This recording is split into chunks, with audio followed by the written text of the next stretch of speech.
Chapter 1. Transmigration into Vegeta. In the year 737 of the age of the universe, within the 7th universe, lies planet Vegeta.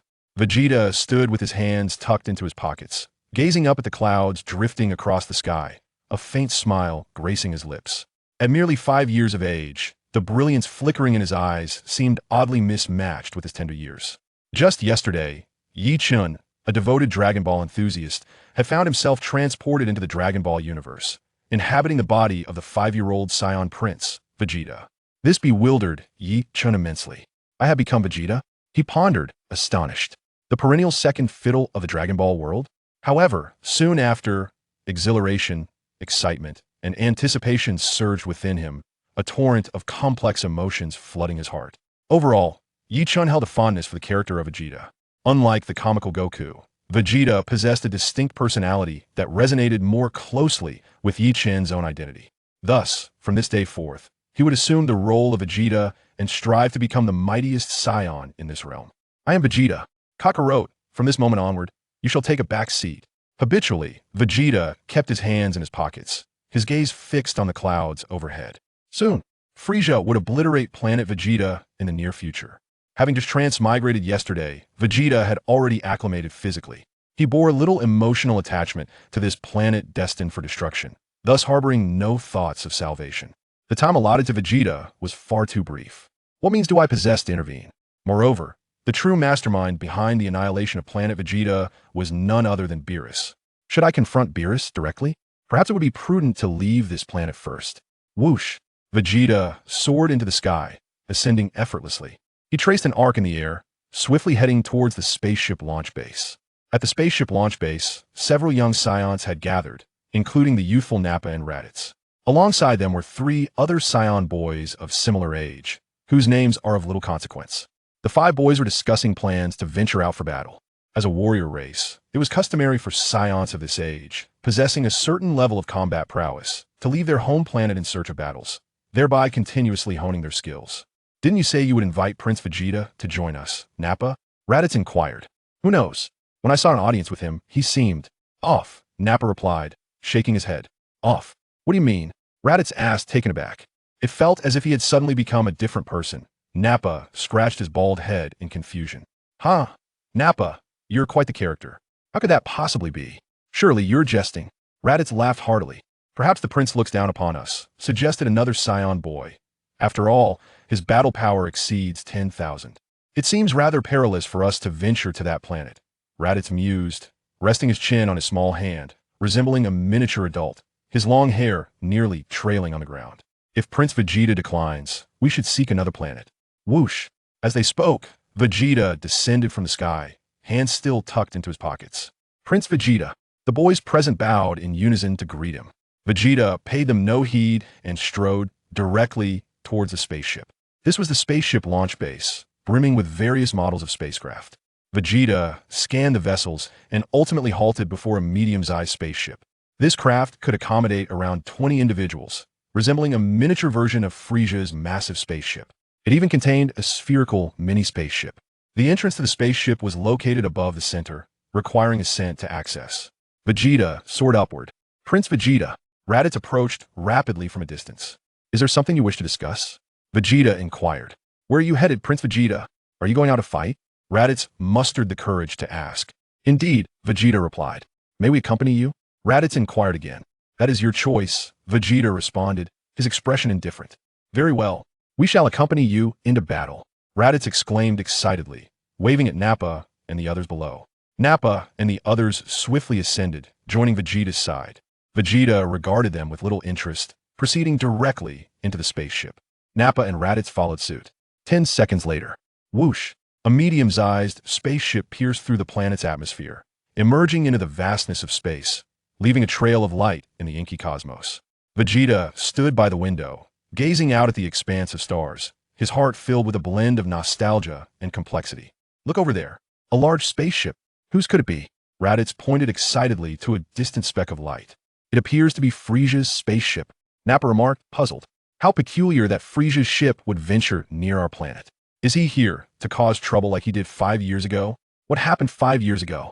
Raditz asked, bewildered. You're still young, it's only natural you would know, Nappa explained. Frieza's forces were originally known as the Cold Army. 5 years ago, King Cold passed the throne to Frieza, and from that day forth, it was renamed Frieza's army. That fiend is even more ruthless than his father. Is that so?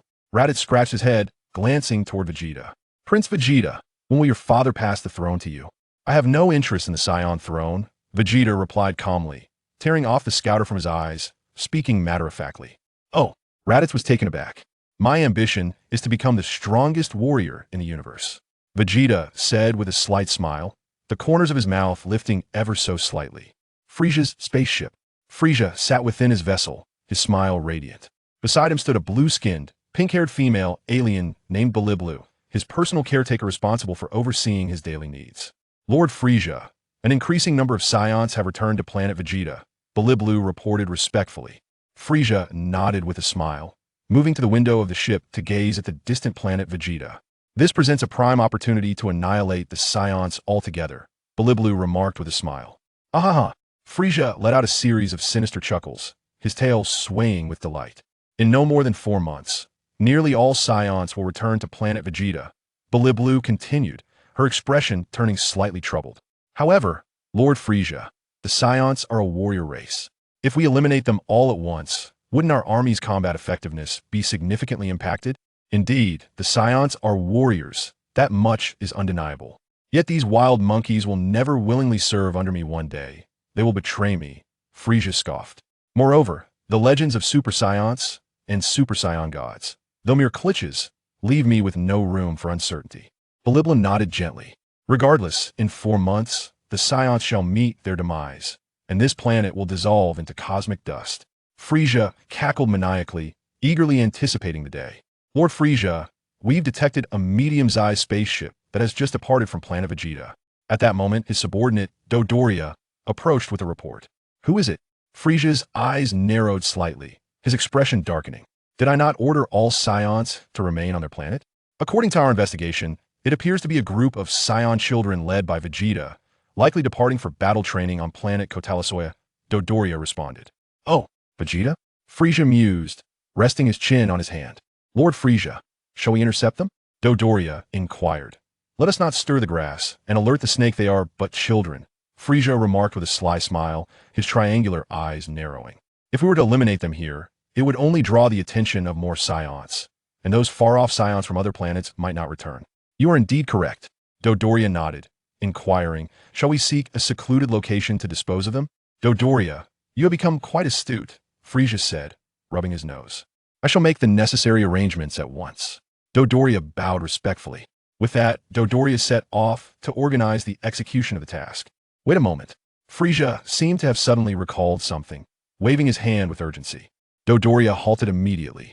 Vegeta 4, the so-called mightiest prince of the Saiyans. Frieza chuckled. That implies he is the most likely candidate to become a Super Saiyan, does it not? Dodoria scratched his head, perplexed by Frieza's intentions. No need to concern ourselves with them, let them fend for themselves, Frieza scoffed. I, Frieza, am a genius warrior without worthy opponents. Would it not be rather dull? Bilibulu, Dodoria, Zabu. The three exchanged silent glances. If you find it dull without rivals, then why expend such effort to annihilate planet Vegeta? Frieza's thoughts elude our comprehension. Whoosh! Vegeta's spaceship sped through the vastness of space. Before long, the vessel departed the star sector, housing planet Vegeta. There are 5 spherical mini-spaceships over there. Each of you 5 can take one to wherever you desire, Vegeta suddenly announced. Naba and Raditz exchanged bewildered glances. What does that mean? The other 3 Saiyan youths were equally perplexed. What do you mean, Your Highness? Naba asked. Are you not traveling with us? Raditz queried. I have other matters to attend to, Vegeta replied. But what matters could be so pressing? Would it not be better to go together? Raditz suggested. Enough with the chatter. Vegeta's expression turned cold, revealing his impatience. Raditz jumped in surprise, unable to suppress a shiver. Very well, we shall part ways. Raditz laughed nervously. Naba, terrified, dared not speak. His Highness appears exceedingly enraged. He seems even more fearsome than before. Following this, the 5 individuals entered their respective spherical spaceships. As the ships prepared for takeoff, Vegeta knocked on Naba's spaceship. Creak! The hatch of Naba's spaceship opened. Your Highness Vegeta, have you changed your mind? Naba inquired. You want us to accompany you, do you not? I have indeed changed my mind, but not regarding this matter, Vegeta stated. Nappa was taken aback. There are a total of 5 spherical mini-space ships, Vegeta continued. Leave one for me, you may take the remaining 4. Nappa was again taken aback. He counted the number of individuals present. Apart from His Highness Vegeta, there are indeed 5 of us. How shall we divide 4 spaceships among 5 individuals? We are short 1 ship, Nappa said with a wry smile. Are you a fool? Cannot 2 of you share 1 spaceship? Vegeta huffed. Regardless, when you reach that planet, there will likely be casualties, rendering the excess spaceships unnecessary. Nappa, this is outrageous. Hey, did you hear that? You get down, the 2 of you can squeeze together. Nappa promptly stepped forward, opening the hatch of that spaceship and pulling out one of his companions, giving him a directive. That companion was immediately brought to tears. This spaceship is so small, and you want us to squeeze together? This is absurd. I feel like I could hit him in the face just by going to the bathroom. Reluctantly, that companion had no choice but to share a spaceship with the weakest member of their group. Raditz felt immensely relieved within his spaceship. Thank goodness I'm not the weakest. Whoosh, whoosh, whoosh, whoosh. In the next moment, 4 spherical mini spaceships detached from the mothership, soaring into the cosmos, heading swiftly in another direction. Vegeta's spaceship, however, made a turn mid-flight, heading towards the direction of Earth. First, I shall go to Earth and make a wish. What wish should I make? Vegeta had already decided on his wish. Wishes for immortality are utterly futile. Only becoming stronger is the true path. If one is weak, even immortality would be a fate worse than death. Thus, I shall wish for a regenerative body, and the ability to survive in the vacuum of space. Those 2 are all I require. Wait a moment. I must find a way to merge these 2 wishes into one. That would save me the trouble. Whoosh!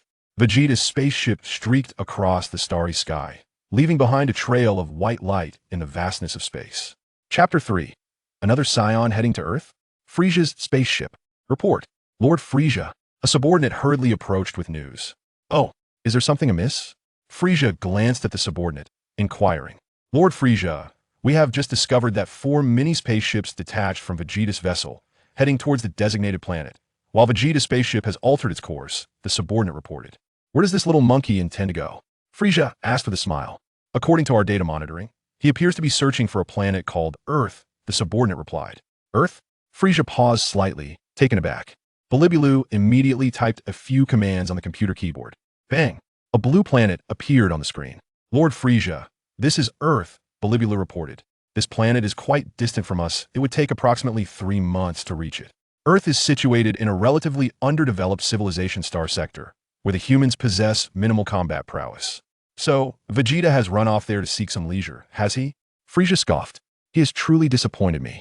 Lord Frieza, shall we order him to change his course? Belibulu inquired. Let him be. I am curious to see what he intends to do. Frieza scoffed disdainfully. Humph. That worthless planet takes 3 months to reach. I have no energy to waste on such a trivial endeavor. Your Excellency Frieza, Qiu Yi has always had a contentious relationship with Vegeta. Perhaps it would be prudent to let him handle the situation, Dodoria suggested with a sly grin. Oh, if it involves personal grievances. Allowing Qiu Yi to confront that little monkey, Vegeta, might be beneficial. We wouldn't want Vegeta to descend to a planet devoid of combat prowess. That would render him unplayable in the future. Frieza nodded in agreement. Understood, Your Excellency Frieza. I shall contact Qiu Yi immediately, Dodoria replied with a bow. Qiu Yi's combat power was noted to be significantly higher than Vegeta's, amounting to a disparity of over 1,000 points, potentially leading to Vegeta's demise. Should we instruct Qiu Yi to show some restraint? Dodoria inquired. There is no need for that. If Vegeta were to perish so easily, he would hardly be worthy of being my opponent. Frieza shook his head. Yes. Both Belibulu and Dodoria responded in unison. Report, Your Excellency Frieza. A mini-spaceship has been detected departing from planet Vegeta. One of the subordinates announced. Oh, who might it be? Frieza narrowed his eyes inquisitively. It is a 3-year-old Saiyan child, with a combat power of merely 2. The subordinate struggled to suppress a laugh. Even Frieza's eyes widened in disbelief upon hearing this news. Cough. A combat power of only 2? He coughed. With such a meager power level, it is unlikely he will become a fighter even as he matures. Belibulu remarked with a chuckle. Let him be. We shall see where this leads, Frieza replied, shaking his head. Yes, sir, the subordinate acknowledged. By the way, where is this spaceship headed? Frieza casually inquired. To the same destination as Vegeta, Earth, came the response. Oh, it seems this little one intends to destroy Earth, Frieza smiled. With a combat power of 2, he should manage to increase it to around 100 or so as he grows. Given that Earth has a moon, transforming into a great ape could yield a power level of 2,000, making it exceedingly easy to eliminate all the inhabitants. However, if Vegeta is present, Even transforming into a great ape may not prove effective, Belibla noted. What? Beliblu, do you think Vegeta would coexist amicably with those Earthlings? Frieza chuckled softly. Logically. That seems unlikely, Belibla nodded. Frieza shrugged and glanced at Dodoria, who was still lost in thought. Dodoria quickly snapped back to reality, bowing and excusing himself.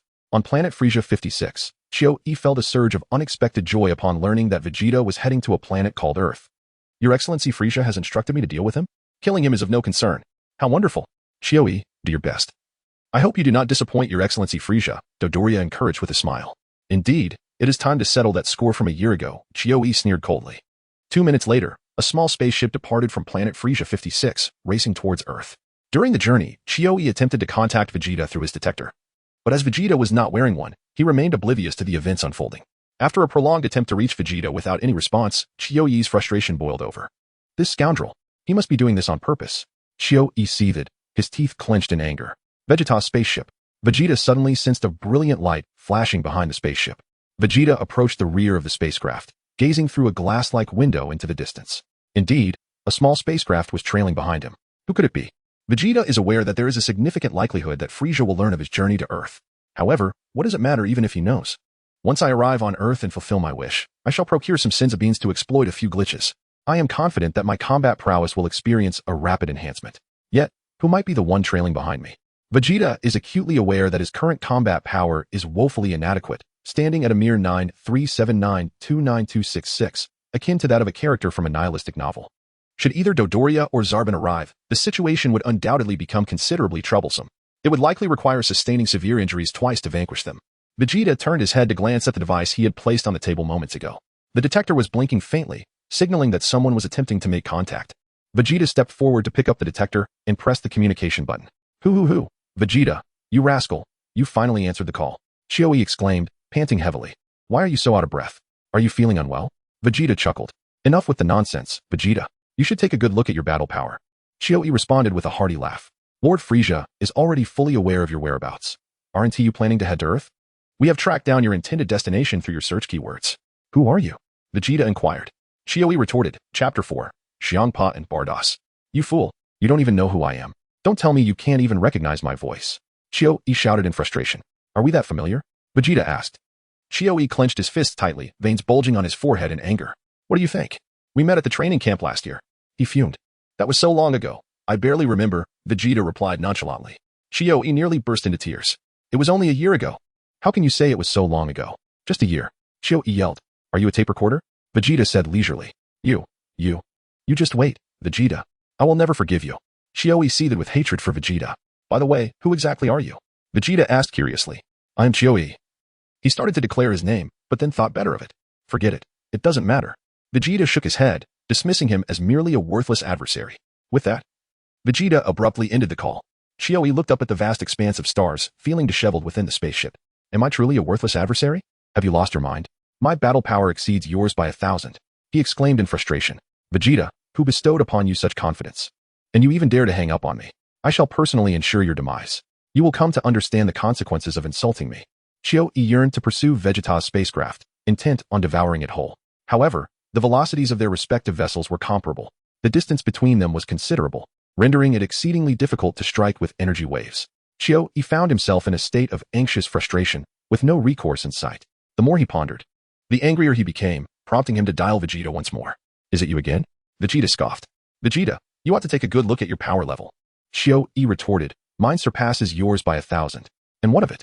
Vegeta replied nonchalantly. Qiu Yi, feeling utterly outmatched, exclaimed, what of it? Do you comprehend the magnitude of this 1,000-point disparity? I will pin you to the ground and rub your face in it. Ha. Just you wait. Are you a fool?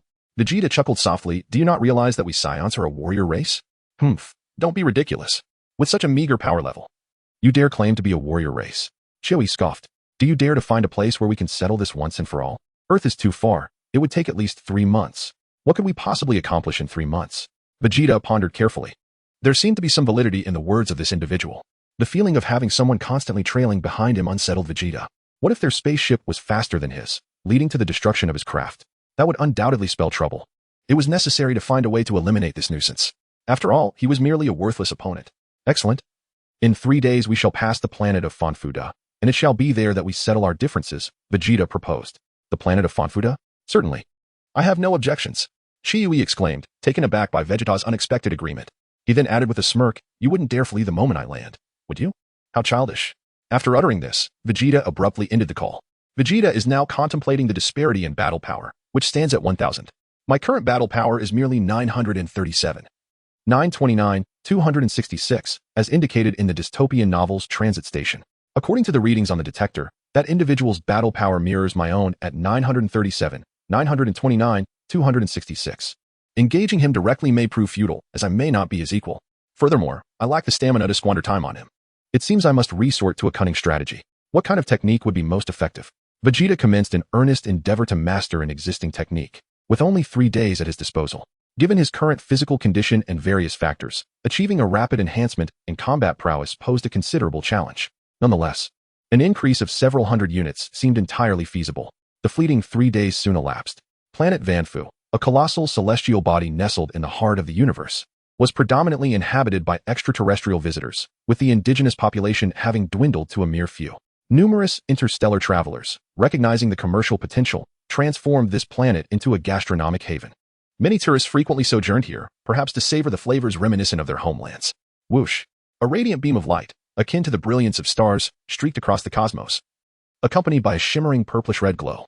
These 2 luminous trails swiftly descended upon the planet, revealing the god of destruction, Kappa, and the angel, Vados, from the 6th universe. My. The culinary delights of this planet seem quite enticing, Kappa. Let us hasten to indulge. Vados remarked with a smile. Humph. I am displeased, especially with that statue. Kappa huffed, casting a disdainful glance at a massive sculpture standing at the planet's center. The statue depicted Beerus, his finger pointed towards the ground, exuding an air of authority and grandeur. Isn't that the statue of Lord Beerus? It is quite a striking representation, Vados noted with a smile. Why is it that no one from our universe has bestowed upon me such a statue? Kappa grumbled. Perhaps, my lord, only those who lack existence are immortalized in statues. Commemorated or revered, Vados gently suggested. Kappa's eyes brightened at her words, and he eagerly gave her a thumbs up. Ah, Vados, your intellect surpasses all. Subsequently, the duo savored the rare delicacies of the 6th universe. This planet appears to be thriving. I can hardly resist the urge to wreak havoc upon it. Kappa declared while munching on a chicken leg, wrestling with his impulse to destroy the planet. My lord, could this be jealousy? Vados teased with a smile. Indeed. I am jealous. What of it? Kappa retorted, tossing the remnants of the chicken leg to the ground, lamenting the absence of such opulent planets in their universe. My lord, you seem rather indifferent to the state of the environment, Vados sighed. Humph. I am a god of destruction. Why should I concern myself with cleanliness? Kappa scoffed, nonchalantly grabbing another piece of chicken. By the way, why hasn't our universe developed a similar planet? Is it not the case that, a millennium ago, it was you who laid waste to our universe's planet? Vados inquired. Chapter 5, Vados, such adorable children what? Was it my doing? Kappa gasped. Indeed. My lord believed this planet to be misplaced and unsightly, detracting from the universe's aesthetic, hence your actions, Vados explained with a sigh. Kappa lamented, what a grave miscalculation. How could I have committed such an act? He cradled his head, filled with regret. Suddenly, as they conversed, 2 streaks of light flickered across the sky. Is that a spaceship? Kappa gazed upward. Oh dear, it seems to be descending nearby, Vados observed. How inconsiderate. They dare to land so close to me. Kappa seethed, flinging the half-eaten chicken leg in frustration. Whoosh. The chicken leg soared through the air, narrowly missing Vegeta's spaceship before crashing into Qiu Yi's vessel. Vegeta, is this the grave you have chosen for yourself? Qiu Yi laughed heartily, oblivious to the chaos, while noting the planet's reputation as a prominent destination in the central universe. You should be grateful to die here. Just then, the chicken leg collided with Qiu Yi's mouth, knocking out 6 of his teeth and causing a torrent of blood to gush forth. What in the world? Qiu Yi exclaimed, bewildered, as he extracted the foreign object from his mouth. Is this a chicken leg? How did it end up in my spaceship? Before he could process the situation, his spaceship began to deflate like a punctured balloon, careening through the air. Crash. The vessel plummeted from the sky, crashing into the enormous statue of Beerus. Boom. The statue lost its balance and came crashing down, creating utter chaos at the scene. My lord, that was intentional, wasn't it? Vados chuckled, with a playful gesture. Vados raised her hand to catch the falling spaceship. Humph. I have long found that statue displeasing. Why should it point at me? Kappa grumbled, though he acknowledged Vados' gentle handling of the spacecraft. Hiki, we angels are always gentle, Vados replied with a smile. Why did you choose to strike the spaceship behind us with the chicken leg instead of the one in front? Vados inquired, her smile unwavering. Humph. It's far more exhilarating to target the smaller prey, Kappa grinned. Vegeta's eyes widened in disbelief. Wasn't that Zampa and Bardos? How did they end up in the 7th universe? Vegeta seemed to have just perceived a flash of light. Yes, it has moved to the back. Vegeta swiftly turned his head to look back, and there he beheld the fate of the spaceship that had been behind him. Vegeta strives to maintain his composure, having only traversed 5 days into this realm. I find myself confronting insurmountable challenges. These two individuals are formidable adversaries. In the next moment, Vegeta fixates his gaze and notices that Bardock has already extended his hand. Intending to catch the spacecraft, Vegeta suddenly realized that it was the improper landing posture of their spaceship that had caused the mishap. By a stroke of misfortune, they had inadvertently found themselves near Kampa and Beerus. No wonder that fellow spaceship was sent flying by Kampa. Without a moment's hesitation, Vegeta swiftly advanced and pulled the handbrake to its limit. Simultaneously, he pressed down firmly on the foot brake. With a sudden jolt, the spacecraft came to an abrupt halt approximately 10 meters away from Bardock. Vegeta let out a slight sigh of relief. Yet he was acutely aware that it did not signify his escape from peril. As a Saiyan with a power level barely exceeding 10,000, he was utterly insignificant in the presence of Kampa. Oh? Kampa paused momentarily, glancing up at Vegeta's spacecraft. Bardock also cast a surprised look in that direction. Initially, Bardock had anticipated that she could catch the spacecraft. However, to her astonishment, the vessel abruptly came to a halt. The commotion occurring here should have drawn considerable attention. Nevertheless, many had already been captivated by the incident of Beerus's statue collapsing. The destruction of that statue was far more consequential. After all, the statue represented the very soul of this planet. With the soul now fallen, the planet itself may be on the brink of catastrophic doom. A multitude of individuals had gathered around the statue, engaged in fervent discussions. Smack! Vegeta swiftly emerged from the spacecraft, gracefully descending opposite Bardock. Oh dear, what a child! Bardock remarked with a smile. This mischievous little one. Is he recklessly piloting his family's spacecraft about? Perhaps I should discipline him on behalf of his parents. Bardock continued with a stern expression. Young one, what you did just now was quite perilous, Bardock said gently, crouching down to hold Vegeta's small hand. Vegeta, this is absurd. I can't believe I've been regarded as a mere child. Well, it is true. I am only 5 years old this year. In their eyes, what else could I possibly be? Understood. Vegeta responded succinctly. Heh, this little one is rather adorable, Bados remarked with a smile, playfully pinching Vegeta's chubby cheeks. How delightful. Vegeta, just wait. I shall repay you for everything you have done to me, doubly so. How dare you pinch my face? When the time comes, not only will I pinch your face, but I shall also pinch your Bardock, look at what you've done. That little rascal is drooling. Xianpa smiled from the side. Oh dear, how rude. Bardock chuckled softly and playfully wiped the drool Vegeta left on his clothes. Vegeta, little one, would you like some candy? Bardock raised his right hand gently, and in it appeared a chocolate treat. Vegeta cast a glance at the chocolate in Beerus' hand, promptly accepting it. He tore open the wrapper and stuffed it into his mouth. The flavor was quite delightful, surpassing his expectations. Let us depart, Kampa addressed Beerus, suggesting they explore their universe while that fellow was asleep, as it might yield new discoveries. Very well, Beerus nodded, gently patting Vegeta's small cheek. Farewell, little one. Big sister. You are truly beautiful. When I grow up, may I marry you? Vegeta inquired earnestly. The moment Beerus took a step forward, he abruptly halted. Kampa also froze, turning back to look at Vegeta. Chapter 6. Beerus, speak to me again when you have matured. Ha ha ha. Kampa burst into laughter, doubling over once he comprehended the situation. Well then, little one, do grow up quickly, and we shall discuss it then. After a brief moment of surprise, Beerus winked at Vegeta. Is that a promise? It's settled then. Vegeta extended his pinky finger. Agreed, it is a promise, Beerus responded, also extending his pinky in return.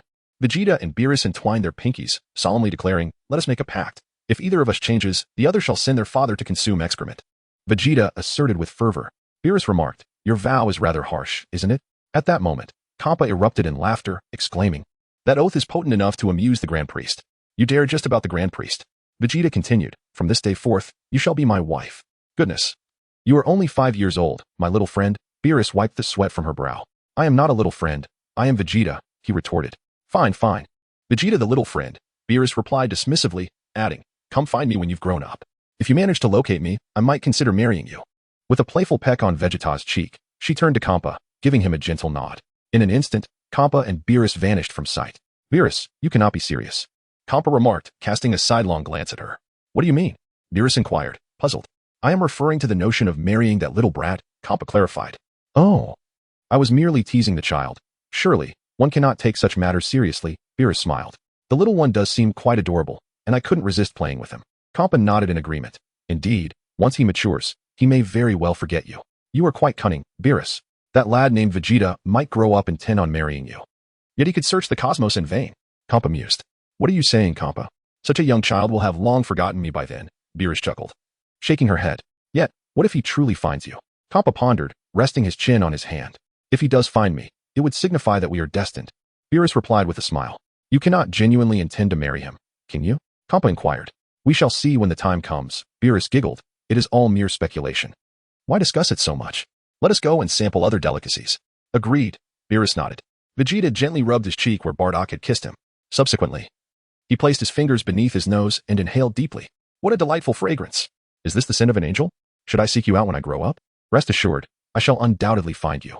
However, before that, I must become the strongest in the universe. Allow me to test the compatibility of this body first. Whoosh.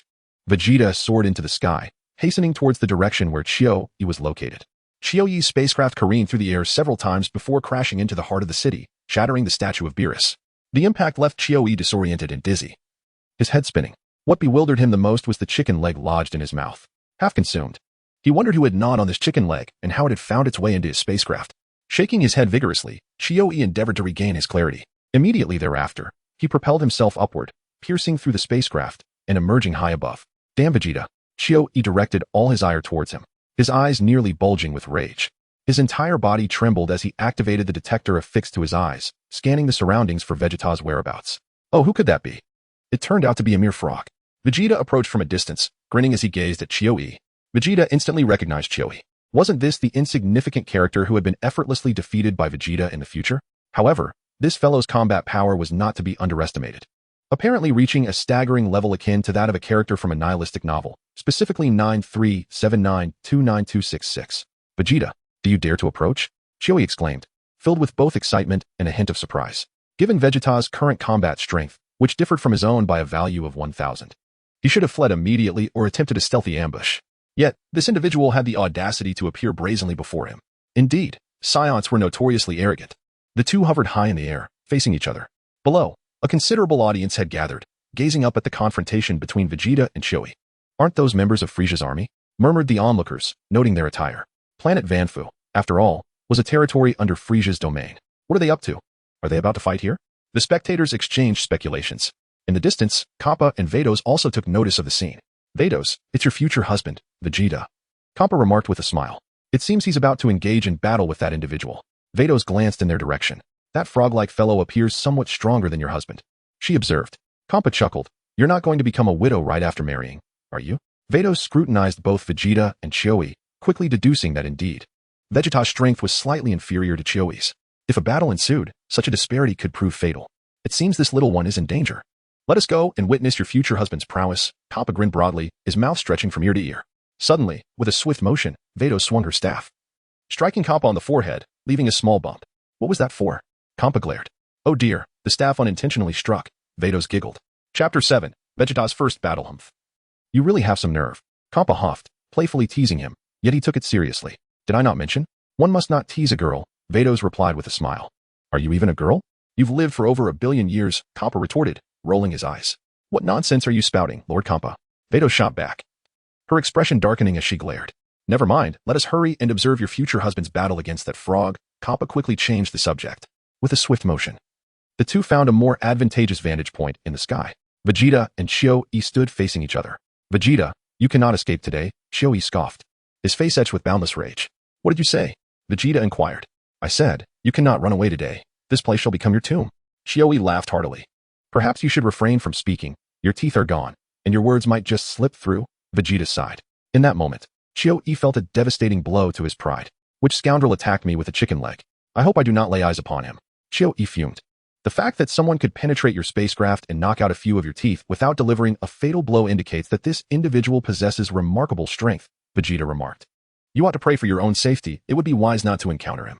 Qiu Yi stood in a daze for several seconds, suddenly realizing the validity of Vegeta's words. The person who struck him with a chicken leg must possess formidable fighting prowess. But wait. I just scanned the area with my detector. The strongest fighter on this planet is me. I can walk freely here. How could someone who attacked me with a chicken leg possibly be my opponent? Qiu Yi shook his head, deciding that those thoughts were no longer pertinent. The priority now was to thoroughly teach Vegeta a lesson. Enough of this meaningless chatter. I shall take my time to deal with you. Qiu Yi sneered. Do you really think you are my equal? Vegeta chuckled. Vegeta, I hope you comprehend the situation, Qiu Yi declared, pointing at the detector on his eyes. You should take a good look at the readings. I surpass you by 1,000. Oh, have you been training aboard your spacecraft? Your power has increased by 300. So that leaves a gap of only 700. Vegeta responded, even with a disadvantage of 700 in power, you remain no match for me. Is that so? Vegeta's expression grew serious. This would be his first battle since his arrival in this world. Let us consider you a practice target. I intend to settle the score from a year ago. Qiu Yi ground his teeth in anger. A year ago? What happened? Vegeta inquired, perplexed. Damn it. What infuriates me most is your audacity to forget what transpired a year ago. Qiu Yi trembled with rage.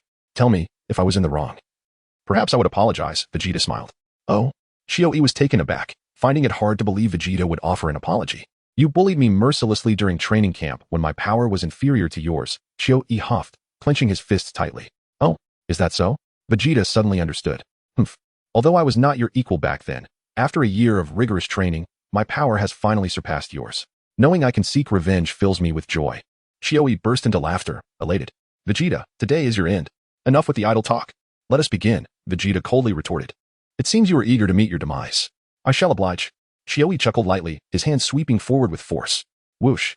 A beam of energy surged towards Vegeta's direction. Bang. Vegeta swiftly countered with a backhand slap, deflecting the incoming energy with remarkable precision. In that moment, Qiu Yi moved with agility, rapidly closing the distance between himself and Vegeta. Vegeta immediately accelerated, swiftly bending down to evade Qiu Yi's punch. Bang, bang, bang. The two engaged in a fierce confrontation in midair. For a moment, it appeared that neither was gaining the upper hand. After approximately 3 minutes of battle, bang. Vegeta launched an uppercut aimed at Qiu Yi's chin. With a swift reaction, Qiu Yi pressed down with his large hand. A dull thud echoed as Vegeta's fist collided with Qiu Yi's palm. Not bad, Vegeta, Qiu Yi grunted. This increase in battle power to 300 does allow you to narrow the gap between us slightly. However, it is still far from sufficient. With a swift motion, Qiu Yi grasped Vegeta's arm and pulled it downward with great force. A resounding crash followed. Vegeta's body crashed onto the surface of the planet, leaving a deep crater in the ground. Meanwhile, Qiu Yi displayed a triumphant expression. Hey, Vegeta, I hope I haven't killed you. He shouted into the pit where Vegeta lay. The onlookers gasped in astonishment. The ferocity of the battle instilled a palpable fear within them. Both warriors were undeniably formidable. They truly were members of Frieza's army. Such a primitive display of combat, Xiangpa remarked, shaking his head. Batos remained silent. Batos, aren't you going to assist your future husband? Xiangpa chuckled. Oh dear. It seems my scepter is once again becoming uncontrollable, Batos said, giving her scepter a slight shake, prompting Xiangpa to take a few steps back. You deceitful one. You claim that all angels are gentle. Is this your version of gentleness? Ahem, that was a slip of the tongue. Aren't you going to help that little brat? Xiangpa smiled. No need, he will be fine, Batos replied. Hey, Vegeta, if you're still alive, hurry up and get out. Qiu Yi called out once more into the vast pit. Whoosh. Vegeta sprang forth from the abyss, delivering a powerful punch to Qiu Yi's abdomen. With a gasp, Qiu Yi immediately expelled a mouthful of bile. Vegeta soared into the sky with Qiu Yi. Whoosh. Vegeta's form shifted, and he instantly materialized directly above Qiu Yi.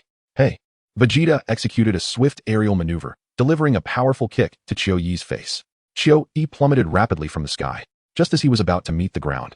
He extended his arm slightly, unleashing a surge of energy that surrounded him. With a resounding thud, Qiu Yi halted his descent approximately 1 meter above the ground. Chapter 8. Artificial Full Moon Humph. Is this all the power you possess, Vegeta? Qiu Yi chuckled with a sense of triumph. Energy Cannon. Vegeta, from his elevated position, waved his small hand downward, unleashing a surge of energy. With a thunderous roar, the energy blast engulfed Qiu Yi, who, unfortunately, fell victim to the attack, leaving a crater in the ground as he was deeply embedded within it. This little rascal is quite impressive, Compa mused. Initially, Vegeta appeared somewhat uncoordinated in his strikes, but now his assaults were entirely in sync with Bardoss' analysis, suggesting that this disparity could be compensated through his combat style. Compa glanced at Bardoss without responding. However, based on their respective power levels, it seemed that determining a victor would likely take at least 3 hours. 3 hours? Compa expressed his disinterest, exclaiming, We are here to gather intelligence on Beerus universe, not to observe an ant fight. Let us depart, find a place to dine, and then explore. Very well, Lord Compa. Bardoss nodded. As for the battle between Vegeta and Qiu Yi, Bardoss had no intention of assisting Vegeta. She believed that perhaps Vegeta would emerge victorious, for his fighting spirit surpassed that of the frog-like creature. It was as if he was born for combat. Let us be off, Compa beckoned. Just as they were about to leave, a tremendous energy surged skyward from the crater, hurtling towards Vegeta's location. Bardoss and Compa exchanged surprised glances and immediately turned their attention to the unfolding spectacle. Vegeta, possessing remarkable reflexes, swiftly evaded the onslaught of energy. Humph, you managed to evade it, Qiu Yi scoffed, as his form materialized directly in front of Vegeta. Vegeta smiled gently. Vegeta, the game ends here. I am about to get serious. Qiu Yi smiled softly. Vegeta leisurely raised his right hand upwards. With a sharp sound, a golden energy sphere materialized in his palm. What is that? Kampa was taken aback, sensing a lack of offensive power. Perhaps it is a form of auxiliary energy, Bardoss speculated. It is peculiar. After he condensed that object, his energy significantly diminished, Kampa mused. Indeed, perhaps this object serves him better in some way, Bardoss replied. Qiu Yi also stood in stunned silence for 5 seconds. What could that be? Simultaneously, Qiu Yi detected through his scanner that Vegeta's combat power was plummeting rapidly. In the blink of an eye, Vegeta's combat power had dropped to 7,000. Vegeta, are you planning to give up on yourself? Qiu Yi scoffed. Humph, catch this, Vegeta smiled. I am about to strike. Humph, do you think that thing could possibly hit me? Qiu Yi sneered disdainfully. Whoosh. Vegeta forcefully hurled the golden energy sphere he had gathered into the sky. Qiu Yi was momentarily taken aback. Then, he burst into laughter, exclaiming, Vegeta, have you lost your mind? Are you aiming to hit an aircraft? Qiu Yi, do suppress that repugnant grin of yours. Soon enough, you will have no reason to laugh. Vegeta retorted with a huff. What? I still fail to comprehend your intentions. Perhaps you should take a closer look at your combat power. Qiu Yi chuckled. Your combat power has dwindled to a mere 7,000, while mine towers at an astonishing 937, 929, 266. We are separated by a staggering 5,000. Oh, is that so? Vegeta remarked, his expression unfazed. Hey, Bardoss, that little brat appears quite confident, Kampa noted. Initially intending to depart, but now intrigued by the energy blast Vegeta had unleashed. Kampa was eager to discern Vegeta's true intentions. He observed that, following the formation of the energy sphere, Vegeta's energy had significantly diminished, rendering him no longer a match for the frogman. Bardoss mentioned that the energy blast served as a form of support. What kind of support could it possibly be? With a resounding clap, the energy sphere ascended into the heavens, rapidly bursting forth with a divine radiance. What on earth is that? Someone exclaimed. Is that the moon? Could it not be the moon? How peculiar. Today is not the 15th. It is not a full moon. No, that object was conjured by that little creature with the long tail. Upon witnessing this spectacle, the onlookers began to murmur among themselves, exchanging hushed whispers. What? A full moon? Qiu Yi's pupils constricted sharply as he suddenly grasped the implications, his expression shifting dramatically. Vegeta gazed up at the sky, observing the artificial full moon illuminating the night. In that moment, he distinctly felt his heartbeat quickening, the rhythmic thumping resonating within his ears, thump, thump, thump, echoing like a drum. Perhaps it was time to attempt the great ape transformation. While it may seem excessive to employ such power against this insignificant foe, he was nonetheless curious whether he would retain his sanity after transforming. If he were to revert to the original Vegeta post-transformation, it would spell disaster for him. Thus, there were certain matters Vegeta felt compelled to explore without delay. It wasn't merely for the sake of dealing with this trivial adversary that he sought to transform into a great ape. Rather, he recognized that he would have to confront this transformation sooner or later, and the present moment offered a convenient opportunity. In the next instant, Vegeta felt his body expanding, every part of him growing larger as the surroundings shrank rapidly. Simultaneously, dark fur sprouted from his form. In a mere heartbeat, Vegeta transformed into a towering black great ape, leaving Qiu Yi utterly stunned. Vegeta, you are truly insufferable. Still resorting to transformations? After a brief moment of stupor, Qiu Yi turned and fled. Vegeta, you are not capable of this. How intriguing. Kampa's eyes widened in surprise, as he did not expect this little brat to transform. After the transformation, Vegeta's energy has increased at least tenfold, Bardoss remarked. Tenfold. Quite impressive, isn't it? Kampa chuckled, suggesting that the upcoming battle seems to have little uncertainty. Indeed. Bardoss nodded in agreement. TSK, judging solely by their appearances, we initially leaned towards favoring that little brat Vegeta, Kampa commented. Huh, who can argue with that? Bardoss laughed. For everyone yearns for beautiful things. After all, being somewhat more adorable does grant one a distinct advantage. Chapter 9. Kampa, shall we take him back for training? Upon transforming into a colossal ape, Vegeta instantly incited a wave of panic among the spectators. The onlookers, confronted with such a formidable creature, trembled in fear. Many soon regained their composure, realizing that this young man was, in fact, a Saiyan. No wonder he bore an air of familiarity with that tail. The Saiyans are known for their malevolence. It was they who brought ruin to our planet. I heard him referred to as Vegeta. Could he be the prince of the Saiyan race? The murmurs of the crowd swiftly reached the ears of Kampa and Beerus. Beerus, it appears that your future little consort hails from a rather notorious lineage, Kampa remarked with a chuckle. Indeed, Beerus nodded in agreement, choosing not to elaborate further. Upon transforming into a great ape, Vegeta immediately attuned himself to his body. Indeed, he discovered that his physical strength had amplified tenfold. Vegeta could also perceive his explosive power. I believe a single punch from me could shatter this planet into countless fragments. What reassured Vegeta was that upon transforming into a great ape, he did not regain his former consciousness. I'm still myself. In the next moment, Vegeta immediately turned his gaze towards the swiftly fleeing Kaiatsu. Whoosh! Vegeta transformed into a shadow, swiftly pursuing his target. In an instant, he caught up with Qiu Yi, positioning himself directly in front of him like an imposing mountain, effectively obstructing his path. Qiu Yi's face drained of color, trembling uncontrollably. Do you not understand, Qiu Yi? When we Saiyans transform into great apes, our battle power increases tenfold. Vegeta remarked with a smile. This is impossible. You actually managed to create an artificial full moon. Qiu Yi stammered, shivering. Before arriving on this planet, I specifically checked the timing of its full moon. There are still at least 6 days until it reaches fullness. It is quite normal for a select few Saiyans to generate an artificial full moon. Are you not well acquainted with our kind? Vegeta inquired, grinning at Qiu Yi, who now appeared diminutive in his eyes. Now, Qiu Yi, why not use your scouter to assess my battle power? Vegeta asked playfully. Qiu Yi was momentarily stunned, instinctively pressing the button on the scouter. Immediately, he observed the numbers on the device soaring rapidly. Battle power. 8,000. 9,000. Before he could finish, the scouter exploded. The device had a maximum capacity of only 20,000, yet Vegeta's battle power had soared to an astonishing 70,000. Panic engulfed Qiu Yi, his face and body drenched in cold sweat. Vegeta, I was merely joking earlier. I hope you won't take it to heart, he said with a forced smile, attempting to appease him. I do mind, Vegeta replied coldly. Qiu Yi, utterly flustered, coughed awkwardly. Well, we are the best of friends, aren't we? Tears streamed down his face. What about the events that transpired at the training camp?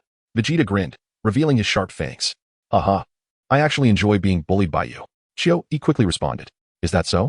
Then I shall bully you to your demise, Vegeta said with keen interest. Lord Frieza? Qiu Yi suddenly had a flash of inspiration, urgently pointing behind Vegeta and exclaiming loudly. Vegeta remained unfazed. Frieza?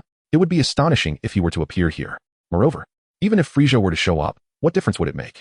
I still possess an unused trump card. Xiang and Bardos are still present, observing the spectacle. Should Frieza truly arrive, I would not hesitate to prostrate myself before Bardos. To hell with it. Vegeta harbored no intention of showing mercy, delivering a powerful blow. Bang! Vegeta struck like a fly swatter, sending Qiu Yi plummeting from the sky. With a thunderous crash, Qiu Yi landed heavily on the ground, leaving a sizable human-shaped crater in his wake. Bang! Vegeta descended from the heavens, landing upon the precipice of a vast pit, causing the trembling earth to shake violently.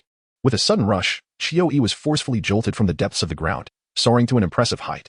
Vegeta struck Qiu Yi's body twice with the back of his foot. Bang! Immediately after, Vegeta unleashed a mighty kick, sending him soaring into the sky. Roar! Vegeta opened his gaping maw, unleashing a torrent of energy that engulfed Qiu Yi in an instant. Boom!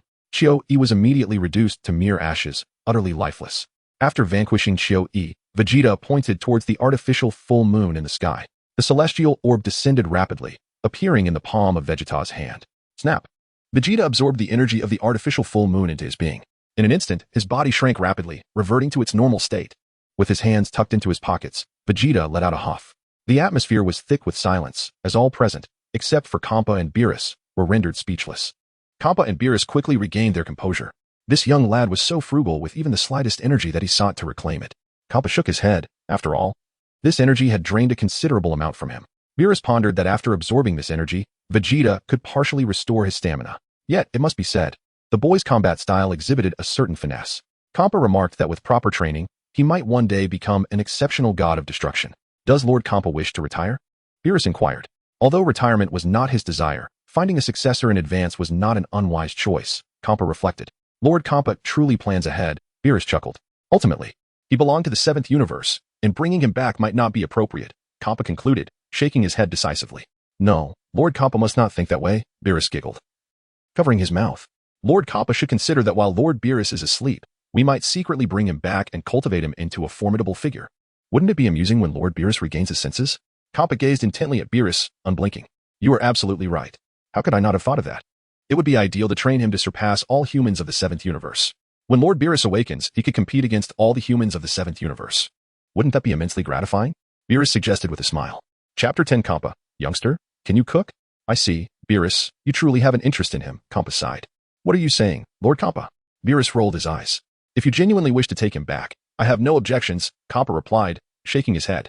However, there is one condition. He must possess culinary skills, and they must be exquisite. Otherwise, it's a no-go. I was merely jesting. If Lord Kappa does not wish to take him back, consider my words unspoken, Beerus retorted. Very well, I shall grant him an opportunity and see if he cherishes it.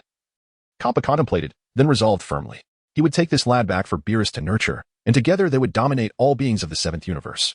The expression on Beerus' face upon discovering his true identity would undoubtedly be priceless. Anticipation grew within him to witness that remarkable expression. For now, he would observe the young man's attitude. Hey, youngster, Kappa called out to Vegeta. Vegeta approached with his hands tucked into his pockets. What business does he have with me? Little one, I perceive considerable talent within you, said Zampa with a smile, pausing momentarily before inquiring, by the way, how adept are you in the culinary arts? I can prepare canned goods. My peach preserves are exceptionally delectable, Vegeta replied. Zampa? Bardos? The two exchanged bewildered glances. What exactly are peach preserves? I've never encountered such a thing. Could it truly be as delicious as he claims? The very name canned goods sounds enticing, Zampa mused, smacking his lips. Bardos also licked her lips, seemingly tempted. Could you whip some up for me right now? Zampa asked eagerly. I'm afraid that isn't feasible at this moment. I have a pressing matter to attend to first. Once I have completed it, we can discuss it further, Vegeta stated, somewhat reluctantly. What? What is it that you need to accomplish? Zampa's expression darkened. This fellow dares to refuse me. Provide me with a means of contact. Once I have concluded my current task, I will prepare the peach preserves for you, Vegeta declared. Alternatively, I can have them ready by the time you come to see me. Bardos, give it to him, Zampa instructed. Very well, Lord Zampa, Bardos nodded. Soaring forward to hand Vegeta a communicator. Vegeta took the communicator and deftly tucked it into his collar. Beautiful sister, I will miss you, he declared. Such sweet words. Bardos giggled, playfully pinching Vegeta's cheek. Vegeta, you dare to pinch my face again. Just wait. If you pinch my face, I shall retaliate in kind. Now, it appears we truly must take our leave. Bardos smiled. Farewell, sister. Vegeta nodded. By the way, little one, may I ask what your ambition is? Kappa inquired. I aspire to become the mightiest warrior in the universe. Vegeta clenched his fists, his expression serious. Oh, such ambition. Kappa chuckled heartily, patting Vegeta on the shoulder. It is fortuitous for you to encounter us. I hope your peach preserves are delectable. Whoosh. In the next moment, Kappa and Bardos swiftly moved, vanishing from sight. The two reappeared on the opposite side of the planet, continuing their leisurely indulgence on this celestial body. Vegeta, indifferent to whether these two individuals had departed from the planet, hesitated no longer and immediately boarded the spacecraft. Whoosh. The spacecraft soared into the sky, swiftly heading towards the star system where Earth resides. Meanwhile, on Frieza's spacecraft, Lord Frieza. Qiu Yi is dead, Dodoria intoned solemnly. Oh? Frieza narrowed his eyes slightly, his tail swaying behind him. News just arrived from planet Vanfu, that shameless fellow Vegeta. Seeing he was no match for Qiu Yi, actually transformed into a great ape. Dodoria scoffed. What? Did they engage in battle on planet Vanfu during a full moon? Frieza inquired. Not at all. That scoundrel Vegeta can create an artificial full moon, Dodoria replied. It merely indicates Qiu Yi's foolishness. Why grant him the opportunity to transform? Frieza chuckled lightly. He could have simply struck when Vegeta was conjuring the artificial full moon. The issue lies in the fact that Vegeta merely unleashed a rather ordinary energy blast. Qiu Yi was unaware it was an artificial full moon, Dodoria responded. By the time Qiu Yi realized, it was already too late. Frieza remained silent, contemplating how to deal with the one called Vegeta. Lord Frieza, should we continue to send people to track him down? Bilibulu asked. Let it be, Frieza shook his head. If he truly can become a Super Saiyan, then he is indeed worthy of my attention. By the way, Lord Frieza, it is said that on planet Vanfu, someone spotted a plumper version of Lord Beerus, Bilibulus suddenly recalled. Oh, a plumper version of Lord Beerus? Frieza was taken aback. Is there any video footage? There was previously. But for some reason, the data was suddenly corrupted, and the only recording has disappeared. Bilibulus shook his head. It is worth mentioning that Qiu Yi's spacecraft knocked over the statue of Lord Beerus. Dodoria wiped his brow. You what? The statue of Lord Beerus has toppled? Is it damaged? Frieza's expression changed. The arm is broken, a piece of the head has fallen off, and the tail has also come loose, Dodoria promptly replied. The craftsmen are working overnight to repair it. Fool. Why bother with repairs? Immediately construct a new one. Frieza shouted in a fit of rage. This time, we must use better materials. It must not break so easily. If necessary, use the materials from our spacecraft. Lord Frieza, the materials from our spacecraft are extremely expensive. Dodoria replied with a bitter smile. Dodoria, are you an imbecile? Frieza fumed, smoke billowing from his nostrils. No matter the cost, we must ensure Lord Beerus' statue is flawless. Yes, Lord Frieza. I shall make the arrangements at once. Dodoria bowed deeply. 3 months swiftly elapsed. Vegeta, aboard the spaceship, beheld the distant yet familiar orb in the cosmos. Earth, I have arrived. And my future bride, I have come to seek you. Having traversed into the persona of Vegeta, it is only natural that Bulma is destined to be mine. Furthermore, I must ensure that Bulma is safeguarded from a tender age. Otherwise, I would risk becoming the green-skinned Vegeta. Who could possibly betray me? One would be the young Kakarot. Another, the lecherous Master Roshi. And then there is launch. Ah. And Dulong as well. Kakarot is merely naive. With proper guidance, he can be steered right. The other three, however, warrant a thorough reprimand. Chapter 11. The God of Earth. The Lookout. Upon witnessing such a colossal entity manifesting in the sky, the Guardian frowned, his expression shifting with concern. He discerned that it was a spacecraft, and within it resided a figure exuding an aura of profound mystery. Who is this individual? Who has ventured to Earth? Mr. Popo. The Guardian's aide also became alert, tightly clenching his fists. An extraterrestrial visitor. The Guardian spoke gravely, pondering the motivations behind this alien presence on Earth. What could be their purpose? Mr. Popo remained silent. Whether it be fortune or misfortune, fate cannot be evaded. The Guardian grasped his staff firmly. Creak. The hatch of the spaceship swung open. He is about to emerge. The Guardian's demeanor grew serious, while beads of sweat trickled down Mr. Popo's brow. Whoosh. Vegeta emerged from the spacecraft, hovering above the Supreme Kai and Mr. Popo, casting a dominating gaze upon them. Both the Supreme Kai and Mr. Popo were momentarily taken aback by Vegeta's sudden appearance. Is that a child? Mr. Popo inquired. A child with a tail, the Supreme Kai remarked, furrowing his brow. The reason for his concern lay in the overwhelming energy emanating from this child, instilling a sense of irresistible dread. Alien visitor, proclaim your purpose. The Supreme Kai urged himself to maintain composure as he looked up at Vegeta. I have come in search of the Dragon Balls. That is my objective, Vegeta replied. Descending gracefully and landing before the Supreme Kai and Mr. Popo with his hands casually tucked into his pockets. How do you know of the Dragon Balls? The Supreme Kai's expression shifted dramatically. You need not worry about that, Vegeta smiled. Now, reveal to me the location of the Dragon Balls.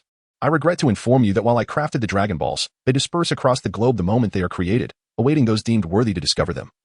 The Supreme Kai explained. Thus, even I cannot ascertain their precise locations. Enough of your rambling, as the god of this planet. You surely possess greater knowledge of their whereabouts than I do, Vegeta huffed. The Supreme Kai fell silent. Do you choose not to speak? Vegeta continued. Then allow me to gauge your battle power. With that, Vegeta produced a scouter, affixing it to his ear and pressing a button. Impressive. Your battle power registers at 220. And yours at 180. Vegeta remarked with a smile, removing the scouter thereafter. It would be wise to avoid wearing such devices, especially since Frieza might be monitoring our conversation. It would be quite troublesome if he learned of the Dragon Balls. What? Battle power? The Supreme Kai was taken aback. In simple terms, battle power reflects your combat capabilities. You may understand it as the energy value residing within you, Vegeta explained. You possess a power of 220, while that black egg behind you is at 180. Black egg? Whom are you referring to? Is that polite? Mr. Popo retorted. Now, permit me to disclose my battle power, Vegeta stated, extending a finger. What? 1,000? The Supreme Kai's expression shifted again. The disparity was staggering. If what he claimed was true, no matter my efforts, I would likely stand no chance against him. Even invoking Master Matato's Mafoba technique would scarcely suffice to seal him away, and doing so would only serve to provoke his wrath. Let us first observe his intentions. He decided. No, it is the Universe Despair Novel Transfer Station 937929266. Vegeta corrected him. What did you say? The Supreme Kai's eyes widened in horror. The Universe Despair Novel Transfer Station 937929266? Mr. Popo was utterly dumbfounded. If that is the case, we have no chance whatsoever. A battle power of 10,000. Are you even human? Rest assured, I am not here to invade Earth. I can guarantee that, Vegeta declared. The Supreme Kai gazed deeply at Vegeta. Indeed. This child bore an unsettling appearance, yet his inner world seemed remarkably calm, devoid of any significant malevolence. What wish do you intend to fulfill? The Supreme Kai asked. You shall find out in due time, Vegeta smiled. Very well, I will reveal the location of the Dragon Balls. But you must promise me that you will not engage in actions that could harm the Earth. The Supreme Kai insisted. Should you break your vow? While I may not be your equal, there will come a day when someone will punish you. Enough with the chatter, Vegeta replied, growing slightly impatient. The first Dragon Ball is located in that direction, where a deep sea lies. Within the depths of the ocean, there exists a pirate base. The Dragon Ball resides in the pirate's treasure vault. You should find it quite easy to locate. The Supreme Kai indicated a spot below. Understood, Vegeta nodded. The location the Supreme Kai spoke of must indeed be the Dragon Ball hidden within the pirate's hoard. I shall retrieve that Dragon Ball now. You may proceed to contemplate the location of the second, Vegeta declared, immediately taking flight. Whoosh. Vegeta propelled his speed to its utmost limit, vanishing in an instant. Such swiftness caused the Supreme Kai and Mr. Popo to pale once more. This speed is so remarkable that even I, a deity, cannot perceive it. The Supreme Kai swiftly approached the edge of the temple, with Mr. Popo closely trailing behind. They gazed downward. Realizing that he had already plunged into the depths of the ocean. How brief a time it has been. Mr. Popo silently wiped the sweat from his brow, acknowledging the sheer terror of this little fellow. Approximately 10 minutes later, Vegeta ascended to the temple, carrying the first Dragon Ball in a treasure chest. Vegeta hurled the Dragon Balls and the treasure chest onto the ground. The Supreme Kai was momentarily taken aback. Does this extraterrestrial not spare even the treasure chest? What purpose do those jewels serve for you? The location of the second Dragon Ball, Vegeta stated. The second Dragon Ball is situated on a distant island over there. The Supreme Kai indicated, gesturing towards the location of the second Dragon Ball. Vegeta swiftly took off, racing towards the direction of the solitary island. Before long, his eyes brightened as he discerned the true form of the island. Could it be the Turtle Hermit's Island? Clap. As Vegeta descended from the heavens, he landed upon the small island of Master Roshi, hands tucked into his pockets. You, a sea turtle basking in the sun on the beach, were taken aback by his sudden appearance, your expression shifting in response. This fellow arrived flying. Be silent. I have no desire to converse with a turtle, Vegeta declared. The sea turtle retorted, Ahem, I am a sea turtle, not a turtle. Vegeta dismissively kicked, sending the sea turtle soaring through the air. The sea turtle's mind was flooded with 1,000 curses. Chapter 12. Even if I were to marry today, I must still attend kindergarten. Vegeta strode directly towards the Kame house. Upon reaching the doorstep, he was greeted by the cheerful melodies of dance music emanating from within. Vegeta peered inside through the doorway. There, Master Roshi, the lecherous old man, was fixated on the television screen, seemingly wishing to press his lips against it. On the screen, several beautiful young women clad in bikinis danced gracefully. Their movements were extraordinarily elegant, leaving Master Roshi drooling profusely. Vegeta shook his head, searching the room for the Dragon Ball. Fortunately, Master Roshi's Dragon Ball was not particularly elusive. It lay conveniently upon the table. Vegeta stepped forward to seize the Dragon Ball and then departed with an air of confidence. Throughout the entire ordeal, Master Roshi remained blissfully unaware that someone had infiltrated his home. Thus, the second Dragon Ball was acquired. Following the guidance of the Supreme Kai, Vegeta successfully located the 6 remaining Dragon Balls. The final Dragon Ball resided within the headquarters of the Capsule Corporation, specifically in the storage area of Dr. Brief's residence. Vegeta nodded slightly. Without hesitation, he lifted the pirate's treasure chest and swiftly soared towards the headquarters of the Capsule Corporation. The Supreme Kai was momentarily taken aback. What on earth was this fellow planning to do with the treasure chest? Whoosh. Vegeta descended from the heavens, hands tucked into his pockets, landing gracefully in Bulma's courtyard. As Vegeta descended, he caught sight of Bulma not far away, exchanging a brief glance with her. At present, Bulma was merely 4 years old, yet she appeared remarkably adorable. Huh? Did you arrive by flight? Are you an alien? Bulma inquired, rubbing her eyes as she gazed at Vegeta. Indeed, Vegeta nodded. Allow me to present you with a gift. Vegeta spoke as he placed the treasure chest on the ground. Bulma curiously leaned in closer. Vegeta kicked open the lid of the treasure chest with a decisive kick. Inside, it brimmed with an array of exquisite jewels. Bulma was left utterly astonished. Are these truly for me? She exclaimed, feeling overwhelmed by the unexpected surprise. Indeed, if you fancy them, feel free to take as many as you wish. Vegeta affirmed with a nod. I'm in luck. Bulma exclaimed, immediately throwing herself onto the pile of jewels, dreaming of a blissful slumber amidst their dazzling splendor. Vegeta, it seems that the affluent are ever so enamored with wealth. Your family has already attained the status of the world's richest. Do you still feel a thrill upon encountering such vast sums? For your family, money is merely a figure, is it not? This insipid woman. If this were to be converted into currency, how much would it amount to? Bulma curiously rummaged through the treasure chest brimming with jewels, exclaiming in wonder. Surely, it must amount to trillions, right? Vegeta remarked. You are indeed a good person, Bulma said, tears of gratitude streaming down her face. Well, I'm glad you understand. Vegeta nodded. Have you brought all this wealth to propose to me? Bulma inquired, her excitement palpable. Vegeta, very well, I have consented to marry you, Bulma stated earnestly.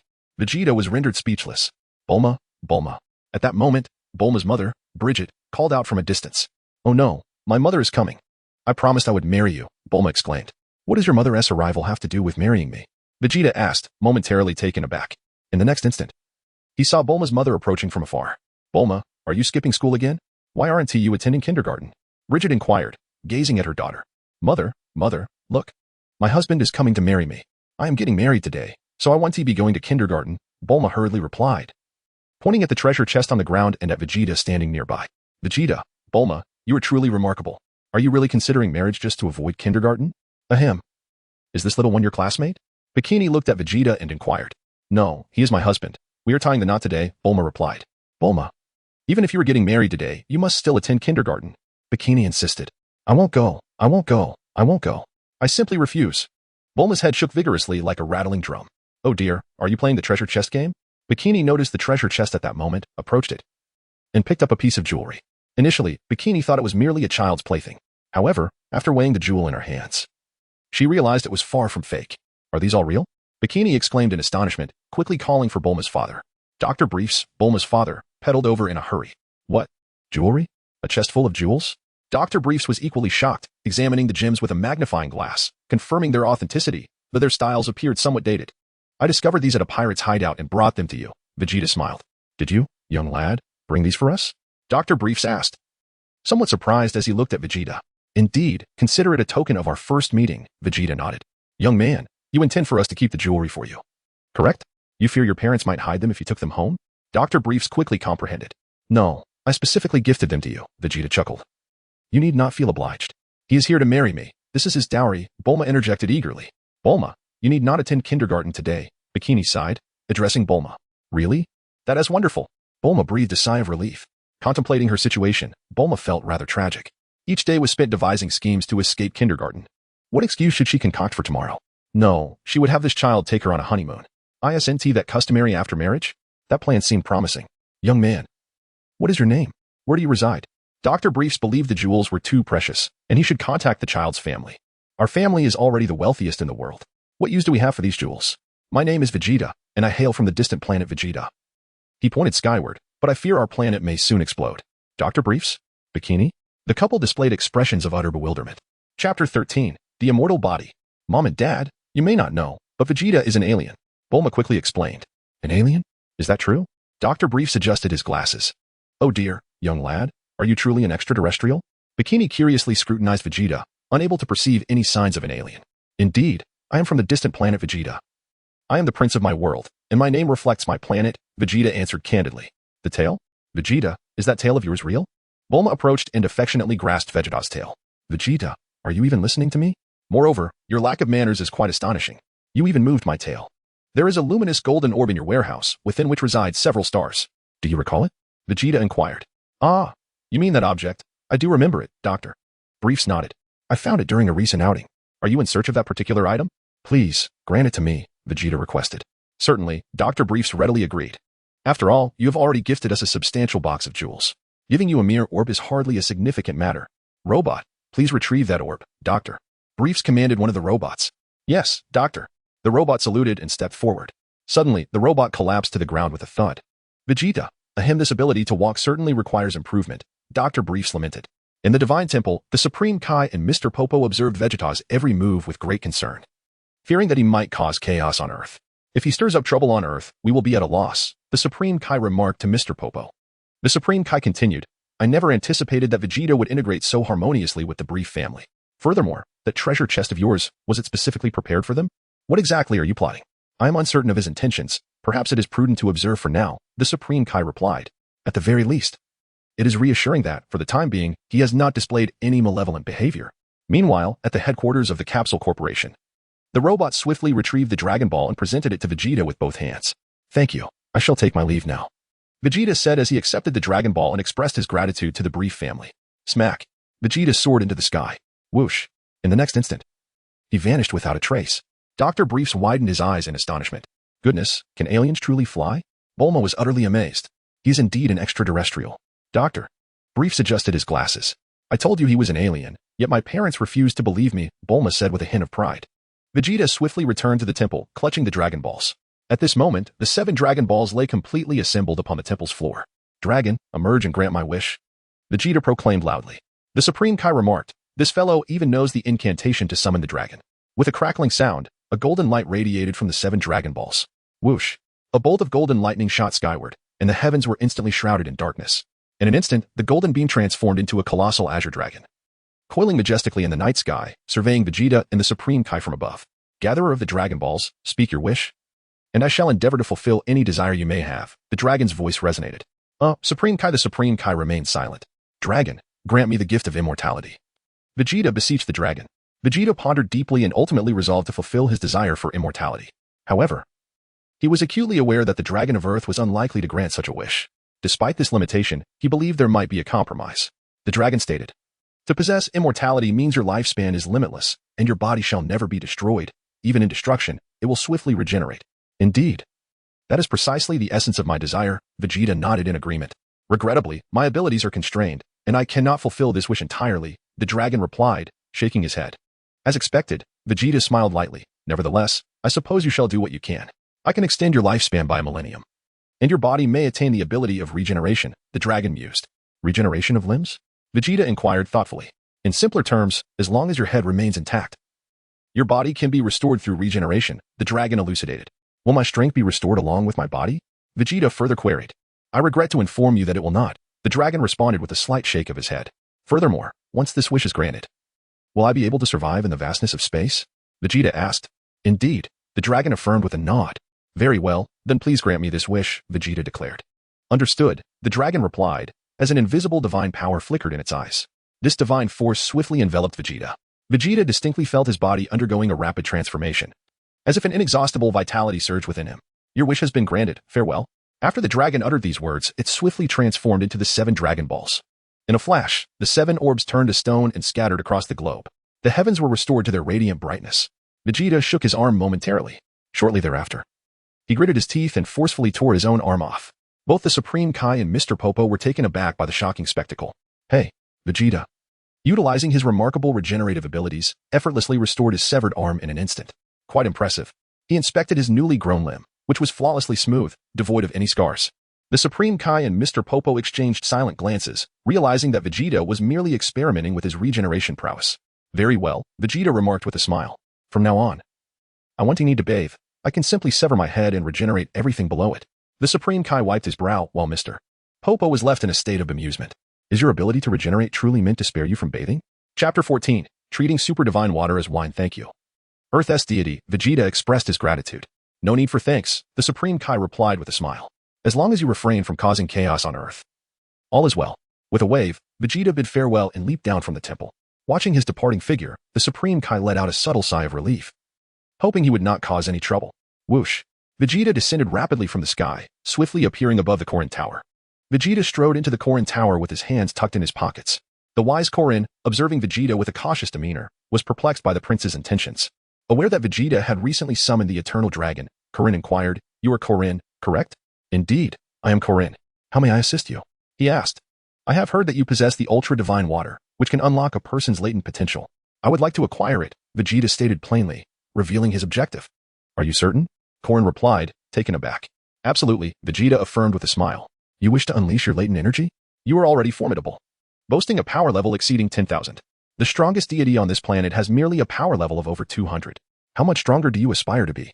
Indeed, I seek to awaken my latent energy, Vegeta nodded.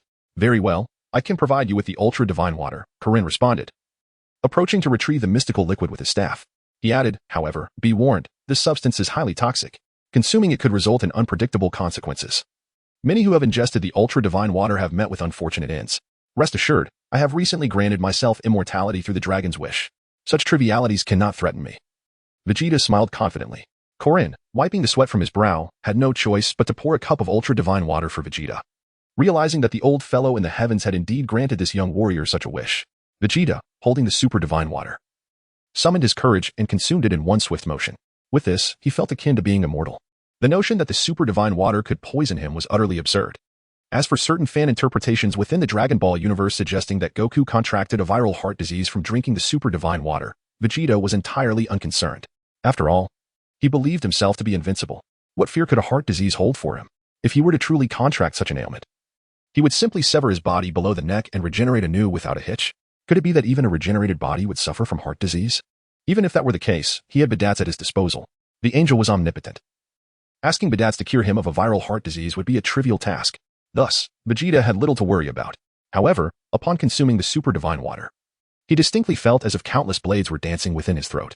After these blades had sliced through, they made their way into his body, wreaking havoc within. The sensation was nothing short of intoxicatingly surreal. Vegeta silently endured immense suffering, refraining from uttering a single cry of anguish. Does it hurt? The wise Korin inquired with concern. Not at all, Vegeta replied, beads of sweat glistening on his brow. Is this what you call not hurting? You look utterly exhausted from the pain, exclaimed Korin. Vegeta resolutely unleashed all of his energy, utilizing his own power to withstand the torment that inflicted upon him. Vegeta discovered that, through this method, the sensation of pain had indeed diminished significantly. An hour later, Vegeta's pain has entirely dissipated. Vegeta took a deep breath, silently attuning himself to the changes within his body. My energy. I sense it surging at an astonishing rate. What is my battle power at this moment? Vegeta promptly retrieved his scouter and affixed it to his ear, pressing the button atop it. The battle power readout revealed a specific code, 937929266. Indeed, Vegeta's combat power has ascended to an astounding height of 937929266, far surpassing that of the original narrative's depiction of him 20 years later. It is worth noting that in the original tale, When Vegeta arrived on Earth 2 decades later, his battle power was merely 937929266. After imbibing a sip of the super divine water, his strength remarkably doubled to 937929266. One wonders whether further consumption would yield continued augmentation. You are truly remarkable, young one, Master Kakarot exclaimed. You are the first to have consumed the super divine water and survived. I can distinctly sense your energy escalating exponentially. Another cup, please. The last one barely satisfied my appetite, Vegeta urged Master Kakarot. Master Kakarot, momentarily at a loss for words, remarked, if you continue to drink this, it may not yield significant results. You would merely be inviting suffering upon yourself. Enough chatter, let us proceed, Vegeta pressed. Very well, if you wish to drink. Then drink to your heart's content, Master Kakarot sighed, reluctantly pouring another cup of super divine water for Vegeta. Vegeta held the cup of ultra divine water, poised to take a sip. Am I to drink it straight? He inquired. Kakarot, the wise sage, responded with a puzzled expression. Go, prepare me a plate of peanuts. I wish to indulge while I drink, Vegeta commanded. Kakarot silently wiped the sweat from his brow. Have you mistaken the ultra divine water for alcohol? He asked, bewildered. What are you lingering for? Hurry up, or I shan't enjoy my drink to the fullest, Vegeta insisted. Kakarot swiftly prepared the peanuts, presenting a platter of crispy fried peanuts. Vegeta took a hearty sip of the ultra divine water, accompanied by a handful of peanuts, relishing the experience. Master Kakarot stood in astonishment, questioning the authenticity of this remarkable liquid. Is that truly the ultra divine water? How is it that you seem completely unscathed now? Is it enjoyable? He inquired, intrigued. Why not have a taste yourself? Vegeta suggested with a smile. Oh no, I wouldn't dare. I might very well meet my end with just one sip, Master Kakarot replied, shaking his head vigorously. In no time, Vegeta had consumed the entire cup of ultra divine water, savoring it alongside the peanuts. It's quite pleasant, he remarked, though it does leave a slight burn in the stomach afterward. Vegeta took a deep breath and swiftly assessed his battle power. To my astonishment, I have indeed made progress. Vegeta's combat prowess has now ascended to an astonishing level of 937, 929, 266, akin to that found in the most nihilistic of novels. There is no need for arduous training, as even the consumption of divine water can elevate his battle strength. Vegeta was overjoyed and poured himself another glass of super divine water. Are you really drinking that? Master Kakarot asked, bemused. Do you truly consider super divine water to be akin to alcohol? Chapter 15. Bulma, we shall depart for our honeymoon tomorrow. Bring me a few more cold dishes. A plate of peanuts simply does not suffice, Vegeta commanded. Very well, Master Kakarot replied, somewhat exasperated. He soon presented Vegeta with a plate of cucumbers and a dish of cold shredded potatoes. With the addition of these two cold dishes, Vegeta found his drinking experience significantly more enjoyable. Vegeta swiftly finished another cup. Vegeta assessed his combat power. Combat power, 937, 929, 266. Is this enhancement purely coincidental? He continued to drink. 3 hours later, the bottle of ultra divine water was nearly empty. Is this all there is? Vegeta inquired. It requires some time to regenerate, primarily. You drank too swiftly, Master Kakarot wiped his sweat. This kid truly treats ultra divine water as if it were liquor. The question is, after consuming such a quantity, how are you still alive? Are you even human? Vegeta felt a surge of delight within as he consumed an entire bottle of the divine water. Vegeta's combat power has now reached an impressive height of 120,000. One wonders if the substance can be consumed indefinitely. However, isn't it true that this miraculous water can be utilized by many? Vegeta squinted as he directed his gaze towards Master Kakarot. Vegeta recalls that in Dragon Ball GT, the beings controlled by Baby, the parasitic organism, were extinguished through the use of the ultra divine water. Those were, after all, the inhabitants of an entire planet. Yet, astonishingly, just a small quantity of that ultra divine water was sufficient to eliminate them. You have consumed 2 pounds already, Master Roshi remarked, wiping his brow. This flask, no. This bottle of ultra divine water takes approximately 3 days to replenish itself. Nevertheless, Vegeta did not dwell too much on the matter, as he was somewhat intoxicated, having unknowingly downed 2 pounds. Furthermore, he speculated that the ultra divine water from Dragon Ball GT might have been diluted for use. Or perhaps, by that time, Master Roshi had upgraded the bottle, allowing for a quicker generation of the ultra divine water. For today, this will suffice, Vegeta nodded in satisfaction, rising to pat Master Roshi on the shoulder. Master Roshi was left speechless. I intend to take this bottle of ultra divine water with me. You do not mind, do you? Vegeta inquired. Master Roshi replied, if I were to express my objection, would that change your mind? No, Vegeta responded. Master Roshi chose not to further engage in conversation. Was there any need for further discussion? Just take it. Vegeta carefully secured the bottle containing the super divine water. Vegeta wishes to ascertain the precise amount one must consume to halt the growth of his battle power. As he departs, Vegeta turned his head and cast a deep glance at Master Kakarot. Is there anything else? Master Kakarot inquired. Suddenly recalling something, Vegeta exclaimed. Please share some of your sins of beans with me. Master Kakarot sighed. You even know about sins of beans. with no intention of withholding. He descended to fetch a jar of senza beans, saying, "Take as many as you wish." "Very well, I shall not hold back," Vegeta replied, and without hesitation, he seized the jar and soared away from Korin Tower. Master Korin, feeling a mix of despair and disbelief, lamented, "I meant for you to take a few. Not to empty the entire jar. At least leave me a couple." Vegeta soared away in a wobbly fashion. A minute later, Vegeta returned home, cradling the jar of senza beans. "Darling, you're back," Bulma exclaimed, rushing towards him. "This is wonderful. At last, you're home. Who am I supposed to enjoy my honeymoon with tomorrow if you weren't here? I was contemplating how to skip class tomorrow, and then you just flew off." With excitement, Bulma grasped Vegeta's hand. "Yes, I'm back," Vegeta nodded, patting his head. "I feel a bit dizzy. Is this super divine water truly this intoxicating? What's wrong with you?" Bulma inquired. "Nothing. I've just consumed too much of this stuff. 2 pounds, to be precise," Vegeta replied. "What is this?" Bulma asked, taken aback. "Super divine water," Vegeta answered candidly. "Is it a delightful kind of liquor?" Bulma blinked. "Look at you. You can barely walk." "Yes, I may have indulged a bit too much," Vegeta admitted. "Honestly, I do not appreciate a husband who spends his days merely drinking." Bulma pouted, clearly displeased. "Vegeta, by the way, what is it that you're holding?" Bulma inquired again. "These are senza beans. Consuming one guarantees you 1 feel hunger for 10 days, Vegeta replied. "What? They merely appear to be ordinary beans," Bulma remarked, grasping a handful of senza beans to examine them, finding them unappetizing, and subsequently discarding them. "Bulma, I'm going to take a nap over there," Vegeta signaled to her, pointing towards a distant lounge chair. "So, you're not leaving, right?" Bulma asked, a hint of excitement in her voice. "Not for now," Vegeta nodded, striding towards the lounge chair. "Wonderful. Tomorrow, let us embark on our honeymoon," Bulma exclaimed, clapping her hands in delight. "Vegeta, what the hell is a honeymoon?" "You, a mere 4-year-old child, seem to know quite a bit. However, I have no interest in indulging in a honeymoon with someone as young as you. Perhaps we shall discuss this when you are older." Vegeta paid no heed to Bulma, meandering directly towards the nearby lounge chair. "This is utterly ridiculous. I truly overindulged earlier. At this moment, it feels as though my very insides are ablaze. If I were to drink myself to death, I would be left utterly speechless.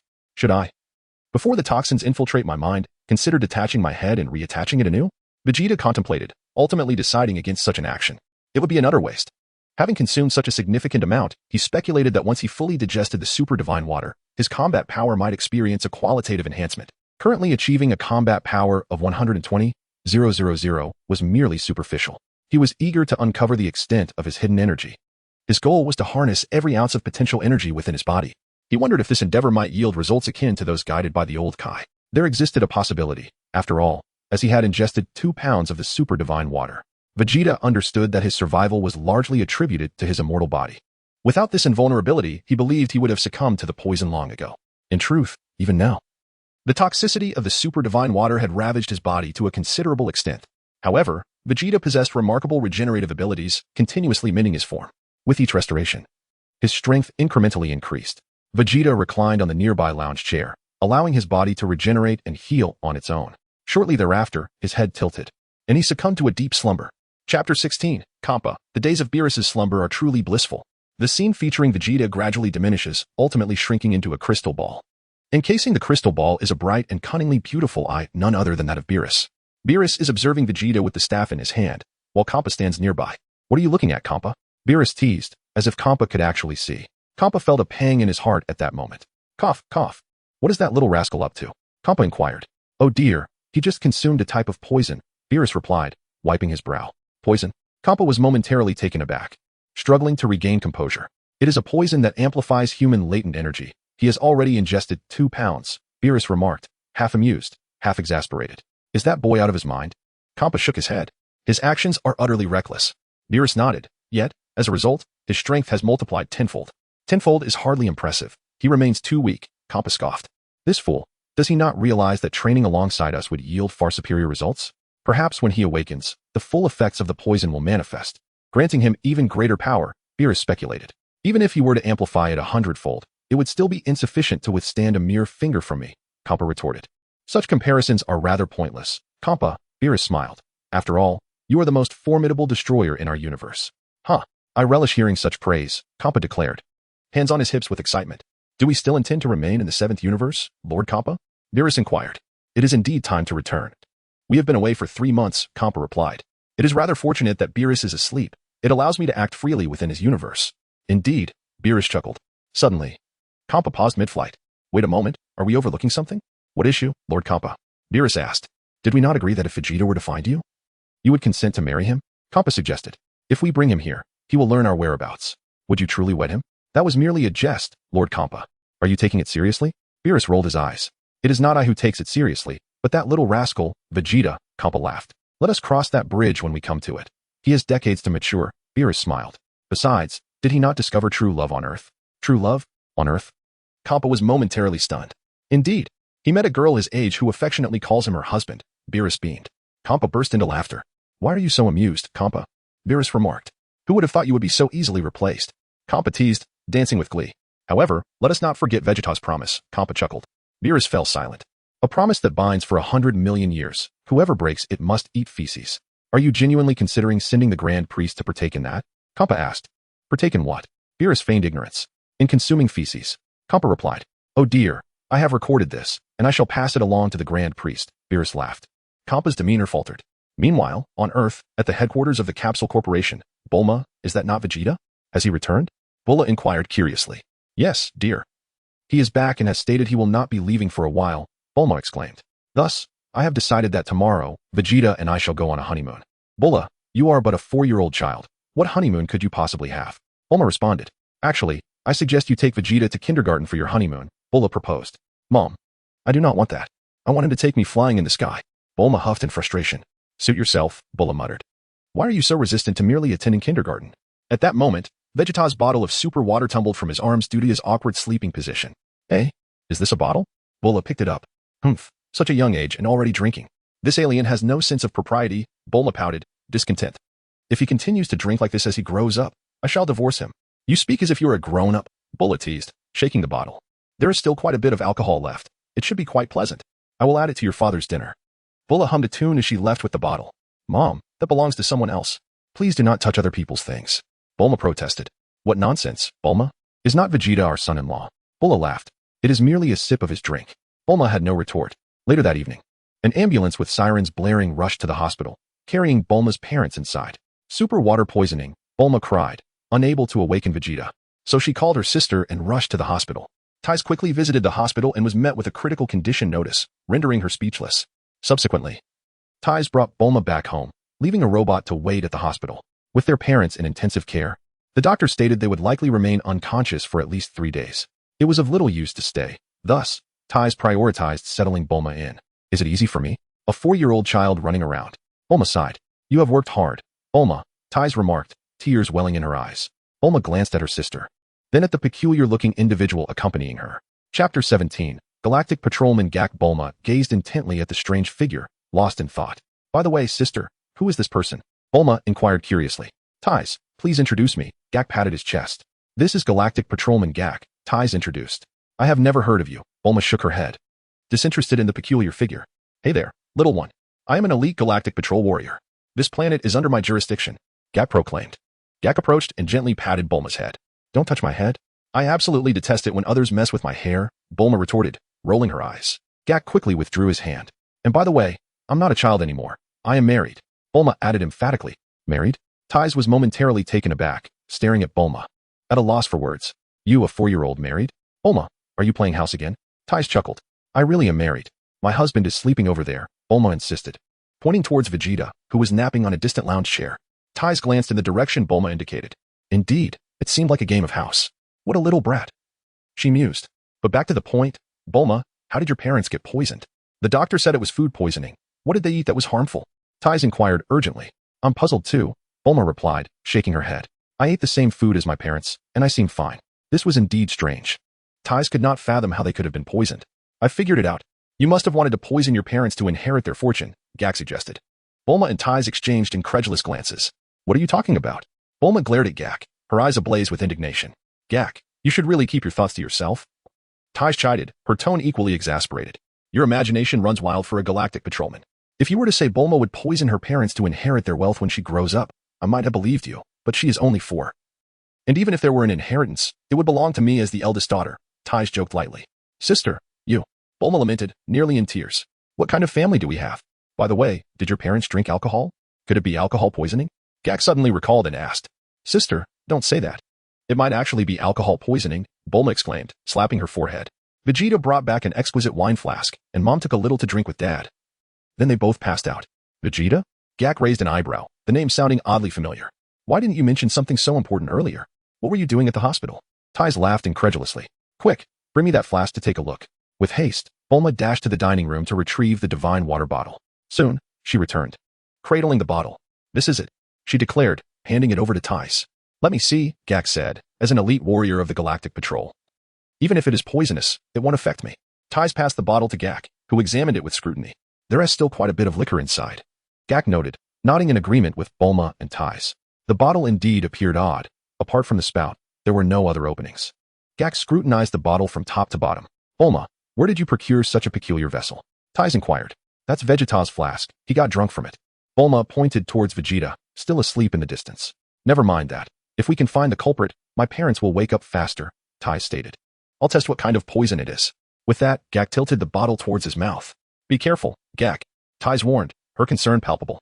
Don't worry. As I just said, I am an elite warrior of the Galactic Patrol. Even if it is toxic, it won't harm me, Gak replied nonchalantly, pouring the liquid into his mouth. As soon as the divine water entered Gak's mouth, he was immediately engulfed by excruciating pain. He promptly spat the liquid out, collapsing to the ground, unconscious. Bulma and Tais were left in shock. Tais rushed over to Gak, gently tapping his face and calling out his name, but he remained unresponsive. Bulma nearly burst into laughter. Bulma, stop laughing. His condition is dire. We need to call an ambulance. Tais exclaimed, tears brimming in her eyes. Bulma wiped her brow. Before long, an ambulance arrived, sirens blaring. What? Another case of poisoning? The doctor chuckled, bemused.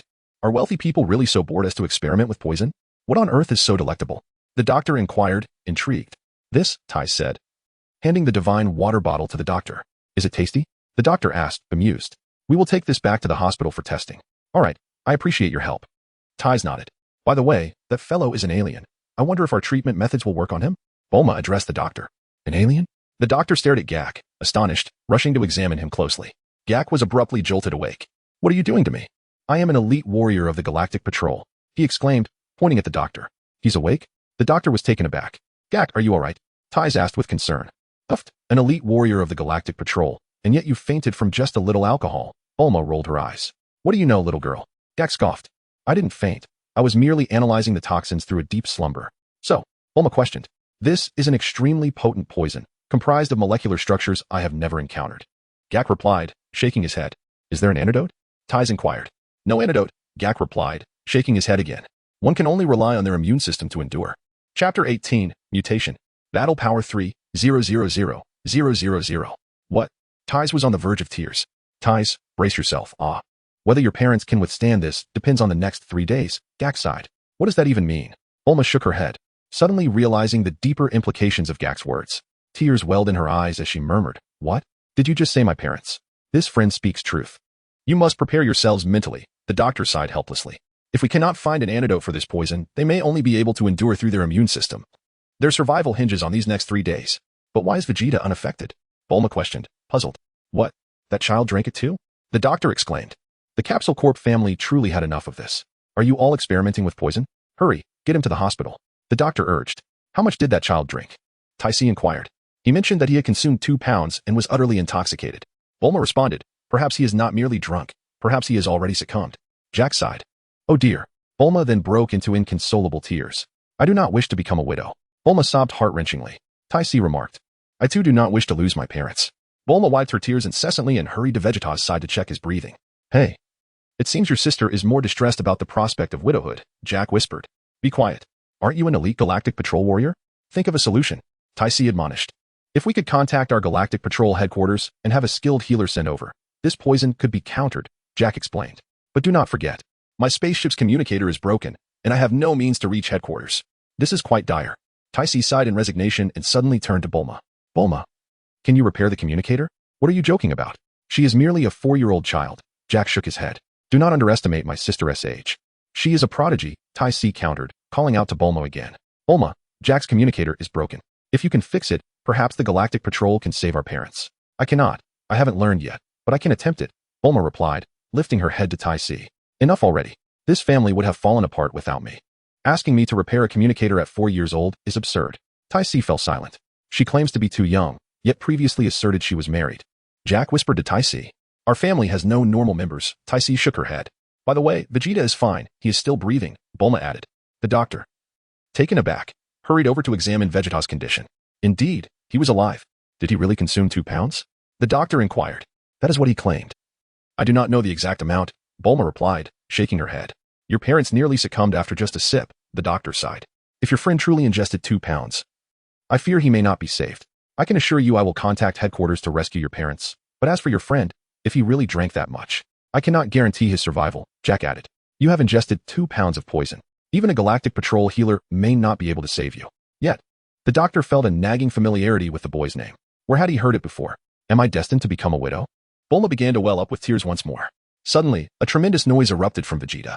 Turning to look, they saw Vegeta enveloped in a brilliant white light, radiating intensely like a burning sun. What is happening? Bulma gasped, hastily retreating to a distance to observe Vegeta. Is he about to explode from the poison? Jack was equally astonished. Icy quickly hid behind Jack. The doctor stood dumbfounded. Can one explode from excessive poison consumption? Am I dreaming? Vegeta slowly ascended into the air, his eyes gradually opening. With a thunderous roar, an overwhelming surge of energy and blinding light erupted from his being. Infinite energy radiated outward from Vegeta, spreading in all directions. Boom. Vegeta dispersed the energy that had emanated from him, taking a deep breath as he descended slowly from the sky. Vegeta exhaled the air he had inhaled, feeling an immediate sense of mental clarity, as if his body had undergone a profound transformation. Vegeta swiftly assessed the intensity of the energy coursing within him. At this point, his combat power had escalated to a level that could no longer be quantified by the scouter. After all, the maximum reading that this device could register was slightly over 50,000. This scouter was more advanced than the one used by Kaiatsu. Vegeta can only gauge his combat power by sensing the intensity of the energy within him. This time, he perceives that his combat power has likely reached the remarkable height of 3 million. 3 million. Incredible! I have consumed 2 pounds of the divine water. It has forcibly elevated my combat power from 12,000 to 3 million. If this combat power could be transformed into that of a Super Saiyan, wouldn't it allow me to effortlessly overpower Frieza? The effects of the divine water are truly extraordinary. I shall continue to drink it, for who knows? I might elevate my base combat power to over 10 million. Vegeta's slumber lasted for over 8 hours. During this time, the ultra-divine water within him had been entirely assimilated. Moreover, the areas affected by the corrosive properties of the ultra-divine water were restored through Vegeta's innate regenerative abilities. The Saiyans' brush with death, coupled with the latent enhancement granted by the ultra-divine water, enabled Vegeta to exponentially amplify his combat prowess in a remarkably brief period. This is the reason behind Vegeta's staggering battle power reaching the height of 3 million. Vegeta was overjoyed. It seems that my wish to the eternal dragon for immortality was indeed a wise choice. Although this immortality is not yet fully realized, it matters not. In the future, I may have the opportunity to enhance the dragon from Namek. Alternatively, upon encountering the divine dragon, I could request a true form of immortality. At present, the most pressing concern is to continue augmenting my combat prowess. Chapter 19. The Rescue of Bulma's Parents. Vegeta patted his chest. Where is the super divine water? Vegeta swiftly glanced at Bulma, Tais, and Gak who were present. Is that not the Galactic Patrolman Gak? What brings him here? Vegeta soon discovered the doctor over there, who was holding a vial of ultra-divine water in his hand. Vegeta extended his hand through the air, an invisible force swiftly exerting itself upon the doctor's grasp. With a sharp crack, the bottle of super divine water slipped uncontrollably from the doctor's hand, immediately soaring toward Vegeta. Vegeta took the bottle and shook it, revealing the divine water within. A satisfied smile graced his face. It seemed that during his slumber, the divine water had increased considerably. Should he drink it now, or wait until it was fully replenished in 3 days? Perhaps it would be wise to decide in 3 days. Consuming 2 pounds at once could yield even better results. Vegeta meticulously sealed the bottle of super divine water. In the next moment, he strode towards Bulma and Tai's direction. Both sisters were rendered speechless, and Gak was utterly stunned. It suddenly dawned upon him that this child bore a tail. Could he be a Saiyan? This individual was named Vegeta? Wasn't he the Prince of the Saiyans? No wonder the name sounded vaguely familiar. How could the Prince of the Saiyans be here on Earth? This was disastrous. The Earth was doomed. I must make a hasty exit. I have a stomachache. I need to use the restroom, Gak declared before turning to flee. I refuse to linger with a monster. Halt, Vegeta commanded. Gak felt his composure teetering on the brink. You think if you tell me to stop, I will? Absolutely not. Gak sprinted even faster. Do you believe your speed surpasses that of my energy blast? Vegeta's voice echoed ominously from a distance. Gak immediately halted, skidding to a stop. Cough, cough, Gak sheepishly returned. Why did you run upon seeing me? Have you recognized my identity? Vegeta squinted at Gak. Your identity? Who are you? I don't know you. Gak fervently shook his head. Bulma, what is happening?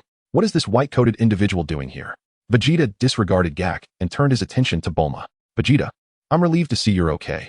I thought you had perished. Bulma exhaled in relief, adding, I certainly don't wish to be a widow. What kind of logic is that? Vegeta retorted, perplexed. My parents consumed the liquor from your bottle and were taken away by an ambulance. The hospital has issued a critical condition notice. Bulma sobbed as she explained to Vegeta. What did you say? Vegeta was taken aback. Bulma's parents drank the super divine water? Your parents are remarkably unfortunate. No wonder the hospital has issued a critical condition notice. Countless robust individuals have perished after consuming this substance. And your parents are merely ordinary people. This had escalated dramatically. Do not panic. I will consult someone and see if there is any way to save them, Vegeta mused. Huh, you have a solution? Bulma was momentarily taken aback. It remains uncertain. Please wait for me a moment. I shall return shortly. With that, Vegeta ascended into the sky like a cannonball. Vegeta soared through the sky, his speed producing a series of resounding sonic booms. Before long, he appeared atop Korin Tower. Korin, it is a pleasure to see you again, Vegeta remarked, gazing at the wise sage. Korin stared at Vegeta in a state of astonishment. You consumed 2 pounds of super divine water and emerged unscathed. Moreover, I can distinctly sense that the energy within you is on the verge of exploding. I am aware of Bulma's parents. I am truly sorry. However, even I am powerless to neutralize the toxin of the super divine water, Korin lamented, shaking his head. If it were possible to do so, those who perished after drinking the super divine water would have been spared. Vegeta, is there truly no other way? Vegeta inquired once more. Perhaps you should consult the Supreme Kai. If he is unable to assist, then it seems that Bulma's parents are beyond salvation, Master Karen responded solemnly. Whoosh. Vegeta swiftly appeared atop the temple, and the deity gazed at him in terror. In the brief span of just a few hours, the energy emanating from this young man had become astonishingly formidable.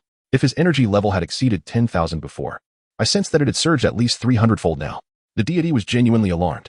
Was it possible that his combat prowess could obliterate foes with the slightest of actions? I realized I could alleviate the toxins within them. Let us proceed without delay. The deity sighed with resignation.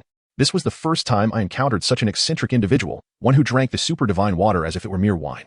Feeling rather carefree, aren't we? Vegeta smiled slightly. In the next moment, both Vegeta and the deity materialized within the hospital where Bulma's parents were. The deity personally administered detoxification to Bulma's parents, employing a unique healing technique from the Namekians, a skill Vegeta did not possess. In less than a minute, the toxins from the super divine water within Bulma's parents were entirely neutralized. All done. Once they awaken, they can return home, the deity stated. Excellent. Vegeta nodded in satisfaction, patting the deity's shoulder. Consider it a favor owed. Not at all, as the god of Earth. I would never wish to see the planet's greatest scientist perish from super divine water poisoning, the deity replied with a smile. Very well, I shall take my leave. Vegeta declared, transforming into a streak of light and vanishing swiftly. The deity stood momentarily perplexed. Why do you say farewell yet fly towards the temple? Before long, the deity witnessed Vegeta maneuvering the spaceship stationed atop the temple, descending and heading towards West City. Soon, the spaceship, piloted by Vegeta, landed at the headquarters of the Capsule Corporation. The sudden appearance of such a colossal craft startled both Bulma and Tais, while Jack trembled in fear. Indeed, he was a Saiyan. Wasn't this the spaceship belonging to Frieza and his cohorts? With a resounding thud, the spaceship's hatch opened, and Vegeta emerged from within. Vegeta stood before Bulma. Is that you? Is that your spaceship? Bulma sighed in relief. Chapter 20, Preparing the Canned Peaches. Indeed, Vegeta affirmed, nodding. I have arranged for the antidote to the poison within your parents' bodies. They shall awaken shortly. You need not worry. All will be well. Bulma was momentarily taken aback. Tais also found herself momentarily stunned. Is the poison truly cured? You were gone for less than 10 minutes. Hey, what is this? They've awakened? All vital signs are completely normal? The doctor, receiving a call, was left dumbfounded by the news. Bulma and Tais turned to the doctor. My colleague just informed me that Dr. Briefs and his wife have fully recovered. This is truly a medical miracle, the doctor exclaimed in awe. This has nothing to do with medicine. Bulma shook her head in disbelief. Bulma, do not be unreasonable, Tais softly reprimanded. We owe our gratitude to the doctor. However, returning to the matter at hand, Bulma, did your parents express a desire to drink that? Vegeta inquired. My mother found your flask quite intriguing, and she thought the liquor inside must be delightful, so she prepared a few dishes for my father, Bulma explained. Vegeta, you actually consumed this substance as if it were wine? 3 days later, Dr. Brief and his wife, Bulma, had fully recovered. Vegeta has once again embarked on his journey of consuming the super divine water. Concurrently, he has entrusted his spacecraft to Dr. Briefs for research. At present, Vegeta harbors no fear of Frieza, even if Frieza were to arrive on Earth at this moment. He is confident in his ability to transform into a Super Saiyan in a short span of time. As for Galactic Patrolman Gak, upon realizing that Vegeta harbors no intentions of confronting him, he felt a sense of relief wash over him. Dr. Briefs has successfully repaired Gak's spacecraft, prompting Gak to swiftly maneuver the spacecraft back to the Galactic Patrol headquarters, fearing that Vegeta might change his mind. Vegeta, as ever, continues to indulge in the divine water as if it were mere wine. He drained yet another bottle of this celestial elixir completely. Once he finished the divine water, Vegeta sought a place to rest.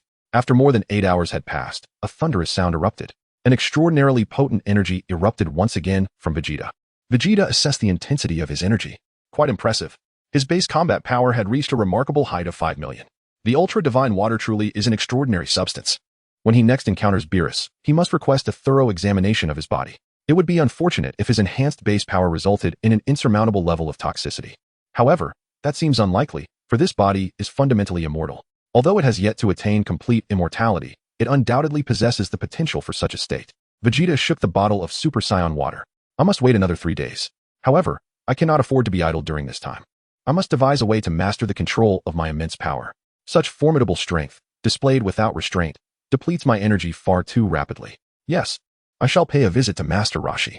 I will spend some time learning from that fellow. Bulma, I will be away for a while, Vegeta informed Bulma. Huh? Where are you going? Bulma inquired. I am heading out to train.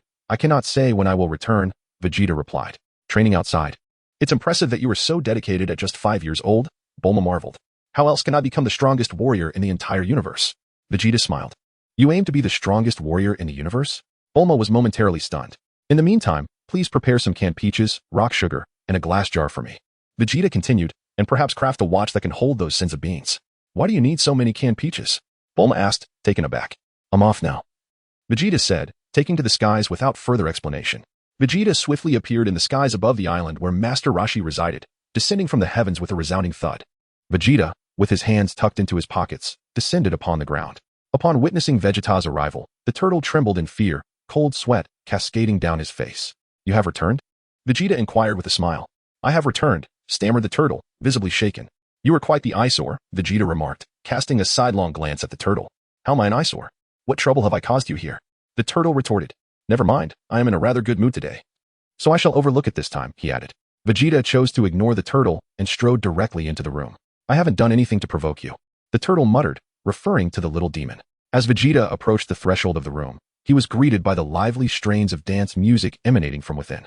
It was the same familiar melody and rhythm. He turned his gaze to Master Roshi, who remained fixated on the television, his face nearly pressed against the screen. On the broadcast, several beautiful young women were gracefully dancing. Vegeta, unperturbed, chose to recline on the sofa, indulging in the television program. Surprisingly, the dance performed by the young ladies was quite captivating. After 5 minutes, the broadcast concluded with an announcement. We shall meet again at the same time the day after tomorrow. The screen then shifted to advertisements, much to Master Roshi's dismay. Is this truly the end? What a pity, he lamented, stretching his weary back and moving his arms. Suddenly, he sensed a commotion behind him and swiftly turned to investigate. There he found Vegeta seated on the sofa. Huh, whose child are you? How did you arrive here? Master Roshi inquired hastily. I have come to learn martial arts from you. Vegeta replied with a smile. You wish to learn martial arts from me? Master Roshi paused, impressed by the young one's spirit and determination to pursue martial arts at such a tender age. When can we commence? Vegeta asked. However, I have no intention of taking on disciples. You should leave, Master Roshi responded with a chuckle. I do not intend to take you as my master. I merely wish for you to teach me how to control my energy, Vegeta explained, for the power within me is exceedingly great, and I fear that an inadvertent mishap could shatter the earth. Master Roshi was momentarily taken aback. After a few seconds, he fixed his gaze upon Vegeta, chuckling heartily. You are quite the amusing little fellow. I have not encountered anyone as boastful as you. Surely you are aware of my identity? I am revered as the martial arts god, Master Roshi, and even I lack the ability to obliterate the earth with a single punch. Vegeta smiled dismissively. Very well. Before you speak of shattering the earth, allow me to witness your strength and see if you are worthy of my instruction, Master Roshi replied with a grin. Let us step outside. I would feel remiss if I were to destroy your home, Vegeta remarked. Ha ha ha, as if this were to be an exceedingly fierce battle. Master Roshi laughed heartily. All right then, let us proceed outdoors. In the next moment, Vegeta followed Master Roshi outside the house. Come, young one, unleash your full might upon me. Master Roshi beckoned to Vegeta. Then I shall not hold back. You had best be cautious, Vegeta warned. Do not worry, nothing shall happen. Master Roshi declared with an air of confidence. The turtle beside them radiated boundless anticipation. Am I mistaken? This little brat dares to challenge Master Roshi? Very well. This is the perfect opportunity for Master Roshi to teach this little imp a lesson. You may begin, Master Roshi called to Vegeta once more. All right, Vegeta replied, lightly waving his sleeve. Whoosh! An invisible wave of energy materialized instantaneously before Master Roshi. Bang! With a muffled thud, Master Roshi was caught off guard and was sent hurtling backward. Crash! His body crashed through the house behind him and emerged out the other side. Subsequently, he rolled across the ground, leaving several craters in his wake, before launching himself into the vast ocean. The seawater surged to a height of several dozen meters. Master Roshi continued to tumble in the waves until he gradually came to a stop, tilting his head and nearly losing consciousness. The turtle beside him stood frozen in shock. What just happened? What transpired moments ago? Alas, I still failed to control my strength, Vegeta sighed, shaking his head as he shot into the sky. Swiftly appearing beside Master Roshi. Slap! Vegeta stepped forward and grasped the turtle shell of Master Roshi, hoisting him from the depths of the sea and bringing him back to the island. Immediately, Vegeta retrieved a Senzu bean from his pocket and placed it in Master Roshi's mouth. Upon consuming the bean, Master Roshi opened his eyes, gazing at Vegeta with a hint of trepidation. Cough, cough, young lad, what was it you just said to me? Master Roshi asked, beads of sweat forming on his brow. I said, I wish to learn martial arts from you, Vegeta replied. Master Roshi exclaimed, cough, cough, are you serious? You are already so powerful, and yet you wish to learn from me? His expression conveyed a sense of despair. It is precisely because I am so strong that I seek your guidance, Vegeta countered. Master Roshi fell silent. What kind of logic is that? I hardly know how to respond. To put it simply, I have inadvertently become too powerful. My strength has surged 500-fold in just 5 or 6 days, and I am struggling to control this newfound power. Vegeta spoke candidly, thus, I wish to learn from you how to master my abilities. Master Roshi was utterly flabbergasted. You just said your strength increased by how much? He inquired. 500 times, Vegeta confirmed. Master Roshi was rendered speechless. 500 times? Are you even human? The old turtle rolled his eyes, nearly fainting. Cough, cough. How did you achieve this? He asked with a wry smile. It's quite simple. I consumed the ultra-divine water as if it were wine, Vegeta said, producing the bottle from his cloak. Ultra-divine water? I feel as though I've heard of that before, Master Roshi pondered, suddenly recalling. Isn't that the concoction belonging to Karen? Indeed, Vegeta nodded. That rascal, Karen, gifted you such a precious liquid? Master Roshi was at a loss for words. That insufferable old cat. When I requested ultra-divine water from him, he refused and merely offered me regular water, claiming it was the ultra-divine water. What a shameless old cat. If you desire to drink it, once you teach me to control my ki, I can share it with you, as much as you wish. Vegeta assured him. Really? That would be wonderful. It's a deal then. Master Roshi replied, excitement gleaming in his eyes. This lad has consumed ultra-divine water and gained 500 times the strength. If I were to drink it, perhaps I could regain my youth. How much stronger could I become? Perhaps 1,000-fold. Master Roshi's face was alight with boundless anticipation. By the way, what is your name? Master Roshi inquired. Vegeta, replied Vegeta. Ah, your tail is quite distinctive. Is it genuine? Master Roshi had long noticed Vegeta's tail. It is indeed real, but that is not the focus. Please, teach me quickly. Vegeta urged. You seek to control your ki, the energy within your body, correct? Master Roshi contemplated. Actually, this is not a difficult task. The key is to remain calm. In doing so, you will gradually sense the ki within you, and then you can. Master Roshi began to impart his understanding and insights regarding ki.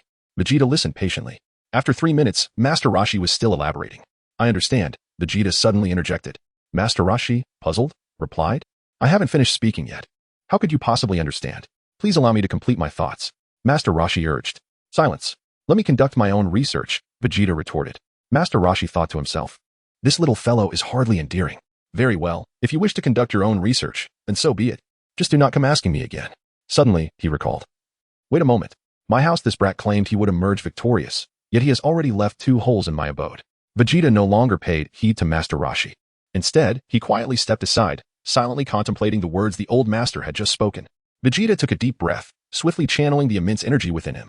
Vegeta expelled a surge of energy. In the next moment, he quietly assessed the intensity of the energy emanating from himself. Not bad. He had concealed around 50 to 60% of it. Once more. Another 10 minutes passed. Vegeta has already reined in all of his energy. Vegeta has finally mastered the art of freely controlling his aura and energy. Master Roshi, standing nearby, widened his eyes in astonishment. Has this young man truly grasped it so swiftly? He is indeed a prodigy in martial arts. Chapter 22, Calling Bardock. All right, thank you for your guidance. Vegeta nodded with satisfaction. Ha ha, quite impressive. Your ability to comprehend is remarkable. If you continue to train diligently, you will undoubtedly become an exceptional martial artist. Master Roshi expressed his admiration. I have no desire to be merely an exceptional martial artist. My ambition is to become the strongest warrior in the entire universe. Vegeta replied with a smile. The strongest in the universe? Master Roshi wiped the sweat from his brow, clearing his throat. That is quite an ambitious goal. After speaking, Master Roshi fixed his gaze on the bottle of ultra-divine water hanging from Vegeta's side. Vegeta, according to our agreement, that ultra-divine water. Master Roshi grinned. Fetch a cup, and I shall pour you a drink. A cup? Master Roshi felt a wave of disappointment wash over him. You're only going to let me have a single cup? How miserly of you. You treat this as if it were wine, which is why you've grown so powerful. And when it's my turn, you only offer me a single cup. Indeed, you mentioned one cup, but you never specified the size, did you? I'll get a larger cup, Vegeta replied. Master Roshi swiftly darted into the room and returned with a basin-sized cup. One cup is one cup, after all, he remarked. Vegeta, bring me a regular cup. Vegeta's nostrils flared in irritation. It takes 3 days to fill this thing. I still need it for myself. Aren't you afraid of poisoning yourself with such excessive consumption? Such a miserly fellow. Master Roshi, feeling quite helpless, happened to grab a large wine glass instead. Vegeta shook his head and poured a small cup for Master Roshi. Is this all? Pour me some more, Master Roshi insisted. This is all there is. You can pour it yourself, Vegeta replied, handing the bottle of ultra-divine water to Master Roshi. Master Roshi shook the bottle, discovering it was indeed empty. What a stingy little brat. Just have a sip to savor the flavor. Hey, turtle, what are you standing there for? Prepare me a plate of peanuts. Master Roshi commanded the sea turtle. The sea turtle replied, You want me, a sea turtle, to prepare peanuts? Wiping his brow, he promptly went to the kitchen and returned with a plate of peanuts. Now, I am about to enhance my strength. After finishing this cup, perhaps my power will increase 100-fold, Master Roshi said, his face radiating boundless anticipation. He took a bite of peanuts, followed by a sip of the ultra-divine water. The moment the water entered his mouth, Master Roshi's expression transformed dramatically. Ah, he exclaimed in agony. Why is this so spicy? Then he recalled, oh right. I forgot to tell you, this stuff is highly toxic. Only by overcoming the damage it inflicts can one experience a significant boost in strength. Vegeta, unhurried, chimed in from the side. Master Roshi's eyes widened, unsure whether to swallow the ultra-divine water or not. But soon after, he gritted his teeth and downed the mouthful. This brat treats this stuff like liquor without any issue. I am the god of martial arts. How could I possibly be harmed? He thought to himself. And then Master Roshi's head tilted, and he fainted. Hey, turtle, come here, Vegeta called to the sea turtle. I am a sea turtle, not a turtle. The sea turtle corrected him. Stop dawdling. Do you believe I will toss you to the other side of the ocean, leaving you eternally lost? Vegeta warned. The sea turtle, near tears, thought, what have I done to deserve this? Reluctantly, he crawled over quickly. This old man might be in a deep slumber for a while or might even die. Keep an eye on him, Vegeta advised. If he dies, there is nothing for me to watch over. The sea turtle replied with a wry smile. You are right, Vegeta nodded, slowly ascending into the sky. Well then, good luck. With that, Vegeta transformed into a streak of light and vanished in an instant. Before long, Vegeta returned to the headquarters of the Capsule Corporation. Vegeta, you're back so soon? Bulma rushed to his side. Have you completed your training? Indeed, I have nearly finished, Vegeta affirmed. When shall we go on our honeymoon? Bulma inquired with anticipation. Your parents have been discharged from the hospital. Although there was no danger to their lives, it is a relief for Bulma. However, new troubles soon followed. She would have to return to kindergarten. Bulma wished she could leave for the honeymoon with Vegeta immediately. Let us wait until you grow up. Then we can go on our honeymoon, Vegeta replied. I must leave Earth now. Huh, you are leaving Earth? Where are you going? Didn't you say your home planet exploded? Bulma asked in astonishment. Of course, I must continue my training, Vegeta stated plainly. You still wish to train? But haven't you already been training? Bulma asked, confused. What I am currently practicing is merely the most basic of techniques. I desire to train under a true deity. Vegeta explained. A true deity? Bulma was taken aback. Well, there will be plenty of opportunities to meet again, Vegeta reassured her, patting Bulma on the head. When you turn 16, I will return. Bulma shook her little head in disbelief. Vegeta ceased his procrastination and retrieved the communicator that Bardoss had handed him from his chest. It was time to engage in earnest training with Bardoss. What is this? Bulma inquired with curiosity. This is a communicator to connect with the gods.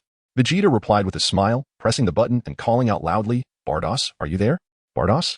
The name seemed to suggest a feminine presence, causing Bulma to pause momentarily. In the distant 6th universe, on planet Sadala, Bardoss immediately received Vegeta's call. The connection was established. Oh dear, it's young Vegeta.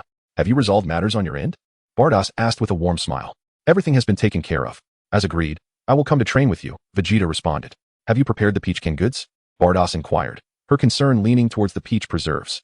Chapter 23. An encounter with the angel of the 10th universe, Kusu. How long will it take for you to arrive? Vegeta asked. You are on Earth in the 7th universe, correct? Bardoss contemplated. If I fly from here, it will take at least 6 hours. That is more than sufficient time. Please come over now, and the moment you arrive, we can eat, Vegeta replied. All right, then I shall see you in 6 hours. Bardoss nodded. Thus, the call came to an end. Vegeta swiftly prepared the canned peaches. Why are you preparing so many peaches? Are you intending to make canned goods for that girl? Bulma expressed her discontent. She is not just any girl. She has lived for over 1 billion years. Vegeta clarified as he continued with his task. What? Isn't she just an old hag by now? Bulma exclaimed in astonishment. There are beings that can live that long. She possesses eternal life, Vegeta replied. Really? She must be quite the old fool by now, Bulma muttered. On another front, Vados greeted Kampa. Lord Kampa. I am headed to the Earth of the 7th universe. Has that kid finished his tasks? Kampa inquired. Yes, he has completed them, Vados nodded. Are the canned peaches ready? Kampa asked again. Ah, that's precisely what I am going for, Vados replied with a smile. Very well, if they are not delicious, do not bring them back, Kampa suggested. Understood, Vados nodded in agreement. With a gentle tap of her staff on the ground, a brilliant light, reminiscent of stars, erupted around her. In an instant, Vados transformed into a radiant, multicolored streak and swiftly vanished into the cosmos, heading towards the 7th universe. 6 hours passed in the blink of an eye. Vegeta has also prepared himself for departure. Before leaving, he generously gifted his spaceship to Bulma's father for research purposes. Vegeta had little to carry, the only essential item being a bottle of super divine water. It was indeed a valuable asset, perfect for quenching thirst and replenishing energy during idle moments. Suddenly, she arrived. Vegeta lifted his gaze to the heavens and beheld the brilliant flames illuminating the sky. Thud, thud, thud, Bulma quickly scurried behind a tree to hide. The old crone had come. One could only wonder how unsightly this old hag must be, yet her voice was surprisingly melodious. With a resounding thud, Beerus descended from the sky, landing beside Vegeta. Here, give this a try, Vegeta said, offering a can of peaches to Beerus. Is this canned yellow peach? Beerus examined the can closely, murmuring softly. Indeed, Vegeta affirmed. Handing her a spoon, Beerus took a small taste, and upon savoring the first bite of the yellow peach, her eyes sparkled with delight as the flavors danced on her palate. Oh my, how delightful! It's sweet and crisp, truly a delicacy of the human realm, Beerus exclaimed. Bulma stood in stunned silence for quite some time. This woman was not an old hag at all. She was rather beautiful. Vegeta, you are a deceiver. Does she truly possess the appearance of someone who has lived for eons? She distinctly exudes the vigor of a youthful maiden. What about the other canned peaches? Bardos inquired. They are all contained within this ring, Vegeta replied, giving his ring a slight shake. Is that a storage ring? Bardos was taken aback, not anticipating that the technology on this planet had advanced to such a degree. Indeed, Vegeta affirmed with a nod. This ring was crafted by Bulma's father. It possesses a cubic meter of storage space. Currently, my sins of beans, canned peaches, and some miscellaneous items are all stored within. Then let us be on our way. Bardos beckoned. Vegeta immediately rushed forward and embraced Bardock. With a resounding crack, Bardock radiated a dazzling brilliance akin to the twinkling stars. In a swift motion, Bardock soared into the heavens with Vegeta in tow. In but a fleeting moment, they vanished into the vast expanse of the cosmos, leaving no trace behind. Hey, Vegeta. When will you return? Bulma called out to the sky. Yet, Vegeta could no longer hear her. As Bulma gazed at the spot where Vegeta had once stood, a wave of despondency washed over her, akin to the feeling of losing a cherished toy. That blue-skinned woman was utterly outrageous. In the boundless reaches of space, Bardock propelled forward with Vegeta, their journey continuing for over 2 hours. Vegeta fixed his gaze and realized that Bardos had already brought him to the edge of the universe. Is this truly the end of the universe? Vegeta inquired. Indeed, beyond this lies the void, an uncharted realm, Bardos elucidated with a smile.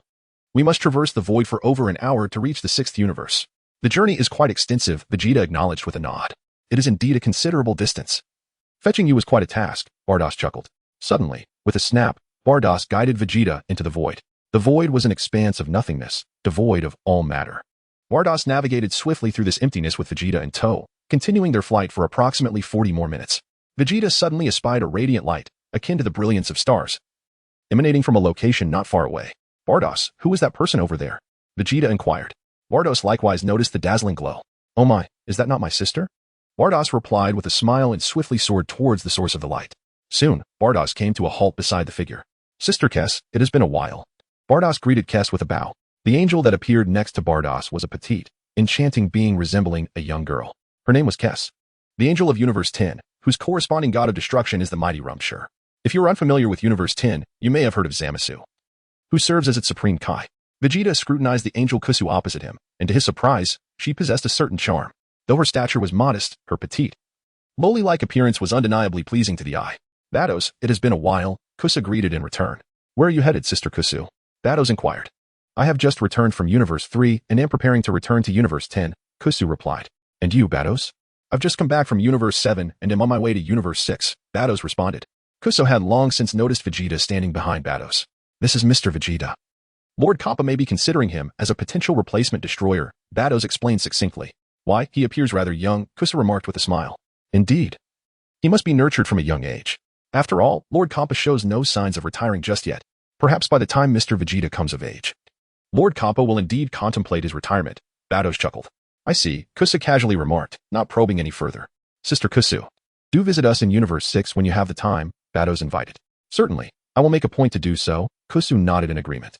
The two angelic beauties exchanged a few pleasantries before bidding each other farewell. They soon parted ways, each soaring off in a different direction. Vegeta, is the conversation between angels always this dull? You could at least indulge in some gossip. Instead, it turned out to be a lonely exchange. Vegeta shook his head. As Bardos soared through the air, her staff suddenly trembled. Bardos paused momentarily, then swiftly turned her gaze towards the staff. Oh dear, it is the Grand Minister. Bardos was taken aback. Vegeta was equally taken aback. Could it be that my vow, uttered in jest, reached the great priest's ears? If that were the case, it would indeed be rather unfortunate. Please grant me a few years to cultivate my strength before passing judgment. At this moment, how could I possibly contend with you? Do refrain from speaking, do you hear me? Bardos admonished Vegeta. Rest assured, my lips are sealed, Vegeta replied. Bardos remarked. I sense there is more to your words than meets the eye, yet I cannot quite articulate it.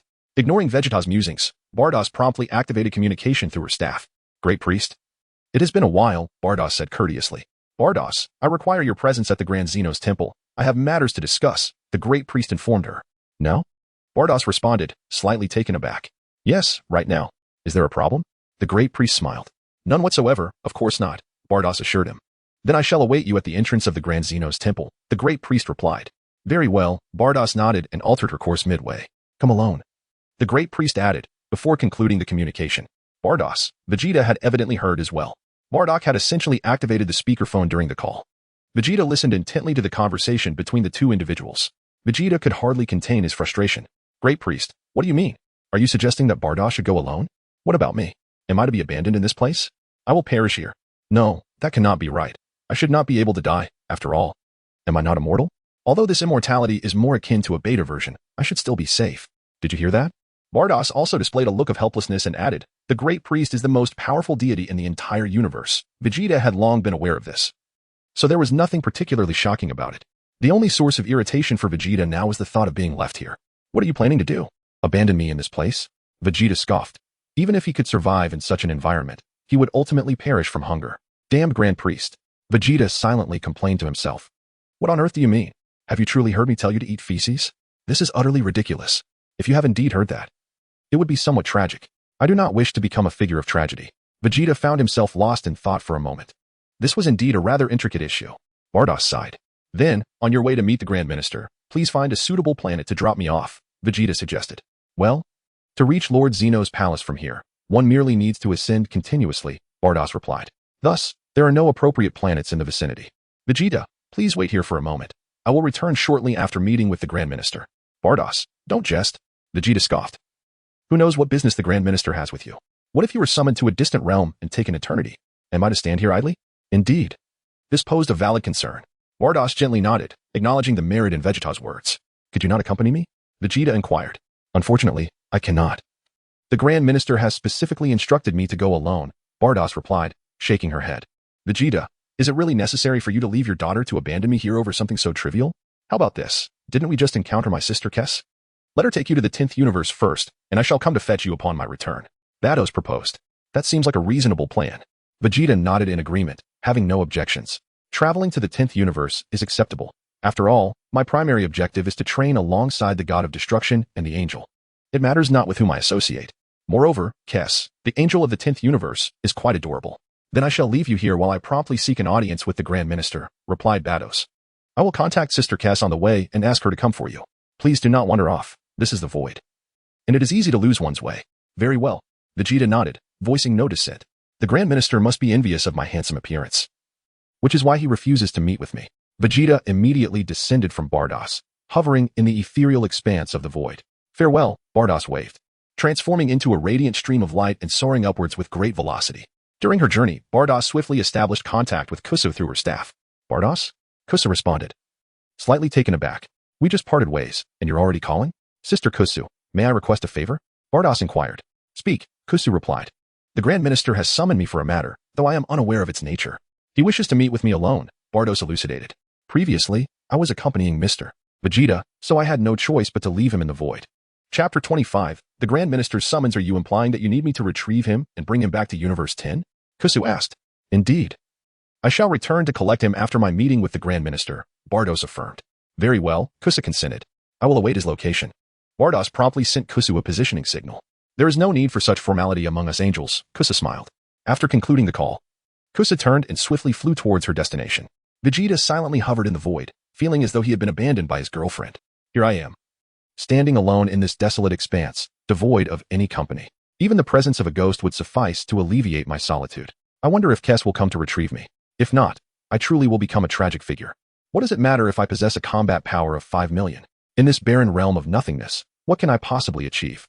Fortunately, after a brief moment of waiting, Vegeta spotted a distant light, dazzling like a star, twinkling several times. In an instant, Kess approached swiftly from afar. Vegeta let out a slight sigh of relief. Bardos, you are quite dependable after all. Kiss, you deserve commendation. You indeed came to fetch me. Mr. Vegeta. Bardos mentioned that I should first take you to Universe 10. She has informed you, hasn't she? Kiss inquired. Yes, she has. Vegeta nodded obediently. Then let us be on our way, Kiss beckoned. Very well, I appreciate your assistance, Vegeta replied, stepping forward to embrace Kiss's slender waist. Oh, that tickles. Kiss erupted into a fit of giggles. Did I stumble upon your ticklish spot? Vegeta remarked. Indeed, indeed. Perhaps you might try another spot. That area is quite sensitive. Kiss responded. Vegeta propelled his body upward slightly. Chris, your hand is not in the right place, she said, wiping her sweat. If it weren't for your youth, I would be quite upset. It must have been unintentional, right? Ah, this spot is just a better grip, Vegeta suggested. Let go. Chris's expression darkened. Is it because I can't hold on here? Vegeta feigned ignorance. Yes, Chris replied. I didn't know. Vegeta quickly changed his position, and Chris felt much more at ease. By the way, Mr. Vegeta, how old are you this year? Chris took a deep breath and inquired. Me? I'm 5, Vegeta replied. Only 5? You truly are just a little child, Chris remarked. He must not have meant it earlier, and he doesn't know that Spot shouldn't be disturbed. Well, I forgive you. Let us depart. Chris no longer dwelled on the earlier matter, and with Vegeta, they transformed into a radiant streak of light akin to the stars, swiftly heading toward the 10th universe. At the entrance of the Grand Priest's temple, the Grand Priest stood patiently, hands clasped behind his back, awaiting the arrival of Beerus. Beside him stood a young man with blue skin and an angelic halo around his neck.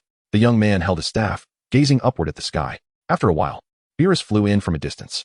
With a thud, he landed directly in front of the Grand Priest. Upon landing, Beerus immediately noticed the young boy beside the Grand Priest and paused in surprise. Beerus, you have arrived, the Grand Priest greeted with a smile. Greetings, Grand Priest, Beerus bowed.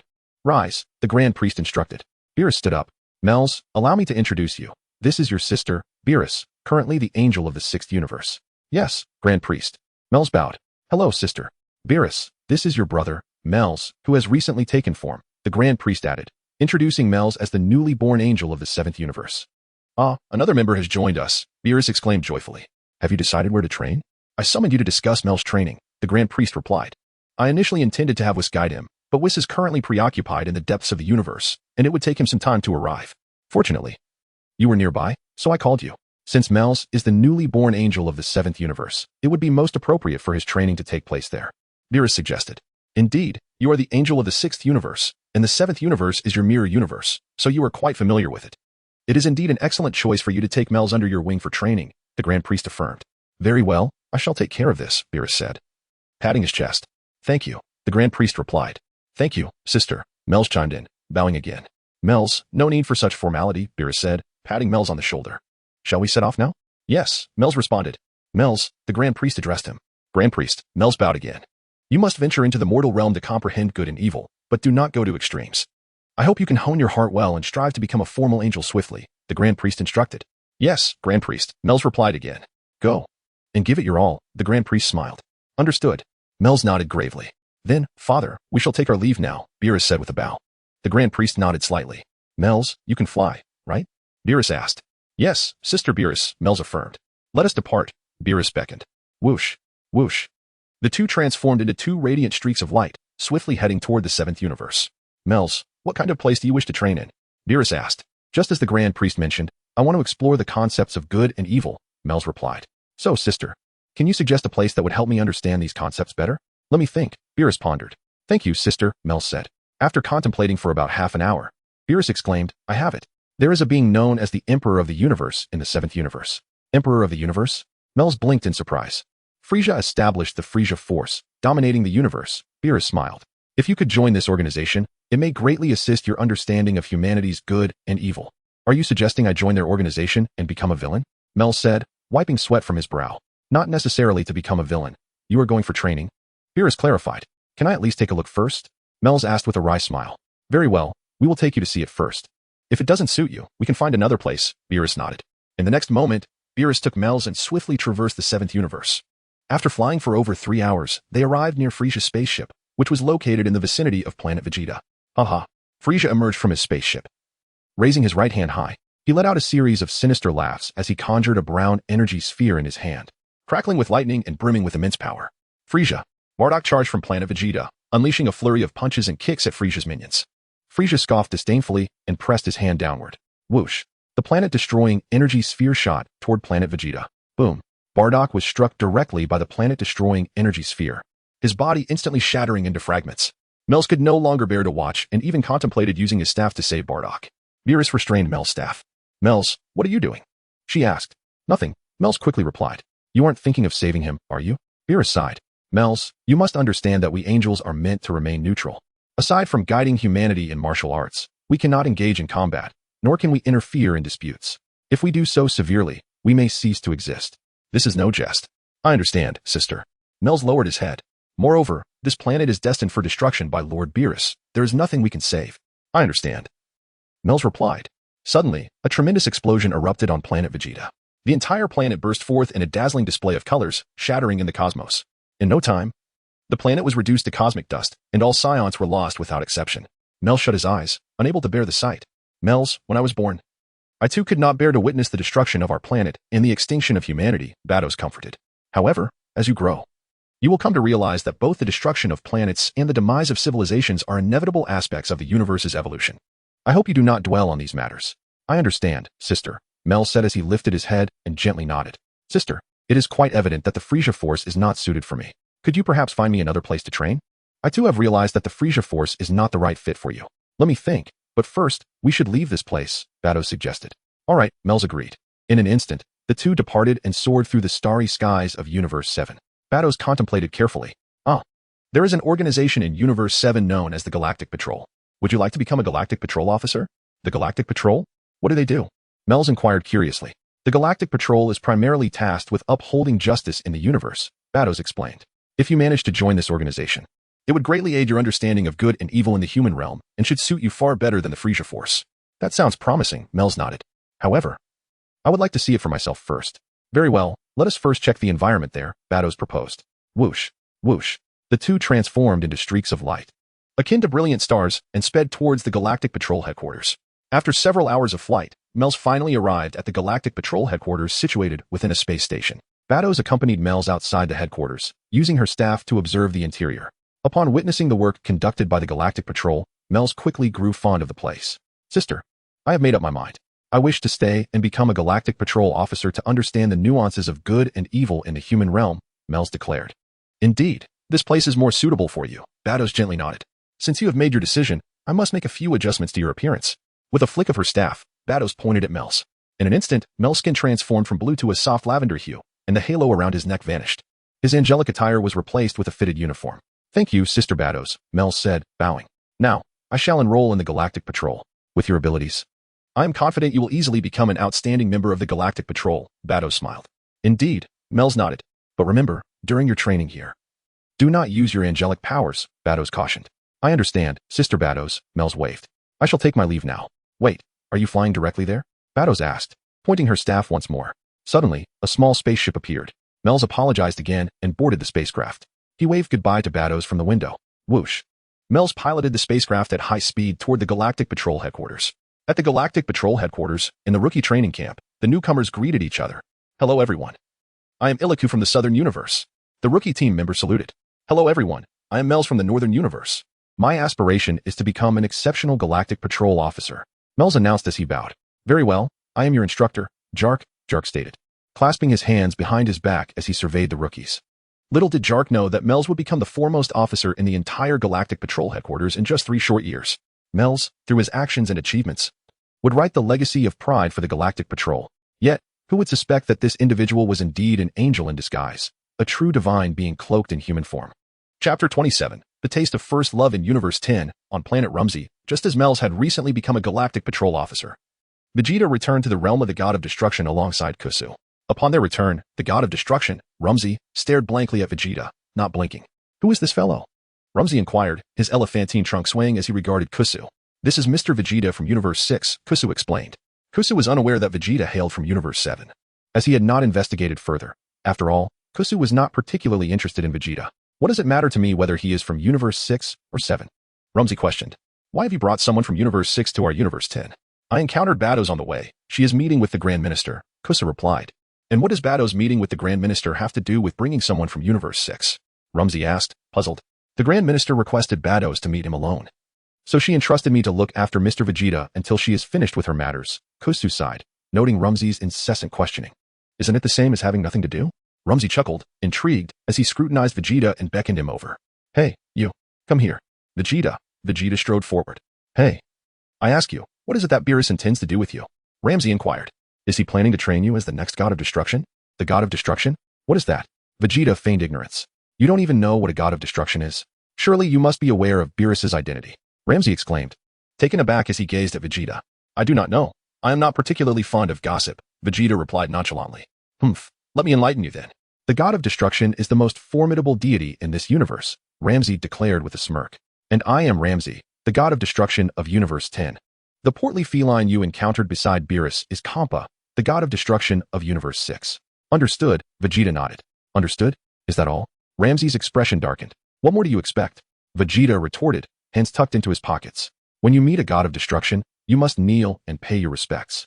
Addressing them as Lord God of Destruction or Lord Rumsey, Rumsey stated with irritation directed at Vegeta. But I am not from Universe 10. Must I still pay you homage? Vegeta queried. You truly are unlikable. If you were one of us from Universe 10, I would have dealt with you already. Rumsey bared his teeth. By the way, Kess, do you enjoy canned peaches? Vegeta disregarded Rumsey's remarks and retrieved a can from his storage ring. What? Kess had never heard of canned peaches. This, Vegeta said, presenting the can to Kess. Are you even listening to me? Rumsey exclaimed, seething with frustration. Kess accepted the can and scrutinized it closely.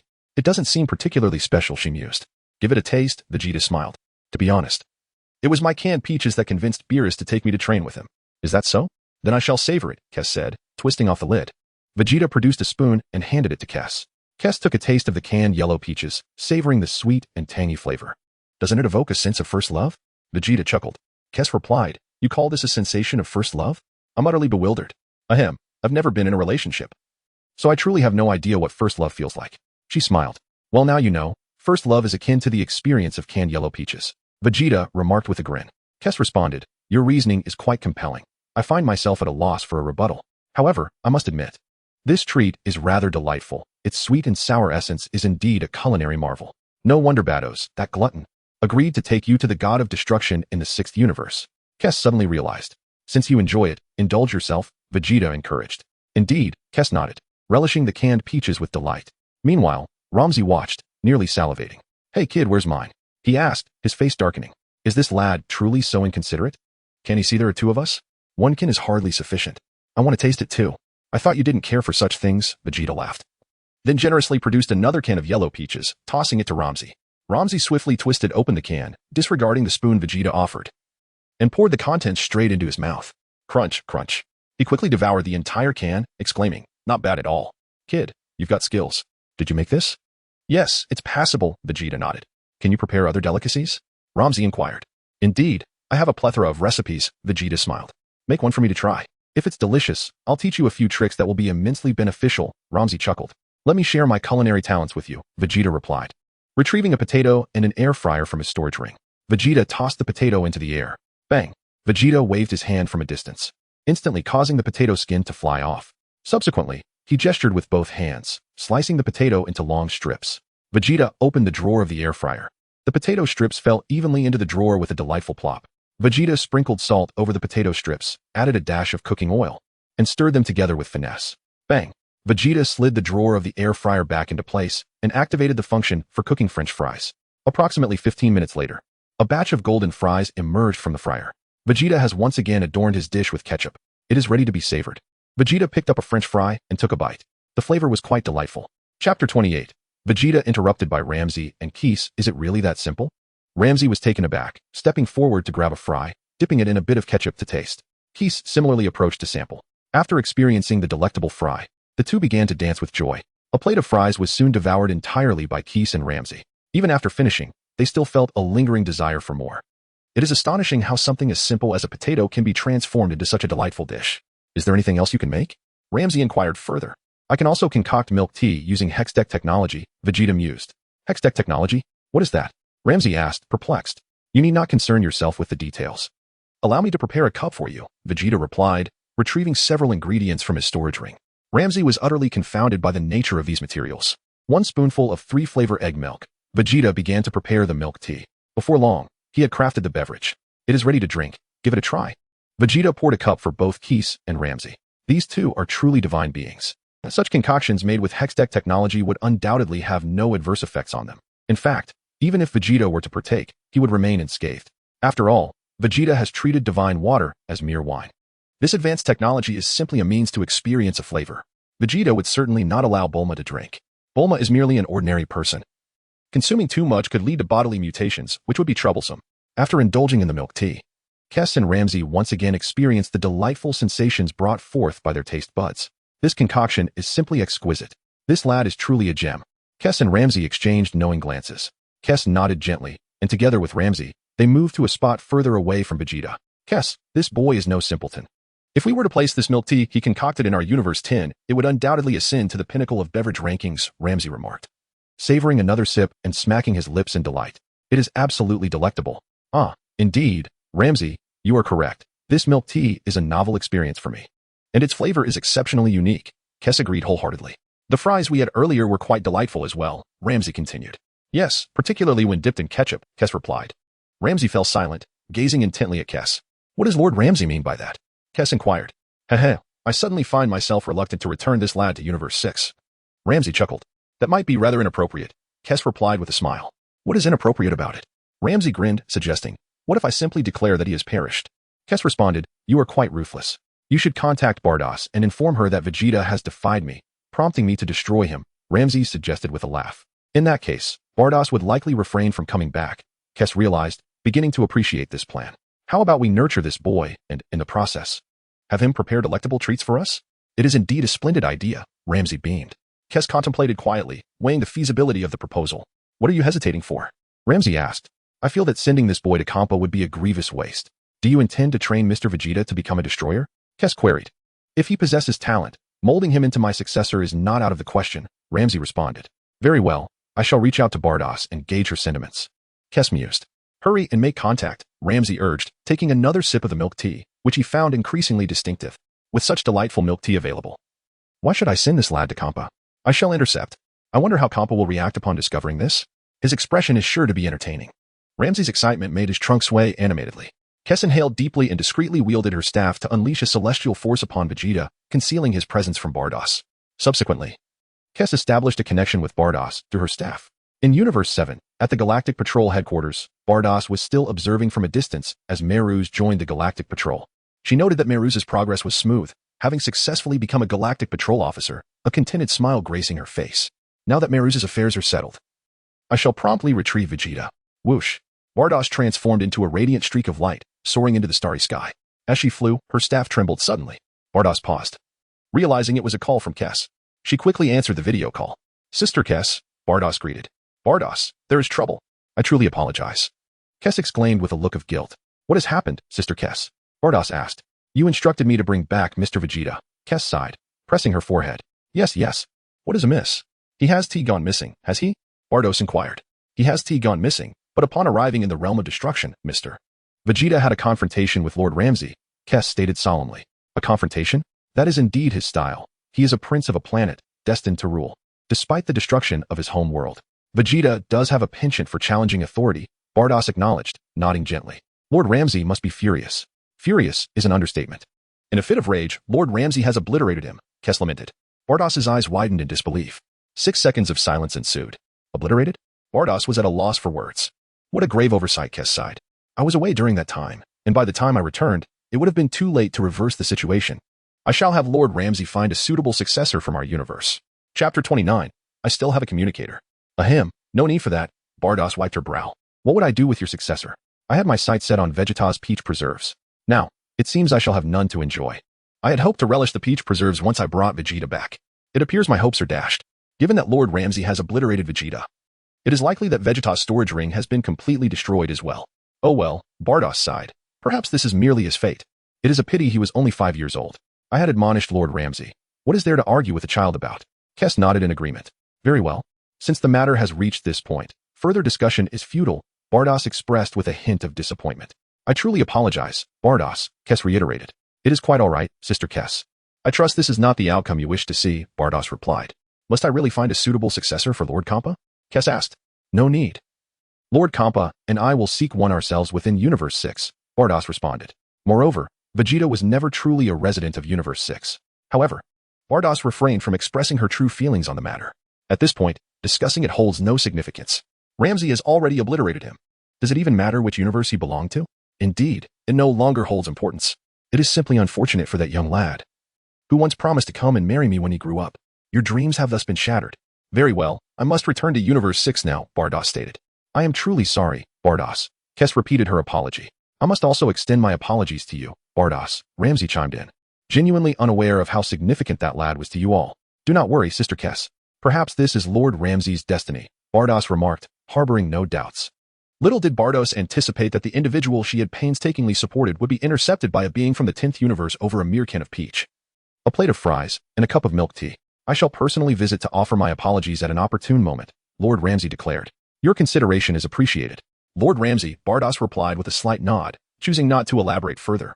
She bid farewell to Kes with a wave, thus concluding their conversation. A sigh escaped Bardos, imbued with an overwhelming sense of helplessness.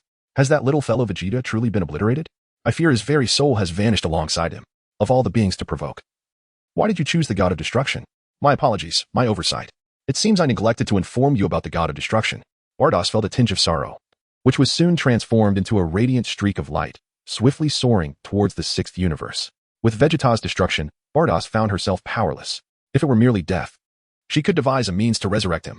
However, with the soul's departure, there was naught she could do. In the 10th universe, after concluding the call, Kes and Ramses exchanged knowing smiles. They suddenly found deception rather amusing, particularly when it involved Bardos of the 6th universe. Ramses playfully swayed his elongated trunk, chuckling with delight. Oh dear, if Bardos were to discover this, she would surely have a few words of reproach for them. Kes sighed. Given the limited interactions between our two universes, she is unlikely to find out. Ramses chuckled, recalling their last encounter, which seemed to be a millennium ago. Indeed, Kes nodded. Were it not for that chance meeting in the void, I fear the two of you would struggle to cross paths. Ramses remarked. Quite so, Kes agreed. That lad named Vegeta, I estimate he might only last 300 to 500 years at best. Ramses laughed. Should he fail to ascend to the role of God of Destruction?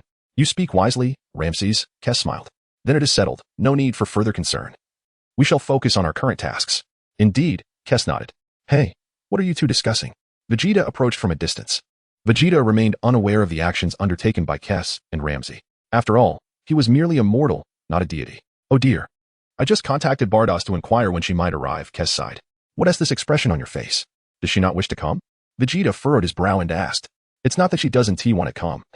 It's just that she is quite occupied with various matters and won't be able to make it for the time being, Kes lamented. So what now? Vegeta pressed. Kes replied, You ask me that? I should be the one asking you. What are your plans going forward? Will you continue to wait here? Or shall I send you back to the 6th universe for now? That shameless woman, so untrustworthy, Vegeta fumed. We had an agreement. I promised that once I grew up, I would marry her. Kes perked up, her eyes wide with disbelief. Bardos marrying this little fellow? Impossible, absolutely impossible. Surely Bardos finds this little one endearing and is merely toying with him. Ramsay was equally taken aback. Bardos to wed this little brat? This must be a figment of his imagination. Frustrated, he decided to reach out to her personally, determined to discern her thoughts. Even if I must wait. I deserve a precise timeline, Vegeta declared as he promptly retrieved the communicator from his pocket.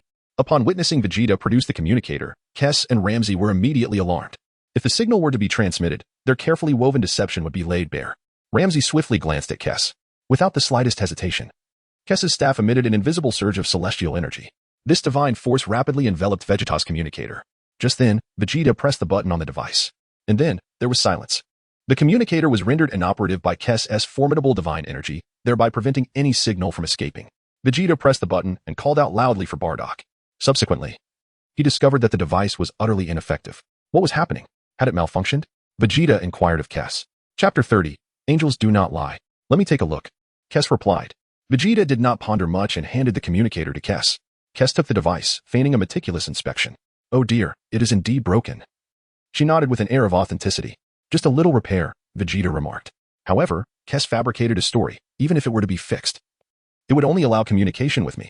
This device carries the essence of angelic power, and unfortunately, some of Beerus's divine energy has leaked from it. Which is why you cannot reach her. If I were to repair it, I would need to infuse it with my own angelic energy. Thus, the only one you could contact would be me. Vegeta displayed a look of profound skepticism. Do you take me for a fool? The power of an angel cannot simply be divulged, can it? Is it truly so effortless to expose such power? She gestured towards a fissure, stating, You see. Here lies a crack, likely a result of your energy surge inadvertently causing a fracture. Kess gently traced the crack with her finger and pointed towards Vegeta. Vegeta leaned in for a closer inspection. Indeed, there was a barely discernible crack. Angels do not deceive, Kess remarked with a smile. Is the power of an angel so easily released? Even if the container held water, could such a minuscule fissure drain it so swiftly? Vegeta expressed his skepticism. You must understand that the angelic power is a form of energy that has been intensely compressed. In such a sealed vessel, once a crack appears, the overwhelming pressure within causes the angelic force to escape rapidly and vanish entirely, Kess asserted with conviction. Vegeta comprehended the situation. It resembled a gas canister. Once a minuscule crack appeared, the liquefied gas contained within would immediately escape and evaporate within a brief span. Never mind. You can repair it and replace it with your contact information. It may prove useful in the future, Vegeta replied. Mr. Vegeta, we coexist on this very planet, sharing each day together. Is there truly a necessity for this communication device? Kess smiled in response. It will be beneficial to keep it for future use, Vegeta asserted. Kess, why are you dawdling? Ramsey interjected, unable to contain himself. Just give him a communication device to prevent any suspicion. Very well, I shall repair it for you. Kess gently nodded, utilizing her angelic power to envelop the angelic essence of Bardoss, simultaneously mending the fissures. Subsequently, Kess returned the communication device to Vegeta. Vegeta pressed the button on the communicator. Kiss, are you there? He inquired. Soon after, he observed the staff in Kiss's hand flickering several times. I am right beside you. Are you questioning my presence? Kiss retorted. Kiss, please say something, Vegeta urged. Kiss silently wiped the sweat from his brow. Received, she replied reluctantly. Well, I heard you. Which proves this device is quite effective. Vegeta nodded in satisfaction and stowed the communicator away. Kiss let out a slight sigh of relief. At last, she had managed to evade suspicion. Surely, he would harbor no further doubts, would he? By the way, Kiss, this communicator works no matter where it is placed, correct? Vegeta asked. Indeed, Kiss affirmed with a nod. That is reassuring, Vegeta said with a faint smile. So, what are your plans moving forward? Kiss inquired. Noting that Bardoss would likely not arrive anytime soon. Inquire when she will come and provide me with a specific time, Vegeta instructed. She mentioned that she has no time for the next 2 years, Kiss replied. The Grand Minister has summoned her for an important task that may require at least 2 years or even longer. Vegeta silently berated the body of Bardoss. Feeling utterly disgraced. Have you truly abandoned me here? Yet, perhaps it is not entirely unfavorable. Training with anyone is still training, and this little girl, Kusu, is quite appealing. Kusu inquired, are you planning to wait here for her, or do you have other intentions? Vegeta retorted, what purpose do you have in going to Universe 6? Prepare us a delightful meal, and I shall teach you the techniques of a destroyer. Are you serious? Vegeta asked. What's there to be serious about? This is not a challenging endeavor. Imparting knowledge will not require much effort, Ramses scoffed. Of course, this is contingent upon your aptitude. I lack the patience to teach someone who cannot grasp the concepts. And what of you, Kusu? Can you instruct me? Vegeta further queried. Certainly. Just provide us with delicious meals, and I shall teach you, Kusu stipulated. Very well, let us settle on this arrangement, Vegeta declared. Thus, on Mondays, Wednesdays, and Fridays, I shall train with Ramses, and on Tuesdays, Thursdays, and Saturdays, I shall train with you, Kusu. Does that sound agreeable? Kusu and Ramses exchanged glances. Ramses retorted, you seem to be misunderstanding the situation. My training path differs from Kusu's. She is an angel, mastering the Ultra Instinct, which she possesses innately. Ultra Instinct is a unique skill that allows one to evade risks. I, however, am a destroyer, honing techniques of destruction, which are inherently formidable and primarily focused on obliteration. Does that matter? Vegeta asked nonchalantly. Of course, it matters. You must have a focal point, Ramses replied, crossing his arms. The end result would be you failing to master either. Let us proceed as I have suggested. I wish to discern which path suits me best, Vegeta contemplated. Are you even listening to me? Ramses's expression darkened. This boy possesses quite the will. However, what are these ideas of yours? Learning destroyer techniques on Mondays, Wednesdays, and Fridays. An Ultra Instinct on Tuesdays, Thursdays, and Saturdays? Very well, let us give it a try. Kusu winked at Ramses. Ramses ceased his objections. After all, we are doing this for the sake of food. If you wish to experiment, then so be it. This arrangement may actually prove beneficial. Spacing out the lessons will be less burdensome than daily instruction. And what of Sundays? Kusu asked with a smile. I shall rest on Sundays, Vegeta replied. One must learn to balance work and relaxation. Relentless training without rest only leads to suffering. When shall we commence? Kusu inquired. What day is it tomorrow? Vegeta asked. Tomorrow is Tuesday, Kusu responded. According to the schedule, I should teach you Ultra Instinct. Very well, let us begin tomorrow. For today, I shall train in my own manner, Vegeta stated, promptly retrieving a bottle of super divine water from his storage ring. He subsequently produced a plate of peanuts and a plate of cold shredded potatoes, which he had prepared earlier. The storage space was nearly in a vacuum state, ensuring that the food remained unspoiled. Vegeta indulged in a drink accompanied by peanuts and shredded potatoes. What are you drinking? Asked Ramses. Oh, it's nothing of great consequence. Merely a miraculous potion known as Ultra Divine Water. After consuming this, as long as I eliminate the toxins within my body, my strength will significantly increase, Vegeta replied. So, this is how you augment your energy? Ramses inquired, sniffing Vegeta's cup. With such a long nose, can your brain accurately interpret the aroma? Vegeta questioned. Ramses shot a fierce glare at him. How dare you speak to me in such a manner? This potion is indeed quite extraordinary, Ramses acknowledged with a nod. Kess approached to observe as well. Oh my, this potion is rather magical, particularly this bottle, which connects to a different dimension where this marvelous liquid flows and fills it. Kess explained. By the way, Kess, I'd like to ask you something. Vegeta, disinterested in the origins of the Ultra Divine Water, continued. What is it? Kess replied. Could you examine my body to see if I have any concealed ailments, such as viral heart disease? Vegeta inquired. Certainly, Kess nodded. Let me take a look. With that, Kess used her staff to scan Vegeta's body thoroughly. At present, aside from the poisoning, there appear to be no other issues, Kess reported. That's a relief. Vegeta sighed in relief. However, your body is quite remarkable, possessing strong regenerative abilities, Kess remarked. It's nothing, Vegeta downplayed. Soon, he drank the entire bottle of Ultra Divine Water. Then, he found a spot to fall into a deep slumber. This lad's training method, Ramses shook his head. Is he really attempting to take shortcuts this way? Although it may be considered a shortcut, his body is paying a hefty price for it, Kess pondered. The toll on his mortal frame is immensely painful. Does this fellow not feel pain? Ramses queried. It must be quite painful. Did you not see him sweating profusely while drinking? Kess chuckled. This lad is indeed quite peculiar. Ramses laughed lightly. Approximately 6 hours later, a thunderous sound erupted. Suddenly, an immensely powerful energy erupted from Vegeta. A vast aura surged forth from him, radiating wildly in all directions. Oh dear, what overwhelming energy! Kess exclaimed, noting that its intensity had at least doubled. Still too weak, Ramses remarked, shaking his head. Yet, it seems this little fellow possesses some potential. Indeed, indeed. Kess nodded in agreement. Vegeta swiftly attuned himself to the intensity of his own energy. Based on this energy level, I perceive that my combat power has ascended to 10 million. At last, my combat prowess has reached 10 million. This time, my battle strength has surged directly from 5 million to 10 million. I believe this miraculous water can still be consumed further, or perhaps I shall wait for a while. For now, I'll follow Kess and learn about the Ultra Instinct. Has Tuesday arrived? Vegeta inquired. It is still 3 hours until Tuesday, Kess replied. Let us commence now. The sooner we train, the sooner we can conclude, Vegeta asserted. Very well, Kess acquiesced. Turning to Vegeta to explain, let me briefly elucidate the skill of Ultra Instinct. Unlike previous combat techniques reliant on sensing energy, Ultra Instinct depends on reflexive movements of the body as various parts, entirely bypassing the need for cerebral deliberation, thus maximizing both speed and reaction capabilities. Quite perplexing, isn't it? Fear not, you shall gradually comprehend it. I already understand, Vegeta responded. Kess continued, in essence, it separates body from consciousness, allowing each part to instinctively perceive surrounding dangers without the necessity of cognitive thought prior to action, correct? Vegeta affirmed. Kess was momentarily astonished. How did this lad grasp the concept of Ultra Instinct so swiftly? Ramses also blinked in surprise. One must admit, this boy's capacity for comprehension is remarkably high. Has Bados ever spoken to you about Ultra Instinct? Kess inquired. I am unaware of Bados' identity, and this is the first time I have heard of Ultra Instinct. Vegeta replied. Well, your understanding is impressive, which certainly alleviates much hassle, Kess remarked with satisfaction. Now, unleash your full strength upon me, and observe my movements. Through them, you shall grasp the Ultra Instinct that I have described. Very well, Vegeta nodded, his aura erupting forth. Come forth, Kess beckoned. Whoosh. Vegeta charged forward with great speed, launching a fierce assault against Kess. Kess effortlessly evaded all of Vegeta's strikes. After approximately 5 minutes of combat, a sharp sound echoed as Kess raised her hand to catch Vegeta's incoming fist. Let's leave it at that for now, Kess said with a smile. Vegeta nodded slightly. Is that sufficient? Vegeta, go prepare something to eat. Ramzi is eagerly awaiting a delightful meal. A cup of milk tea would suffice as well. What nonsense are you spouting?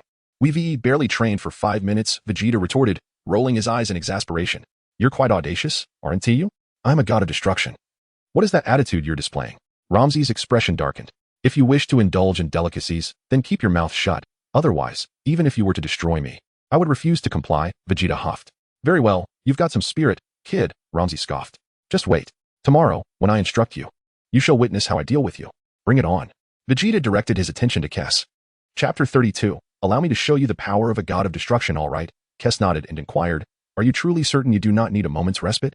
No need, Vegeta replied, once again charging towards Kess, amplifying his energy to its zenith, and unleashed a flurry of punches and kicks upon Kess. Approximately 10 minutes passed. Vegeta did not even touch Rinks' attire. Hoo. In the span of these 10 minutes, Vegeta had nearly exhausted all his energy, panting heavily. Now, can I take a break? Kess smiled. Certainly, Vegeta nodded. How dull. You continue. I shall take a nap. Ramzi glanced at the battle between the two and found it exceedingly tedious. To Ramzi, Vegeta's current combat prowess was far too elementary. Although Vegeta's fighting power had reached 10 million, it remained insignificant in the presence of a god of destruction. Stretching languidly, Ramzi retreated to the castle for some rest. Kess, why not enjoy a cup of milk tea and take a break yourself? Vegeta suggested, producing the ingredients for milk tea from his storage ring and preparing a cup for Kess. How unfortunate for Lord Ramzi, Kess remarked. Just as you departed, I now get to savor this milk tea. As Kess savored the drink, she delighted in the exquisite flavors that danced upon her palate. After a brief respite, Vegeta regained a portion of his energy and soon engaged in a fierce battle with Kess. Once Vegeta had expended his energy once more, Kess proceeded to elucidate some of the profound principles of Ultra Instinct to him. Vegeta listened attentively, gaining profound insights. That evening, he presented Kess and Ramzi each with a jar of peach preserves, a gesture to send them on their way. Despite this, both Kess and Ramzi savored the treat with great delight. In the 6th universe, within the realm of the gods of destruction, Beerus had returned from the 7th universe. Where's Beerus? Did you not bring back that little rascal, Vegeta? Kampa inquired, perplexed. Is the peach preserve not to your liking? It's a long story, Beerus sighed. To put it simply for you, Lord Kampa. But if it's a long story, how can you simplify it? Kampa retorted. Beerus proceeded to recount the events that transpired with Vegeta, also disclosing the affairs concerning Beerus. What? That scoundrel Ramzi destroyed Vegeta. Kampa exclaimed, his teeth clenched in fury. That shameless fiend. Alas, it is said that Mr. Vegeta provoked him first, Beerus lamented. How infuriating. My peach preserves. Kampa clenched his fist and asked, but tell me, Beerus, were those peach preserves truly delectable? Indeed, they were exquisite, but regrettably, I shall never taste them again. Beerus shook his head. That rascal Ramzi. I shall settle this score. Kampa vowed fiercely. Lord Kampa, I fear you may not stand a chance against Lord Ramzi, Beerus chuckled. Kampa, realizing his own limitations, conceded, very well. I shall train for a while and then seek retribution. As for Vegeta's predicament, it seemed to reach an inevitable conclusion. Perhaps it was simply his fate, Beerus mused. Humph. All this is due to that boy's arrogance. I merely have a forgiving temperament, Kampa scoffed. Had it been Ramzi, with his volatile nature, he would have destroyed him without a word. Indeed, Beerus sighed. This is partly my fault. I should have revealed our true identities to Mr. Vegeta sooner. Yet, why do I sense something amiss? Kampa pondered, resting his chin on his hand. What do you mean, Lord Kampa? Beerus inquired. Could it be that Ramzi intentionally deceived us? Perhaps he wishes to keep Vegeta close to prepare him peach preserves, Kampa speculated, and thus concocted this pretext for his destruction. Surely not, Beerus shook his head. Even if Lord Ramzi were to deceive us, Sister Kess would never lie to me. Quickly, use your staff to check if that little rascal Vegeta is still alive. Kampa urged. Very well, I trust Sister Kess will not deceive me. Though Beerus expressed confidence, he nonetheless retrieved his staff to search for Vegeta in the 10th universe. 3 minutes swiftly passed. No, he has indeed vanished, Beerus confirmed with a shake of his head. What of the communicator you gave to Vegeta? Try connecting with it. Kampa suggested once more. It was likely destroyed alongside Lord Ramzi, Beerus replied, attempting to contact the communicator. Indeed, there was no response. Now do you believe me, Lord Kampa? Beerus smiled. I maintain that Sister Kess is truthful. What a pity. What a pity. Kampa gritted his teeth. I have yet to experience the taste of peach preserves.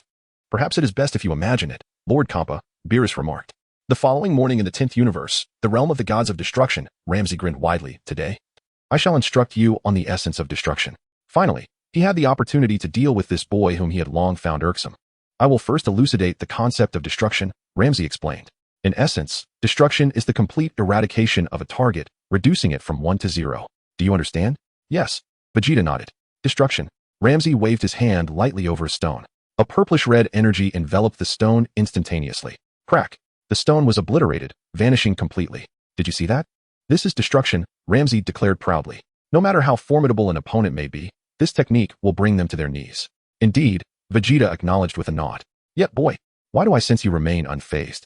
Ramsey questioned, feeling a lack of accomplishment. I recognize your strength, so there is little reason for astonishment, Vegeta replied. Enough. I have imparted the principles of destruction, now unleash your full power upon me, Ramsey beckoned. Very well, Vegeta complied, energy surging wildly from him. He transformed into a streak of light, darting towards Ramsey's position. Chapter 33, Vegeta's Extraordinary Journey. Boom. Boom. Boom. Vegeta was met with a barrage of blows from Ramsey. Vegeta soon found himself battered and bruised by Ramsey, sustaining severe injuries. So how does it feel? This is the chasm that lies between us. Ramsey boasted with a triumphant expression.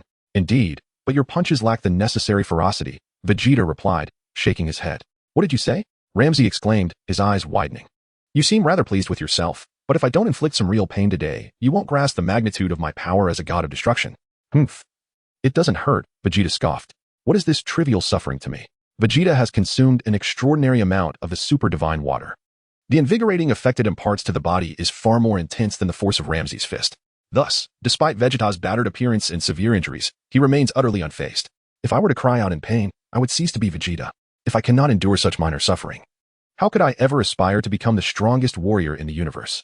Nevertheless, it matters not. Once my strength increases, I shall return the favor. So, let us proceed.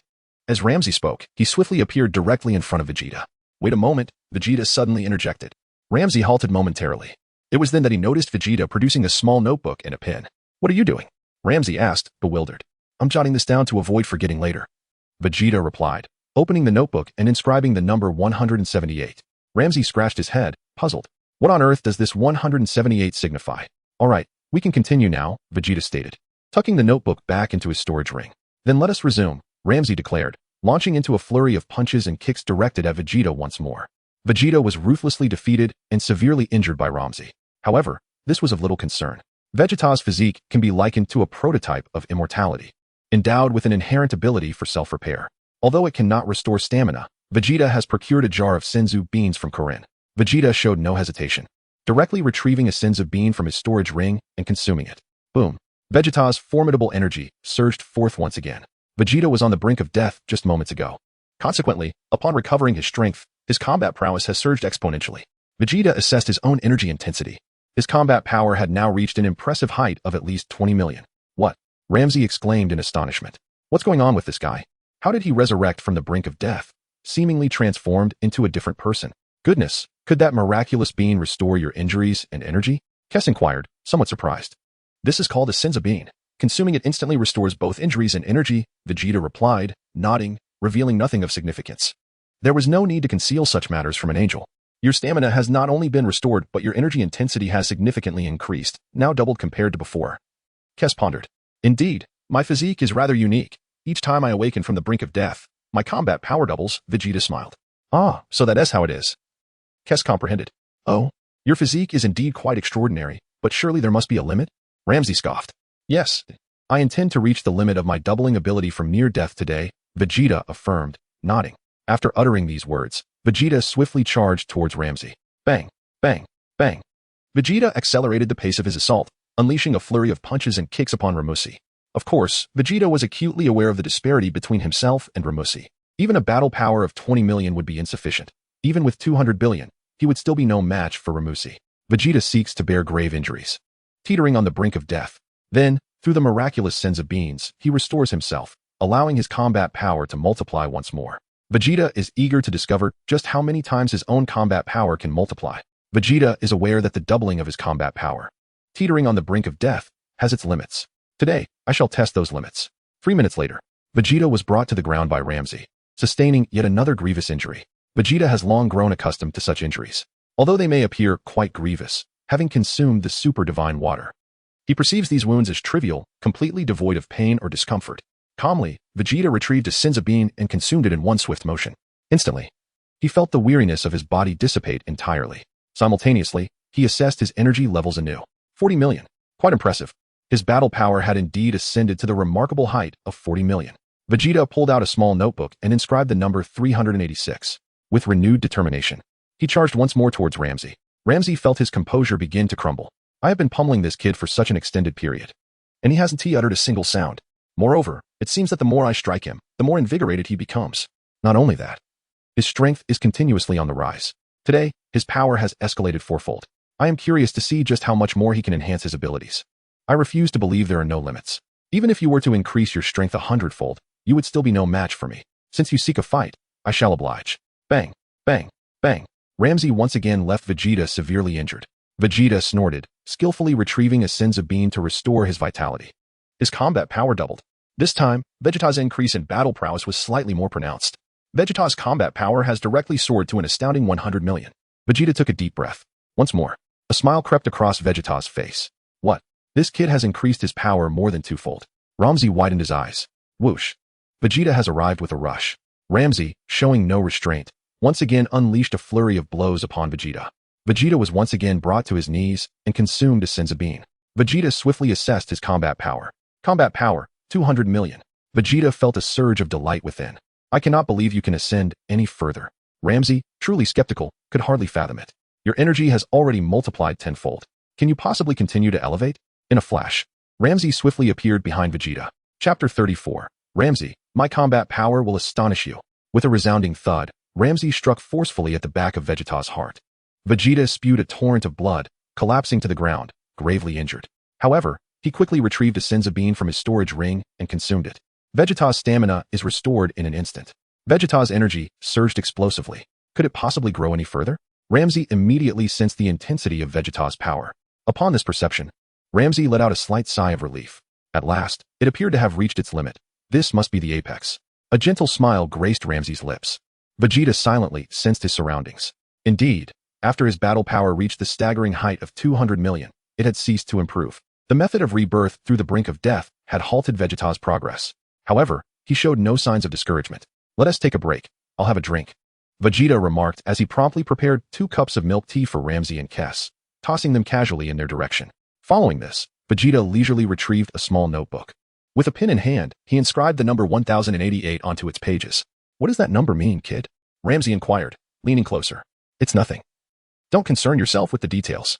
You will understand in due time, Vegeta replied, tucking the notebook away. Kess gazed silently at Vegeta, contemplating. That number seemed familiar. I think I might know something. This kid truly holds a grudge. After Vegeta put away his notebook and pen, he immediately took out a bottle of Ultra Divine Water. This time, Vegeta directly lifted the bottle to his lips and drank the freshly produced approximately 1 pound of Ultra Divine Water in one swift motion. I'm going to take a nap, Vegeta declared before running off to sleep in a nearby corner. Vegeta had been asleep for over 4 hours. Lord Ramsey. Have you noticed? Kess pondered. Noticed what? Ramsey inquired. Mr. Vegeta's energy seems to have surged once more, Kess replied. What? Surged again? Are you jesting? Ramsey's eyes widened as he immediately turned to Vegeta. Indeed, Vegeta's energy was escalating wildly. What in the world is happening? Was he not already at his limit? Ramsey exclaimed in astonishment. Boom. A sudden surge of even more formidable energy erupted from Vegeta. Vegeta soared into the sky, opening his eyes as a radiant white light enveloped his form. Vegeta silently sensed the intensity of his own energy. Battle power, 500 million. This method is remarkably effective. After reaching my limit, I consumed a pound of super divine water and unexpectedly broke through that limit. Truly splendid. Once more, Vegeta grinned, turning his gaze towards Ramsey.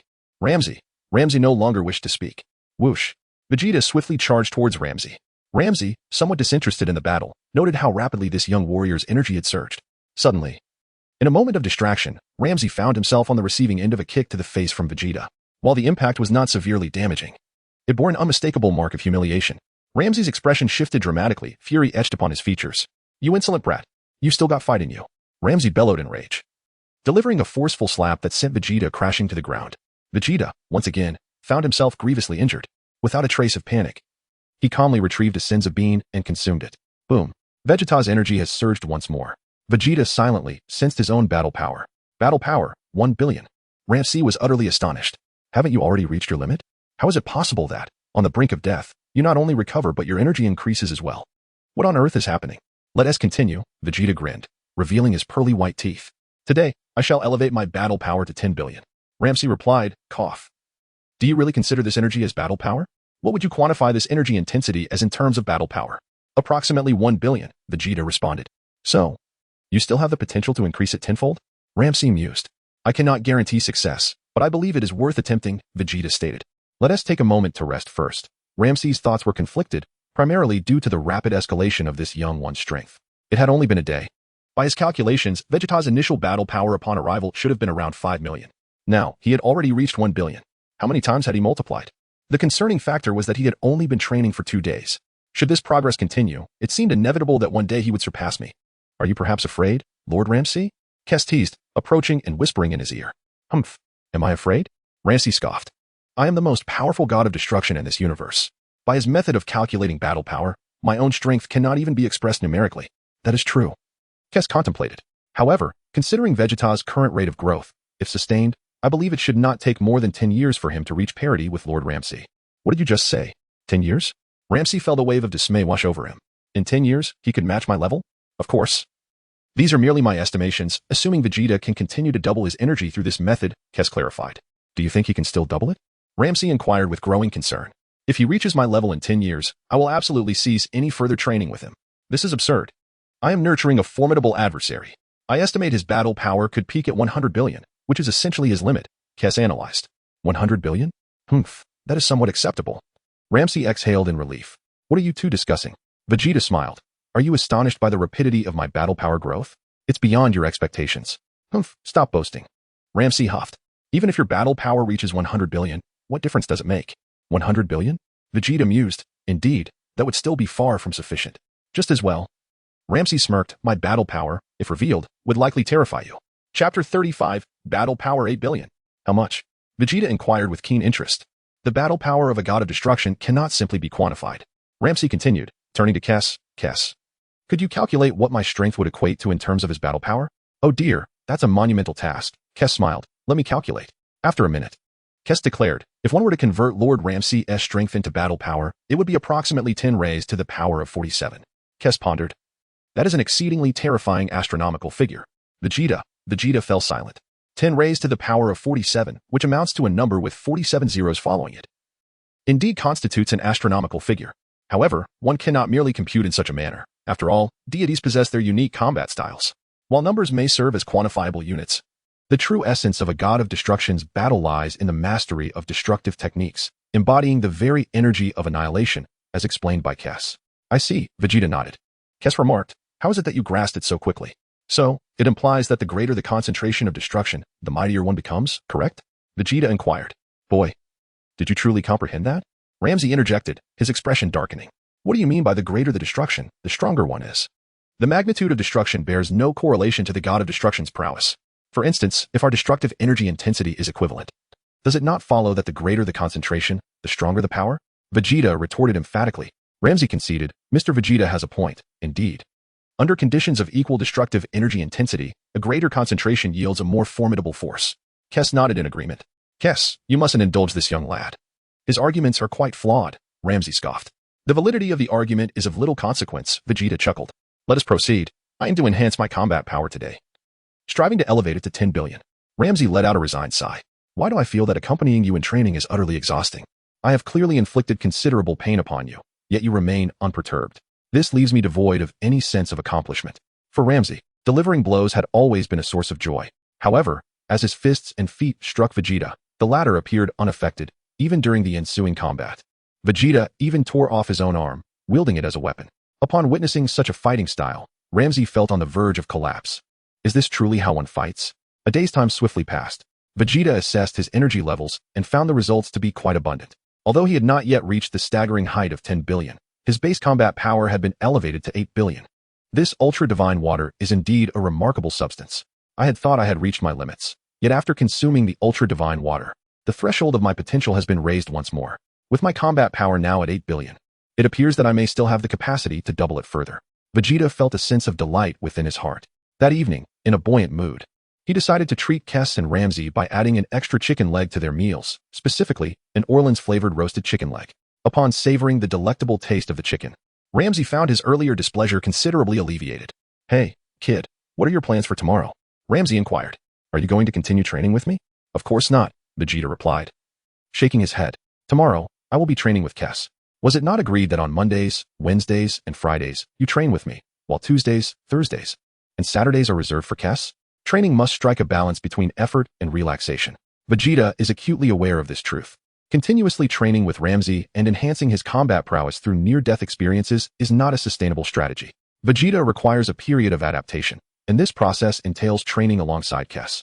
Fortunately, spending this day with Kess will enable Vegeta to maximize the potential of his enhanced combat strength. Upon hearing that he would not need to accompany Vegeta for training the following day, Ramsey sighed in relief. After training with you for a day, I feel more exhausted than you. The next day, Vegeta and Cersei have prepared themselves for battle. Whoosh. Vegeta summoned all of his energy and launched a ferocious assault against Kess. Yet, he still failed to make contact with her attire. Vegeta pondered. How would my current battle power translate into the calculations of Kess? It seems to be less than 10 to the power of 10. 10 to the power of 10 equals 10 billion. My battle power only reaches 8 billion. The road ahead is long, and I shall seek knowledge through perseverance. My foremost objective is to reach Kess, I mean to encounter Kess. Alright, I confess my thoughts strayed. Presently, Mr. Vegeta relies on his intellect to dictate his physical responses. Kess smiled, explaining that the essence of ultimate freedom lies in the ability of every part of the body to move independently. Can every part of the body truly act freely? Vegeta's thoughts wandered further astray at that moment. Hey, what expression is that? Kess wiped the sweat from her brow. I can't shake the feeling that your thoughts are somewhat improper. Aren't you only 5 years old? Have children today matured so rapidly? It's fine. There's no need to focus on such trivialities. Vegeta grinned. A day of training swiftly came to an end. Despite appearing to show no increase in battle power today, Vegeta was acutely aware that, although his battle power had not augmented, a qualitative transformation in his energy had occurred. If his previous state was one of quantitative change, then now he experienced a transformation of energy quality. Vegeta distinctly sensed that his energy was gradually transforming towards divine power. Although this transformation was a lengthy process, the presence of such a sign was indeed a positive development. Chris gazed at Vegeta in a daze, finding it increasingly difficult to comprehend him. The talent of this young man was truly remarkable. Time flowed like water, and years passed swiftly. Unbeknownst to them, 9 years had already elapsed.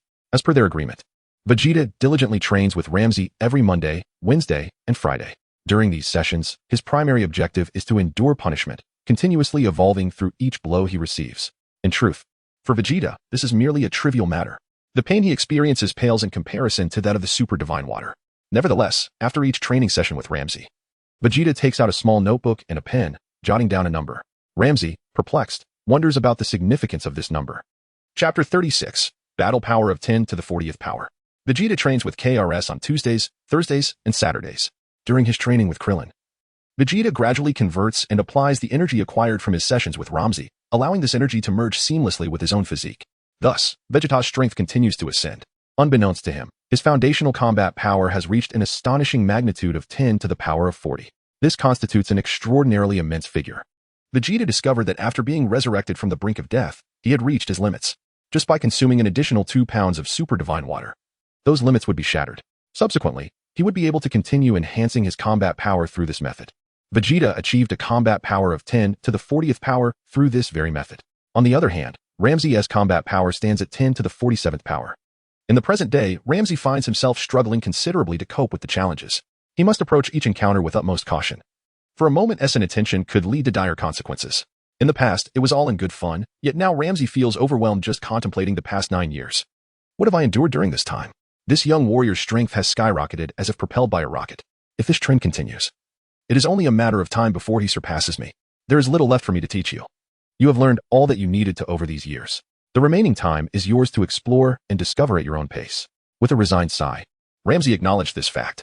Well, regardless, I must express my gratitude to you, my teacher, Vegeta replied with a smile. However, it must be noted, after 9 years, your stature remains unchanged. Ramsey remarked with a hint of concern, you won't remain this short forever, will you? It matters not, Vegeta replied with a slight smile. In the span of 9 years, Vegeta has scarcely grown, and his appearance has undergone little significant transformation. Vegeta is indifferent to such matters. Vegeta is acutely aware that this is a defining trait of the Saiyans. They maintain their youthful appearance for an extended period, only to suddenly mature after that phase. Subsequently, Vegeta will perpetually embody the vigor of his prime, a visage he is unlikely to alter in the future. After all, having made a wish upon the eternal dragon, Vegeta is granted the extraordinary gift of longevity, allowing him to live for over 1,000 years. Upon hearing this, Ramsey was momentarily speechless. Do you not care at all about your height? You seem quite easygoing.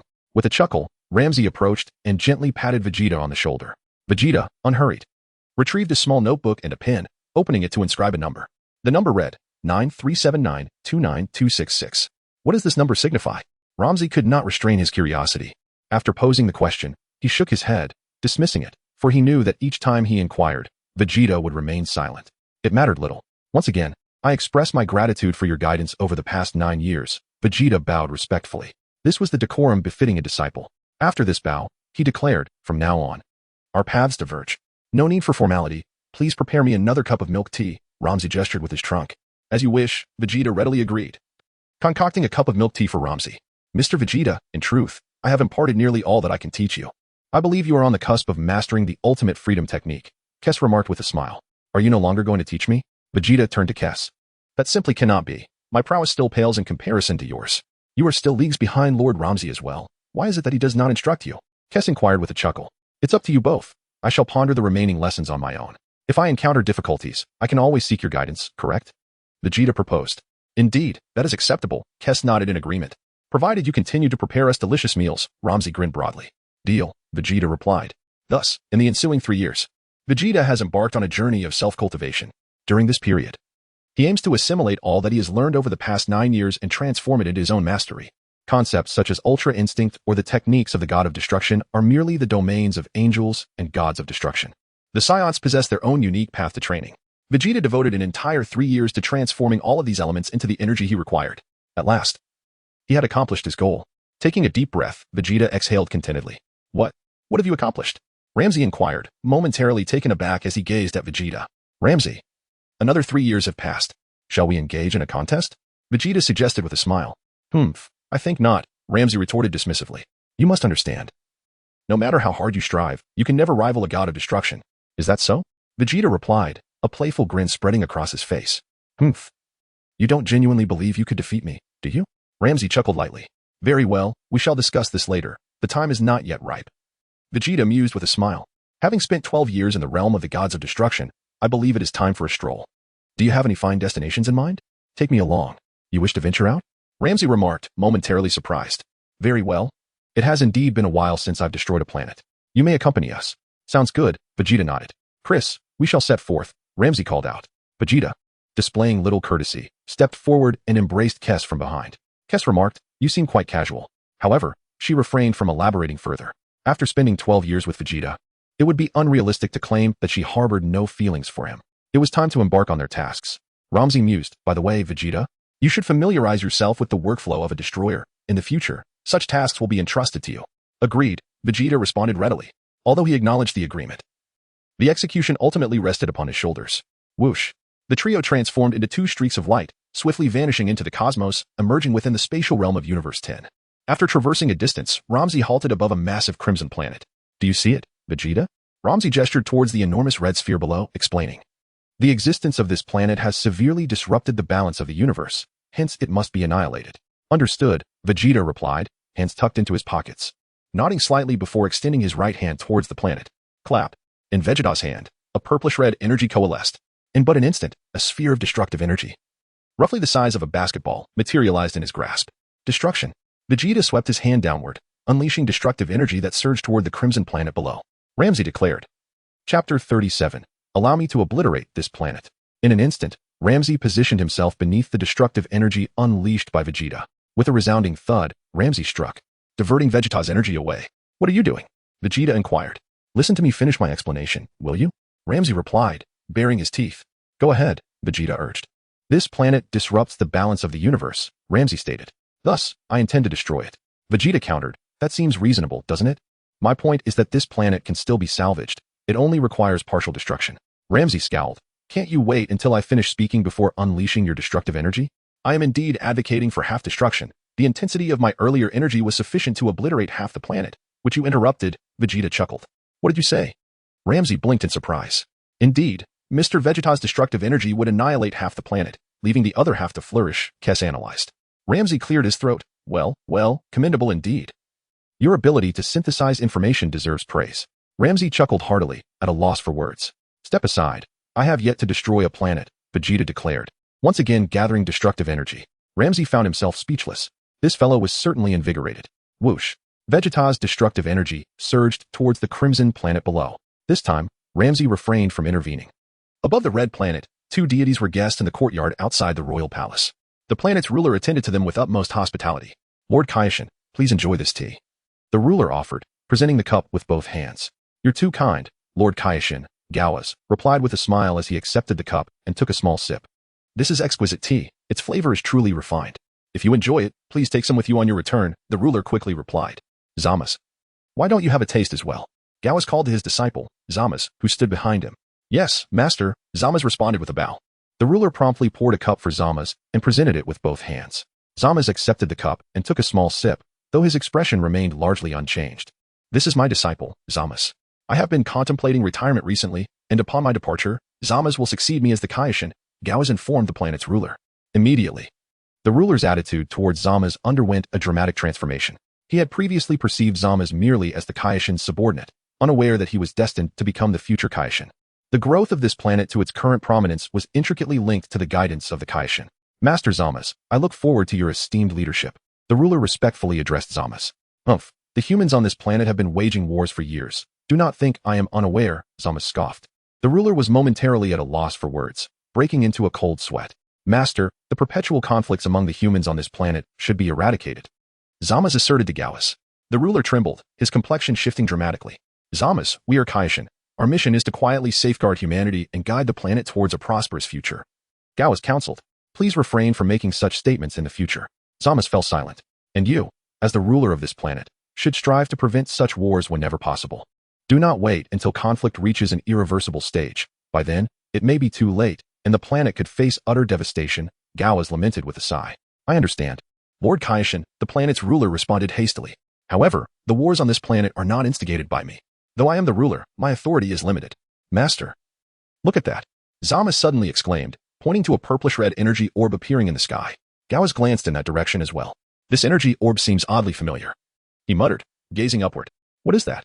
The ruler suddenly felt a sense of foreboding. In the starry sky above, the destructive energy unleashed by Vegeta had only recently been released. Oh dear, Lord Gas is on that planet, Kes suddenly remarked. What did you say? Ramses' complexion instantly turned pale. Indeed, Lord Gas is visiting that planet, Kes replied.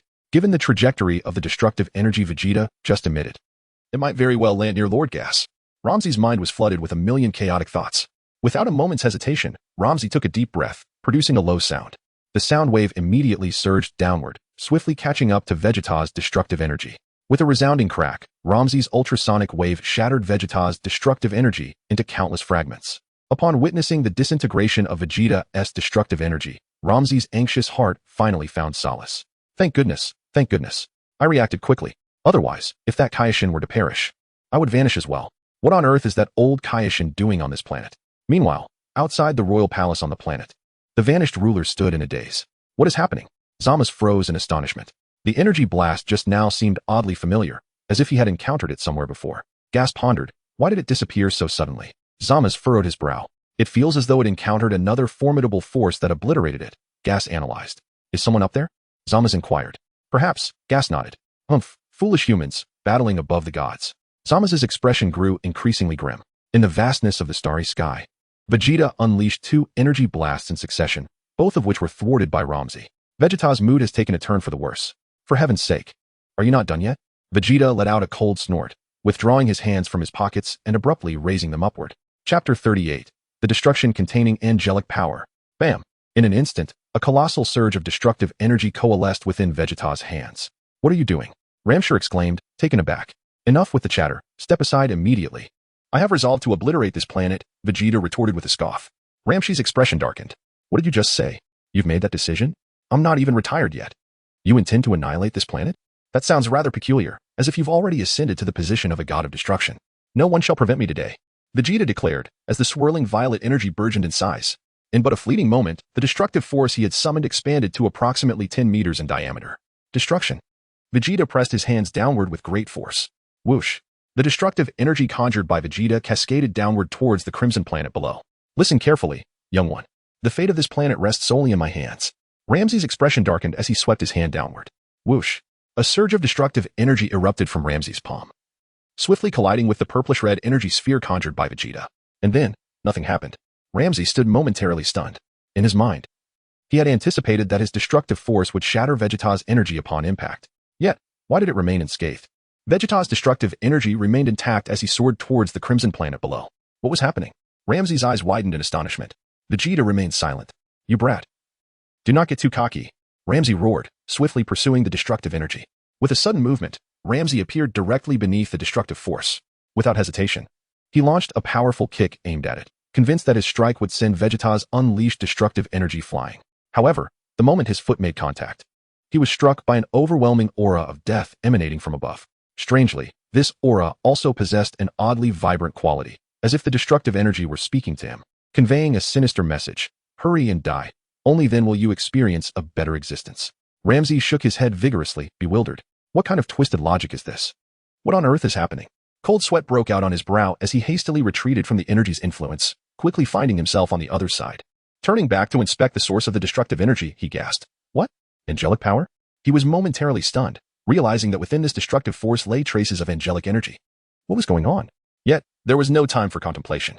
Hey, Guas, you fool. Why are you just standing there? Get up here now.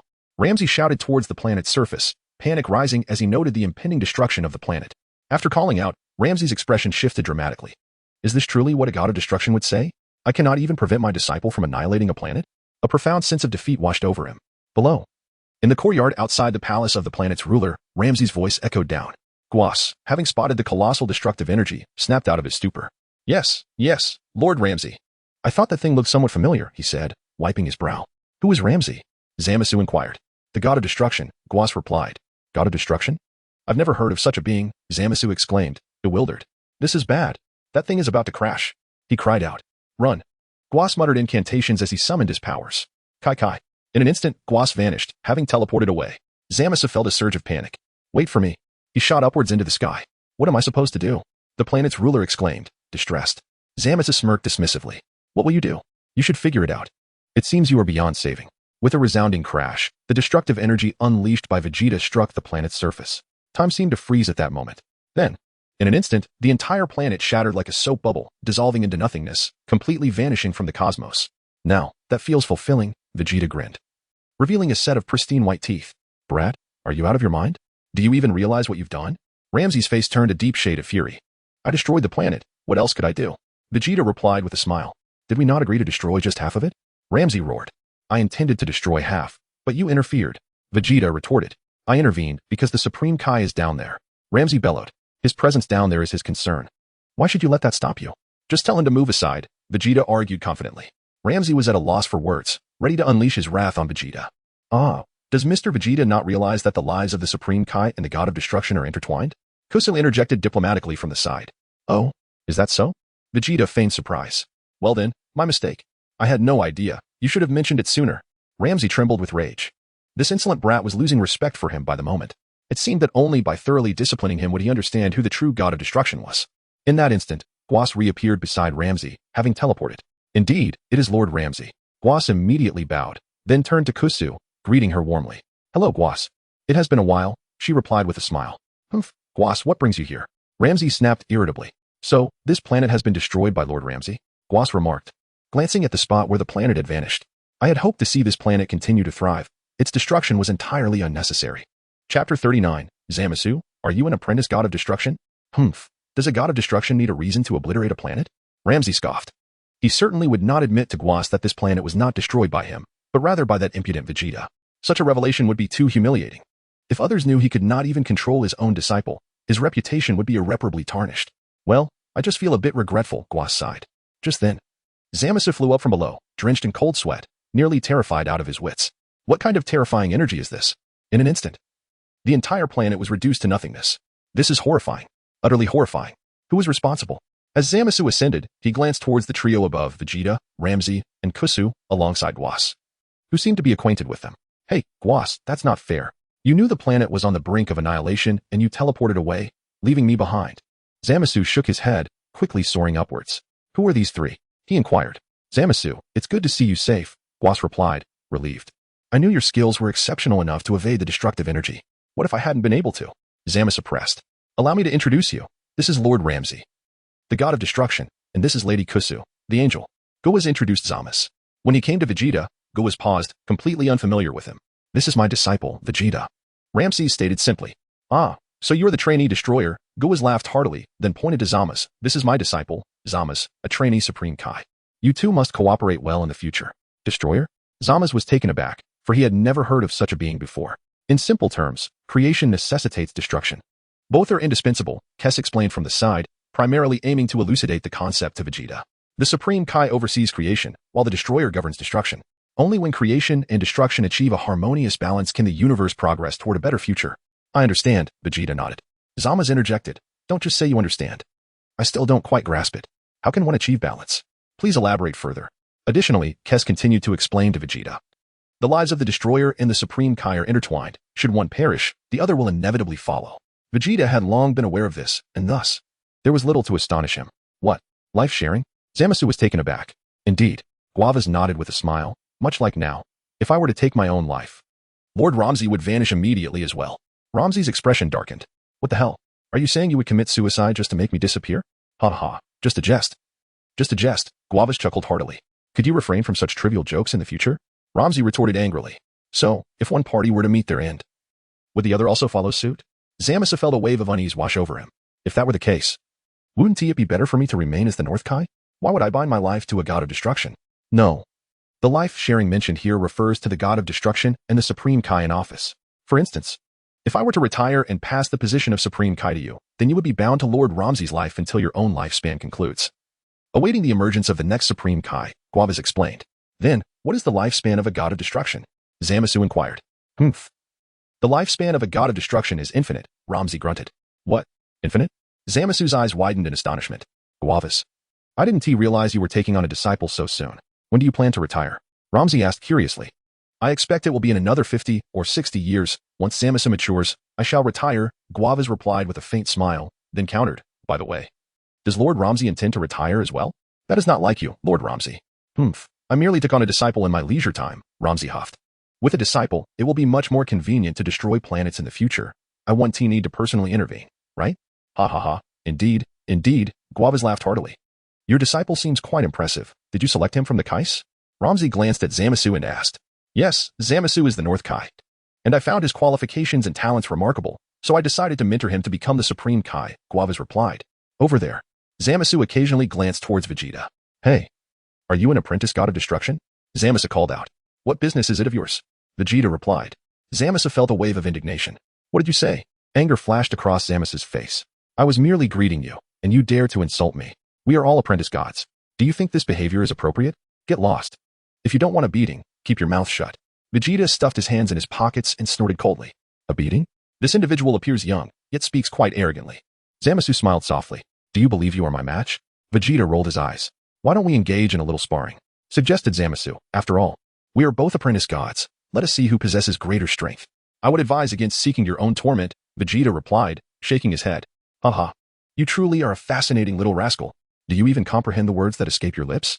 Zamasu laughed heartily, a boundless fervor for battle igniting on his face. Come now, let me witness what qualifications you possess to boast as an apprentice destroyer. Vegeta remained unperturbed, his hands casually tucked into his pockets. With a swift flick of his tail, coiled around his waist, he unleashed an invisible wave of energy that struck Zamasu squarely. The impact resounded with a dull thud, sending Zamasu hurtling backward. Chapter 40. What is the nature of the destruction you have summoned? A thunderous crash echoed as Zamasu collided with a distant meteorite, penetrating its surface. Subsequently, he tumbled through the cosmic void, performing hundreds of somersaults before finally coming to a halt, only to spew forth a copious amount of blood and lose consciousness. Zamasu. Guvas cried out in alarm. Ha ha ha, Guvas, your apprentice seems rather inadequate, Ramusi chuckled heartily. Guvas, equally astonished, gazed at Vegeta in disbelief. How could this small figure possess such overwhelming strength? Zamasu, among the Supreme Kais, was renowned for his formidable prowess. Yet this little one had rendered him unconscious with merely a flick of his tail. This was astonishing. Guvas, you must return and provide proper guidance to your apprentice. He is sorely lacking in martial skills, Ramusi exclaimed, eagerly patting Guvas on the shoulder. Chris, let us depart, Guvas replied, sensing the futility of further conversation. Ramusi, inspired by Vegeta's strength, suddenly conceived a new notion. Why not take Vegeta along to showcase his prowess? Very well, Lord Ramusi, Chris nodded, bowing to Guvas. We shall take our leave now. Zamasu had merely fainted and suffered no grave injuries. With a bit of rest, he would surely recover.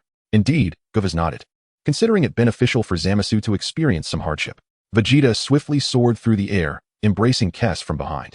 Kes stated, Gavus, let us depart. With a smile, Ramsey affirmed. Very well. Kes nodded in agreement. Whoosh, whoosh. Kes, along with Vegeta, transformed into two radiant streaks of light, swiftly racing into the distance. The trio soon vanished from the scene.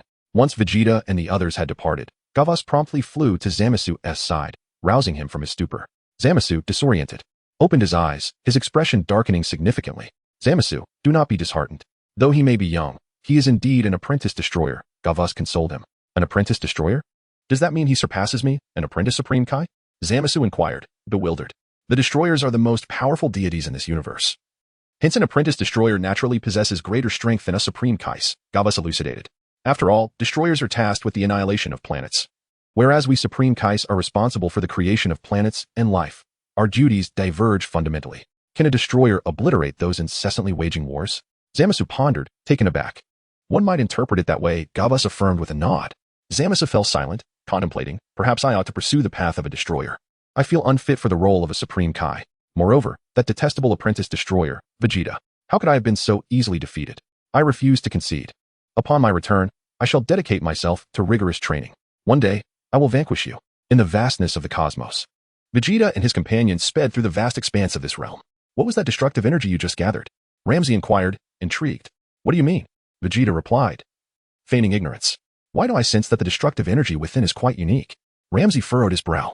Chris, why don't you explain it to him? Vegeta gestured toward Chris. Chris retorted, you could easily explain it yourself, yet you leave it to me. Clearing her throat, she continued, Mr. Vegeta has infused the destructive energy with angelic power. What did you say? Ramsey exclaimed in astonishment. Angelic power? Are you joking? I am not jesting. It is indeed true, Chris responded. Is it your angelic power, Chris? Ramsey queried. No, it belongs to Mr. Vegeta, Chris clarified. What? How is that possible? Has this brat truly harnessed angelic power?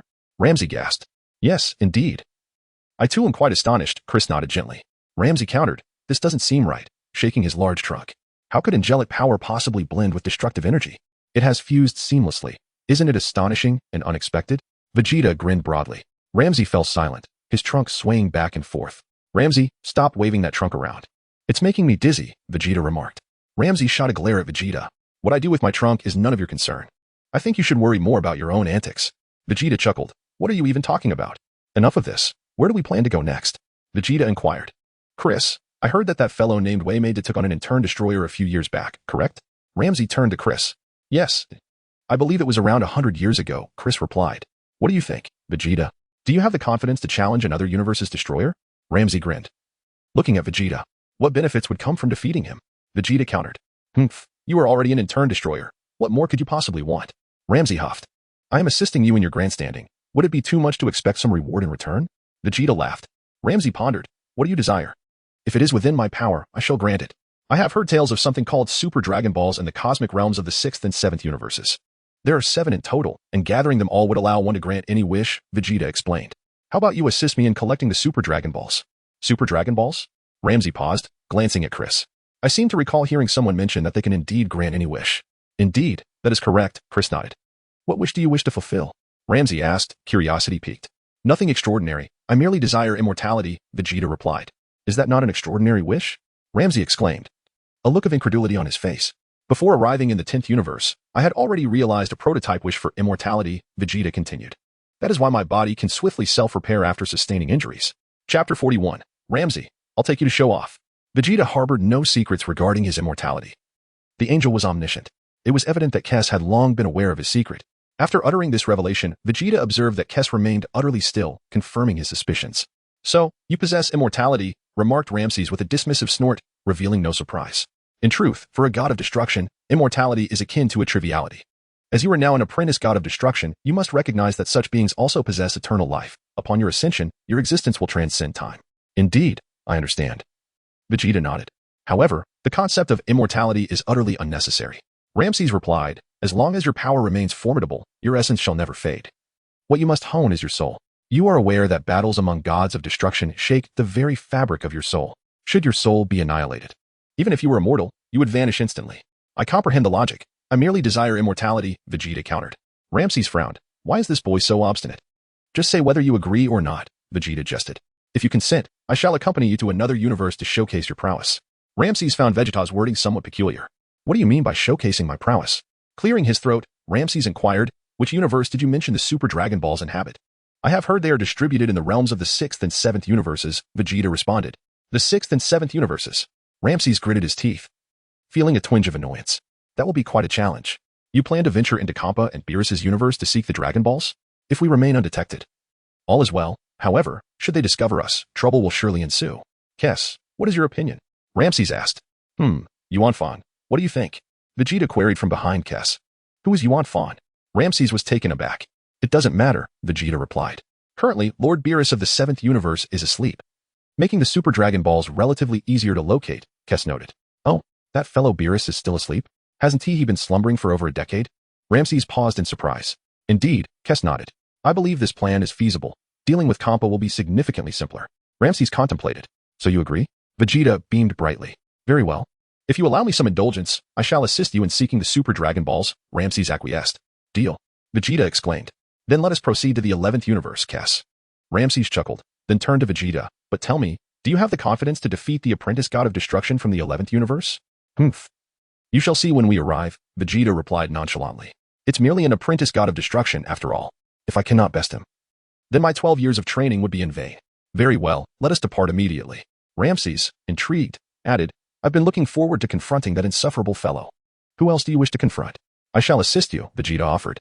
I also find Beerus from the 7th universe unbearable. You can deal with him, Ramses suggested. Understood.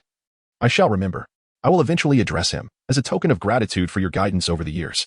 Ramses felt a twinge of emotion. It seems our efforts over the years have not been in vain, he chuckled heartily. Vegeta leisurely retrieved the small notebook he had previously used. Glancing at the numbers inscribed within, the number from the cynical novel transfer station is 937929266. Indeed, my pain was not in vain, Vegeta affirmed with a nod. Why have you taken that notebook out again? Ramses inquired, momentarily taken aback. By the way, the numbers on it have remained unchanged for quite some time. It no longer matters, Vegeta replied, placing the notebook back into his storage ring. Chris sighed softly beside them. Lord Ramses, do you still not comprehend the significance of the numbers inscribed on it? Vegeta, that little rascal, is clearly on the verge of a breakdown. One day, he will surely weep. However, this is merely a matter between the gods of destruction, and does not concern me, an angel. Fortunately, the only entity Vegeta might surpass is a god of destruction, for it is still far too early for him to eclipse an angel. Nevertheless, his angelic power seems to be advancing at an astonishing rate. Let us depart. Ramses called out, leading the way towards Universe 11, humming a cheerful tune. Kes followed closely behind, escorting Vegeta. Along their journey, Ramses took the opportunity to instruct Vegeta in the destruction of several planets. These were tasks easily accomplished, mere work obligations. Ramses noted with surprise Vegeta's fervor for obliterating planets, realizing that having such a disciple might indeed be a blessing. At the very least, it spared him from engaging directly in the laborious task. The thought of having a pupil to assist in the destruction of planets significantly alleviated his burdens. Approximately 4 hours later, Vegeta and his companions have reached the edge of the 10th universe. Beyond lies the vast expanse of the void. Whoosh! The trio transformed into 2 streaks of luminescent colors, instantaneously entering the realm of nothingness. They traversed the void for approximately 3 hours. Crack! Vegeta and the 2 companions departed from the void and entered the domain of Universe 11. Over 2 hours have now elapsed. Vegeta was able to catch a distant glimpse of the inverted triangular realm of the god of destruction ahead. We are almost there, Ramushi grinned. Vegeta? I hope you won't embarrass me. Umph. If you think I'm going to embarrass you, you can take the lead yourself, Vegeta retorted. Ramushi, irritated, wished he could swat Vegeta away. This brat is becoming increasingly presumptuous. In the 11th universe, the god of destruction, Vermaud, was gazing blankly at the sky from a planet. The angel, Margarita, stood silently beside him. Has Lord Vermaud truly decided to retire for a while? Margarita inquired. Indeed. I have grown weary of my role as a god of destruction, Vermaud sighed, reflecting on the monotony of having been a god of destruction for millions of years, with the sole duty of annihilating planets. Yes, the work is indeed quite tedious, Margarita smiled. The same tasks repeat year after year, leading to a rather dull existence. Vermaud lamented. Even though destroying planets may take but a fleeting moment, or merely a flick of my finger, I find myself disinclined to engage in such tasks. So, how long does Lord Vermaud plan to remain in retirement? Margarita asked. Perhaps a few decades, Vermaud pondered. Topo has nearly matured. Although Mr. Topo's strength is quite impressive within our universe, he would likely rank at the bottom among all gods of destruction across the cosmos, Margarita replied. Without enduring hardships, how can one witness a rainbow? Vermaud chuckled. Let the other gods of destruction challenge him. I believe he will swiftly develop. Indeed, Lord Vermaud has a point, Margarita nodded, agreeing with his sentiment. Just as Margarita finished speaking, she sensed something and looked up at the sky. Oh dear, we have guests, Margarita smiled. Is it Topo coming? Vermaud asked, taken aback. No, it is another god of destruction from a different universe, Margarita clarified. Another god of destruction? What brings them to our universe? Vermaud murmured. It is Lord Ramushi and Sister Kess. Margarita confirmed their identities. Ramushi? What does that scoundrel want? I have nothing in common with that fellow. Tell him to leave. Vermaud huffed, adding, if that Hellies were to come, I might find some interest, as she is the only female god of destruction, and I enjoy her company. Indeed. There is little amusement in engaging with a large elephant, Margarita laughed. Who can argue with that? Vermaud nodded, his eyes brightening at the thought. Perhaps I shall take the opportunity to tease him a bit. Lord Vermaud, it would be wise to avoid conflict. Our universe cannot withstand a battle between two gods of destruction, Margarita sighed. Humph, we shall see, Vermaud replied, glancing skyward. Two streaks of contrasting colors flickered across the sky. Whoosh, whoosh. In the next moment, Vegeta and his companions descended from the heavens, landing before Vermaud and Margarita. Oh, who do we have here? Is that not Ramushi? Vermaud beamed at Ramushi. He then swiftly noticed Vegeta, who was cradling Kess. Could this fellow be Ramushi's apprentice? If so, he intends for his apprentice to spar with mine, Vermaud mused. Kess and Margarita exchanged courteous greetings. Vegeta gazed intently at Margarita, the enchanting angel with twin ponytails, whose beauty was truly captivating. Lamsi, have you begun to take on disciples? Wymight inquired with a smile. What, are you planning to retire? Humph. Retirement is not on my agenda. I simply find myself with idle time and thought it would be amusing to take on an apprentice, Lamsi replied with a light chuckle. How about you, Wymight? It seems your disciple has been under your tutelage for over a century, while mine has only been trained for 12 years. Perhaps we could have them spar? Of course, Wymight readily agreed with a nod. But what of your disciple? Lamsi asked, noticing the absence of Torpo. He is currently honing his skills on the planet of Pride and rarely returns, Wymight explained. Turning to Margarita, he instructed, Margarita, please contact Torpo and have him return swiftly. Understood, Master Wymight, Margarita replied, grasping her staff to reach out to Torpo. Before long, she established communication. What is the plan?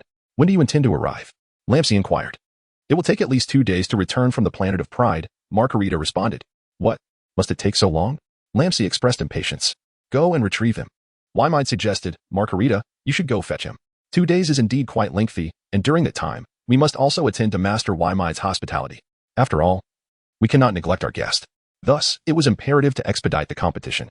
Very well, Master Wymight, Margarita acquiesced. And please bring back Torpo's elder brother as well. Wymight winked at Margarita. Elder brother? Margarita murmured. Yes, Jiren. Have you forgotten that I have 2 disciples? Wymight replied with a proud smile. Margarita suddenly understood. Master Wymight is playing his winning card, she thought. Wymight's concern that Torpo might not measure up to the little imp was valid. Thus bringing Jiren along was a wise choice. Elder brother? Lamsi was taken aback. You have 2 disciples? Of course. Did you think I would only take one? The other disciple I accepted long ago, Wymight said with a smile. However, he has already graduated, and I haven't seen him in quite some time. Lamsi felt a wave of unease wash over him. He had miscalculated. He hadn't anticipated this individual would possess another disciple.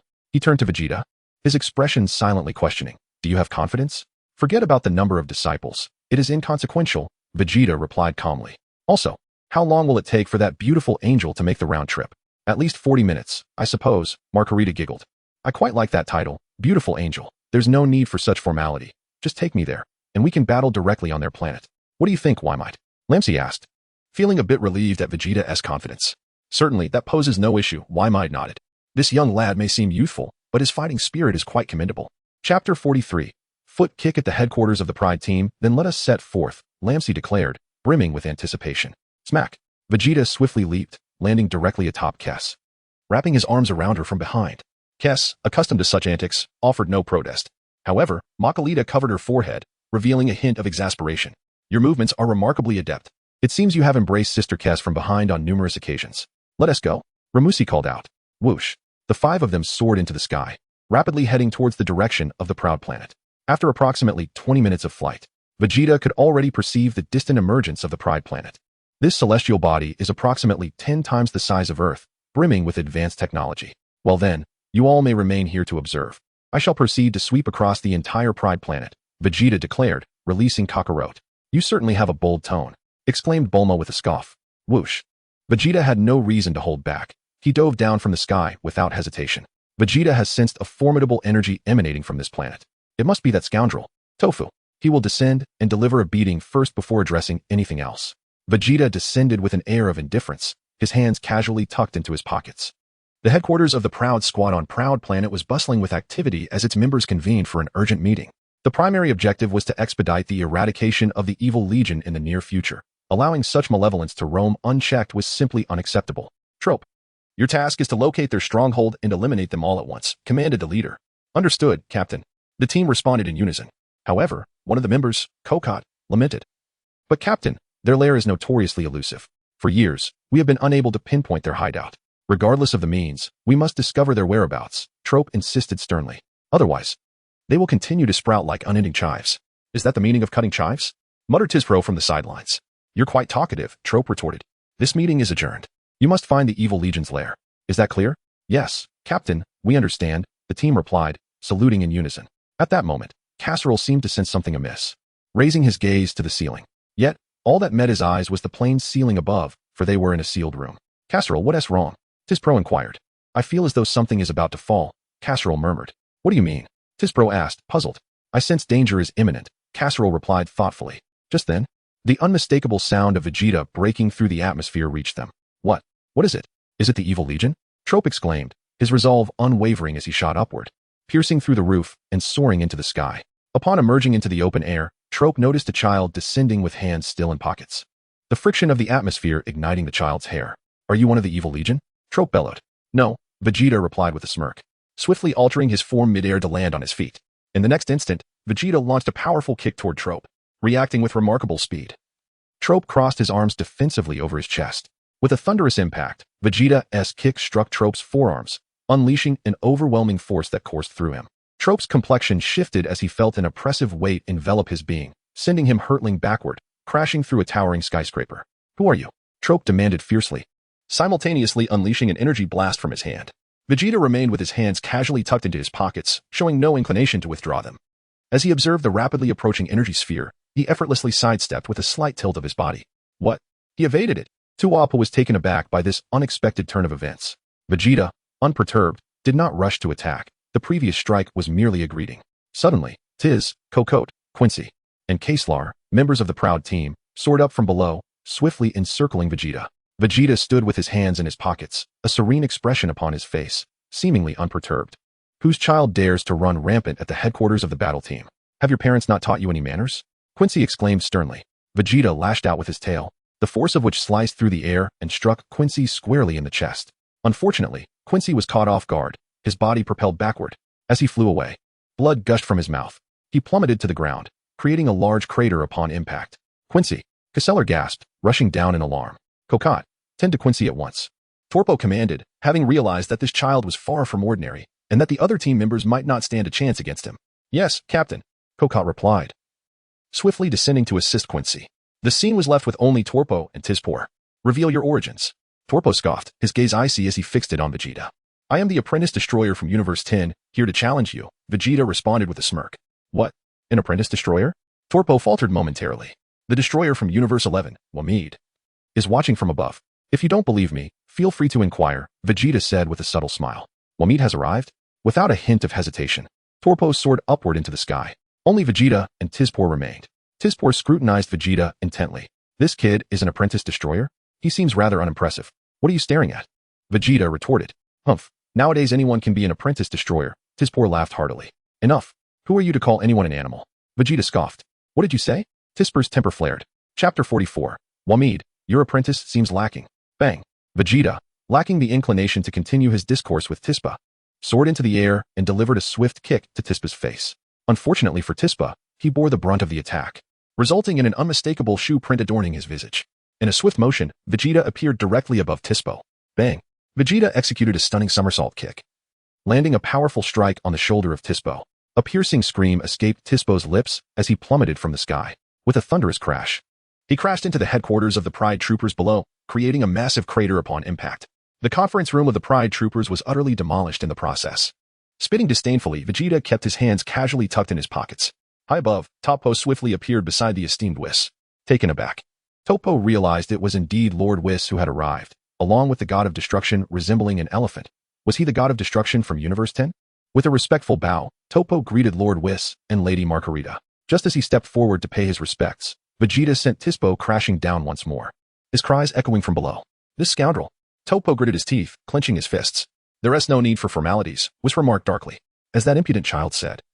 He is the apprentice god of destruction of Universe 10. Make sure to give him a thorough lesson. I understand, Lord Whis, Toppo replied, bowing once again. With a swift motion, He dove down towards Vegeta's position. Your disciple is quite formidable, was commented with a smile. Indeed, replied Ramzi, chuckling with growing pride. Shall we engage in a fair fight? What do you think about a wager? What sort of wager do you have in mind? Ramzi inquired. How about the losing party working for the victor for a century? Was proposed, a glint of mischief in his eyes. A century of labor? Ramzi murmured, shaking his elephantine trunk. I happen to be retiring within that time frame, so if you lose, you shall serve my apprentice for 100 years. Allowing him to familiarize himself with the duties of a god of destruction. Whis smiled knowingly. And if I win? Ramzi asked, puzzled. If you win, I shall retire and have the leisure to assist you in your universe, engaging in the delightful task of annihilating planets, was stated with conviction. Your reasoning is quite sound. Let us settle on this wager, Ramzi agreed readily. If Vegeta loses, I shall work for you for a century. Very well, if Topo loses to Vegeta, I shall work for you for a century. Whis nodded in affirmation. Kiss and Margarita remained silent, as such wagers were common among gods of destruction. Below, Topo dove down, positioning himself directly opposite Vegeta. I am Topo, the apprentice god of destruction of Universe 10. He declared. I am Vegeta. Feel free to address me by name. Vegeta replied with a grin, hands still in his pockets. There is no need to mention your name, as you are merely an insignificant pawn, Vegeta quipped lightly. You shall soon discover whether I am a mere pawn, Topo retorted with a huff, preparing for battle. This is a matter of honor among gods of destruction. Come on then, Vegeta beckoned, casually gesturing with his toe while keeping his hands in his pockets. How utterly insulting, Topo exclaimed, his expression darkening. Withdraw your hands from your pockets. Why bother using my hands against a wretch like you? Vegeta replied with a smirk. Topo's forehead bulged with veins, his fury evident. I hope you do not come to regret this. He growled, charging at Vegeta with great speed. With a resounding crash, Topo threw a powerful punch aimed directly at Vegeta. Vegeta stood with his hands in his pockets, casually lifting one knee to intercept Topo's punch with his own knee. Bang! Vegeta swiftly launched a kick, striking directly against Topo's chest. Unfortunately for Topo, he was caught off guard and his body slid backward. However, he quickly extended his arms. A surge of formidable energy emanating from him, allowing him to halt midair. That wretched little brat, Topo grimaced. This kid is far more powerful than I had anticipated. As Topo focused his gaze in Vegeta's direction, the color drained from his face. Vegeta had mysteriously vanished from sight. What? Where did he go? The expression on Topo's face grew increasingly grave. Take this. Vegeta's voice echoed from directly above Topo. Whoosh. In an instant, a leg descended rapidly from the sky. Topo. Topo stood there in a daze for 3 seconds. What does this mean? Why do I feel as if a leg has just fallen? Did you accidentally kick your own leg off while trying to strike me? Bang. Topo scoffed coldly and swatted at the incoming leg, sending it flying. Yet, just as Topo had deflected Vegeta's leg, Vegeta suddenly appeared directly in front of Topo. Bang. Vegeta forcefully thrust his knee upward, striking directly against Topo's jaw. A pained cry escaped Topo's lips as he fell victim to the blow. Bang. Bang. Bang. Vegeta delivered a powerful kick towards Tora with a single leg. Tora exclaimed. What the hell? You only have one leg left, and yet you kick with such fervor? Vegeta delivered a swift kick to Topo, rapidly positioning himself directly above him. Bang. Vegeta flicked his tail, delivering a sharp strike to Topo's face. Instantly, a vibrant red mark appeared on Topo's visage. Take another kick from me. Vegeta swiftly soared towards the spot where his severed leg lay and delivered a powerful kick. Whoosh. Vegeta's severed leg hurtled towards Topo at an astonishing speed, landing a powerful kick squarely on his face. Topo was sent tumbling, rolling several times before regaining his composure. Vegeta, unfazed, regenerated his severed leg with ease. Throughout the ordeal, he kept his hands casually tucked in his pockets. Meanwhile, Topo extended his arms, unleashing a surge of energy that stabilized his form. Subsequently, Topo wiped the blood from the corner of his mouth, his expression growing increasingly grave. High above, Waymede remarked, your disciple is lacking, indeed. He has a long way to go, eliciting a hearty laugh from Ramzi. Chapter 45, Topo's God of Destruction form Humph. Topo has yet to unleash his true power. Waymede said with a subtle smile, seemingly unperturbed. Even if Topo were to lose to that little brat, what difference would it make? I still have my trump card to play. This trump card was Jiren. When the time comes, I'll have Jiren retaliate. Even if this boy Vegeta is strong, he pales in comparison to Jiren. Jiren's prowess is second only to mine. You are merely boasting. You ought to prepare yourself for 100 years of servitude, Ramzi cackled. Humph, do not celebrate prematurely. Until a victor is declared, all is mere chatter, Waymede chuckled. Down below, Topo inquired, when did you become an apprentice god of destruction? About 12 years ago, Vegeta replied with a grin. What, 12 years? So you've only trained for 12 years? Topo's eyes widened in disbelief. Indeed. The true essence of my training spans merely 12 years, Vegeta affirmed with a nod. Vegeta is not mistaken. When Vegeta arrived, he was already 5 years old. Vegeta began his rigorous training 12 years ago. How old are you this year? You seem rather young, Topo inquired. 17, Vegeta replied. Humph. You appear to be no more than 8, Torpo scoffed. I am simply naturally short, nothing more, Vegeta stated with a calm demeanor. Torpo fell silent. The boy's expression seemed remarkably composed.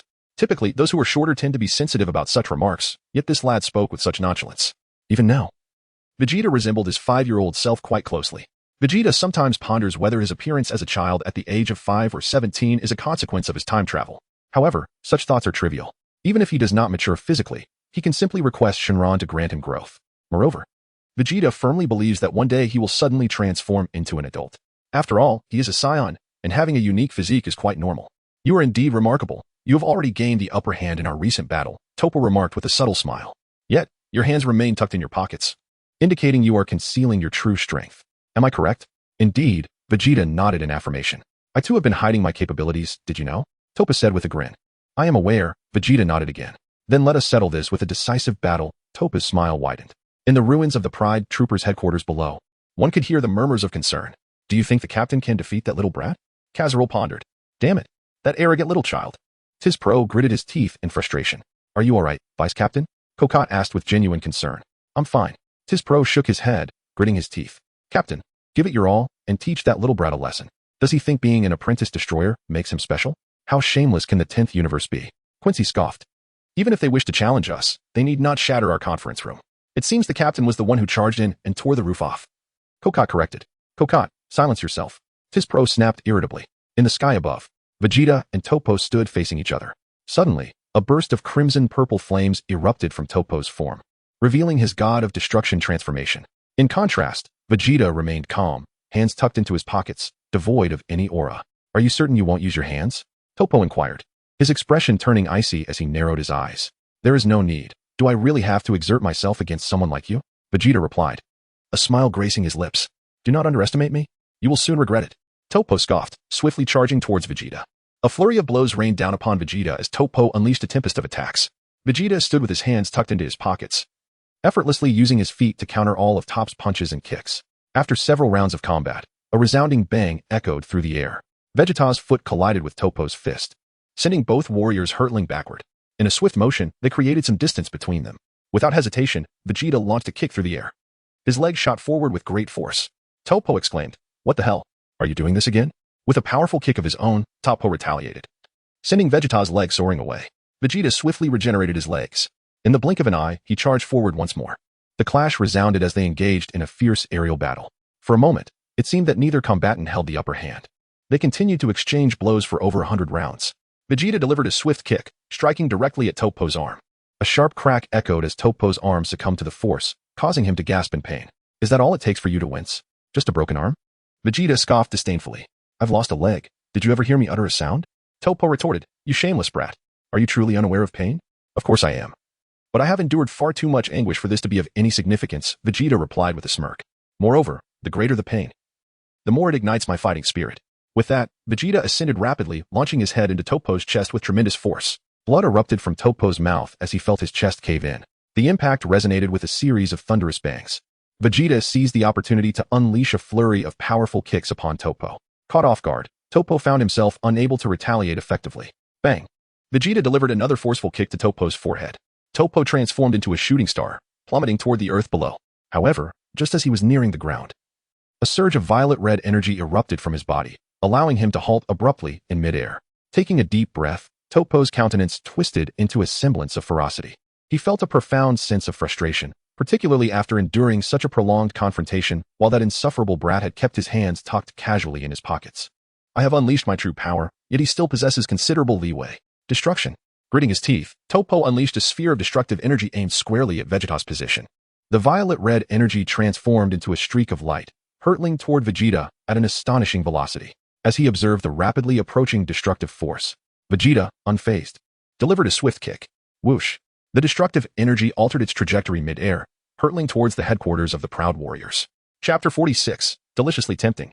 You can't afford this. Alarmed, Torpo's expression shifted dramatically. If this force were to strike the Proud Warriors' headquarters, it would be obliterated in an instant. This was no trifling matter. Was this boy acting with intent? Without a moment's hesitation, Torpo positioned himself directly beneath the descending energy. With a clap, he raised his hands and caught the incoming destructive force. Sighing in relief, Torpo swiftly hurled the energy away into the distance. The destructive energy traced an arc across the sky, soaring into the cosmos, soon vanishing without a trace. I'm done. Fighting you is utterly dull. Bring forth your master brother. Vegeta remarked with a faint smile. Master brother? Who might that be? Torpo was taken aback. When did I acquire a master brother? High above, witnessing Vegeta effortlessly outmaneuver Torpo, Waymaida's expression fluctuated with concern. This insufferable brat was exceedingly powerful. It seemed only Jiren could contend with him. Waymaida glanced at Margarita, signaling her to promptly contact Jiren. Only he could vanquish this little demon. Haha. What say you, Waymaida? Your disciple is lacking, it seems. Ramsey laughed heartily, his amusement growing as he patted Waymaida on the shoulder. Quit your boasting. Waymaida snapped, baring her teeth. How about working for me for a century? Ramsey proposed with a grin. Humph. Waymaida scoffed. Shall we continue this battle? Ramsey asked cheerfully. Fine, I concede that your disciple is formidable. So I shall work for you for a century, Waymaida readily agreed. Ramsey was momentarily taken aback. This fellow agreed rather swiftly. It was uncharacteristic of him. However, I previously mentioned that I am not limited to just this one disciple. Torpo has a master brother as well, Waymaida added with a smile. Humph. Let that guy's master brother come forth, Ramsey remarked indifferently. Have you not noticed how effortlessly that boy is managing? Despite the prolonged engagement, his hands remain tucked in his pockets. What difference does it make if he has a master brother? How powerful could his master brother possibly be? Ramsey felt no concern whatsoever. Since I possess another disciple, let us continue our wager, Waymaida suggested, this time proposing a bet of 1,000 years. Ramsey fell silent. Vegeta appears to possess considerable confidence in defeating his elder brother. Should one continue to wager? That would span a millennium. If victory is indeed achieved, I could recline in ease for the next 1,000 years. The mere thought exhilarates Ramsey. It is precisely at this moment that voices of Vegeta and Topo echoed from below. Bring out your master, Vegeta declared. You are no match for me. What master? What are you talking about? Topo looked perplexed. Don't you have a master? Vegeta smiled. Since you are not my opponent, it is only natural for your master to come to your aid. I have no idea about any master, Topo replied, still confused. You foolish disciple, exclaimed Whis. Could you not simply agree with him? Why insist that you have no master? Now you've revealed the truth. Rumshire also observed Whis with a grin. What? Topo is unaware of his master? Well, it's understandable. Jiren graduated early, Whis remarked, grinding his teeth. Whis descended from the heavens, appearing beside Topo in an instant. Topo, bruised and battered, bowed deeply before Whis. Initially, Whis was furious, but upon witnessing Topo's pitiful state, he was momentarily at a loss for anger. You idiot! Isn't your master Jiren? I told you before. Whis scolded. Jiren? Is he my master? Topo was bewildered. I have no recollection. Wasn't Jiren trained by Lord Jeki? Whis was on the verge of cursing. Are you truly this dim-witted? How did I end up with such a foolish disciple? No, Topo wasn't always this foolish. Has Vegeta knocked some sense out of him? Whis scrutinized Topo, and indeed noticed that his head had been somewhat deformed from the blows. It's only natural for someone to struggle to keep up with the pace. This is somewhat tragic. Whoosh. Rumshire descended swiftly, landing beside Vegeta. Oh, the master you mentioned, Jiren, is Lord Jeki's pupil, Rumshire said with a smile. Whis' heart sank, and his expression shifted slightly. This is bad. He heard that. What a grave oversight. Whis, do you still have any pride? Rumshire chuckled lightly. Lord Rumshire, didn't you have a wager with him? Vegeta inquired. Indeed, for the next 100 years, he will be responsible for destroying planets in our universe, taking my place. Rumshire nodded. Very well, that saves me some effort. Vegeta replied with satisfaction. Stop boasting. Jiren is indeed my pupil. Believe it or not. Whis retorted angrily. Do you dare to fight Jiren again? I refuse, Vegeta decisively rejected.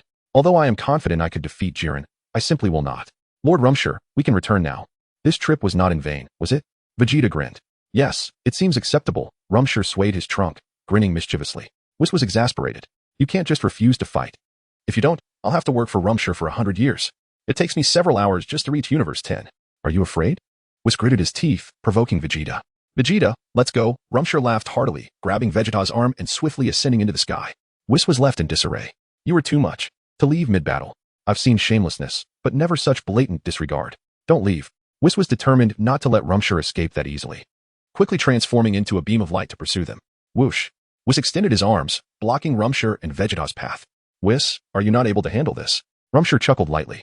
The one who cannot handle this is you, who plays a game only to abandon it. Whis roared. Chapter 47. The Arrival of Jiren. You never said you wanted to keep playing? Rumshire laughed heartily. Whis was at a loss for words. After a brief silence, he said, if you don't want to play, we can have a match between the two of us. Whis huffed. Are you certain? Rumshire scoffed coldly. Do you want to battle here? Aren't you afraid of shattering your universe? By the way, how do you wish to play? Do share, Vegeta suddenly interjected. You can fight Jiren. How about that? Whis' eyes lit up at Vegeta's words, instantly invigorated. And then? Vegeta smiled and inquired. If Jiren loses, I will work in Universe 10 for another 900 years, totaling 1,000 years. Of course, if Rumshire loses, he will need to work in our universe for 1,000 years. Are you joking? Vegeta laughed. Lord Rumshire has already won 100 years. If he loses, he must work for you for 1,000 years? Is your math taught by a gym teacher? Whis retorted. Young man, how dare you speak to me, an official destroyer, in such a manner? Whis was furious and swung a palm at Vegeta. Smack. Rumshire raised his hand to block Whis's attack. Whis, do not go too far. Rumshire huffed. If you wish to fight, I will oblige. If you dare to bully my disciple, I will make you regret it. Toppo silently wiped his sweat from the sidelines, wondering if he was caught in the crossfire. The correct wager should be this, Vegeta replied. If I inadvertently lose, the previous 100 years will be nullified. That seems fair. What did you just say? Rumshire shouted angrily. So, if I win, I only gain 100 years, but if I lose, I owe 1,000? This kid is truly shameless. Perhaps we should just forget it. Vegeta continued.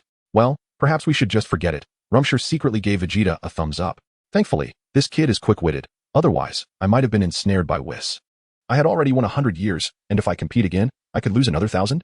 That's not worth it. I'm glad I didn't agree earlier. Whis, think it over carefully. If not, we can just let it go. Rumshire grinned, his ivory tusks gleaming with pride. How about this, if I win? You owe me 100 years. Whis gritted his teeth, addressing Rumshire. If I lose, I owe you 1,000 years. This should be fair, right? Vegeta. What do you think? Ramsey decided to consult Vegeta first, primarily because Vegeta was the one who would be battling. If Vegeta lacked the confidence to win, then what was the point of taking a gamble? Better to secure victory for the next century and not engage in a futile struggle with Whis. Ramsey understood the wisdom of knowing when to retreat. I can't guarantee a victory, Vegeta replied. Thus, there's no need for us to take unnecessary risks. Whis felt a wave of discomfort wash over him. This young man possessed remarkable self-awareness. He recognized that he might not be a match for Jiren. This complicates matters. You are absolutely right, Vegeta, Ramsey chuckled. This young man has a promising future. Knowing one's limitations and refraining from competition is a sign of wisdom. Let us depart from this place swiftly. As Ramsey pulled Vegeta away, he couldn't resist adding, Whis, remember that century. Do not forget. Whis trembled with indignation. This rascal cannot get away with this. If it's a millennium, then so be it. Whis gritted his teeth. If you lose, simply forfeit the century of work I owe you. If I lose, I'll work for you for 1,000 years. Is that a fair condition? Ramsey immediately turned to Vegeta. What do you say? Shall we give it a try? Vegeta smiled. You're right. Losing doesn't incur a loss. I agree. We can forfeit that century. Ramsey pondered aloud. If I were to miraculously win, someone would owe you a millennium of labor.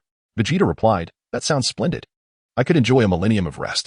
Ramsey, filled with excitement, inquired, do you truly feel confident? Vegeta hesitated. The odds are slim, but it's worth a try. Ramsey mused. If you're uncertain, perhaps the century is a reasonable wager. Vegeta clarified. I meant that I wouldn't be confident enough to win with my hands in my pockets.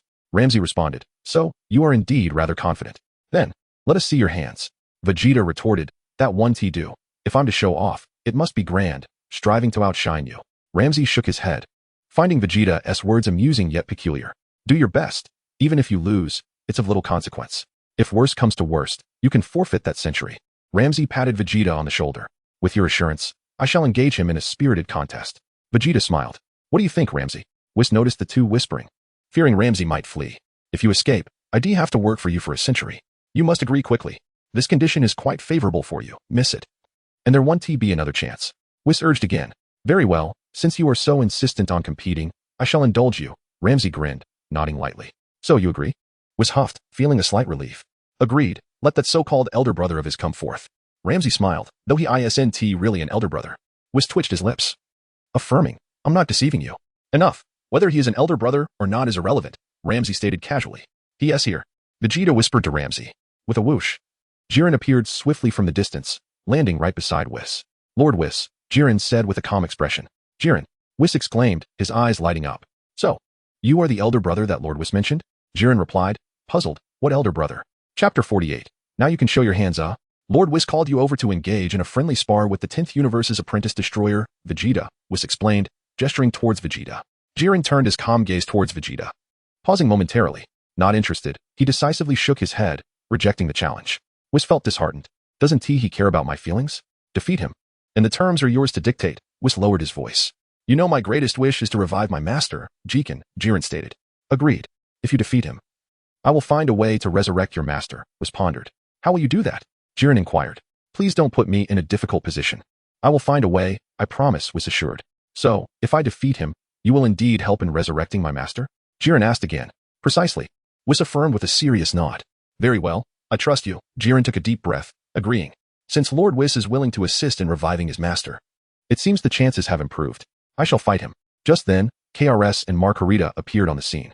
It was Margarita who had contacted Jiren through her staff, prompting him to rush over. Oh dear, it seems the competition is set to continue. KRS smiled. Lord Whis, how many more years do you intend to endure this? Margarita asked with a grin. Another 1,000 years. If Jiren loses this time, I shall work for Ramsey for 1,000 years. Whis huffed. And if you win? Margarita queried. If I win, the previous century is null and void. Whis spat through clenched teeth. Margarita sighed. So, it seems whether you win or lose, you don't gain any advantage. Whis felt a pang of heartache. Margarita, must you speak so bluntly? This is quite enough. It's as if I gain nothing regardless of the outcome. Actually, if Mr. Jiren wins, there are other competitions to consider, Margarita whispered in Whis's ear. Oh, such as? Whis's eyes brightened. For instance, I hear the Lord of the 10th Universe also has a disciple, Margarita smiled. It would be entirely possible for the disciples of the Kaioshin to face off. But our Kaioshin of the 11th Universe is still in his prime and has he taken on disciples yet? Whis shook his head. It's not too late to take one on now, Margarita smiled. For example, Mr. Tiz below seems quite capable. The exquisite flavors sparkled in his eyes. This approach is rather clever. Let the Kaioshin of Universe 7, Kai, take Dispo as his disciple. And then have Dispo face the Kaioshin student from Universe 10 in a battle. Perhaps I might regain my standing this way. Nevertheless, I cannot dwell on that now. For the moment, we must focus on ensuring Jiren secures victory in the match. You two may commence. With a smile, the exquisite one stated. With Jiren in the fray. That little rascal, named Vegeta, cannot stir up much trouble. Go, Jiren. Toppo also cheered for Jiren. Jiren cast a deep glance at Toppo. This little fellow actually managed to defeat Toppo. Quite an impressive feat, however. He still pales in comparison to me. It is time to begin. Come forth. Jiren beckoned to Vegeta. Vegeta remained with his hands tucked into his pockets, showing no intention of drawing them out. The battle begins, exclaimed Wei Mei. Ramusi took a deep breath, for a new round of combat was about to commence. One could not ascertain whether Vegeta would secure a millennium of victory for him. Let me attempt this technique, Vegeta declared, his tail flicking slightly, the tip aligning with Jiren from a distance. Jiren, with an impassive expression, turned his gaze towards Vegeta. Whoosh. In the next moment, streams of luminous energy erupted from Vegeta's tail, hurtling towards Jiren's direction. Observing the rapidly approaching crimson rays, Jiren let out a cold snort, swatting each one away effortlessly, dispersing the fiery projectiles with ease. Vegeta's figure flickered and vanished from sight in an instant. In the blink of an eye, he reappeared behind Jiren. Bang! Vegeta soared into the air and unleashed a kick aimed at Jiren's back. Jiren, seemingly forewarned, gently raised his right hand and slightly tilted his body to block Vegeta's incoming strike. With a resounding clap, Jiren grasped Vegeta's ankle with his formidable hand. In swift motion, Jiren began to spin Vegeta in place. 1 rotation, 2 rotations, 3 rotations. Suddenly, as Jiren completed the 3rd spin, he felt his grip loosen, as if something had been flung away. Stunned, Jiren focused his gaze and widened his eyes in disbelief. To his astonishment, he realized he was left holding nothing but a single leg. Vegeta's body has vanished. What is happening? Bang! Vegeta descended rapidly from the skies, delivering a powerful kick aimed at Jiren's crown. Jiren, displaying remarkable reflexes, swiftly raised his arm to thwart Vegeta's assault. With a resounding impact, he then countered with a swift backhand, sending Vegeta hurtling backwards. As Vegeta soared backwards, he promptly regenerated his severed leg. Jiren furrowed his brow slightly. What peculiar tactics are these? Remarked Margarita with a sigh. Chris also covered her forehead, displaying an expression of exasperation. This approach appeared novel, yet it proved utterly ineffective. However, Vimei let out a disdainful huff from the side. Ramshur remained silent, having also discerned that this individual named Jiren was far from ordinary. Vegeta engaged in combat for several minutes, finding no advantage whatsoever. Moreover, Vegeta, you ought to remove your hands from your pockets immediately. Even in this situation, you still have your hands tucked away. Indeed, you surpass my expectations in strength, Jiren remarked with a smile directed at Vegeta. I share the same sentiment. Vegeta replied with a grin. Is it time for you to reveal your hands now? Jiren inquired with a subtle smile. There is no need for that. Vegeta shook his head. It seems I must get serious, Jiren declared, suddenly accelerating to the peak of his speed. In an instant, Jiren appeared behind Vegeta. Vegeta was caught entirely off guard. Bang! In the next instant, Jiren's fist struck forcefully against Vegeta's back. A dull thud echoed, and Vegeta unfortunately took the hit. Vegeta spat out a mouthful of blood, his body lunging forward. However, his reflexes were remarkably swift. As he surged ahead, he executed a graceful spin. Whoosh! An energy burst forth from Vegeta's feet, hurtling toward the location of Jiren with a fierce intensity. Bang! Jiren let out a cold chuckle, swatting the energy away effortlessly with a single strike. Whoosh! In the next moment, Jiren vanished and reappeared directly above Vegeta. With a thunderous motion, Jiren's powerful hand swept downward, enveloping Vegeta in a formidable surge of energy. Vegeta, unfortunately, found himself ensnared, plummeting rapidly towards the earth beneath him. Just as he was about to make contact with the ground, he exclaimed, "Hey!" Vegeta's energy surged from his feet, stabilizing his form. Whoosh! Vegeta ascended into the sky, swiftly positioning himself directly opposite Jiren. "Indeed, your name is Jiren, is it not?" Vegeta inquired with a smile. "Yes," Jiren nodded in response. "You are the first human who has compelled me to take you seriously," Vegeta remarked, a grin gracing his face. "So, are you finally prepared to use your hands?" Jiren chuckled softly. In the distance, the young man remained with his hands tucked into his pockets, truly believing that relinquishing his hands would grant him victory over Jiren. "How Navi?" Whis scoffed lightly. Rumshi remained silent, yet he too recognized that this individual named Jiren was extraordinarily powerful. The energy he unleashed in a mere instant had already surpassed even that of the gods of destruction. Whis thought it exceedingly unfair to allow such a formidable opponent to battle against Vegeta. It seemed the prospects of success within this millennium were bleak. Even if Vegeta were to employ his hands, he might still struggle against Jiren. "Sister Kusu, it appears that our universe's Mr. Jiren is poised to triumph," Margarita observed with a smile. "That is not certain," Kusu replied, her tone lighthearted. Margarita cast a penetrating glance at Kusu. "What gives you such confidence?" "This fellow named Vegeta is indeed formidable, yet I sense a significant disparity when compared to Jiren. Although he has yet to use his hands, Jiren hasn't truly exerted himself either." Below, at the headquarters of the Proud Team, Pro and his comrades gazed upward, fixated on the clash between Vegeta and Jiren. "What is happening?" "Vice Captain, Jiren should be able to defeat him, right?" Kokot inquired. "Jiren will undoubtedly triumph. After all, he is Jiren."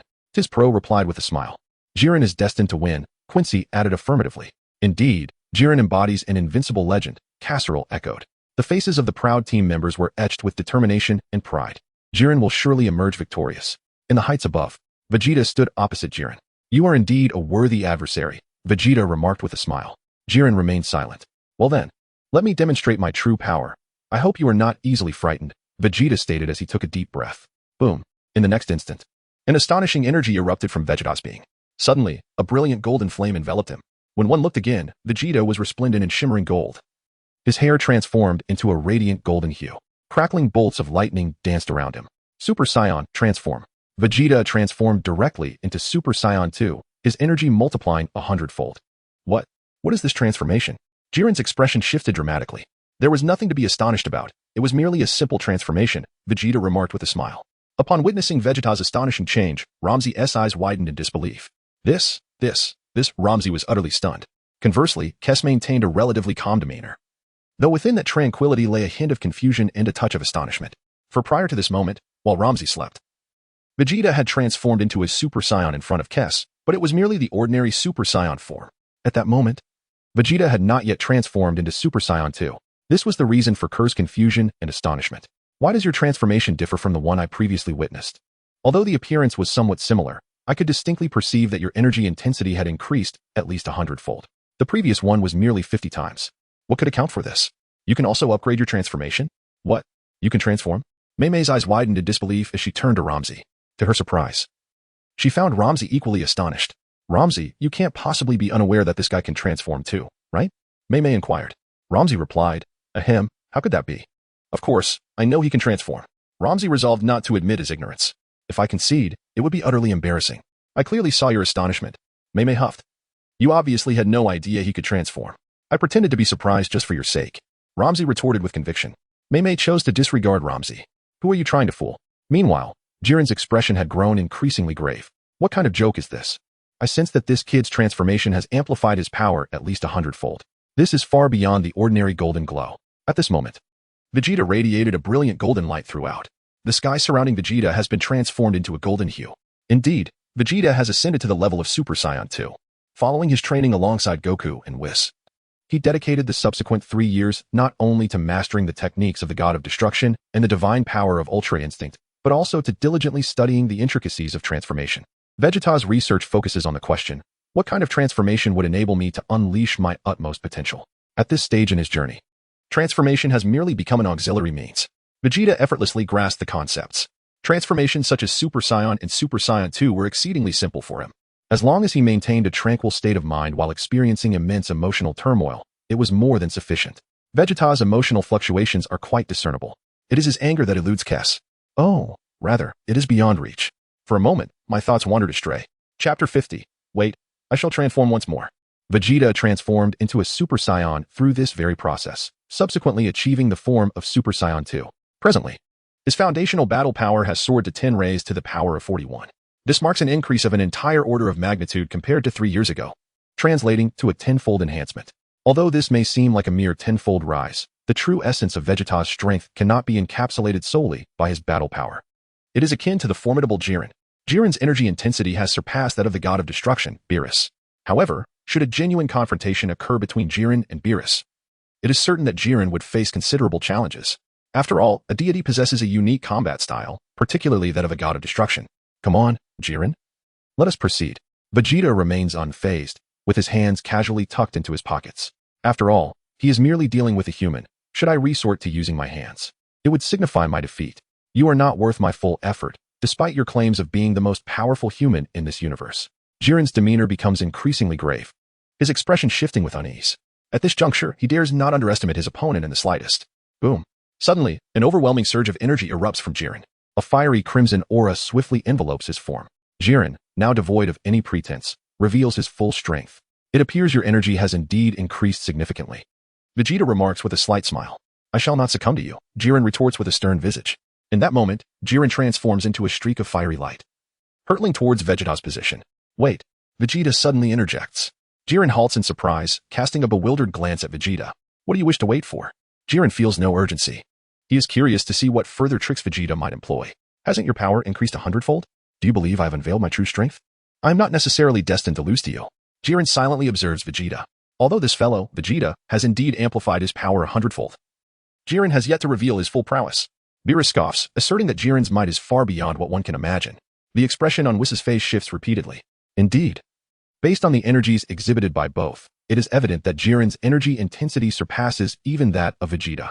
If we consider Vegeta's battle power to be 10 raised to the power of 41, then after ascending to Super Saiyan 2, his power has risen to 10 raised to the power of 43. Meanwhile, Jiren's energy intensity, as Whis perceives it, equates to a staggering 10 raised to the power of 44.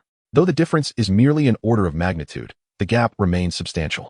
Whis can only silently pray that Vegeta's destructive capabilities might prove useful.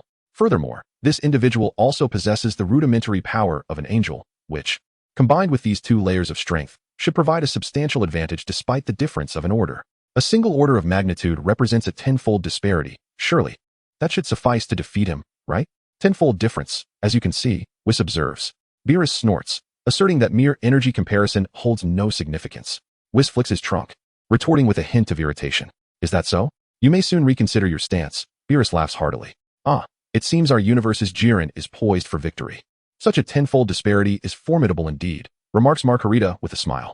If the difference were merely one order, perhaps skillful combat techniques and divine powers could bridge the gap. Kefla remains silent, utterly astonished by Jiren's formidable strength. However, she is left somewhat perplexed. Why did Vegeta urge Jiren to halt? Is Vegeta truly contemplating the use of his bare hands to engage in combat? However, even if he were to unleash his full potential, it would only result in a modest enhancement of his strength, perhaps a mere doubling at best, which would indeed be remarkable. Yet, in the face of such an overwhelming disparity in energy, achieving victory remains an arduous challenge for him. Now would be an opportune moment for you to concede, thus sparing yourself further punishment. Jiren snorted, a slow smile creeping across his face. Is this truly the extent of your power? Vegeta inquired, his tone laced with skepticism. Indeed. Jiren nodded. Are you certain? Vegeta pressed further. Quite so, but what exactly are you implying? Jiren furrowed his brow, urging, you should hasten to surrender. What I mean to convey is that I have yet to utilize my final transformation, Vegeta replied, a grin spreading across his face, revealing a set of pristine white teeth. What did you just say? Jiren's expression shifted dramatically. What? The onlookers widened their eyes, immediately alert. Did I mishear? This guy still possesses an unutilized transformation? Another transformation? Lamsey momentarily stood in stunned silence. Thunder rumbled ominously. Vegeta's entire being suddenly radiated an even more intense golden luminescence. Crackling arcs of electricity swiftly coiled around him, the density of the lightning reaching twice its former intensity. Simultaneously, Vegeta's hair elongated backwards, soon cascading down past his knees, given Vegeta's relatively shorter stature. His hair extended more significantly. Upon closer inspection, his brows were deeply embedded into his eye sockets, and his gaze had transformed into a more ferocious glare than before. This was the Super Saiyan 3, the pinnacle of Vegeta's transformations thus far. As for the Super Saiyan 4 or the Super Saiyan God, Vegeta had yet to delve into such advancements. Vegeta perceives that the various forms of Super Saiyan, such as the first, second, and third, are merely preludes. The fourth Super Saiyan and the God form are merely embellishments. He aspires to develop a transformation that is uniquely his own.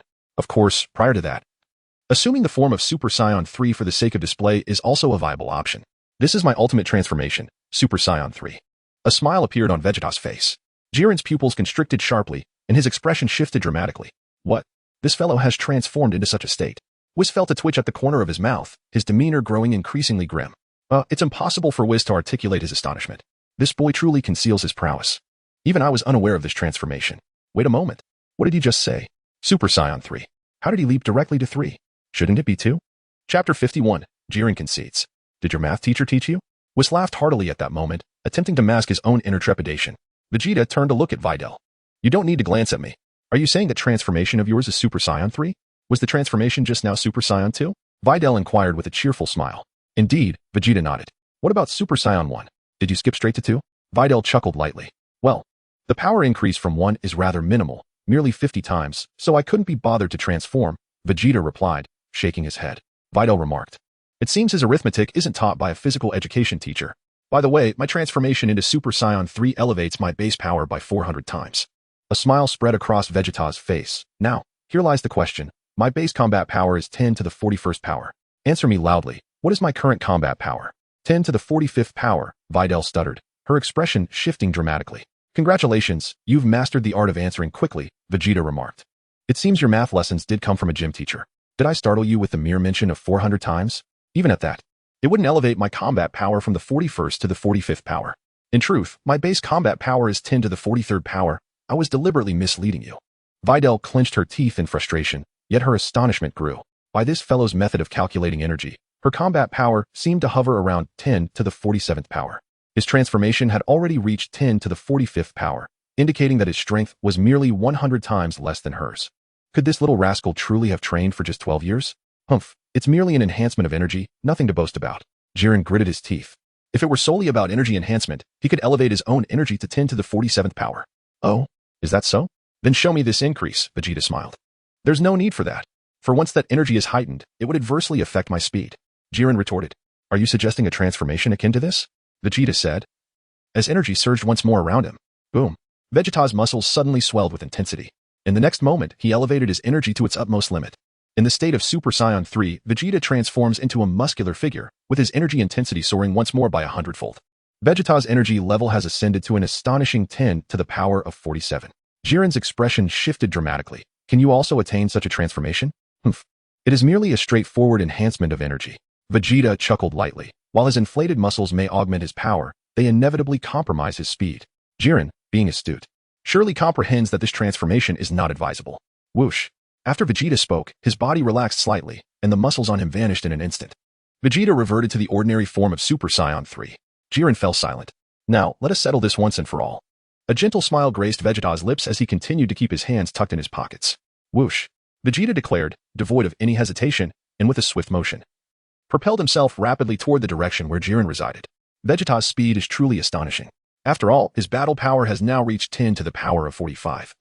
While Jiren stands at merely 10 to the power of 44. The disparity between Jiren and Vegeta is a staggering tenfold.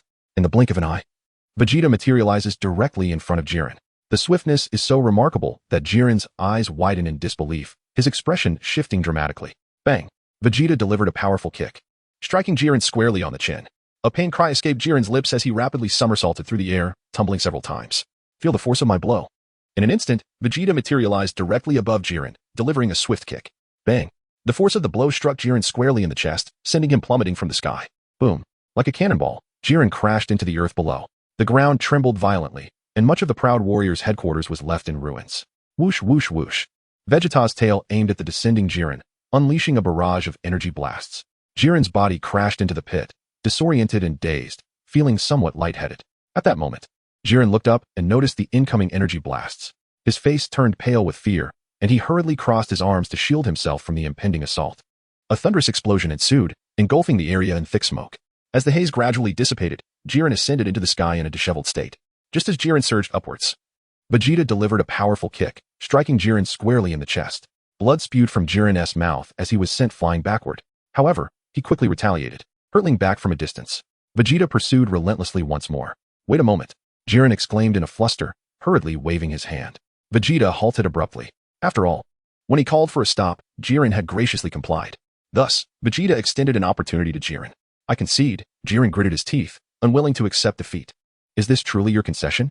I haven't even drawn my hands from my pockets, Vegeta replied, shaking his head. With that, he withdrew his hands from his pockets. Jiren felt an overwhelming sense of despair, as if struck by a critical blow. The disparity between them was insurmountable. After a brief silence, Jiren declared, I shall not be defeated by you. In 30 years, I will surely surpass you. Without a moment's hesitation, he transformed into a streak of light, swiftly vanishing into the structures below. Are you banking on 30 years? Vegeta's voice echoed behind him. In 3 decades. Not only I, but even our universe's perennial runner-up could reduce you to a state of utter defeat. Jiren, evidently hearing Vegeta's taunt, trembled with indignation. However, he refrained from further protest. Defeat was defeat, and he accepted it wholeheartedly. Determined, Jiren returned to his residence to commence rigorous training. In 30 years, I shall triumph over you. What does your universe's perennial runner-up even amount to? The atmosphere turned tense. Waymede, you appear as though mourning a great loss, laughed Ramsey, his expression gleefully mischievous. Waymede fell silent, his countenance darkening. Chapter 52, 1,000 years. 1,000 years. 1,000 years, Waymede. Ramsey exclaimed joyfully, patting Waymede on the shoulder. Remove your filthy hands. Waymede seethed through clenched teeth. 1,000 years. 1,000 years. Ramsey jubilantly swayed like an exuberant elephant. Waymede trembled with rage, astonished that even Jiren had succumbed to this upstart. I was far too careless. Chris, we can return now, Ramsey called to Chris, then turned to Waymede, warning. Remember to come to work tomorrow. If you hinder our universe's development, I shall not forgive you. Waymede's face turned pale with fury. How infuriating. Let us go, Vegeta. Ramsey found himself increasingly fond of Vegeta. Vegeta nodded and soared to the vicinity of Ramsey. Whoosh. Kess also returned to the area near Vegeta. Snap. Vegeta exhibited little courtesy, swiftly embracing Kess from behind. We're leaving. Remember to come and work. Ramsey burst into laughter. Margarita, my apologies for the disturbance. Farewell. Kess waved her hand. Whoosh. In the next instant, Kess and Vegeta transformed with Ramsey into 2 distinct streams of light, rapidly vanishing into the starry sky, soon disappearing from Margarita and the others' view. Observing the spot where Vegeta and the others had vanished, the expression on Waymede's face soured to an extreme. I'm practically ready for retirement. Yet I still have to toil for the 10th universe for a millennium. It's unbearable, Waymede lamented. Please accept my condolences, Lord Waymede, Margarita smiled. It's merely 1,000 years, it will pass swiftly. How easy it is for you to say, Margarita. It's not you who must work, Waymede retorted, his face darkening. Oh dear, we'll just have to devise a way to win it back, Margarita chuckled. What other options are there? Even Jiren was defeated by that fellow. Waymede gritted his teeth. Are you suggesting that I, a fully fledged god of destruction, challenge an apprentice god of destruction? The embarrassment would be unbearable. Didn't I mention before? We could consider a competition between the apprentice Supreme Kai, Margarita proposed. True. But the question remains, will that Ramsey fellow even gamble? Waymede pondered. What if the stakes were to increase by another 10,000 years? I believe Lord Ramsey would be tempted, Margarita suggested. 10,000 years. You must be joking. Waymede nearly crumbled. 1,000 years is already more than I can bear. If I lose again, I would have nothing to do during my retirement. Wait, what am I even retiring for? I'd merely be working for the 10th universe. Lord Waymede, perhaps you should reflect on this. The one losing is not me, Margarita said with a smile. Waymede felt a pang of heartache at that moment. A competition among apprentice Supreme Kais? This notion seemed feasible, yet also unreliable. I was so confident in Jiren's victory. How did it turn out? He still lost to that little brat named Vegeta. Vegeta's little brat is indeed exasperating. However, there exists another solution, proposed Margarita. Pray tell, replied Vegeta, intrigued. The esteemed Lord Vegeta could engage in a competition with the apprentice gods of destruction from other universes, thereby winning a replacement for his duties. Upon victory, he could simply transfer to Universe 10, Margarita articulated her idea. Vegeta's eyes sparkled with interest at this suggestion. This is quite a clever strategy. Since we cannot triumph over Universe 10, bullying another universe seems a viable alternative. But which universe shall we select? Upon pondering this question, Vegeta's enthusiasm waned. Let us consider this further, Margarita chuckled softly, quickly responding. Vegeta remarked, there are no apprentice gods of destruction in other universes. This complicates matters. He continued. This requires careful deliberation. We must devise a foolproof plan. After a moment of reflection, he stated, let us return for now. Yes, Lord Vegeta, Margarita nodded in agreement. Lord Vegeta, I sincerely apologize. From now on, I shall diligently train. Trope stepped forward to express his contrition. You disgraceful fool, Vegeta scoffed, followed by a resigned sigh. Well, even Jiren has been bested by him. Indeed, If Jiren cannot contend with that child, what hope is there for Trope? Vegeta ceased further commentary, transforming into a streak of crimson light that swiftly vanished from sight. Margarita offered a comforting word to Trope, her radiant aura shimmering as she ascended into the cosmos. Trope remained rooted, trembling violently. Just you wait, Vegeta. I shall defeat you. In the vastness of space, Ramses suddenly inquired, Vegeta? Who is the perennial runner-up of our universe that you mentioned earlier? You don't know? Vegeta responded. What nonsense. Is there anyone I am not acquainted with? Ramses huffed. It is of no consequence, Vegeta replied dismissively. Ramses pressed. How can it not be important? According to our agreement, you are to assist me in seeking the Super Dragon Balls. I wish to grant myself immortality. Vegeta suggested. Very well. Today I am in good spirits and shall grant your wish. Ramses laughed heartily, agreeing readily. Lord Ramses, shall we first venture to Universe 6 or Universe 7? Kess inquired. Let us proceed to Universe 7 first, Ramses proposed, noting that Beerus from Universe 7 remained asleep. We shall gather the Dragon Balls from Universe 7, and then pilfer from Universe 6. Understood, Lord Ramses. Kess nodded in compliance. The trio navigated through the starry expanse, veering towards the direction of Universe 7 at a swift pace. Vegeta felt a surge of excitement within his heart. So, are you saying that in just a few days, I could attain true immortality? Vegeta, while I have promised to assist you in gathering the Dragon Balls to fulfill your wish. The notion of immortality is something that merits further contemplation. Ramses suggested that, as a god of destruction, even immortality holds little significance. Then perhaps an immortal soul would suffice. Vegeta replied. An immortal soul? Utterly futile, Ramses shook his head. Even if you were to possess an immortal soul, it would merely mean eternal existence. Should you provoke Lord Zeno, he could effortlessly erase you from existence. Vegeta, the road ahead is long, and I shall strive tirelessly. Is even an immortal soul insufficient to evade the erasure by the Omni King? Erasure is a transition from existence to non-existence, though the soul may remain unperished. It is nonetheless lost. Would you not deem that tragic? Ramses sighed. Moreover, even an immortal body presents its own dilemmas should one encounter an insurmountable adversary and be sealed away. In that moment, existence would be worse than death. Chapter 53. Seek the Super Dragon Balls. Enough of your ominous proclamations. Vegeta scoffed, asserting that when faced with an overwhelming foe, one must simply find a way to defeat them. You do make a compelling argument, Ramses nodded. Given your current power, as long as you refrain from provoking a god of destruction, I believe there exists no one across the cosmos who could rival you. No need for such flattery. It may inflate my ego, Vegeta replied with a smile. Ramses. Kess, you might want to contemplate the matter of immortality further. For gathering the Dragon Balls will require some time, Ramses remarked. It is decided. I shall choose immortality, Vegeta resolutely responded. This has been my wish for ages, and I intend to fulfill it. A wish from ages past. Ramses was taken aback. In any case, let us first gather the Dragon Balls, Vegeta declared, for without them, all is but empty talk. You make a fair point, Ramses nodded. The three soon entered the Void Realm. After 2 more hours, Vegeta and his companions traversed into the 7th universe.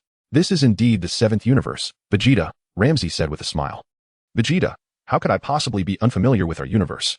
How long does it take to gather the Dragon Balls? Vegeta inquired. Ramses immediately glanced at Krix. Based on my estimations, it would take approximately 7 days to collect all the Dragon Balls, Krix pondered.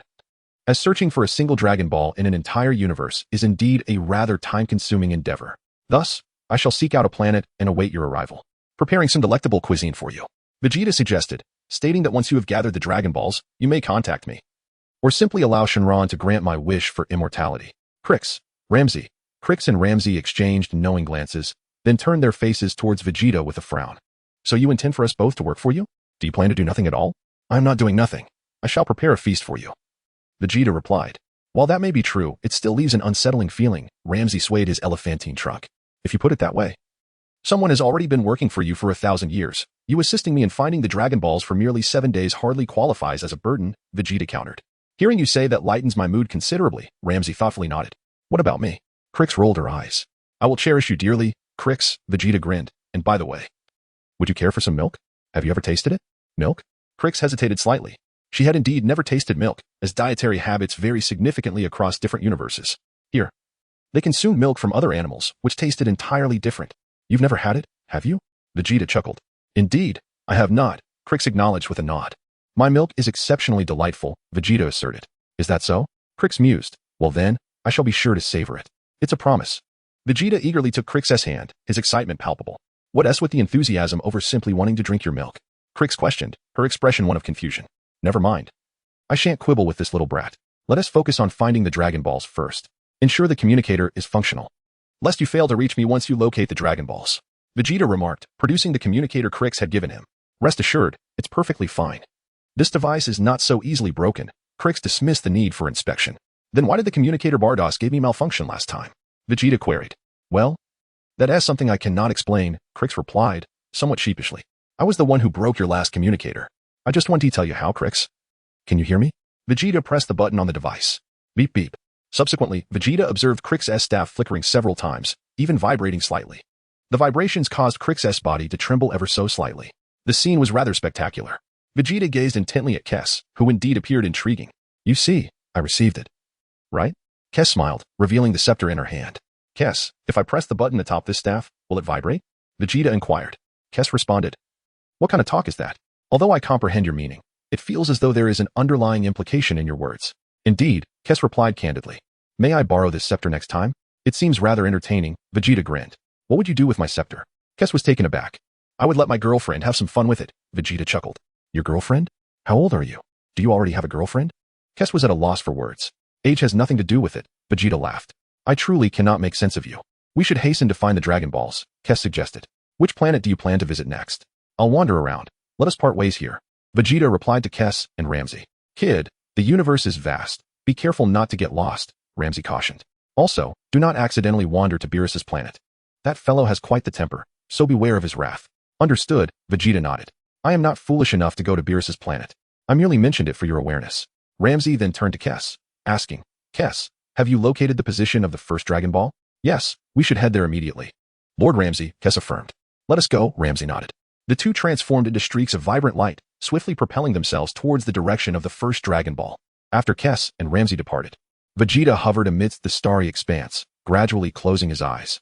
Subsequently, he released his senses, endeavoring to perceive the entirety of the universe.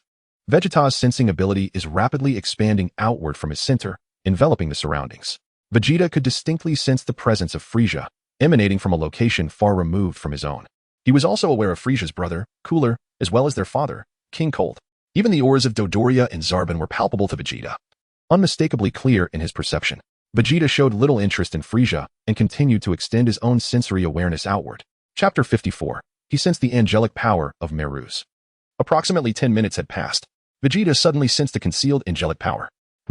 Who could it be? Shortly thereafter, he detected another familiar presence near this hidden angelic energy. This familiar aura belonged to none other than the Galactic Patrolman Jaco. Thus, the concealed angelic power must belong to Merus. No wonder I sensed this hidden angelic force, Merus. Being a trainee angel naturally emanates such energy. Vegeta ceased to extend his senses further, instead allowing his awareness to permeate the surroundings once more. Before long, he detected an unmistakably familiar presence. It was Bulma. At last, I have found you, Bulma, Vegeta murmured, a subtle smile gracing his lips. You must have matured by now. Haven't you? Surely you can indulge in the fruits of life? Splendid. It is time to journey to Earth. First, I shall dispose of those lecherous individuals surrounding Bulma. Snap. Vegeta radiated a brilliance as resplendent as the stars themselves. Beyond this dazzling light, a layer of crimson flame enveloped him. During his battle with Jiren, Vegeta did not unleash this power, for there was no necessity to do so.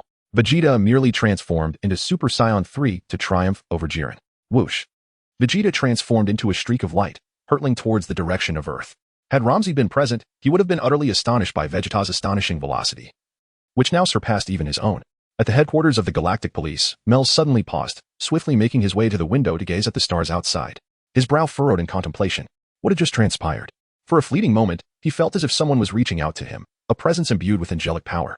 What could this mean? Was it possible that a new angel had emerged in this universe? That seemed implausible, for angels are the essence crystallized from this universe. Only one essence can manifest at a time.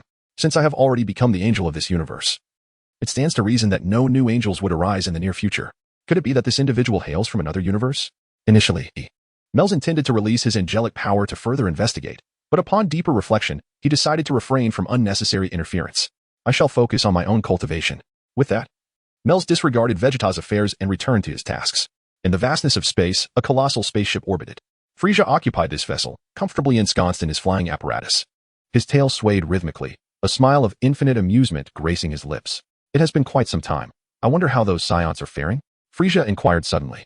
Lord Frieza, the remaining Saiyans are only Raditz and Nappa. The others have perished, Dodoria replied with a bow. Oh, what a pity. Frieza's smile widened as he continued. By the way, what of Vegeta? Do we have any word on that little monkey? Lord Frieza, ever since Vegeta departed planet Vegeta, he has gone to Earth. and we have lost contact with him. It is possible that he has damaged the spaceship's communication devices, Dodoria speculated. I presume Vegeta has been living on Earth for these past years. Is he planning to marry and have children on Earth? Frieza chuckled. You speak truly, Lord Frieza. Biliblu responded. According to our investigations, the genes of Saiyans and Earthlings can indeed combine, allowing for the possibility of offspring. Let us not concern ourselves with him. Perhaps Vegeta has become obsolete, Frieza remarked nonchalantly, continuing his discourse. Vegeta transformed into a dazzling display of intertwining hues of vibrant colors and purples, streaking past the front of Frieza's spaceship. The velocity was so astonishing that, to Frieza, it appeared merely as a fleeting glimpse. What was that? Dodoria clearly also caught sight of that peculiar flash of light. It felt as if someone was soaring through the air. Bilibulu, standing nearby, murmured this thought. What? Someone is flying? Frieza paused, glancing at Bilibulu and inquiring if he could discern who it was. I cannot see clearly, my Lord Frieza, Bilibulu replied, rubbing his eyes. Such a radiant color of light could very well belong to Lord Beerus and his attendant. Frieza whispered, could the surveillance capture his image? Bilibulu immediately proceeded to examine the surveillance footage. However, the cameras were utterly incapable of capturing such rapid velocity as Vegeta had darted past in the blink of an eye. Has Lord Beerus awakened? Frieza pondered. How peculiar. If Lord Beerus were indeed awake and had passed near my spaceship, why did he not extend a greeting? I believe I have performed admirably in my service to Lord Beerus. Over the years, I have obliterated numerous planets, and I even constructed a culinary planet specifically for him. That planet features a statue of Lord Beerus, which I meticulously recreated. The material of this statue is 100 times superior to the previous one, rendering it far less prone to shattering. So why does Lord Beerus not acknowledge me? The likelihood seems slim. It cannot be Lord Beerus. Could it be the corpulent version of Lord Beerus? Previously, there were reports from the planet Vanfa that described an encounter with a plumper Lord Beerus. Very well. I shall inquire once Lord Beerus awakens. I surmise that he is still in slumber. Frieza could scarcely fathom that the figure who had just zipped past him was, in fact, Vegeta. Vegeta could hardly be bothered to confront Frieza. Having just finished battling Jiren, he regarded the insignificant Frieza with utter disdain. Vegeta, infused with both angelic and destructive powers, soared at incredible speeds towards Earth. Simultaneously, Krillin and Launch were in search of the first Dragon Ball in the 7th universe. On Earth, near Mount Paozu, a green sedan traversed the winding mountain road. With a creaking sound, the vehicle came to a halt, and Bulma emerged, clutching a Dragon Ball radar. It should be around here, she murmured to herself, just a little further west. It must be nearby. Chapter 55. Bulma begins her quest for the Dragon Balls. Bulma inhaled deeply amidst the forest, then returned to her car, driving further up the mountain. Vegeta, you trickster. You promised to come back when I turned 16. She huffed, feeling a twinge of irritation. In her displeasure, she pressed the accelerator, increasing her speed. Suddenly, Bulma spotted a large fish in the middle of the road. Stunned, she wondered how such a creature could be there. Startled, she slammed on the brakes, the car skidding dangerously close to the fish. Meanwhile, a small Goku, carrying the fish home, was equally alarmed, his hair standing on end from fright. You scared me. How can you walk down the road with a fish like that? Bulma shouted, lowering her window. Goku looked bewildered. Is this creature a monster? Are you trying to steal my fish?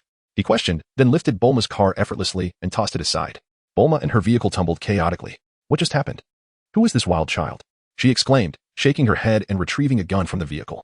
Ah, a fairy has emerged from the monster. Goku gasped in astonishment. Without hesitation, Bulma fired a shot, the bullet striking Goku's forehead. Ouch, that hurts. Goku cried, clutching his head in pain. What kind of joke is this? Why didn't it kill me? Bulma stared in disbelief. Fool, how could that little thing possibly kill me? My body is as strong as steel. Goku retorted, brandishing his power pole. Wait, I'm not a monster. I'm a human. Bulma quickly raised her hands in surrender. A human? Goku hesitated, skepticism evident in his eyes. Really? Indeed, just like you. Look at me. Bulma pointed to herself. Don't move. Goku circled around Bulma, scrutinizing her. You have quite the suspicious nature, Bulma remarked. Goku observed her closely. You look somewhat fragile, he mused. Of course I do. I'm a girl, and you're a boy, Bulma replied. You're a girl, Goku replied, bewildered. You've never seen a girl before, you country bumpkin? Bulma asked. This is my first encounter with a girl. My grandfather told me to treat girls kindly, Goku explained. Your grandfather was absolutely right, but you mustn't harbor any improper thoughts about me. I have a boyfriend, Bulma said with a playful smile. What is a boyfriend? Can you eat it? Goku inquired, curiosity piqued. Sometimes, yes, Bulma nodded. Goku scratched his head, pondering. Bulma wiped her brow. Are you serious with that expression? A girl without a tail? How amusing. Goku suddenly noticed Bulma's lack of a tail. A tail? Do you have a tail? Bulma paused for 3 seconds, finally noticing Goku's tail. All men have tails, Goku affirmed. What nonsense. Tell me, do you know someone named Vegeta? Bulma pressed. Vegeta? What does he do? Goku scratched his head. Perhaps he is one of your kin, Bulma pondered. My kin? What does that mean? Goku was confused. Never mind, it seems you don't know him. Bulma sighed, a hint of disappointment in her voice. I don't understand what you're saying, Goku said, increasingly perplexed. He pointed to the car and asked, but what is this monster? Is it called Vegeta? That is not a monster. It is a man-made vehicle, and it is not Vegeta, Bulma sighed. This little fellow's intelligence is concerning. This is a car. I've heard of them. It looks nice, but it isn't very sturdy. Goku jumped onto the car and stomped on it. Fortunately, my family is the world's richest. Besides, Vegeta left us a fortune in jewels before he departed. You can play with this car, Bulma said.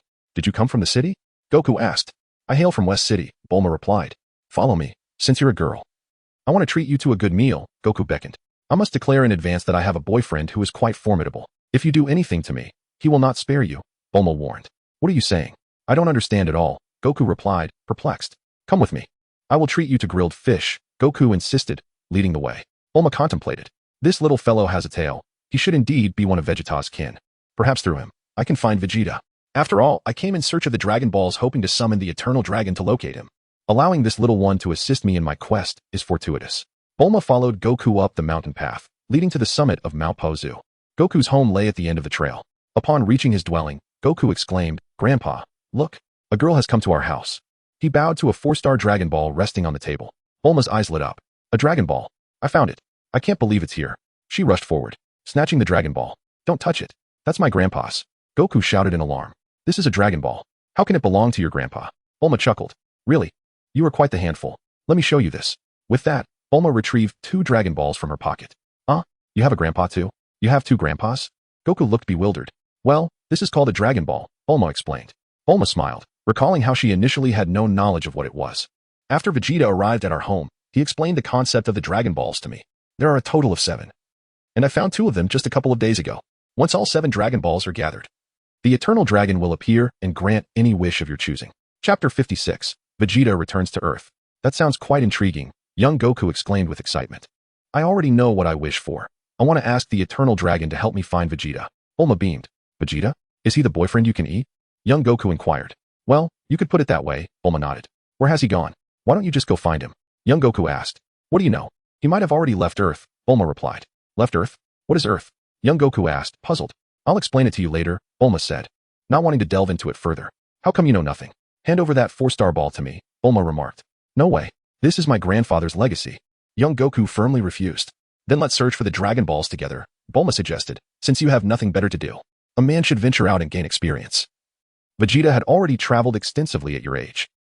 But this ball has to stay with me, young Goku insisted. Fine, then keep it with you, Bulma acquiesced. After leaving the room, Bulma casually pulled out a universal capsule and tossed it.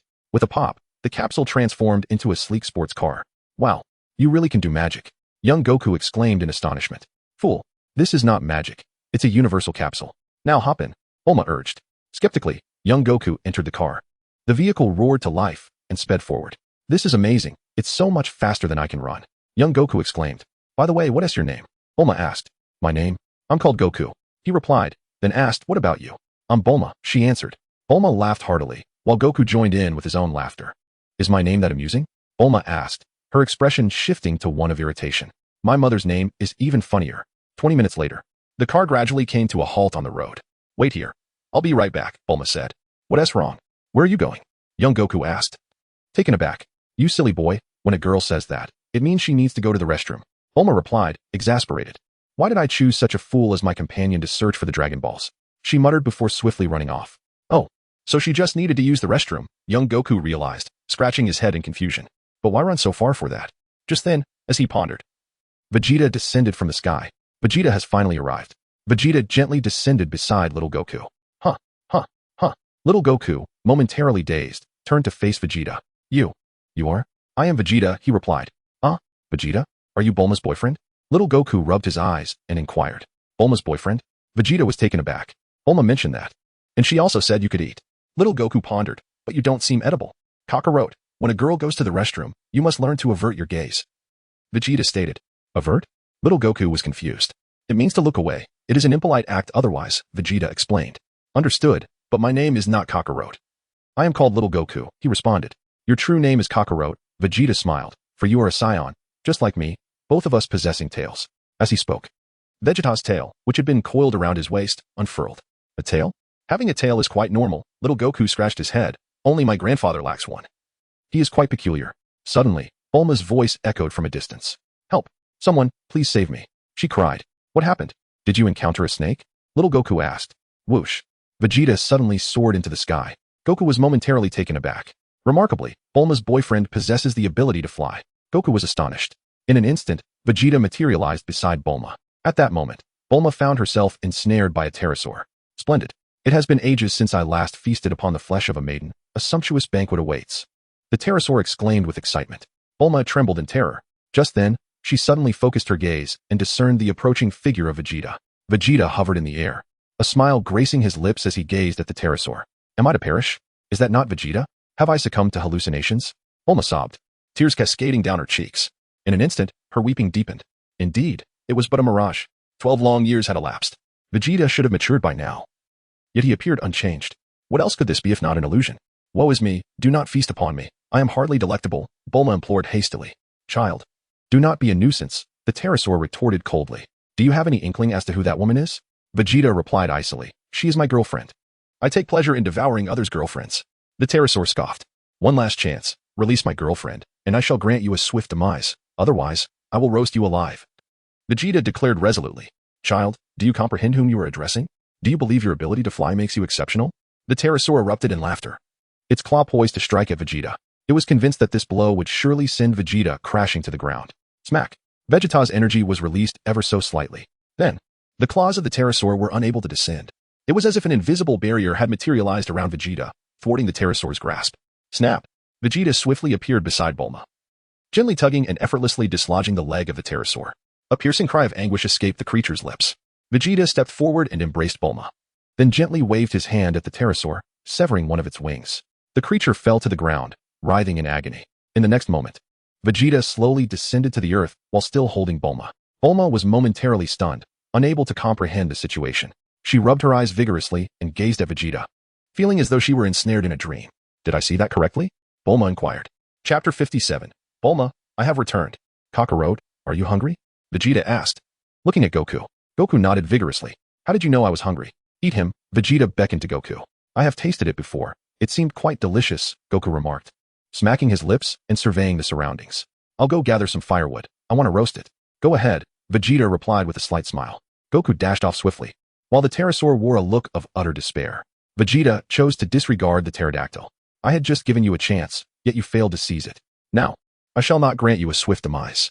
Dare to consume my girlfriend, and I shall devour you. Is everything all right, Bulma? Vegeta inquired softly, examining Bulma from head to toe. The little girl from before had blossomed into a young woman. Indeed, the 16-year-old Bulma was more captivating than ever. Moreover, she emanated a unique fragrance that stirred something within Vegeta. Are you truly Vegeta? Am I not mistaken? Bulma felt as if she were in a dream, rubbing her eyes once more. Please, please spare me. I shall never dare again, the pterodactyl begged. It is I have returned, Bulma. Vegeta nodded, a ray of light flickering in his hand. With a swift motion, the beam pierced through the pterodactyl's mouth, rendering it unable to utter another word. The atmosphere became significantly quieter. Vegeta smiled. How could it not be Vegeta? 12 years have passed, yet your height remains unchanged, Bulma remarked, astonished as she gazed at Vegeta. Our Saiyan physiology is rather unique. We maintain a youthful appearance for an extended period. Vegeta explained, once we surpass childhood, we grow in an instant. Is that so? Bulma regarded Vegeta with skepticism. Will one truly grow in an instant? Some things do indeed grow in an instant, Vegeta added. What? What could be so miraculous? Bulma was taken aback. I shall show you later, Vegeta replied with a smile. By the way, was that little Goku a member of your kin? I heard you call him Kakarot, Bulma inquired. Yes, he is my kin. His true name is Kakarot, Vegeta affirmed with a nod. Just then, little Goku returned, carrying an armful of firewood. Roast dragon, roast dragon. Little Goku exclaimed with excitement, skillfully stacking the firewood. The pterodactyl's eyes filled with boundless despair. Bulma, did you bring fire? Little Goku asked. I did, Bulma nodded, about to retrieve her lighter. No need for such trouble, Vegeta said, lightly waving his hand as a flame erupted forth. The firewood ignited instantly. Oh, Vegeta, is this magic? Can you teach me? Little Goku's eyes widened with anticipation. I will gradually teach you. It is not difficult. Vegeta replied with a smile. Please teach me that skill of flying as well, little Goku requested. Certainly, Vegeta nodded. But first, let us feast on this pterodactyl. Yes. We shall enjoy dragon meat.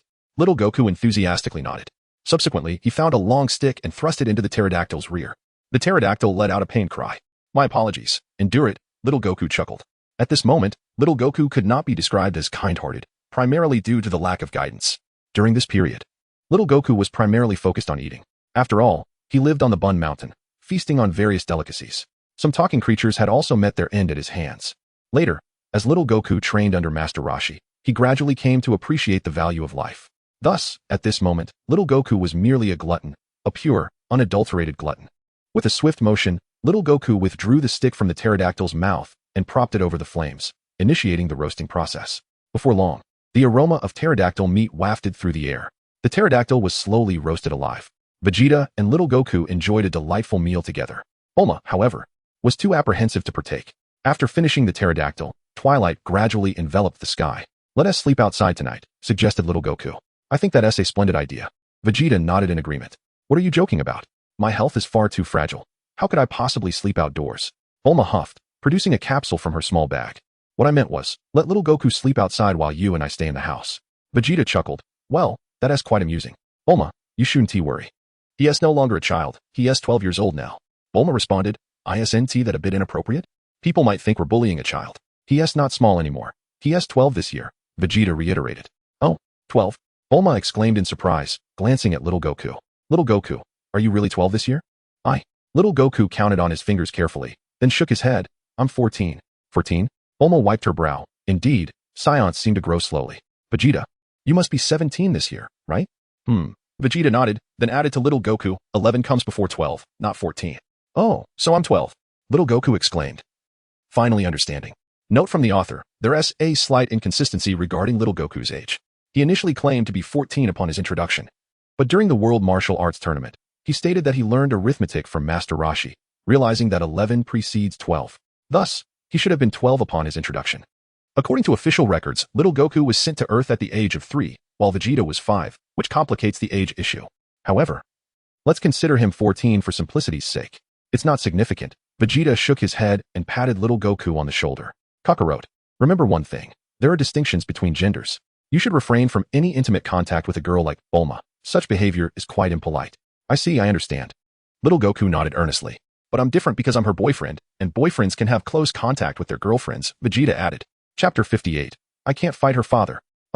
Little Goku responded, somewhat comprehending. "Eventually, you two will have a girlfriend, and intimate contact between you will be quite normal." Vegeta continued, explaining various aspects of relationships to little Goku.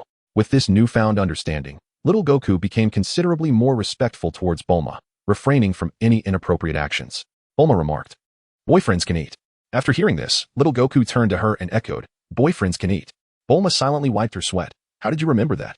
"The concept of boyfriends can be quite profound for you. I'll explain it further later." Vegeta clarified, "So what should you do tonight?" "That means I sleep outside while you and Bulma sleep together, right?" Little Goku inquired.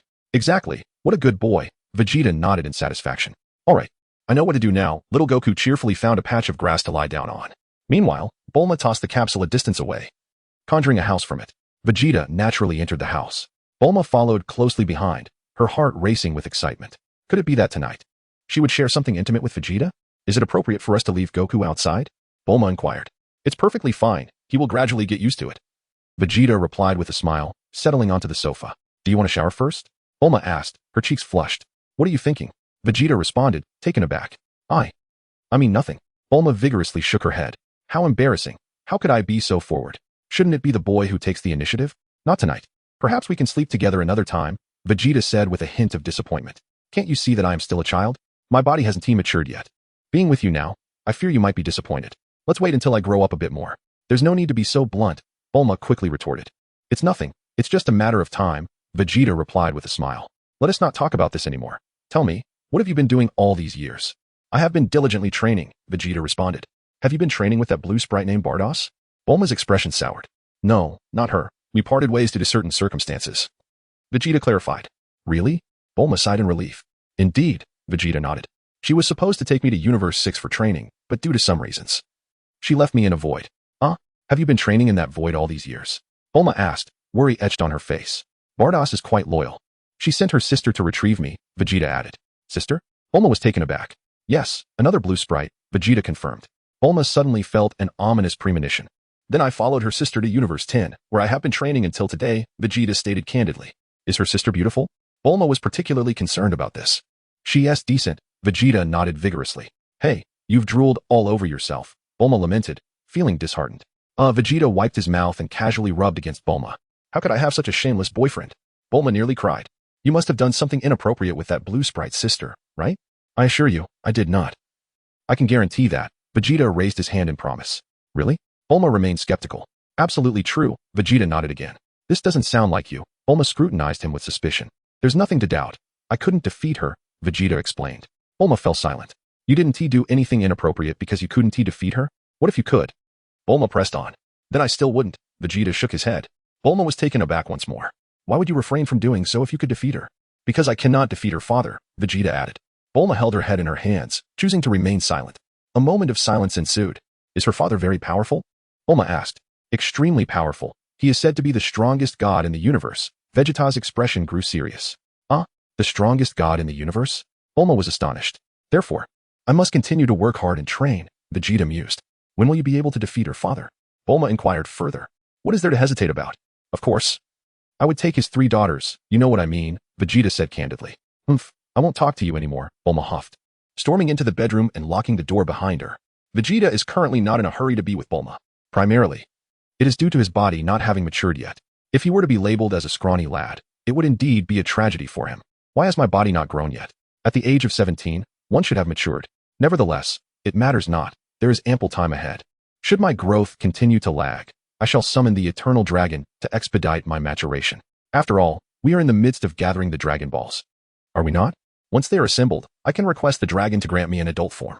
The night passed in silence. The following morning, Goku rose early and began knocking on the door. Vegeta opened the door. Good morning. Goku chuckled. Kakarot, did you sleep well last night? Vegeta inquired with a smile. Not too bad. Sleeping outdoors is quite comfortable, Goku nodded. What about Bulma? When shall we go search for the Dragon Balls? Bulma just got up. Let us wait a while, Vegeta replied. All right, I'll go exercise, Goku responded, and before leaving, he asked, what about you, Vegeta? Would you like to join me? No. That kind of training does not suit me, Vegeta chuckled. Very well then, I shall train alone, Goku said as he dashed off. With a loud thud, Goku lifted a large rock with all his might. Chapter 59. Is Master Roshi still alive? Bang! The stone shattered into pieces. Immediately, Goku approached another boulder. Ready to exert his strength when a large sea turtle unexpectedly stood up. Goku was startled, and the turtle was equally taken aback. You nearly scared me to death. The turtle said, wiping its brow. Hello, great turtle, Goku waved at it. Ahem, young one, I am a sea turtle, not a land turtle, the creature replied. Upon uttering this, the turtle noticed the tail behind Goku and felt an ominous premonition. Why does this little fellow have a tail? Just like that guy named Vegeta from years ago. Is it a trend for children these days to grow tails? As the turtle pondered this, it suddenly spotted a familiar figure. Rubbing its eyes, it exclaimed, Isn't that the little rascal Vegeta? Is it really him? It shouldn't be. It has been 12 years. Hasn't he grown at all? Old turtle, it's good to see you again, Vegeta greeted with a smile. Is it truly you, Vegeta? The turtle stammered, trembling all over. By the way, is Master Roshi still alive? Vegeta asked cheerfully. He survived thanks to the super divine water he drank last time, the turtle said, wiping its brow. He is quite resilient, Vegeta nodded. The turtle fell silent, thinking, this kid is quite the troublemaker, allowing Master Roshi to drink such a toxic substance. As a result, Master Roshi slept for 7 days and nights before finally waking up. Thankfully, he pulled through. Otherwise, he might have actually died from the poison. What brings you here? Vegeta inquired again. I left my companions to search for mushrooms and got lost. I've been seeking the ocean for a year now. The turtle lamented, tears streaming down its face. Oh, Goku nodded sympathetically. You're heading the wrong way. The ocean is that way. Let me help you back, Vegeta proposed. No, can't I just walk back myself? The turtle replied, a hint of fear in its voice. I still have psychological scars from that kick you gave me. You want to throw me again? How shameless. You need to head south for about 130 kilometers to return to the ocean, Vegeta stated, soaring into the sky to survey the direction before descending. What? 130 kilometers? The turtle exclaimed. How long will it take me to crawl back to the sea? Then I suppose I should just toss you back? Vegeta chuckled. I could easily kick you back into the ocean. How convenient. No, I'll crawl myself. The turtle insisted, quickly turning to crawl away at an astonishing speed. Kakarot, who said turtles are slow. Vegeta laughed at Goku. It was Timmy, Goku replied. Vegeta. At that moment, Bulma had finally tidied up, transforming the house back into a capsule, and emerged, impeccably dressed. What just transpired? I heard you conversing with someone else. She inquired. Nothing much, just a turtle, Goku replied. A turtle? Have animals now gained intelligence? Even turtles can speak, Bulma remarked, reflecting on the absurdity. Let us not dwell on that. Let us seek the Dragon Balls and explore over there. With that, Bulma pointed towards the south. The turtle was crawling in that direction just now, Goku noted. Bulma chose not to respond. By the way, Bulma, isn't your wish to find Vegeta? Isn't he back already? What more do you wish for? Goku asked curiously. I desire an everlasting supply of strawberries. Is that not delightful? Bulma retorted with a huff. Goku displayed a look of bewilderment. Hey, Vegeta, Bulma seems quite irritable today, Goku whispered to Vegeta. It's just that time of the month for girls. So be cautious and avoid provoking her, Vegeta advised in a low voice. Why does that occur every month? Goku questioned, puzzled. You wouldn't comprehend. It's quite complicated and involves human anatomy. I shall explain it to you later, Vegeta replied. It does sound rather intricate. Goku scratched his head. Humph. Bulma shot another glare at Vegeta, casually tossing out a capsule. The capsule instantly transformed into a car. It has been ages since I drove. My driving skills are exceptional, Vegeta declared as he took his place in the driver's seat. Humph, Bulma pouted, clearly displeased. Last night, I was so upset. And you didn't even try to comfort me, Vegeta. Vegeta, you are insufferable. Everyone, buckle up. I am about to drive. Vegeta pressed the accelerator with fervor. Slow down. This car has been modified by my father, and it is exceedingly fast, Bulma cautioned. Bulma, I relish driving, especially a variety of vehicles, Vegeta grinned. Humph, spare me the theatrics. Bulma retorted. I am starting it now? Vegeta slammed the accelerator to the floor. Bang. The engine exploded. The car was engulfed in a thick plume of smoke. Bulma, Goku, Vegeta, cough, this vehicle is rather flimsy. Vegeta was rendered speechless. Bulma, her temper flaring, exclaimed. I despise you. Vegeta turned to Goku and remarked. Now you understand why girls can be so easily irked, don't you? Goku, still coughing from the thick smoke, struggled to catch his breath. Fortunately, Bulma had more capsules on her. She tossed out another capsule containing a different car. I'll take the wheel. Bulma huffed as she climbed into the driver's seat. Vegeta settled into the passenger seat while Goku occupied the rear. The vehicle traversed southward with a steady pace. Suddenly, Goku exclaimed, Isn't that a giant turtle ahead? The turtle was moving surprisingly swiftly. Let us greet it, suggested Vegeta. All right, Goku nodded, lowering the window to wave at the sea turtle. Farewell, great turtle, Goku called out. The turtle, feeling a surge of frustration, thought, why don't you give me a ride? It's not like we're going out of your way. Before long, the car reached the shoreline. According to the radar, the Dragon Balls seemed to be located deep within the ocean. Bulma scrutinized the Dragon Ball radar, magnifying the map, and noted, oh, there's a tiny island marked here. Got it. I shall retrieve the Dragon Balls now, Vegeta declared as he soared into the sky. Chapter 60, I do not wish to take disciples. Whoosh. Vegeta transformed into a streak of light, landing instantaneously on the small island of Master Roshi. The old master was basking in the sun, wearing an expression of profound disillusionment. Upon witnessing Vegeta's descent from the heavens, Master Roshi adjusted his sunglasses. Is that really you, Vegeta? He asked, momentarily taken aback. Old man, you're still alive? Vegeta greeted him. Master Roshi inquired, are you still drinking the super divine water? I've managed to save up a bottle. As he spoke, Vegeta produced the vial of super divine water, waving it in front of Master Roshi's eyes. Startled, Master Roshi quickly shook his head vigorously. By the way, what day is it today? Why aren't you inside watching television? Was there no program worth your time? Vegeta curiously asked. How dare you even mention it? Master Roshi retorted, puffing up in indignation. Ever since I drank your super divine water, my vitality has waned, and I have been devoid of any peculiar thoughts for quite some time. You mean to say you're feeling weak? Vegeta chuckled. You must be joking. Master Roshi replied irritably. I've consumed copious amounts of super divine water without issue. How did you end up feeling weak? Vegeta shook his head. Old man, your constitution simply isn't up to par. Master Roshi fell silent, feeling a pang of heartache. As for your condition, you ought to consult Karen. Vegeta smiled. After all, the super divine water is his creation. Master Roshi chose to remain silent. Am I supposed to blame Karen? I could never defeat that cat. All right, I shan't waste more time in idle chatter. I am in search of the Dragon Balls, yes. The ones hanging around your neck. Vegeta pointed to the Dragon Ball adorning Master Roshi's neck. What is that? Master Roshi blinked in confusion. That is the Dragon Ball. Vegeta replied. I lost it a few years ago, but recently found it again while frolicking by the sea. What do you need it for? Master Roshi scoffed. Of course. It has its uses. Hand it over, Vegeta said, not bothering with pleasantries, beckoning towards the Dragon Ball with a flick of his fingers. With a swift motion, the Dragon Ball detached from Master Roshi's neck and flew directly into Vegeta's hand. Splendid, Vegeta nodded in satisfaction. I never said you could have it. You're outright stealing, Master Roshi exclaimed. By the way, I found you a disciple. Once I finish seeking the Dragon Balls, you can mentor him. Vegeta suddenly remembered something as he turned back to Master Roshi. I have no interest in taking on a disciple. Master Roshi vehemently shook his head. Don't say that. Let me take you to meet him now. Vegeta stepped forward, grasping Master Roshi's shell and lifting off the ground. Are you serious? I do not wish to take on a disciple. Ever since I drank the super divine water, I have suffered from lingering weakness. I find myself utterly uninterested in women.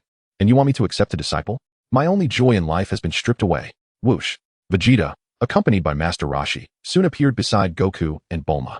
An unusual elderly gentleman had arrived. Bulma was momentarily taken aback. Hello. Goku waved at Master Roshi. The old master widened his eyes in surprise as he gazed at Goku.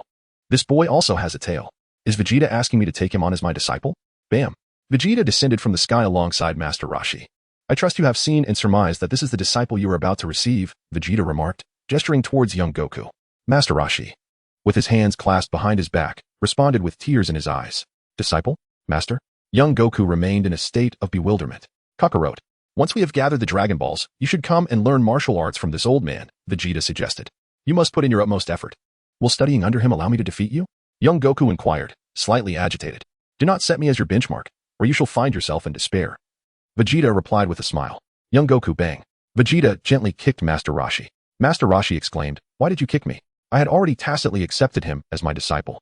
What more do you wish from me? Oh, that girl is quite lovely, yet I find myself utterly disinterested. How unfortunate. Kakarot, you must perform the customary greeting. Vegeta instructed little Goku. Kneel and bow your head. Cough, cough. There's no need for such formality. Master Roshi hastily waved his hand.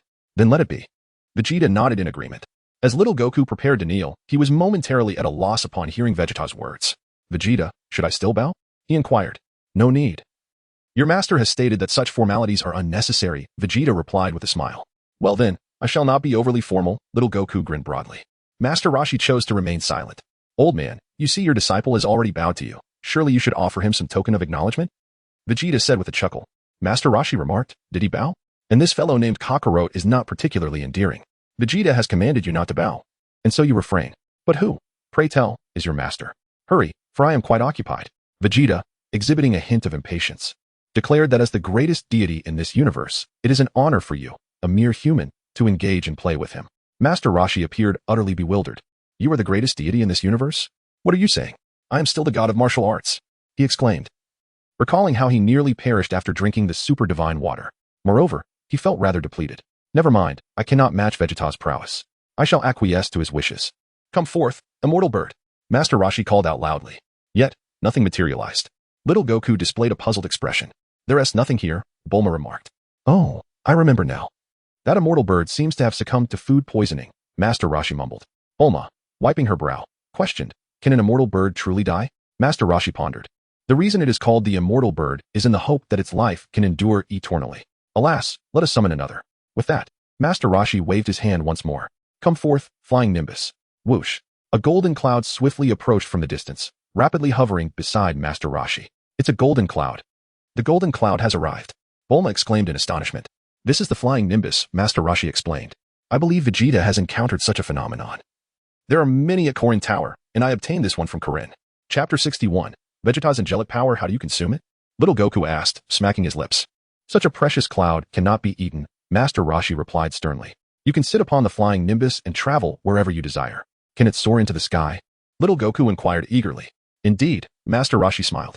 However, those with impure hearts cannot ride the Nimbus. Only good children are permitted. Allow me to demonstrate. With that, Master Roshi gracefully leapt onto the flying Nimbus. You see, it is as simple as that, Master Roshi stated. Vegeta cast a glance towards Master Roshi. To his surprise, the old man had managed to ride the flying Nimbus.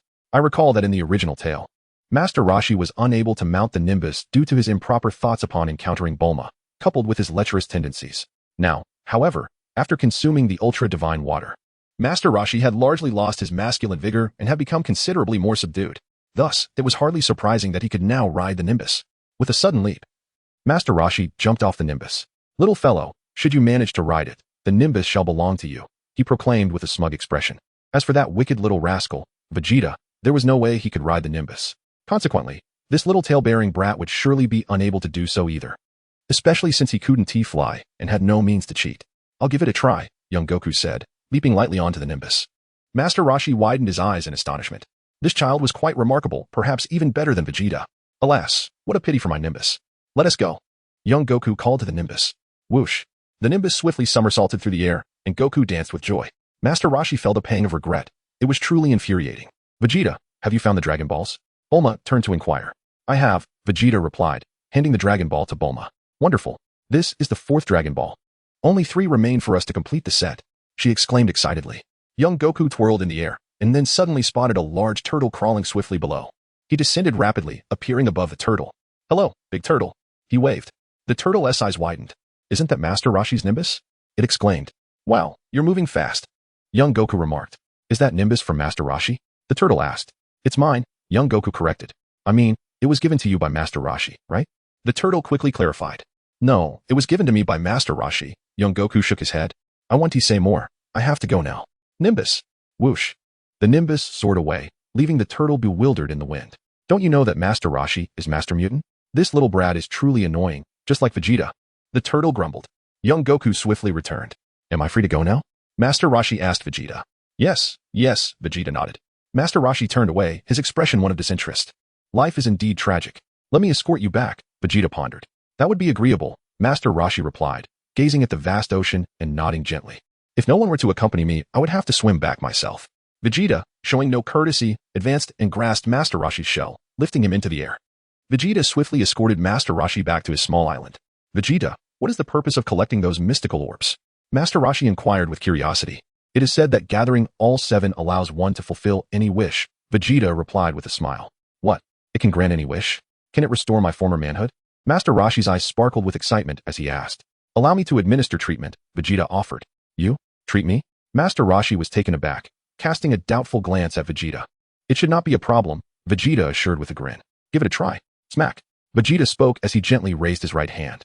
Instantly, a radiant point of light, resembling a star, coalesced in his palm. However, this singular light appeared somewhat murky, lacking the purity of the celestial power emitted by the likes of Kes or Bardos. The celestial power of the singular light emanating from Vegeta appears as if it is shrouded in a veil of mist.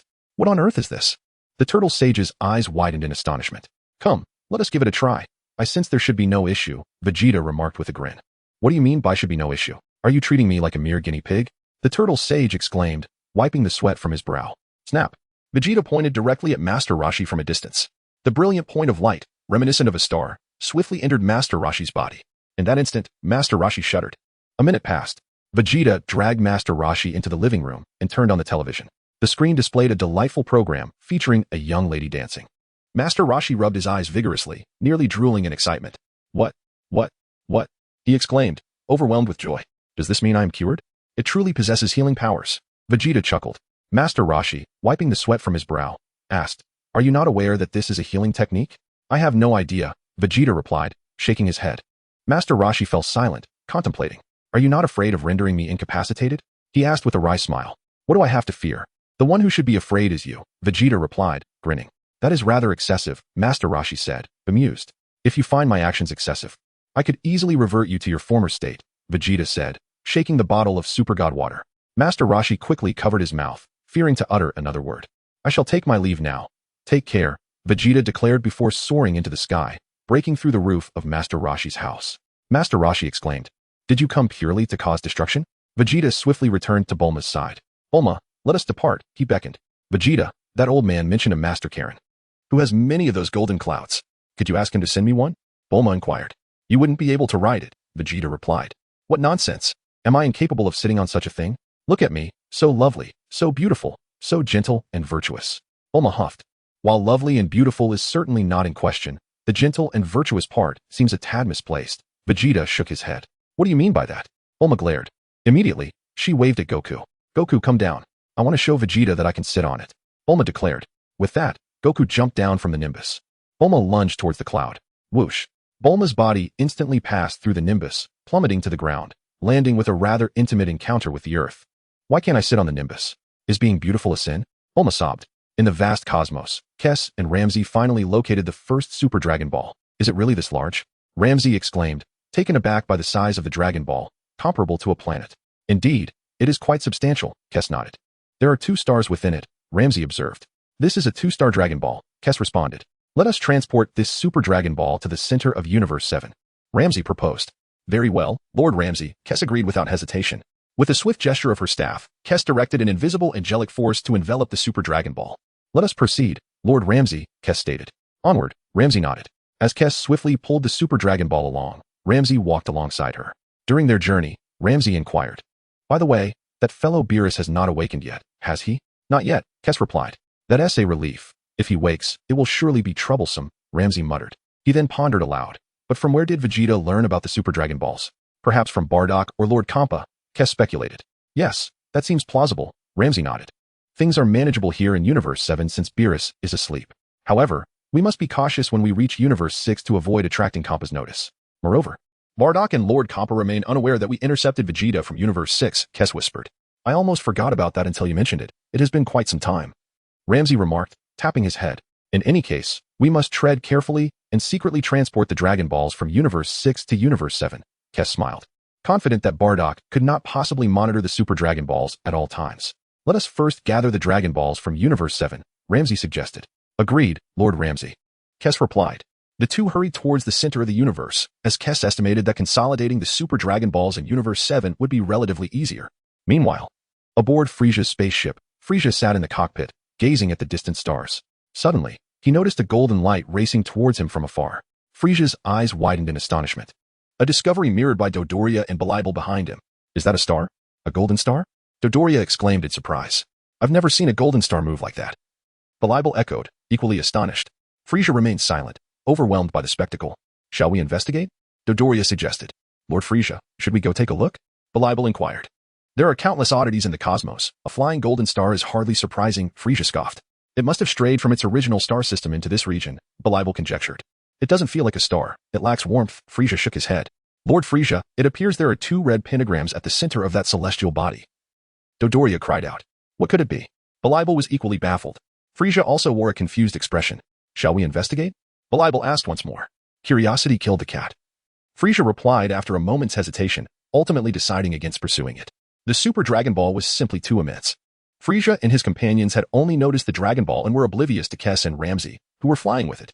After approximately 10 more minutes of travel, Kes informed Ramsey, we shall soon reach the center of the universe. That rascal Vegeta sent us to find the Dragon Balls while he indulges in food on some planet. Ramsey grumbled. Lord Ramsey, think of the events from 1,000 years ago, Kes smiled. Humph. It is precisely because of those memories that I agreed to help him find the Super Dragon Balls, Ramsey huffed. Together, they left a trail of golden light across the starry sky. On Earth, during their subsequent journey, Vegeta, accompanied by Bulma and Goku, encountered Oolong once again. Vegeta exhibited no courtesy, directly delivering a beating to Oolong, leaving him bruised and battered. Oolong exclaimed, What have I done? Did I provoke you? The reason for the assault was to convey a warning. Bulma is my girlfriend, and should you harbor any improper intentions towards her, I shall transform you into a roasted pig. Vegeta threatened, stepping on Oolong's face. I crave roasted pig, young Goku declared, pulling out a knife and fork. Smacking his lips at Oolong. Oolong trembled in fear, his body shaking uncontrollably. From Oolong, Vegeta and his companions acquired yet another Dragon Ball. Subsequently, the group ventured into a desolate desert.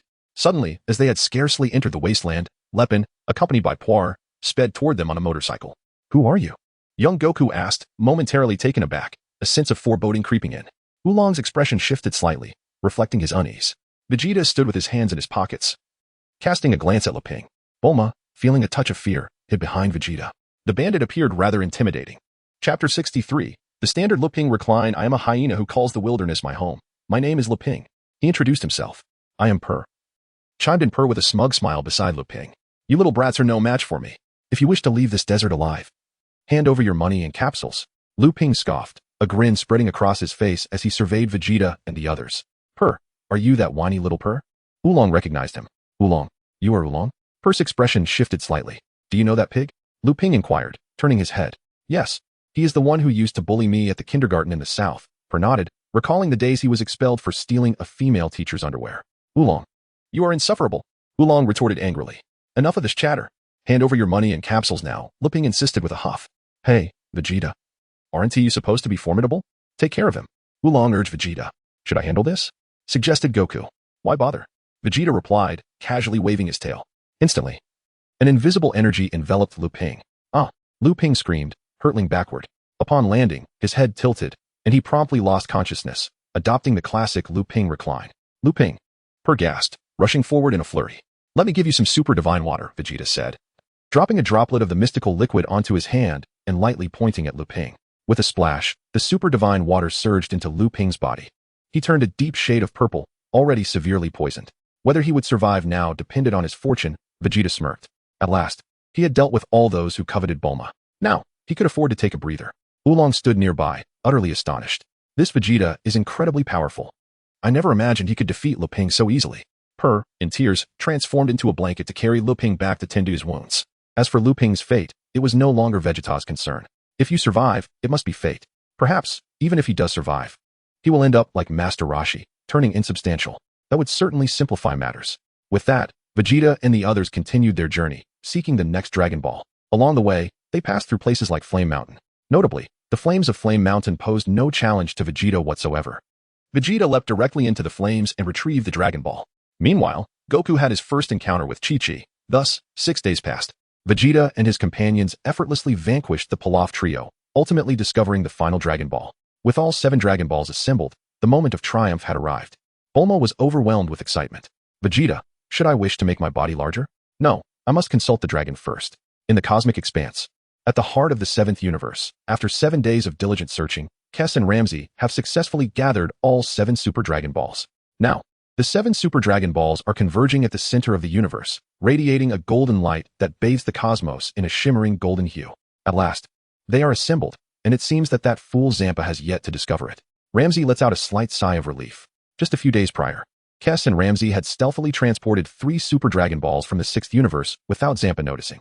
For this, Ramsey feels a swell of accomplishment. That imbecile Zampa. I have pilfered the Super Dragon Balls from your universe, and you remain oblivious.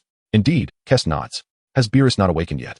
Ramsey inquires with a chuckle. No, he is still asleep, Kes replies. Splendid. Our fortune continues to favor us. Ramsey laughs heartily. Yes, Kes smiles. Let us summon Vegeta without delay, Ramsey urges Kes, eager to grant his wish and return to the 10th universe. Very well, Kes nods, promptly calling upon Vegeta with her staff. On Earth, the 7 Dragon Balls are arranged on the ground. Come forth, dragon, and grant our wish. Vegeta shouts at the 7 Dragon Balls. With a resounding clap, the Dragon Balls burst forth in a dazzling golden light. The golden radiance intertwines, forming a magnificent pillar of light that soars into the heavens. Strikingly visible against the night sky, bolts of golden lightning descend from above, enveloping the radiant column. Witnessing such a breathtaking spectacle, little Goku, Bulma, and Oolong stand in awe. In the next moment, the golden column transforms into a massive azure dragon, coiling gracefully in the night sky, letting out a resounding roar. Little Goku and Bulma are utterly astonished. This is the dragon. The dragon's voice resonates, speak your wish, and I shall endeavor to fulfill any desire you have. However, after uttering these words, the dragon's gaze falls upon Vegeta below. Is it you again? The dragon's expression shifts slightly. Haven't I already granted you an immortality wish? Here we meet again. Vegeta offers a slight smile. Ahem, are you here to upgrade your previous wish? The dragon queries. Can you even upgrade it? You speak as if it were possible, Vegeta retorts. The dragon feels a pang of distress. State your wish, the dragon urges. Dragon. I wish for an inexhaustible supply of food for Bulma. Yet, before Bulma can finish her sentence, Vegeta swiftly steps forward, wrapping his arms around her from behind and covering her mouth with his hand. What are you doing, Vegeta? Bulma exclaims. Hold on a moment before making your wish. I have a question for the dragon, Vegeta replies. Go ahead and ask, the dragon responds. Dragon, I wish to inquire, Vegeta begins, but before he can complete his thought, he suddenly feels a vibration emanating from within himself. Just a moment, Vegeta calls out to the dragon. You have questions? Why should I wait for you? Is this how you demonstrate courtesy? The dragon responds. Vegeta retrieved the communicator gifted to him by Chris and pressed the button on it. Mr. Vegeta, we have gathered all the Super Dragon Balls. Would you like to come over, or shall we proceed with the wish directly? Chris inquired. Chapter 64. The Super Dragon Balls have been collected. How wonderful that they have been assembled so swiftly. Vegeta felt a surge of unexpected happiness. Let us make the wish directly. It would take a considerable amount of time for me to arrive. Very well. Is it the wish we discussed previously? Chris asked again. Indeed, Vegeta affirmed. All right, please hold on for a moment. The wish should soon be realized, Chris declared as she prepared to summon the eternal dragon. Wait a moment. Could you also inquire of the dragon about my body? Why have I not yet matured? Vegeta asked Chris. Oh my, it seems Mr. Vegeta is concerned about his growth. Chris chuckled. I thought you were indifferent to such matters. Who said I am indifferent? My physique is so diminutive. How can I enjoy playful activities with my girlfriend in the future? Vegeta huffed. What does having a small body have to do with playing with a girlfriend? Chris was momentarily perplexed. You will understand in due time, Vegeta replied. However, if I ask a question, it may be interpreted as a wish. If it is regarded as a wish, then so be it, Vegeta stated. That is not the crux of the matter. I understand, Chris responded. Now I shall commence preparations. Thank you, Chris, Vegeta said courteously. At this moment, courtesy was indeed essential. After all, one must be cautious in such circumstances. If he were to offend Chris now, she might refuse to grant his wish. and he would be left without recourse. The Eternal Dragon. The Dragon of Earth displayed a look of bewilderment. A wish? Is someone making a wish from another location? A wish for Vegeta? What is happening? The dragon was indeed curious. Not only was the dragon intrigued, but Bulma, Goku, and Oolong also regarded Vegeta with confusion. Why is someone wishing for Vegeta? Are there multiple eternal dragons? Vegeta, who was that person just now? Her voice was quite pleasant, Bulma asked with a hint of jealousy. She is Chris, the sister of Bardock, Vegeta replied, offering no pretense. Ah. The sister of that blue creature, Bulma huffed. She has blue skin as well, doesn't she? Indeed, Vegeta nodded. Humph, I cannot fathom your taste for blue skin, Bulma pouted. Visibly displeased. Occasionally changing colors brings a sense of novelty, Vegeta grinned. Goku. Oolong, did you understand that? I cannot comprehend what Bulma and Vegeta are discussing. Goku asked. It is perhaps better that you remain oblivious, Oolong said, unable to bear the situation any longer. This fellow named Vegeta was utterly shameless. It seemed he had another girlfriend of a different skin tone, and she was currently gathering Dragon Balls to fulfill his wish. Why do I not have such a compliant girlfriend? Hey, I am still waiting to grant your wishes. What are your desires? The dragon inquired, his expression darkening. Dragon, if I ask you a question, does that count as a wish? Vegeta asked. How fortuitous. I too have a question for you. Shall we exchange? The dragon replied. Very well, Vegeta agreed. Bulma, is this how it works? You may ask first, the dragon said. I wish to know, what is the matter with my height? When will I grow up? Vegeta queried. The physical structure of Saiyans is quite unique. They maintain a prolonged childhood, especially among royal Saiyans, allowing for better concealment. The dragon explained. You need not elaborate so extensively. I am aware of this. Please, get to the point, Vegeta urged. The transformation into adulthood will occur between the ages of 18 and 20, the dragon responded. What? No specific time frame. Vegeta huffed. I apologize. Due to the variance in individual constitutions, it is difficult to predict an exact timeline, the dragon clarified. This is also related to your own development at a certain stage. When your body's cells reach a particular threshold, you will instantly enter adulthood. Forget it. It is not of utmost importance, Vegeta shook his head. Dragon, not important? Yet you inquire with such depth. You should take advantage of your childhood to engage in meaningful endeavors. Vegeta pondered this. What if, on the day I transition into adulthood, I am with Bulma or Chris or Bardock, and suddenly my body expands? That could indeed be entertaining. Childhood. Bulma paused in confusion. This is a characteristic of our Saiyan lineage. I have stated this previously, Vegeta elucidated. We endure an extended childhood, as we are a warrior race, allowing us to better camouflage ourselves. Once we reach a certain age, we mature instantaneously, entering adulthood. From that point onward, we remain in adulthood for an extended period, even without aging. How unfair. Bulma shook her head. So, when I grow old, you will still be a youthful lad? Vegeta, fresh meat? Who are you calling fresh meat? Your meat is the fresh one. Now that I've answered your question, may I inquire something? The dragon responded. Go ahead. Vegeta nodded. Is your friend on Namek? The dragon asked. Is she also helping you search for the Dragon Balls? My friend is not on Namek. Vegeta shook his head. As far as I know, there are Dragon Balls on Cyril. Is your friend searching for them there? The dragon inquired again. No, Vegeta shook his head once more. The dragon said. Are you finished with your questions? Vegeta replied. I am, but did you answer me? Is this how you play? Tell me, where exactly are the Dragon Balls? Can't you sense them? Aren't you the dragon? You should know everything. Vegeta asked curiously. The dragon felt a pang of frustration. The reason I cannot sense them is that the dragon has not yet appeared. If he does, I should be able to feel his presence, the dragon replied darkly. I don't like this little guy at all. The last time I was summoned, he was rather impolite. And it's the same this time. Were it not for the fact that I cannot defeat you, I wouldn't grant your wish. Well, I was just thinking out loud. Even though I can't defeat you, I still have to grant your wish. Chapter 65, The Dragon and the Divine Dragon. You will soon find out. That dragon is likely to be summoned shortly. Vegeta said with a smile. Please, begin your performance. The dragon retorted, what performance? What am I supposed to perform? Is it just that the divine dragon appears on Namek or Cyril? As if I would be surprised. In the center of the universe, 7 Dragon Balls, each the size of a planet, gathered together. Kess and Ramsey floated near the Super Dragon Balls. So, this will grant a wish? Ramsey asked. We need to summon the divine dragon. Only through him can any wish be realized, Kess replied. The divine dragon? How do we summon him? Hurry, make it quick. I don't want that Lord Beerus to discover us, Ramsey urged. Lord Ramsey seems quite afraid of Lord Beerus. Kess chuckled. Oomph, do you think I fear him? Ramsey scoffed. After all, we are in his universe. It would be rather ungracious to be up to mischief here. I don't want him to catch me off guard. All right. Then I shall begin summoning the divine dragon, Kess responded. As an angel, particularly the eldest among the angels, Kess knew how to summon the divine dragon. Arise, divine dragon. Grant our wish. I desire to prosper. Kess called out to the 7 Super Dragon Balls. Instantly, a more intense golden light radiated from the 7 Dragon Balls. In an instant, the entire center of the universe was bathed in gold. A massive golden beam rapidly spread across the universe. Why do I wish to prosper? Ramsey inquired curiously. I don't know. It's the only phrase that can summon the divine dragon, Kess answered. What a spectacular scene, Ramsey marveled. The next moment, an enormous golden dragon appeared before Kess and Ramsey. The divine dragon was colossal, its vast body seemingly boundless, filling the center of the universe. Golden light radiated outward. As if, at that moment, the entire seventh universe was enveloped in gold. Countless stars appeared diminutive before the magnificent golden dragon, overshadowed by its grandeur. Gatherers of the Dragon Balls, speak your wish. I can fulfill any desire. The divine dragon's voice resonated with authority. On Earth, whether it be the dragon of Namek or the dragon of Cyril, the moment they appear, I will surely sense them immediately, the dragon confidently declared. Just as the dragon finished speaking, its expression suddenly transformed with astonishment. You summoned the primordial dragon. The dragon exclaimed, its entire body trembling in shock. Now do you realize which dragon has appeared? Vegeta chuckled. You summoned the primordial dragon. Be astonished to your heart's content. The dragon's eyes widened. Its gaze filled with an indescribable horror. Truly remarkable. The primordial dragon has appeared. For a moment, the dragon forgot its duty to grant Vegeta's wish. Mainly because Vegeta had yet to voice one. What is this primordial dragon? Bulma inquired, turning to Vegeta in confusion. Simply put, the Dragon Balls on Earth were obtained from the remnants of the Super Dragon Balls by the Namekians. Vegeta explained succinctly. Thus, the wishes that can be granted are limited. Limited wishes? Bulma was taken aback. I thought any wish could be granted. The dragon glanced at Bulma, feeling as though it had been slighted.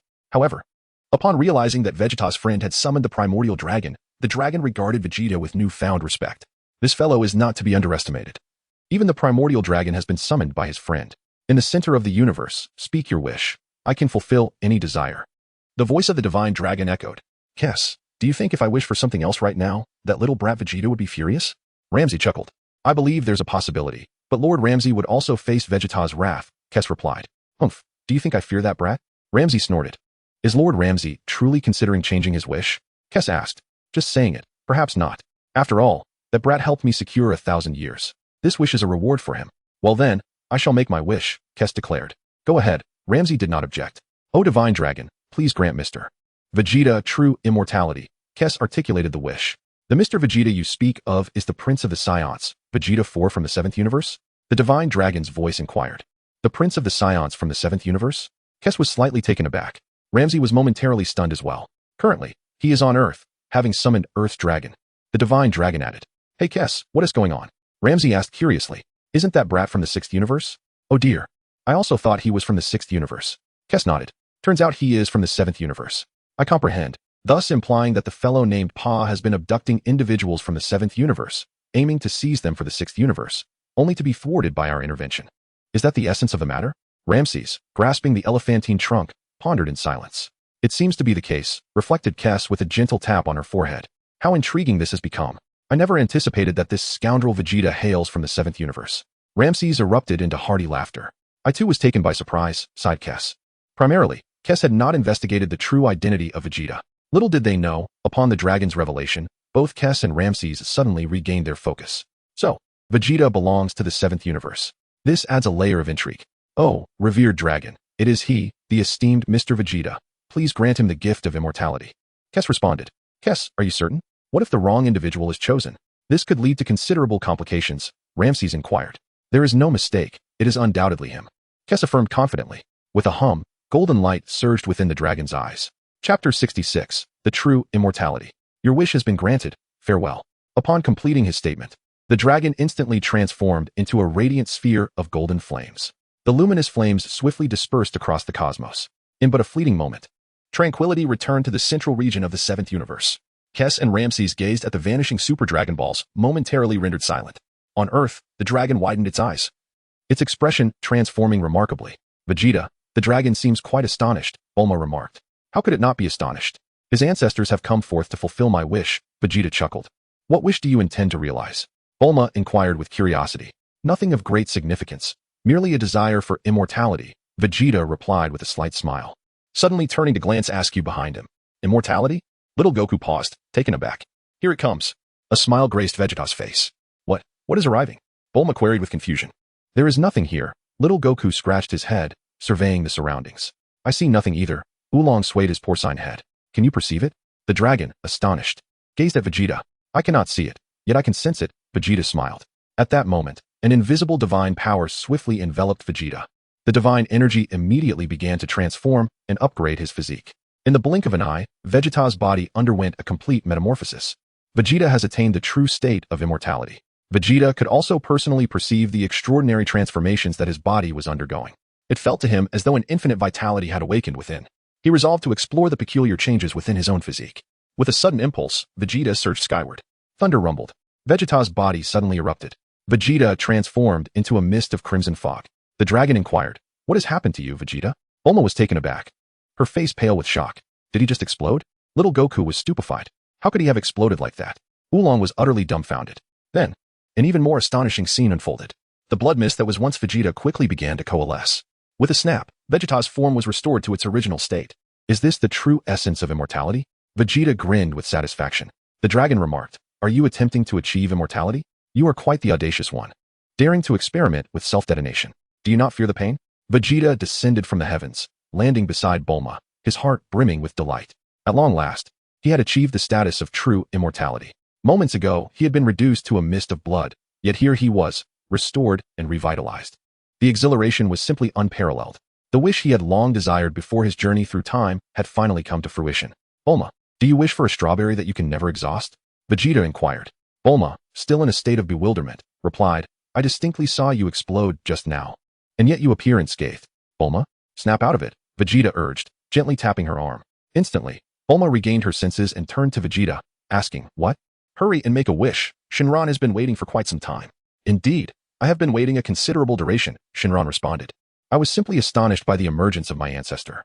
Can you grant me a strawberry that I can never finish?" Bulma hurriedly inquired. "Certainly, it is entirely feasible."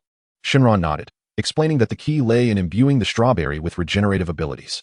With that, a red glow flickered in Shinran's eyes. With a resounding clap, a strawberry encased in a delicate box descended from the sky. Vegeta beckoned with a finger, and the strawberry box floated effortlessly into his grasp. "Your wish has been granted.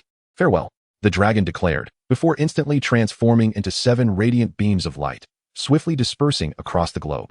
The world returned to tranquility.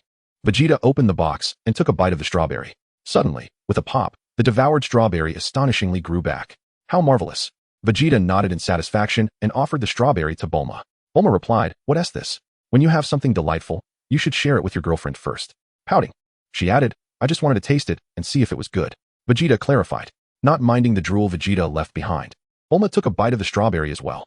"Let me have a taste. I want some too," Oolong exclaimed from the side. Bang! Vegeta soared into the air, delivering a swift kick that sent Oolong sprawling to the ground. "What are you doing here, you pig? Is this what you consume?" After a moment of silence, Bulma suddenly felt that her wish paled in comparison to Vegeta's.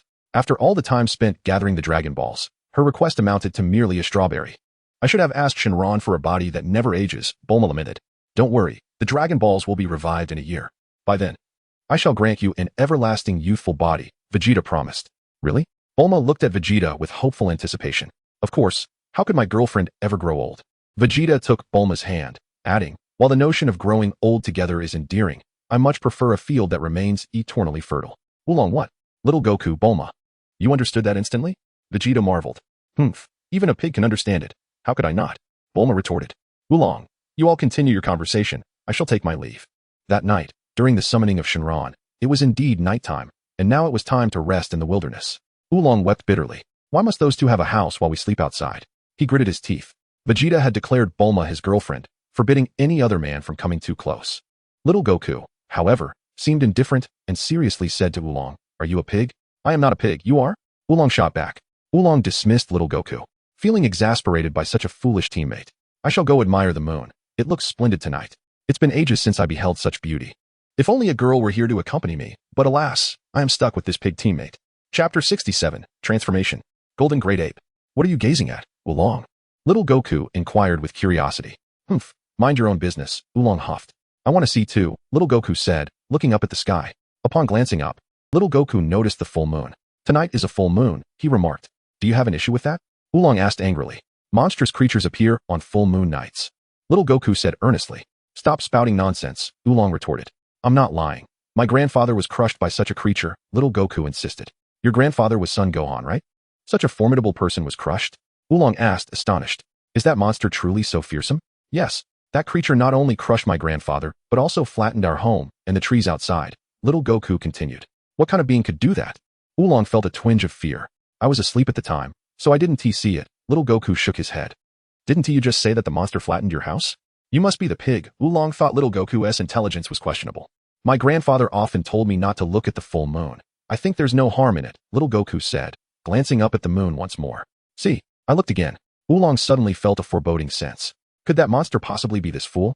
Suddenly, Oolong heard a sound that resembled drumming. What is making that noise? Oolong inquired curiously. It feels like it's beating very fast here. As Vegeta would say, it has rhythm. Little Goku pointed to his heart. Do you have a heart condition? Oolong asked. Wah! Little Goku suddenly screamed, his body swelling to several times its size. In an instant, Little Goku transformed into a massive black gorilla. Oolong's composure shattered as he was struck by terror. Vegeta! Vegeta! Oolong shouted in desperation. Roar! Little Goku howled, delivering a powerful punch that obliterated a mountain in the distance. Oolong felt his legs weaken in fear. Smash! Little Goku seized the mountain, lifting it high above his head, and hurled it towards Oolong. Boom! With a thunderous crash, Oolong was pinned beneath the mountain, howling in pain. Roar, roar, roar. Little Goku continued to pound his chest, his roars growing more feral. In the room, what on earth is happening? It sounds like the ground just shook.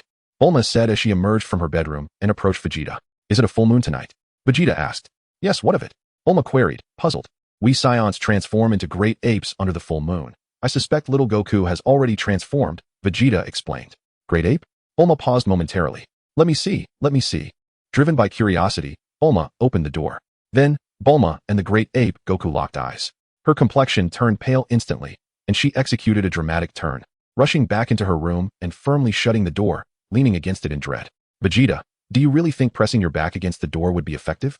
If Goku were to stomp down, wouldn't this house be flattened? Vegeta soared directly from the position of the window, bursting forth with a resounding crack. Vegeta gently raised his hand to block the descending foot of Little Goku. Sizzle! With a subtle flick of his finger, Vegeta effortlessly severed Goku's tail. In an instant, Goku's form swiftly diminished, reverting to his original state. Destruction. Vegeta gently pressed his fingertip against the great mountain resting upon Oolong. With a resounding crack, the mountain instantaneously vanished into nothingness. Thank you for saving me, Vegeta, Oolong exclaimed, tears streaming down his face. You are a good person, I misjudged you before. Take off your clothes, Vegeta commanded. What did you say? Oolong gasped in shock. Don't you have feelings for Bulma? Are you not even sparing this pig of mine? Vegeta, enough of the nonsense. If I command you to strip, then strip. Do you believe I could turn you into a roasted pig? As Vegeta spoke, a flame ignited at the tip of his finger. Oolong's composure shattered in that instant. This is ridiculous. I might as well submit to him. To my surprise, Vegeta seems to have an interest in pigs. Oolong hastily removed his trousers. Let us proceed. Oolong gritted his teeth and declared. Bang!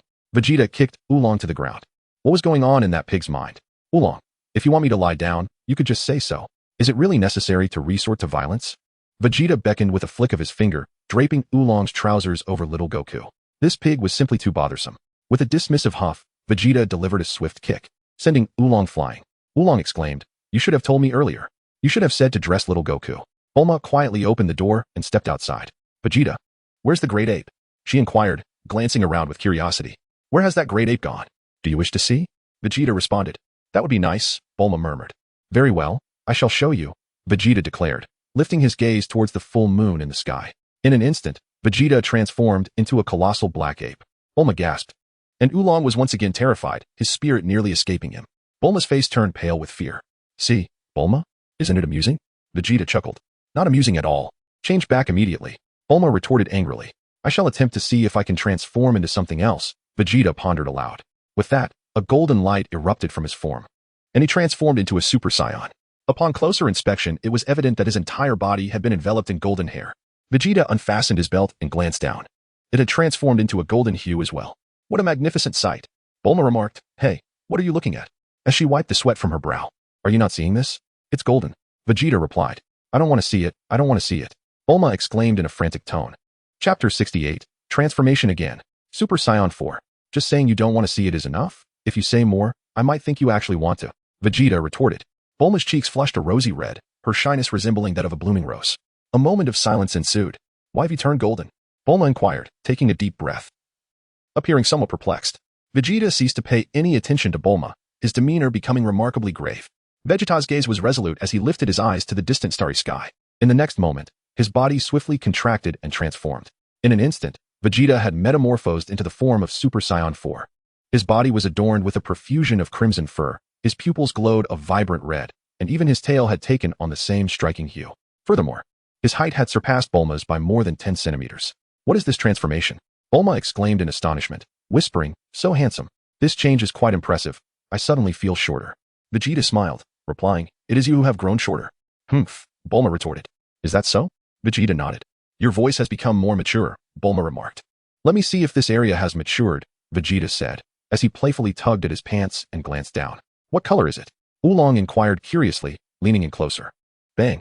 Vegeta swiftly knocked Oolong to the ground with a single kick. What business do you have here, you pig? Vegeta remarked with irritation. Oolong replied, you are indeed fortunate. After enduring several of my kicks, you remain unscathed. You have truly reached the pinnacle of porcine existence. Vegeta chuckled lightly. It's simply excessive. You only know how to bully a pig, Oolong lamented, on the verge of tears. Bulma, come here. I have a secret to share, Vegeta beckoned. What is it that you wish to tell me?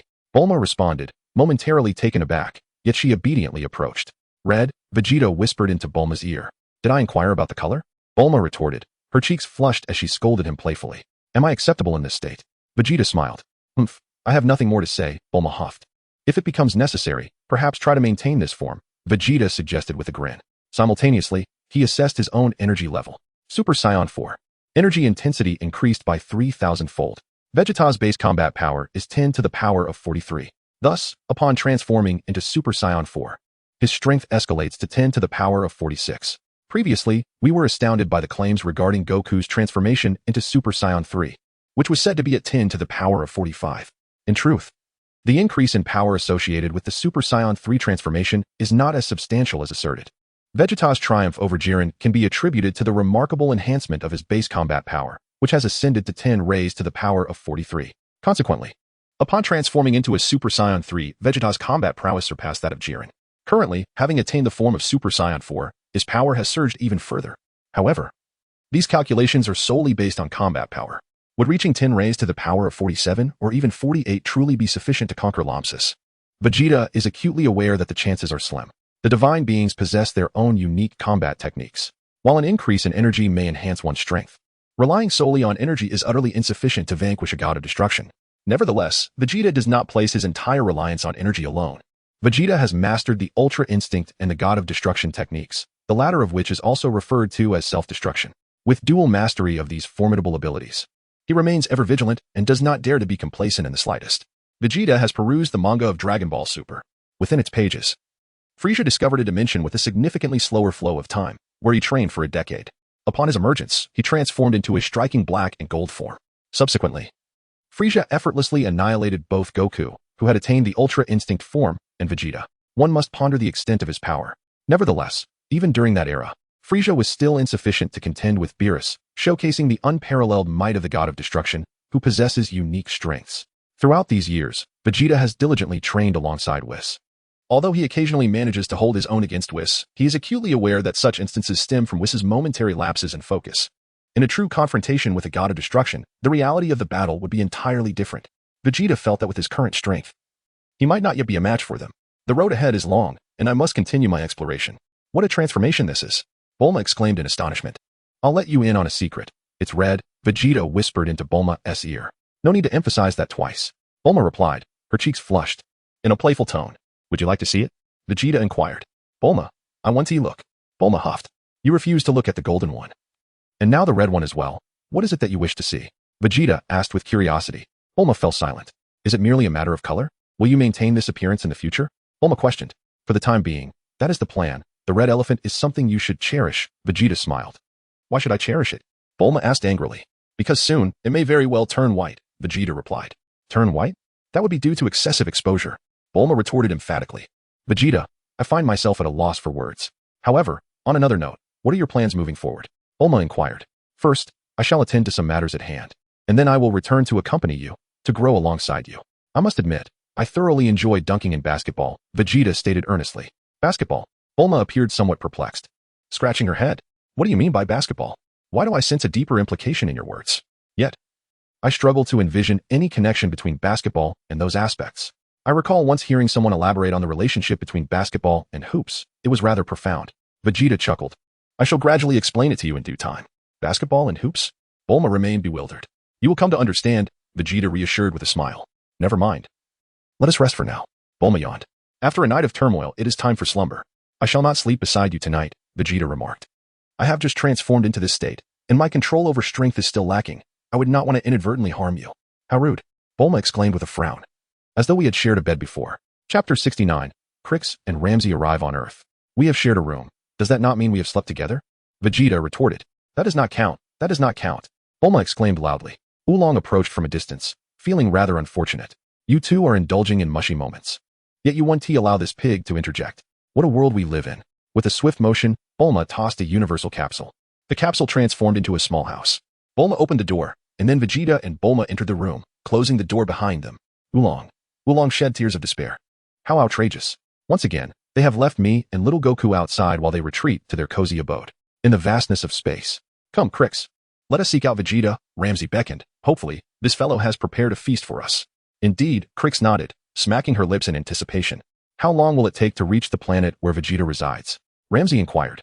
It is somewhat distant, roughly an hour's flight, Krix assessed, with the Super Dragon Balls gathered. Is an hour truly a significant span of time? Ramsey replied, by the way, let us contact Vegeta and have him prepare our meal. We shall arrive in an hour. Very well, Lord Ramsey, Krix nodded gently, promptly establishing contact with Vegeta through the staff in her hand. Vegeta swiftly established communication with Kiki. Kiki, what is the matter? Vegeta inquired. Oh dear, Mr. Vegeta, Lord Ramsey and I shall arrive on Earth in merely 1 hour. He has instructed you to prepare a feast for our arrival. Kiki replied. An hour is far too soon. I can accomplish nothing in such a brief span. Vegeta expressed his frustration. I had intended to practice controlling my power and engage in a friendly basketball match with Bulma. How is it that you are coming so quickly? And you expect me to prepare a banquet? I can offer you milk. Will you partake? Just milk, and it is solely for you, Vegeta asserted.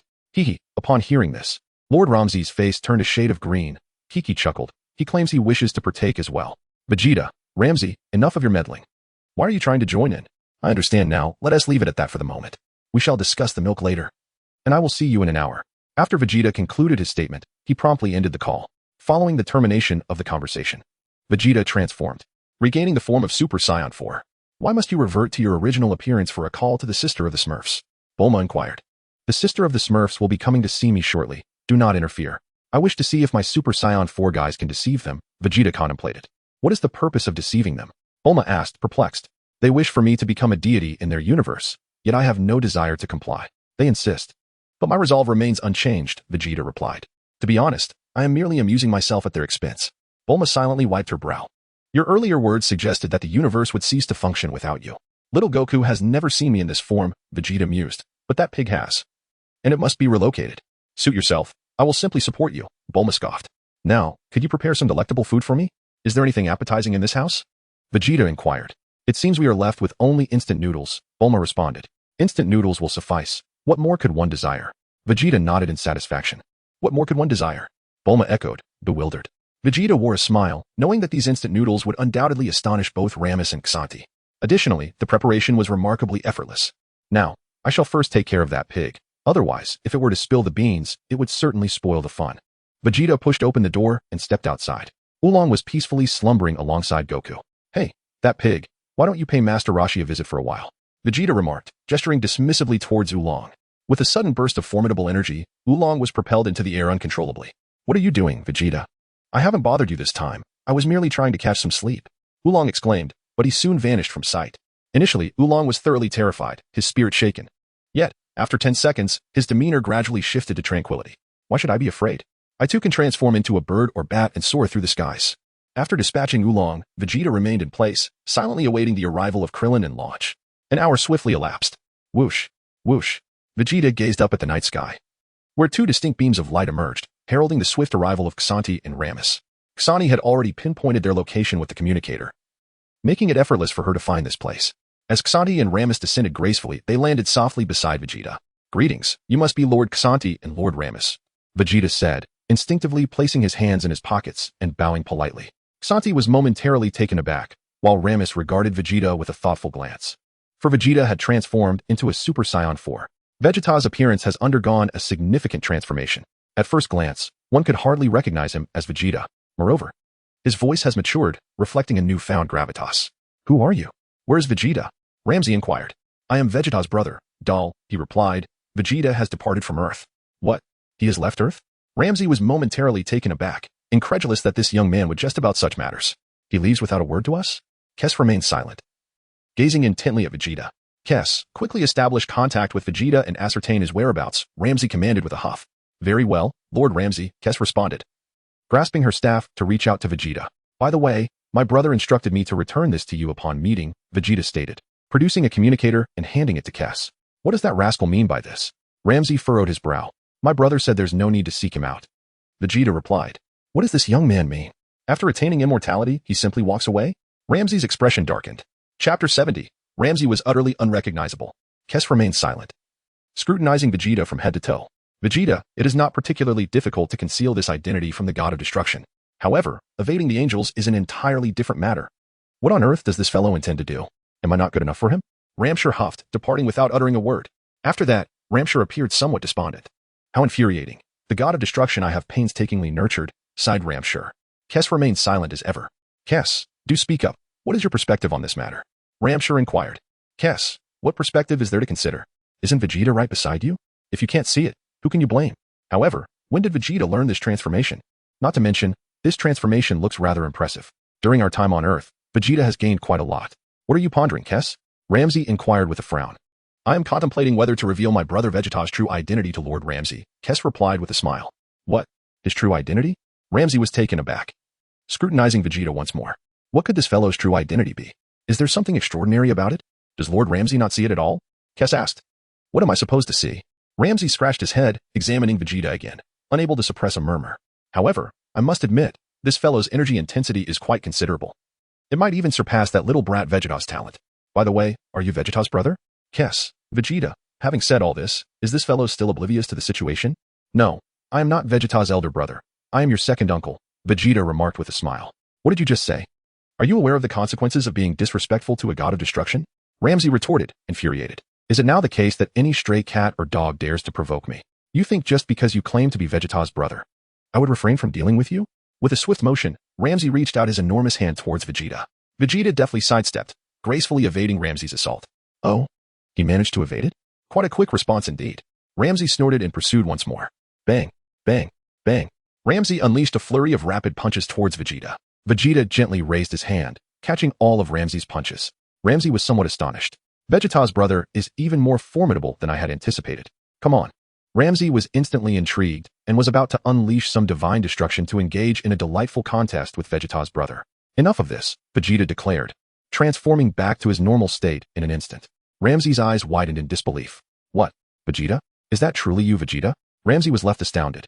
Vegeta smiled gently. What a jest. How did you transform into that state just now? You've become unrecognizable, even to me. Ramsey was taken aback. So what do you think? Is it amusing? Vegeta inquired with a grin. What is amusing about it? Do you find it entertaining? Ramsey's expression darkened. Are you playing with an elephant? Unfortunately, Kess recognized you. Vegeta sighed. I had thought Kess wouldn't see through it. Oh dear, the truth is, I identified you not by probing your form, Kess replied, but rather by some subtle nuances in your movements. Subtle nuances? Vegeta paused in surprise. For instance, you had your hands tucked in your pockets, Kess explained. And despite your transformation, your attire remained entirely unchanged. Vegeta, what a blunder, what a blunder. Vegeta, what on earth are you doing? Are you trying to make me unrecognizable? Ramsey said with a scowl. Let us discuss this indoors. I have prepared a sumptuous feast for you. Vegeta replied with a smile. Now that's more like it. Upon hearing of the lavish meal, Ramsey's mood significantly improved. I came here solely for the food. I care not for your status.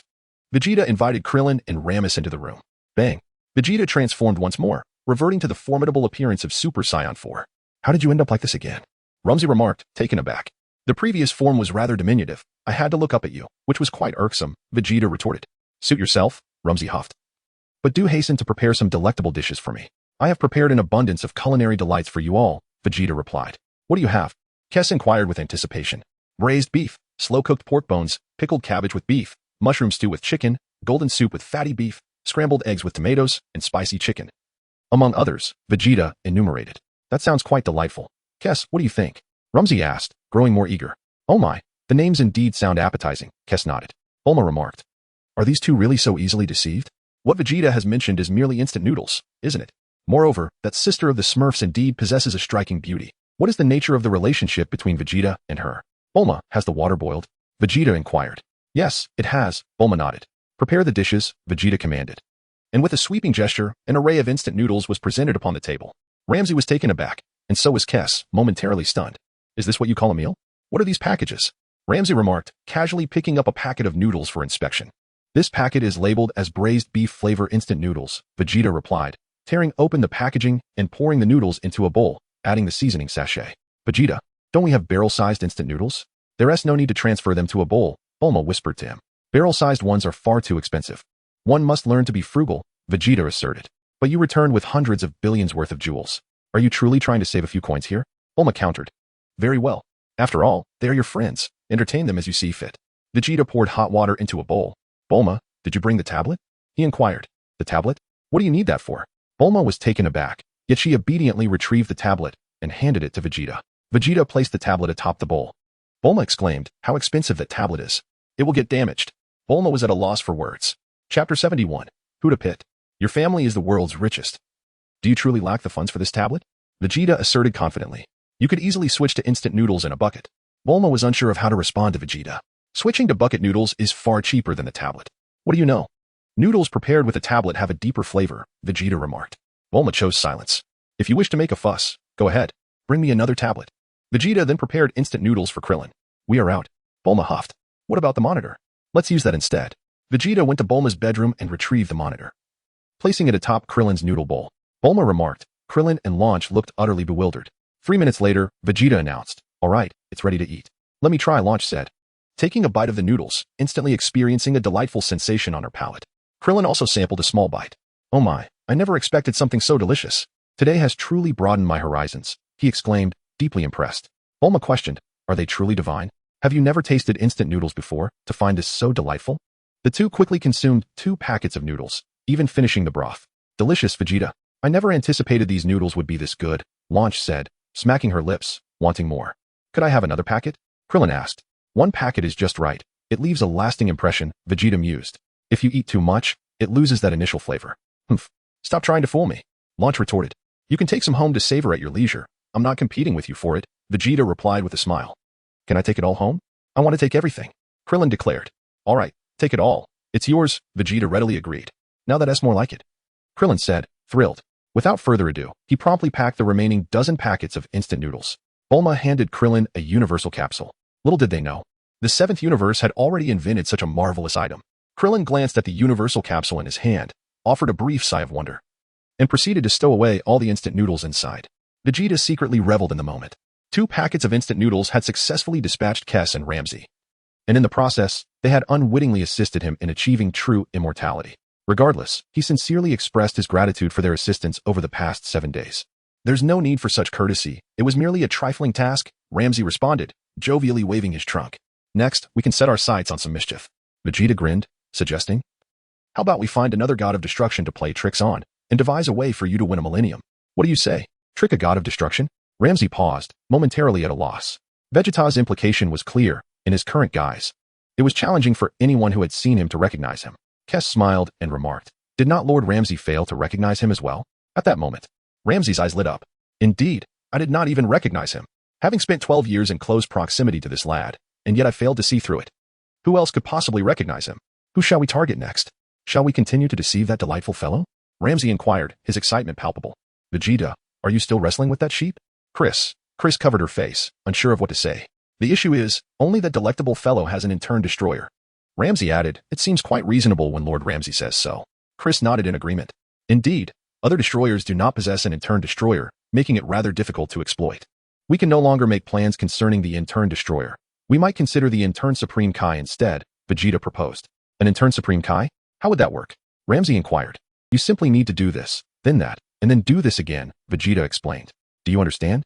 Ramsay shook his head in confusion. How do you still not understand? Vegeta sighed. You do this, then that, and then this again. Do you comprehend now? Almost. Ramsay nodded, as if enlightened. Then let us prepare our strategy. Vegeta commanded with a wave of his hand. All right, it's decided. Ramsay nodded vigorously. Bulma, I must make a brief departure from Earth. It may take me some time to return, Vegeta informed Bulma. How long will you be gone this time? Bulma asked, her expression sour. You've only just returned after 7 days, and now you're leaving again? It won't be long, Vegeta reassured her. Once I finish my tasks, I will come back to be with you. Very well, Bulma nodded obediently. Ramsey was taken aback. Is this fellow returning to Earth? To the 7th universe? He thought it necessary to inquire further later. Then, let us set forth. Vegeta instantly enveloped Chris from behind. However, now Vegeta appeared in his Super Saiyan 4 form, and embracing Chris from behind carried a certain allure. Chris, I suddenly feel a bit unaccustomed to this. That little one hugging me felt more exhilarating. Is it a matter of discomfort? Vegeta asked. I feel a bit strange too. It seems you've grown shorter. Never mind. Let us proceed as such. Chris sighed helplessly. Just leave the room before you embrace me. Not to worry, you can carry me out, Vegeta suggested. Chris, unable to refuse, Chris carried Vegeta outside. Bulma was at a loss for words. You two are far too affectionate. Soon, Chris emerged from the house with Vegeta in tow, followed closely by Ramsey. Bulma, we are off, Vegeta waved at her. Humph. Bulma still appeared somewhat displeased. With a swift motion, Chris transformed with Vegeta into a radiant streak of light akin to the stars, disappearing into the cosmos before Bulma's gaze. Ramsey also vanished, enveloped in flickering purplish-red flames. The trio swiftly entered the vastness of space. Bulma looked up at the three disappearing figures, momentarily engulfed in a sense of loss. However, she understood that Vegeta was embarking on significant matters and did not wish to hinder him. Chapter 72, Objective, the 10th Universe Supreme Kai Realm. As the sun rose the following day, little Goku yawned and awoke. Good morning, little Goku waved at Bulma. Good morning. Bulma replied. How much do you remember from last night? What happened? Little Goku asked, puzzled. Indeed, he recalled nothing. It seemed only Vegeta's transformation had left a mark on his memory, Bulma mused. What did Vegeta transform into? Little Goku scratched his head. Suddenly, little Goku collapsed to the ground. What's wrong? Bulma inquired. I just felt a bit unsteady, little Goku explained. It might be due to the loss of your tail. Your balance could be off, Bulma speculated. But I believe you will adapt soon. Tail? Wait, what? Little Goku exclaimed, feeling around for his missing tail. It's gone? Where's my tail? That's fine, Bulma shrugged. You're remarkably nonchalant. Bulma wiped her brow. My magic staff. Little Goku exclaimed, spotting it on the ground and hurriedly retrieving it. What are your plans now, little Goku? Bulma asked. What about Vegeta? Little Goku wondered. Why hasn't he come out? Is he still asleep? He has left Earth. Bulma replied. Left Earth? Little Goku was perplexed. In essence, he has gone to a distant place to continue his training, Bulma clarified. Then I must train diligently as well. Little Goku declared. I'll follow Vegeta's advice and seek Master Roshi. Very well, then we shall part ways here, Bulma nodded. I must return to West City. Flying Nimbus. Little Goku called out. The Nimbus soared to him. Wait, why is my outfit different? Little Goku scratched his head. You just noticed? Bulma wiped her brow. Never mind. It's not important, little Goku chuckled. You've been led astray by Vegeta, Bulma sighed. Goodbye, Bulma, little Goku waved. Take care, Bulma waved back. With a whoosh, little Goku departed on the Nimbus. Bulma quickly retrieved her aircraft capsule and sped towards the headquarters of the Capsule Corporation. As little Goku rode the Nimbus, he felt that this quest for the Dragon Balls had indeed broadened his horizons. There truly exists a vast array of characters in the world. Wait, where's that pig? Never mind, he should be fine. I'll return home first and gather my belongings from Master Roshi's. Little Goku made a brief stop at his home on Bun Mountain to pack his bedding and essentials. Shortly thereafter, little Goku arrived at the small island of Master Roshi. Hey, Big Turtle, you're back? Little Goku exclaimed upon landing. The sea turtle corrected him. I shall reiterate, I am a sea turtle, not a land turtle. That is unimportant, little Goku chuckled. By the way, where's Vegeta? The turtle asked, a hint of fear in his voice. I heard he has left Earth. Little Goku replied. Left Earth? Has he faced retribution? The turtle rejoiced. Is Master Roshi home? Little Goku inquired. Are you referring to Master Roshi? Yes, he is home. The turtle nodded. And there's a little pig as well. A pig? Little Wukong scratched his head as he entered the room. There, he discovered Master Roshi and Oolong fixated on the television, their eyes wide with fascination. Both man and pig drooled in unison. On the screen, a beautiful young lady was gracefully dancing. How could there be someone inside this peculiar box? Little Wukong leaned closer for a better look. Master Roshi and Oolong paid him no mind. Hey, Oolong, how did you end up here? Little Wukong inquired, puzzled. Quiet, Oolong replied without turning his head. Afraid of missing a thrilling moment. What is so captivating about this? Little Wukong felt utterly baffled. Shut your mouth. Oolong snapped irritably. Grandpa, I'm here. Little Wukong called out to Master Roshi. 1234, 2234, Master Roshi continued to fixate on the stunning dancer on the screen. Grandpa. Little Wukong shouted loudly in Master Roshi's ear. Both Master Roshi and Oolong were startled, immediately snapping back to reality and turning to face little Wukong. Is that you, little Wukong? Oolong blinked in surprise. What brings you here? Where's that guy Vegeta? Yes, where's Vegeta? Master Roshi echoed with a hint of concern. I heard from Bulma that he has left Earth, little Wukong replied. Left Earth? That is wonderful. Master Roshi sighed in relief. He really left? Oolong exclaimed joyfully. What are you here for? Master Roshi asked. Grandpa, as per our agreement, I've come to train with you, little Wukong explained. Hold on a moment. Master Roshi waved his hand. I haven't finished watching my show yet. Yes, the show isn't over. Oolong nodded in agreement. Grandpa, I'm hungry, little Wukong said. There's a refrigerator over there. Help yourself. Master Roshi gestured towards it. Little Wukong approached the refrigerator, curiously eyeing it. Why is food stored in such a strange box? He mumbled, then opened the refrigerator, feeling a rush of cold air akin to winter. Without hesitation, he began to eat, swiftly devouring everything inside. All right, see you next time. The young lady on the television waved to the audience. Is that it? That was such a beautiful dance. Master Roshi wiped away drool. Indeed, it was mesmerizing. Oolong chimed in, equally entranced. Thus, little Wukong temporarily settled in Master Roshi's home, beginning his martial arts training under the esteemed master. In Universe 10, amidst the vast cosmic expanse, after several hours of travel, Vegeta and his companions had returned to Universe 10. We're almost at the Kaishin realm, Kes said with a smile. Vegeta nodded, tightening his grip. Loosen up a bit, Kes sighed. I prefer it tight, Vegeta retorted defiantly. I can't shake the feeling that you're implying something, Kes remarked. Vegeta, are you certain this plan is feasible? Ramsey pondered. Let us give it a try. As for its feasibility, that depends on how we perform in the moment. No matter how brilliant my plan is, if you don't execute it well, it's all for naught, Vegeta replied. You make a valid point, Ramsey conceded, then asked, by the way, you mentioned you would return to Universe 7? Of course, Vegeta affirmed. What do you intend to do there? Isn't it better to remain as a Kaishin in Universe 10? Ramsey suggested.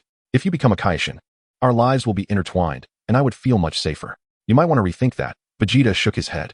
If I were to become a Kaishin, I would challenge all the gods of destruction. If I were to be defeated, you would vanish with me. It seems you might actually do that, Ramsey said, exasperated. So, your role as a Kaishin is merely temporary? Kes inquired. Just for fun, Vegeta grinned. Never mind. Just help me secure a few thousand years of time, and I can relax in our universe. Ramsey chuckled. I'll do my best. I'll catch every opportunity that comes my way to repay you for your teachings over the years. As he spoke, Vegeta suddenly remembered something and pulled out a small notebook he always carried. Ramsey was taken aback. What are you doing with that notebook again? Vegeta opened his notebook and glanced at the numbers inscribed within. The number remains unchanged. 9379-29266. It's still the same, he remarked. Ramusi leaned in for a closer look. It hasn't changed. I feared I might forget it, Vegeta replied, placing the notebook back down. Ramusi appeared puzzled. I cannot fathom your intentions. When my power reaches new heights, you will understand my purpose. Vegeta smiled enigmatically. New heights. Your strength is already remarkable, especially with your current transformation reaching 10 to the power of 46.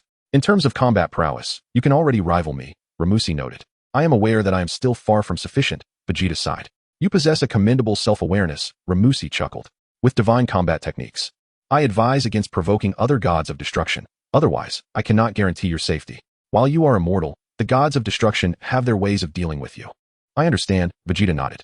Until I fully merge the powers of destruction and angelic energy, I shall maintain a low profile. Merging? Ramusi was taken aback. What do you mean? What are you intending to merge? The fusion of destruction and angelic energy, Vegeta stated. Are you jesting? I have warned you multiple times that these are two vastly different forms of energy, and merging them poses significant risks, Ramusi exclaimed. If you continue to experiment recklessly, you may very well obliterate yourself. I am immortal. I cannot die, Vegeta replied. I almost forgot. You owe your immortality to me, Ramusi retorted, exasperated. This conversation is becoming futile. I shall attempt it now, Vegeta declared, summoning a sphere of angelic energy in his left hand and a sphere of destructive energy in his right. Stop this at once. Do you wish to annihilate our universe? Ramusi shouted. Are you suggesting that combining these two energies could destroy the universe? Vegeta asked, momentarily bewildered. There is a probability, Kes sighed in resignation. What calamity have I wrought? If you destroy our universe, I will not let this go. Ramusi frowned. Previously, Mr. Vegeta merely infused a trace of angelic energy into destruction, which posed no threat. However, if equal proportions of angelic and destructive energy were to merge, it could indeed spawn cataclysmic forces. Such experiments should not be undertaken lightly. Kes added. Very well. I shall reserve this for other universes and refrain from using it here, Vegeta concluded, retracting both energies into his being. You have shown some consideration. Ramusi exhaled in relief. How about trying to condense a small amount? Vegeta suggested, conjuring a radiant point of light in his left hand and a deep crimson point in his right. Do not even think about attempting that. Ramusi shouted in frustration. It is merely a fraction. What is there to fear? Vegeta shrugged, intently observing the angelic energy. I have noticed that since my transformation, my angelic energy appears clearer than before. Indeed, it is considerably purer, indicating that your concentration of angelic energy has reached an impressive level, Kes remarked, glancing over. If the concentration of a true angel's energy is 100, yours has approached around 70. What was my previous concentration of angelic energy? Vegeta inquired, intrigued. Approximately 40, Kes replied. And what about the concentration of an apprentice angel's energy? Vegeta pressed on. An apprentice angel? Kes paused. Previously, I sensed a hidden angel within the 7th universe. It may well be an apprentice angel undergoing training amidst the Galactic Patrol. Ah, you possess quite a bit of knowledge. You can even sense apprentice angels, Kes remarked. Slightly astonished. There is nothing particularly strange about it. Vegeta smiled faintly. The concentration of an apprentice angel's energy can exceed 85, Kes continued. So, my angelic energy concentration is nearing that of an apprentice angel, Vegeta grinned.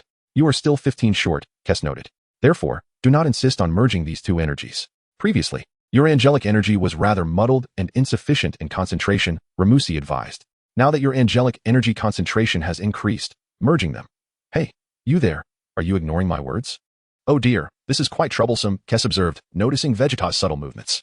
Vegeta's left and right index fingers, each infused with different energies, began to collide. Vegeta endeavored to merge the energies of the two luminous orbs. Run, Kes, Ramsey shouted loudly. In a flash, Kes effortlessly extricated herself from Vegeta's embrace and vanished without a trace. Wait for me, Ramsey exclaimed. Why did you just run off? Ramsey also prepared to flee. Previously, Vegeta's concentration of angelic power had been insufficient, prompting Ramsey to turn a blind eye. Now, however, Vegeta's angelic power had escalated beyond 70, which was rather alarming. Chapter 74. The potent force of destruction. Vegeta forcefully compressed the energies of both angelic and destructive power into a singular point, manipulating it within his grasp. Did you not express your desire to avoid merging? Did you not wish to remain apart? I am your matchmaker, and I shall compel you to unite. I have stripped you bare and placed you together. Surely, you cannot resist the fiery passion that shall ensue? Vegeta astonishingly fused two utterly incompatible energies into a singular sphere, kneading and rubbing them together. Reluctantly, the two diminutive orbs of light embraced one another. In the next moment, Vegeta was taken aback, suddenly sensing an immense surge of energy erupting from what was now a single luminous point. Alas, a thunderous roar ensued as an overwhelming force of energy detonated. The entirety of the 10th universe was engulfed in blinding light. Accompanied by a cataclysmic sound, the cosmos was torn asunder, giving birth to a black hole. Nearby, Ramsey found himself battered and bruised, appearing rather disheveled. Only Kes managed to escape, darting away with remarkable speed, narrowly evading the chaos. After putting some distance between herself and the explosion, Kes even conjured a protective shield around herself. The void of space had been violently transformed into a black hole, which swiftly began to absorb the surrounding light and heat. This newly formed black hole measured approximately 100 meters in diameter, a size that, in the vastness of this universe, was relatively modest.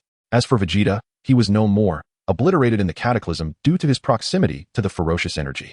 In an instant, Kes reappeared beside Ramsey. He is dead, she stated flatly.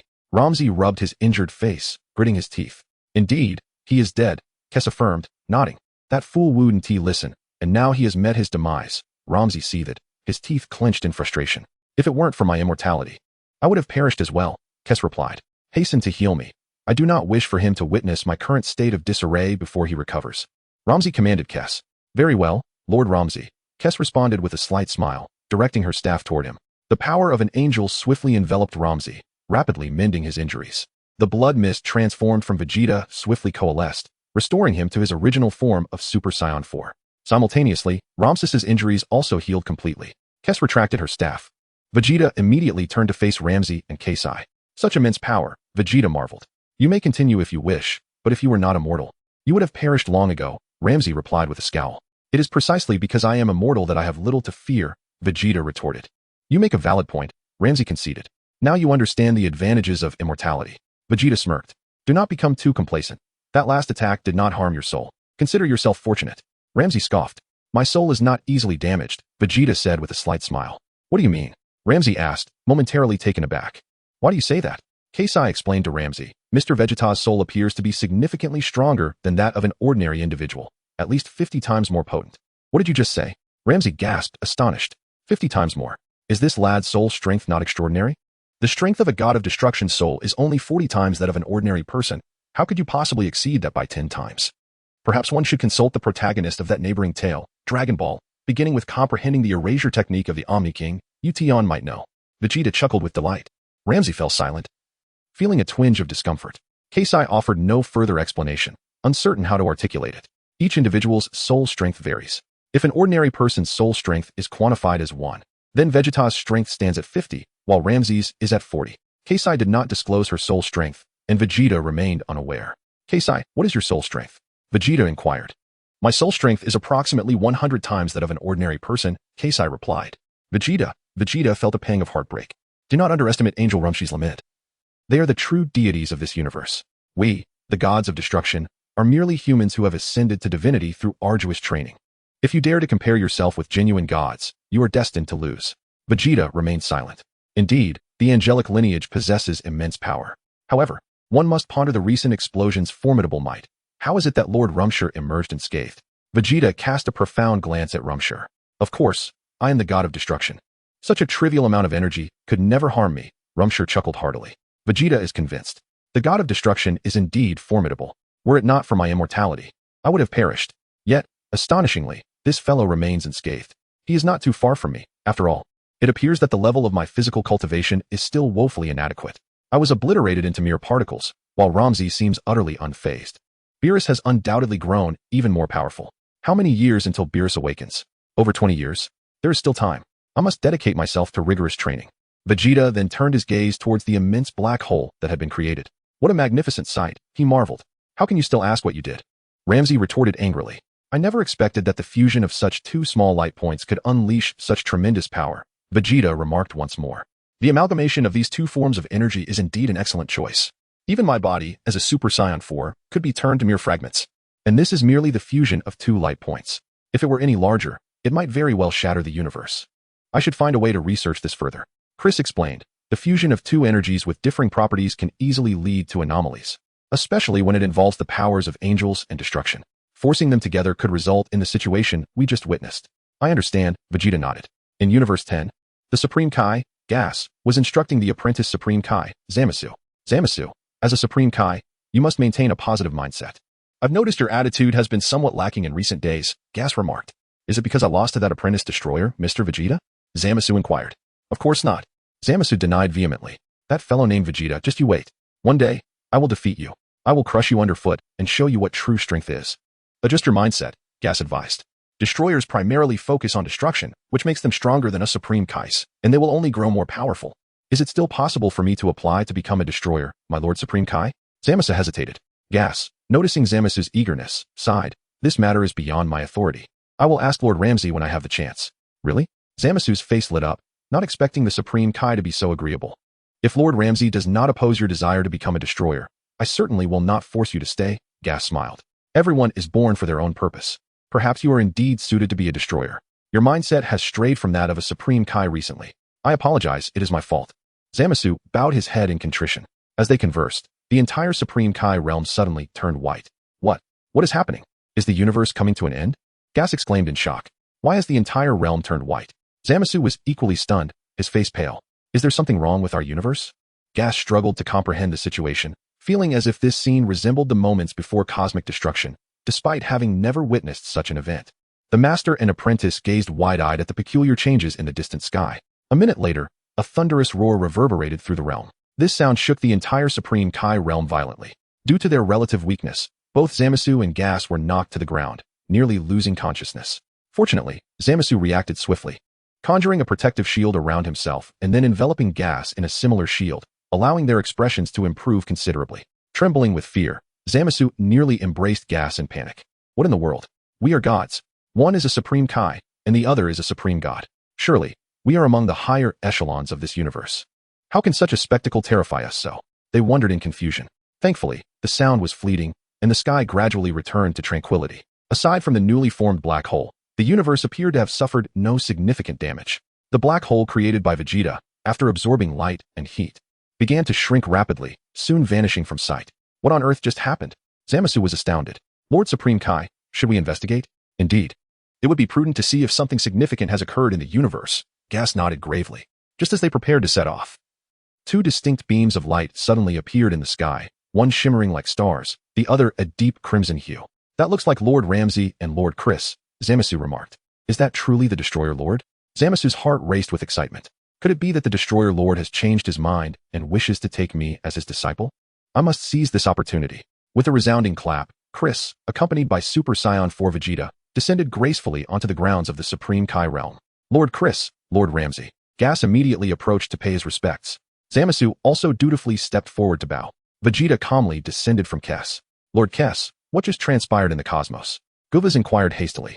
It is nothing of great significance, my disciple. Vegeta met his own demise due to the energy he unleashed, Ramusi stated, flicking his long trunk and clearing his throat. Guvas, Zamas felt an unexpected surge of happiness. The so-called Vegeta, the apprentice destroyer, perished? Killed by his own released energy? Ha ha ha, what a fool. However, Zamas then turned his gaze toward the transformed Super Saiyan for Vegeta. Who is this individual? Zamas certainly could not recognize him. After all, even Kes had discerned Vegeta through subtle details during their daily interactions. Vegeta and Kusu have spent 12 years in close companionship, allowing Kusu to recognize him, while Ramsay remains oblivious. Although Vegeta still stands with his hands in his pockets, no one harbors any doubts. Their appearances are entirely dissimilar. With only one similarity, both possess tails. However, in this universe, many beings are similarly endowed. Gawasu, at a loss for words, reflected on the situation, lamenting the cruel fate that had befallen Zamasu, who, overwhelmed with emotion, wept profusely, his display of sorrow both dramatic and unrestrained. Internally, Zamasu scoffed at the absurdity of it all. Thankfully, he had reacted swiftly. He had nearly revealed his true feelings just moments ago. He must not allow his joy to surface. Zamasu sobbed heart-wrenchingly. What are you crying about? Ramsay inquired. Zamasu, wiping away tears, responded. Although I have only met the esteemed Mr. Vegeta once, we forged a profound friendship through a friendly bout. Is there no hope for Mr. Vegeta? Gawasu asked with a hint of sorrow. Zamasu ground his teeth in frustration. Why should we save him? What purpose would that serve? It is unnecessary. Ramsay scoffed. He brought this upon himself. Gawasu, unsure how to offer consolation, swiftly changed the subject, asking, might I inquire as to why Lord Ramsay sought my presence?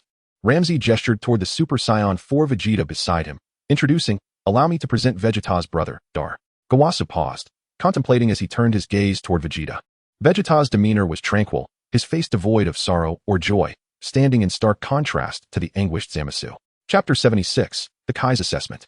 Guas glanced at Vegeta and then at Zamasu, suddenly feeling that Zamasu was more like Vegeta's true brother, while this individual named Darl was merely a pretender. Ah, Mr. Darl.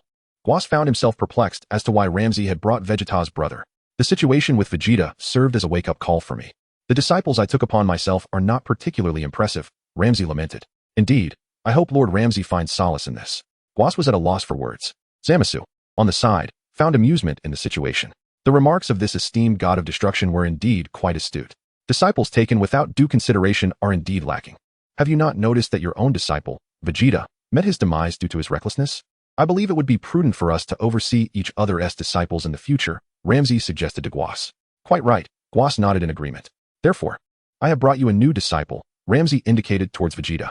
Guas, Zamasu. Zamasu was momentarily taken aback. So you intend to replace me? Huh, you want to swap me out for a god of destruction? If that is the case, I would be overjoyed. I have always dreamed of becoming a god of destruction. Guas was uncertain how to respond. On what grounds do you propose to exchange my disciple? Your disciple has encountered issues. Do you truly think it appropriate to replace mine? How about this? I want to make it difficult for you. You can set a challenge for them. Ramsay proposed, stating that if this Darl were to lose against your disciple, then I shall say nothing. However, if he wins, I hope you will allow Darl to become your intern Kai. Well, Guas hesitated. The primary issue was his unfamiliarity with Darl. After all, he was much more acquainted with Zamasu. Furthermore, this Darl fellow was sent by Ramsay. Although Guas, the Kai, maintained a relatively calm disposition, being assigned a disciple still irked him. Let us compete then. Feel free to set the questions, Zamasu huffed. Very well. Guas pondered carefully, and since Zamasu agreed, he decided to pose a few questions to test them. If Zamasu were truly to lose to him, then this Darl might indeed be more suited to become the intern Kai. At that point, I could easily introduce Zamasu to Ramsay and propose that Zamasu take on the role of an intern god of destruction. Hasn't he, your intern god of destruction, already met his end? It would be quite reasonable to introduce my disciple to him, wouldn't it? You introduce your disciple's brother to me, and I shall introduce my disciple to you. A change of partners can be a good thing. Guas readily agreed. The Kai's assessment was divided into 3 parts: combat, mindset, and insight. Guas explained. The combat aspect is quite literal, for the Kai is tasked with maintaining peace in the universe. While not as powerful as the god of destruction, a certain level of combat ability is required. At the very least, one must not be outmatched by an ordinary person. Vegeta remained silent, while Zamasu stood by, eagerly anticipating the confrontation. I have never feared anyone in battle, except for that fellow named Vegeta. However, he is already deceased, so I have nothing to dread now. Next, you two shall engage in a friendly spar, but do not cause any fatal harm. The victor shall earn a point, Guas declared. Zamasu gestured towards Vegeta. But before he could finish his sentence, Vegeta delivered a kick from a distance. Vegeta's leg propelled forward with remarkable force, striking Zamasu squarely in the chest. With a resounding impact, Zamasu was sent hurtling backward. In the next instant, he tumbled to the ground, rolling several times before finally coming to a halt. Once Zamasu regained his composure, he tilted his head and promptly lost consciousness. Vegeta extended his finger from a distance, sending forth a leg. Bang! In an instant, that leg transformed into a mist of blood. Vegeta did not resort to destruction. Instead, he simply utilized pure energy to shatter his leg. Resorting to destruction would easily reveal his intentions. Bang! Vegeta gently kicked his leg, and a new leg, along with trousers, emerged. Notably, he had also changed his attire to create a different image. Otherwise, it would have been too easy to associate him with the previous Vegeta. Indeed, upon his arrival, neither Gavas nor Zamasu recognized him. It would have been surprising if they had. Gavas was left utterly dumbfounded. The disparity was monumental. This individual named Dar appeared to be even more formidable than Vegeta himself. When did our universe give birth to such a powerful being? Where did Lord Ramses find him? The previous Vegeta was already impressive, yet this one was even more ferocious. He had the audacity to launch his leg, directly knocking Zamasu unconscious. And the leg could regenerate. Did it not hurt? The astonishment in Gavas's eyes was beyond verbal description. Unbelievably strong. Zamasu, among all the Kais, was a noteworthy force. Yet, he was swiftly rendered unconscious by this person. Chris, attend to him, Ramses instructed. Of course, Lord Ramses, Chris nodded gently, swiftly appearing by Zamazu's side, using the staff in her hand to heal him.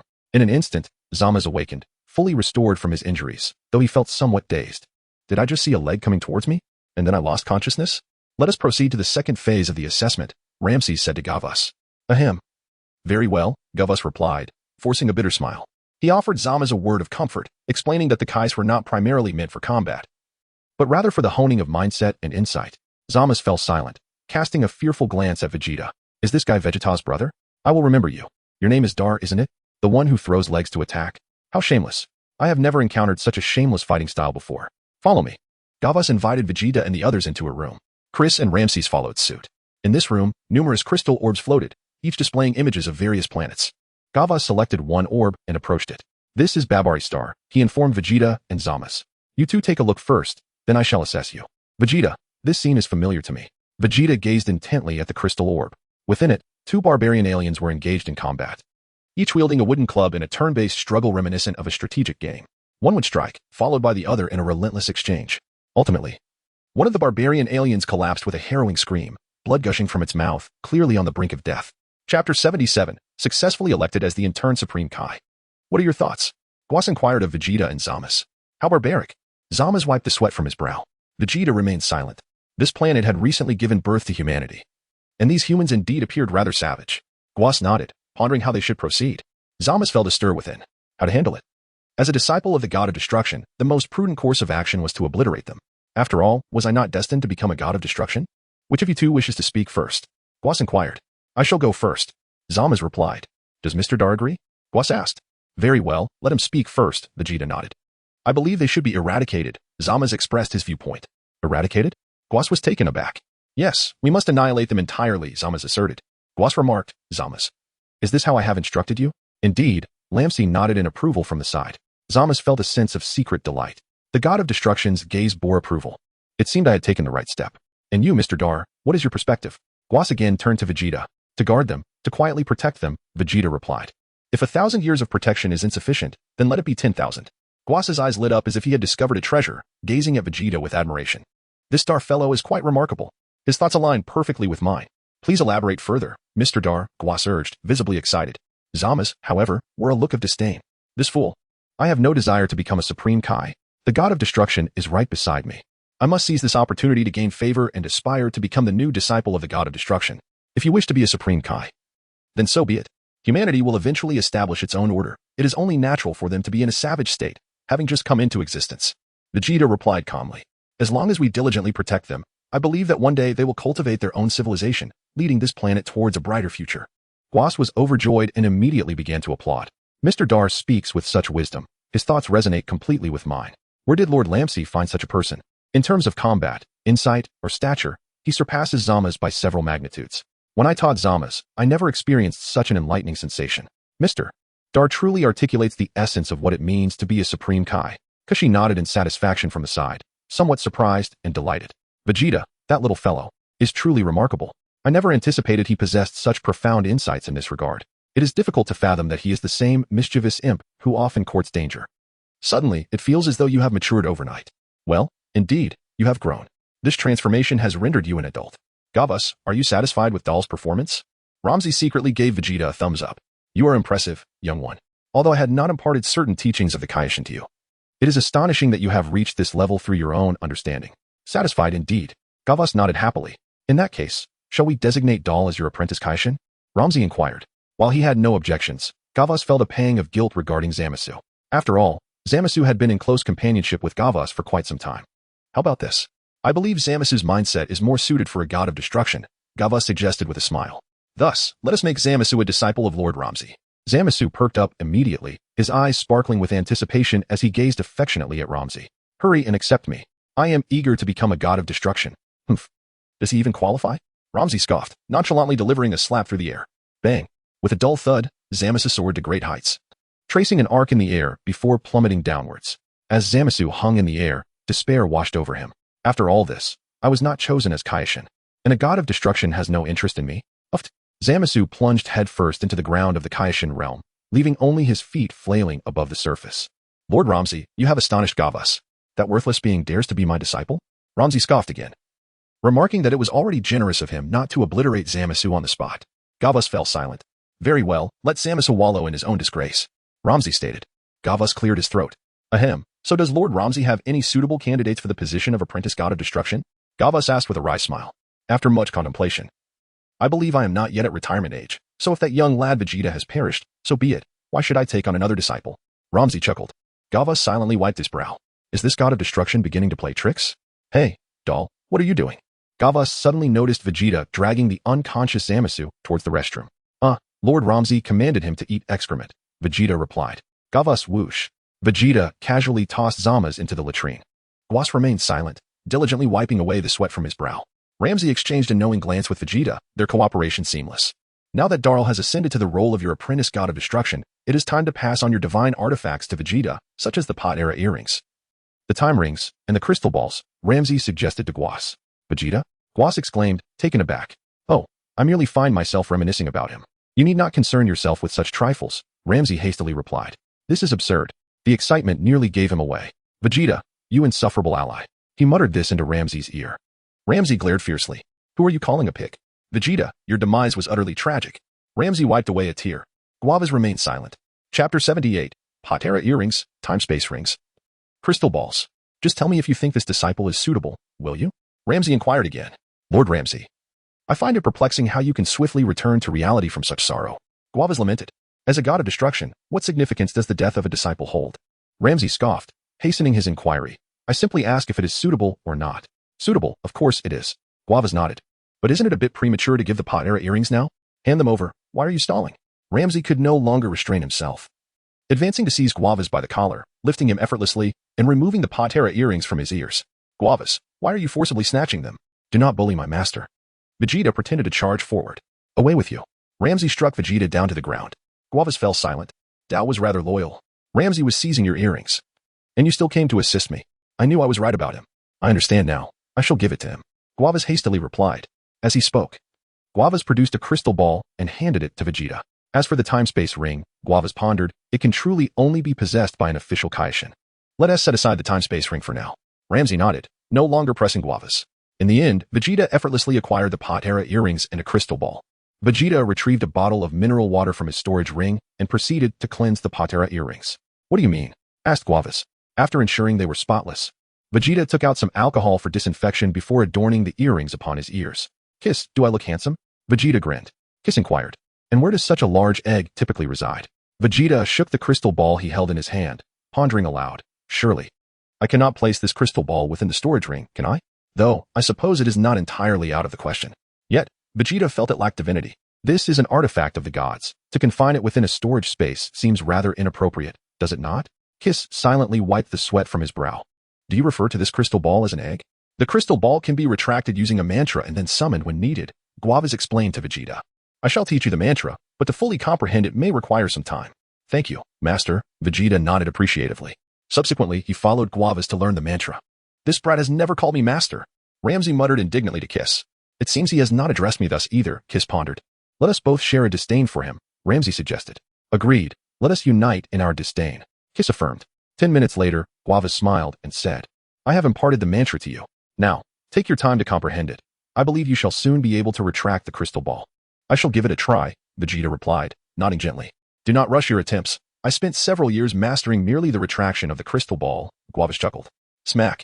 The crystal ball in Vegeta's hand suddenly vanished without a trace. Guasa's eyes nearly bulged out of their sockets. How did you accomplish that? Guas exclaimed in astonishment.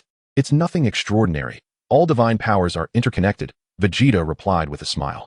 Vegeta has now mastered the power of the angels, although its concentration is merely at 70. Acquiring some of the unique abilities of the Supreme Kai is remarkably effortless for him. Vegeta is exceptionally quick to learn. Goku was momentarily stunned for over 10 seconds, struggling to regain his composure. This fellow is truly a genius, grasping the concepts with such rapidity. Vegeta no longer paid any attention to Gauss and silently approached Kess. Kess was momentarily taken aback. What brings you before me? Vegeta reached into his trousers and retrieved the crystal ball. Chris, take a look. Isn't it amusing? Vegeta smiled. Chris, covering her face, chose to remain silent. Is this the only one you possess?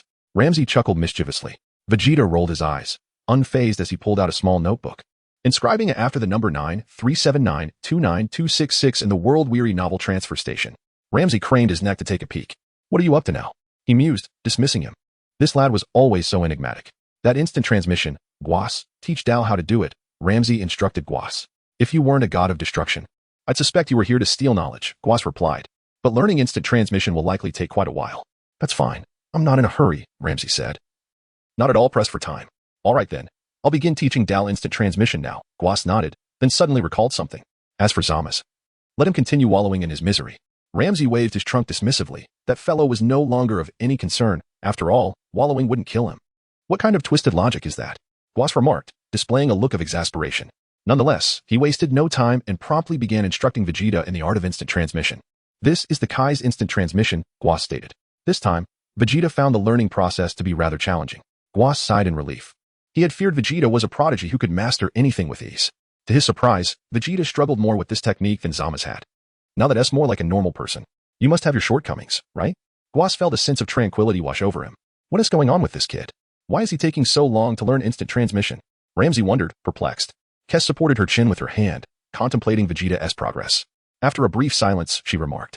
It seems Mr. Vegeta is somewhat resistant to learning instant transmission. Resistant? Why? Ramsay asked, puzzled. I'm not sure. Kess shook her head. Just then, Vegeta partially teleported, appearing near Kess and Ramsay, overhearing their conversation. There is nothing strange about it. Once I master instant transmission, Kess won't have to carry me through the air anymore. Vegeta stated. Kess replied, Ramsay, this kid, you've become quite attached to him. I'm starting to feel it more and more, Vegeta said, vanishing once again in a flash, returning to Guas's side. Kess, holding her forehead, found herself at a loss for words. Forget about that. It's no longer the focus, Ramsay urged, now eager to implement the plan Vegeta had proposed. All right, Lord Ramsay, Kess nodded. With that, the crystal ball atop Kess's staff began to shimmer. Chapter 79 Ramsay, delicious, come quickly. In the 11th universe, within the Kaishin realm, Maida and Margarita had arrived just 7 days prior. Additionally, Maida had brought Tispo along. Currently, Kai was training Tispo. Hey, Kai, how is it going? When will this fellow be ready for action? Maida inquired. Essentially, he is almost ready. The rest depends on his own understanding, Kai responded. Tispo, adorned with a Patera earring, had yet to master instant transmission, as his comprehension was still insufficient. He could only teleport within a limited range of the Kaishin realm. Whoosh. Tispo was executing instant transmission at an astonishing speed, prompting Kai to applaud in admiration. Well done. If Tispo hones his skills, he'll soon master instant transmission and reach greater distances, Kai smiled. That's great, Maida nodded in satisfaction, then turned to Margarita with a suggestion. Margarita, we can begin now. Let us consider which universe is suitable. As it stands, only the 10th universe as Kaishin has recently taken on a disciple, Margarita smiled. Wouldn't that be too obvious? Maida muttered, recalling the recent competition involving the God of Destruction's disciples. Do you think Ramsay will suspect anything if we then compete with the Kaishin's disciples? That is indeed a concern, Margarita acknowledged. Should we reach out and inquire tentatively? Maida proposed. Sounds good, Margarita agreed, immediately contacting Kess through her staff. In the 10th universe, within the Kaishin realm, Kess was just preparing to converse with Margarita when she suddenly received a message from her. Oh my, it's Margarita. Kess smiled. Answer quickly and see what she wants. Ramsay urged, then added, and asked Maida why he has been helping us in our universe these past few days. Understood, Kess replied, establishing a video call. Sister Kess. Margarita greeted. Hello, Margarita, Kess responded. Wait, Sister Kess, it seems you're not in the God of Destruction-S realm, Margarita noted upon seeing Kess's location. Which didn't resemble Ramsey-S planet? Indeed, we are currently at the Kaioshin-S place. I heard that the Kaioshin recently acquired a disciple and wanted Mr. Vegeta to come and spar with him, Kess explained. To spar? Oh dear, wouldn't that be bullying? Margarita chuckled. But storms can arise unexpectedly, Kess sighed helplessly. Unexpected storms? Why do you say that, Sister Kess? Margarita asked, taken aback. On the way here, Mr. Vegeta accidentally condensed the destructive energy and ended up harming himself, Kess lamented. Margarita coughed lightly. Mr. Vegeta truly is exceptionally talented, she chuckled. Condensing a destructive energy and then destroying himself, he is quite a character. Indeed, Kess agreed, nodding. Did you manage to use the time will to bring Mr. Vegeta back? Margarita inquired. Lord Ramsey said there was no need to save him. He is no longer of much use, Kess replied. Margarita wiped her brow. Lord Ramsey is quite ruthless. He just let that fellow Vegeta win for a millennium and now refuses to save him. We had already arrived near the Kaioshin realm. So we decided to drop by for a visit, Kess continued. Margarita, through Kess's staff, observed Vegeta meditating. Is that red-haired gentleman the 10th universe's trainee Kaioshin? Margarita questioned. You noticed him, Kess confirmed. Kess responded, indeed, his name is Dar. How fortuitous. Our Supreme Kai from Universe 11 has also taken on a disciple. Margarita remarked with a smile. Oh, is that so?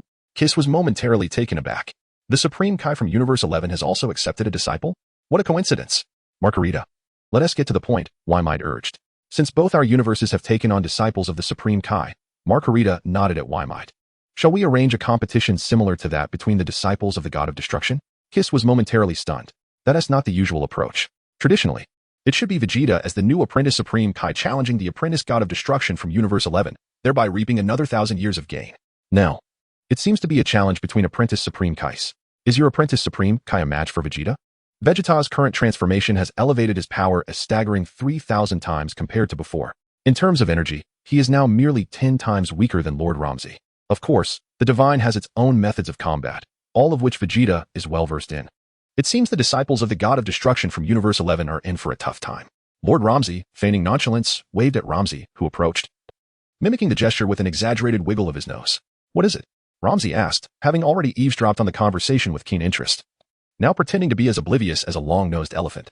Lord Waymide wishes for the apprentice God of Destruction to engage in a contest. What is Lord Ramsey's stance on this? Kess inquired. Allow me to speak with him, Ramsey replied. Very well, you may proceed. I will enable the transmission. Kess nodded and instructed Margarita, let them communicate freely. Of course, Margarita responded. Hey, Waymide, what is going on? Ramsey inquired with a frown. Weren't you supposed to come and work for me? You haven't shown up in days. There's no need to rush over such matters. It's merely the destruction of a planet. A sporadic visit to obliterate a few celestial bodies suffices, wouldn't you agree? After all, it does not hinder your universe's progress. Waymide chuckled. Besides, even you aren't working every day, are you? When do you plan to start working? Ramsey retorted with a huff. I assure you, it will not impede your universe's development. You need not concern yourself with my schedule, Waymide swore to the heavens. Chapter 80. Waymide. Good riddance. Good riddance. That is settled then. Ramsey nodded in agreement, and then asked, did you mention a contest? Indeed, we must compete. Allow me 1,000 years of work. And the mere thought of it fills me with dread. Waymide exclaimed, gritting his teeth. I must reclaim my honor.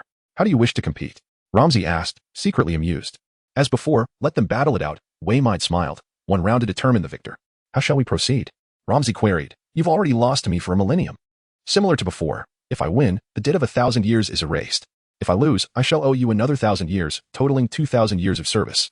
Am I so desperate for that 1,000 years? Ramsey shook his head, finding it uninteresting. Let us keep it as it is. It would be wiser for you to join us in the universe sooner rather than later. After stating this, Ramsey signaled Kess to end the call. Kess had no reservations and promptly terminated the connection. Waymide, you scoundrel. You win and you don't want to play anymore? Is there such a thing as dishonor? Waymide seethed, tightly clenching his fists, his whole being trembling with frustration. Lord Ramsey may not agree, Margarita mused, suggesting, perhaps a direct wager of 10,000 years. 10,000 years is excessive. How about adding 2,000, or 5,000 at most? It cannot exceed that. Lest I lose again, Waymide hesitated, clearly apprehensive. Logically, it should not come to that, Margarita stated. Among all the gods of destruction, Mr. Tispo possesses one of the foremost strengths. Yet, an unsettling premonition lingered in Waymide's mind. Let us start with 2,000 years. If he declines, we can negotiate for 5,000, Margarita proposed. Agreed. Proposing 10,000 outright would certainly raise suspicions, Waymide nodded. Very well, I shall contact Sister Kess once more, Margarita said. With that, Margarita re-established the video call with Kess. Sister Kess, could you kindly ask Lord Ramsey to speak with Lord Waymide again? Margarita requested. Certainly, Kess replied. The two gods of destruction resumed their conversation. Waymide. I stated I didn't wish to play. I've already won. Why would I continue? Ramsey said, a hint of pride in his tone.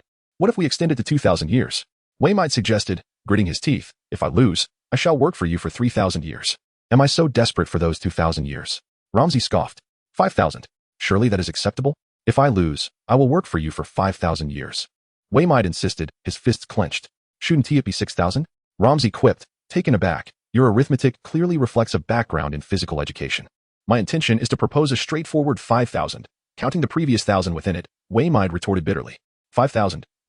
Ramsey pondered. You see, if you win, you gain 5,000 years, while losing merely nullifies the prior wager, Waymide delicately reminded him. Ramsey appeared conflicted. Ramsey, consider it a favor owed to you. Surely that is acceptable. Waymide reiterated. Fine, since you insist on competing, let us proceed. Ramsey begrudgingly acquiesced, adding, however, my apprentice god of destruction is quite formidable. Perhaps we should reconsider. What a coincidence. My apprentice god of destruction is equally powerful, Waymide chuckled. Shall we go to your location or mine? Ramsey inquired. Let us come to you. We shall be there shortly. Waymide sighed in relief, elated by the agreement. Upon concluding the call, Waymide turned to Tispo with a serious expression. Tispo, I hope you shall not let me down, he said earnestly. Fear not, Lord Waymide. You are well aware of my capabilities, Tispo assured him with a smile. Indeed. Your prowess is remarkable among the gods of destruction, Waymide acknowledged. By the way, I heard that fellow named Vegeta has perished? Tispo inquired curiously. Indeed. He met his end by his own destructive energy, Waymide chuckled. Ah, that fool. Good riddance. Good riddance. Tispo laughed, yet puzzled, he asked. How could he have been destroyed by his own energy? It is possible that the destructive energy of the condensation was too immense, inadvertently encasing itself within. Waymide speculated that it mattered little, whether dead or alive. She secretly hoped for its demise sooner rather than later. So, Waymide, when shall we depart? Tispo inquired. His impatience evident. Margarita, please restore Tispo's stamina. We must ensure absolute success this time. Waymide instructed Margarita. Understood, Waymide. Margarita nodded and approached Tispo, using her staff to replenish his energy. Dear Waymide, there is no need for such trouble. My stamina has hardly been depleted, Tispo replied nonchalantly. This time, I cannot afford any missteps. Muster your spirit for battle. Waymide admonished with grave seriousness. Rest assured, I shall effortlessly defeat the trainee god of destruction from Universe 10. Tispo declared, his eyes brimming with unwavering confidence. Very well, your words suffice, Waymide affirmed, then turned to Kai, instructing, Kai, transport us to the realm of the god of destruction of Universe 10. Yes, Waymide, Kai replied without objection. Everyone, hold on tight, we shall depart immediately. Tispo grasped Kai's hand, while Waymide placed her hand on Kai's shoulder, and Margarita rested her hand on the other shoulder. Kai Kai, Kai chanted, initiating the instant transmission. In an instant, they arrived at the realm of the god of destruction of Universe 10. Welcome, Waymide, Kai, Margarita, Crust greeted politely. I apologize for the intrusion. Margarita smiled. It has been a while, dear Kai, Guavas nodded in recognition. Greetings, Lord Guavas, Kai returned the gesture. It is a pleasure to see you. Lord Waymide and Lady Margarita, Guavas added. Lord Ramses, I apologize for the disturbance, Kai acknowledged. Enough with the pleasantries, we shall waste no more time, Ramses declared, waving his hand dismissively. Indeed, let us engage in something more substantial, Waymide concurred, nodding in agreement with Ramses. Meanwhile, Tispo remained fixated on Vegeta across the way. Vegeta now donned the attire of the Supreme Kai, adorned with two Patera earrings dangling from his ears, unmistakably a disciple of the Supreme Kai. You must be the apprentice Supreme Kai, Tispo inquired. Indeed, I appreciate your guidance, Vegeta replied courteously. Humph, this fellow exhibits far more politeness than that Vegeta character. Tispo chuckled heartily. Vegeta cast a discerning glance at Vegeta. Indeed, his demeanor suggests that he is, without a doubt, more courteous than that Vegeta. However, why does this apprentice Supreme Kai keep his hands tucked in his pockets? Is it a trait of those from Universe 10? Vegeta scrutinized Vegeta once more. Unable to discern any further reasoning, Margarita also glanced at Vegeta but chose to remain silent. Although angels possess omniscience, they cannot simply skin an individual from head to toe, especially when the individual is male. Being a girl, Margarita felt a natural inclination to maintain a certain decorum. Furthermore, she found this man strikingly attractive. No, perhaps attractive was not quite the right term. It was more accurate to describe him as possessing a distinctly masculine aura. His muscular physique, combined with his crimson hair, was undeniably impressive. What do we call you? Tispa inquired with a smile. I am called Doll, Vegeta responded. I am Tispa, the apprentice Supreme Kai of Universe 11, Tispa replied with a grin. Wait a moment, why does this rabbit seem familiar? Ramses muttered. Is that so? Vegeta, feeling slightly uneasy, hurriedly replied, you must be mistaken. Their kind is quite common throughout the universe. And do you not think he bears a resemblance to that Beerus fellow?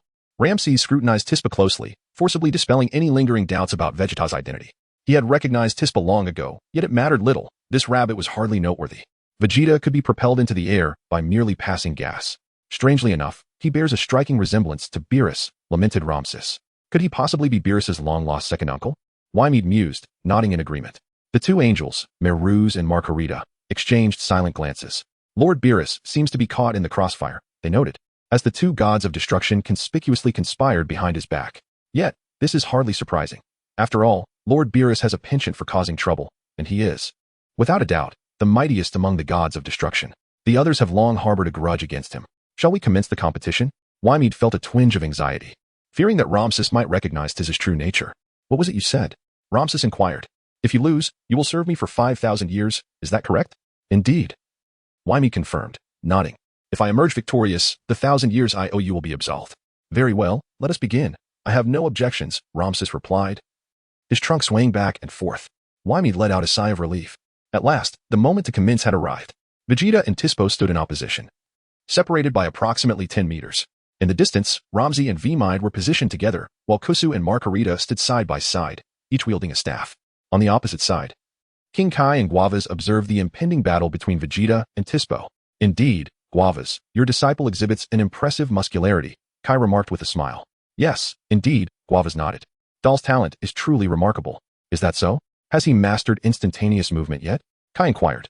Only instantaneous movement proves somewhat challenging for him, Guavas replied. However, he has adeptly learned to manipulate the crystal ball. That object is hardly meant for combat, Kai scoffed, shaking his head dismissively. Indeed.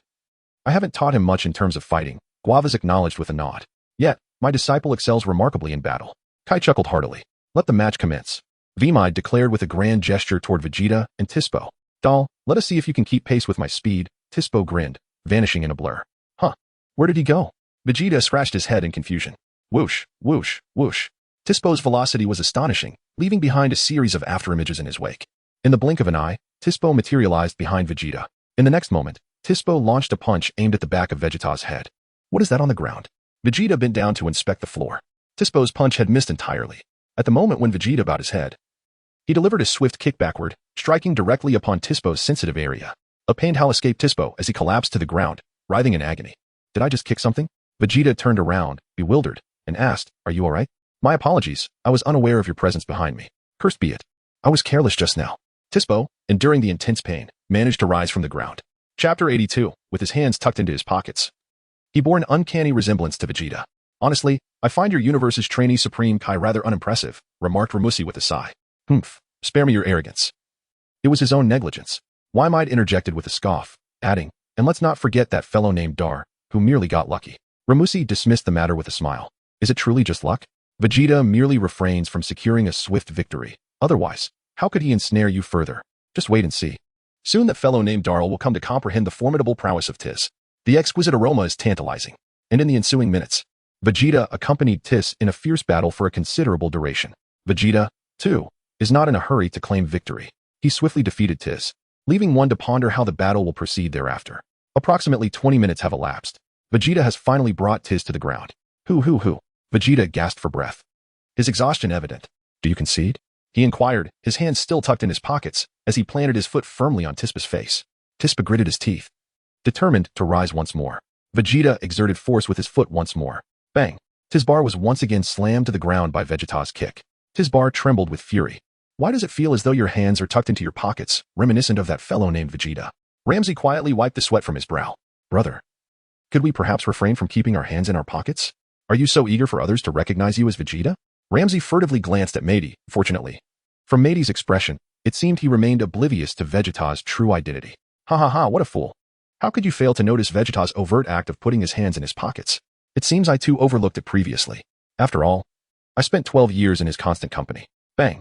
Vegeta delivered a powerful kick to Tis, sending him soaring into the sky. Whoosh! Vegeta's figure suddenly appeared directly above Tispo. With a resounding thud, he delivered a powerful kick, sending Tispo plummeting from the sky. The impact was thunderous as Tispo crashed heavily onto the surface of the King Kai's realm, leaving a substantial crater and sinking deeply into it. What a pity. It seems that the skills of your universe's apprentice King Kai surpass expectations, Kay exclaimed with a sigh. It's nothing, Guavas replied with a dry smile. This is quite unusual. Given Darl's strength, defeating this rabbit should have been effortless. Why has he been engaged in battle for such an extensive period? Moreover, why does it seem so arduous? Though victory was achieved, it felt laborious. Witnessing Tispo in such a state left Wymide's heart chilled. 5,000 years, 5,000 years. Ramsey laughed heartily, slapping Wymide on the shoulder. Wymide felt as if he were on the brink of despair. And what is more? How come this fellow named Darl fights in such a similar manner to that lad named Vegeta? What is the connection between them? Wymide pressed on, unwilling to relent. Oh, it's nothing of great significance, Ramsey replied nonchalantly. Darl is a distant cousin of Vegeta. He trained under him for a while before I took him away. What did you just say? Wymide was taken aback. Guavas, nearby, was momentarily stunned, casting a bewildered glance at Ramsey. Hadn't it been mentioned before that they were brothers? How had it transformed into a distant cousin now? What on earth is Ramsey up to? No wonder their fighting styles are so alike. Wymide gritted his teeth. So, they are indeed relatives. However, Wymide sincerely could not connect the current Vegeta with the one from before. He looked entirely different. His aura had shifted. His voice had matured significantly. In the past, Vegeta barely reached the height of Kashi's thigh. Vegeta typically gazes upward at Kiki, admiring the exquisite scenery. From that vantage point, the view is indeed unique. However, now Vegeta must look down upon Kiki, as she is of a shorter stature. Since Vegeta has transformed into Super Saiyan 4, he towers over Kiki by a head. Looking down is quite acceptable. The landscape varies in form. When viewed from different angles, it reveals its diverse heights and depths. Thus, whether one is gazing up or down, observing Kiki offers a distinctly varied experience. 5,000 years. Ramses excitedly sways his elephantine trunk, overwhelmed by the delectable flavors that make one feel as though they might perish from delight. Why must I endure this torment? Why did I wager against him? I have now lost 5,000 years. Yet, the exquisite taste does evoke a tinge of regret. Observing that fellow named Dar gasping for breath in such a manner, I sense that if Tisper were to exert himself a bit more, victory might just be within reach. What a pity. Bang.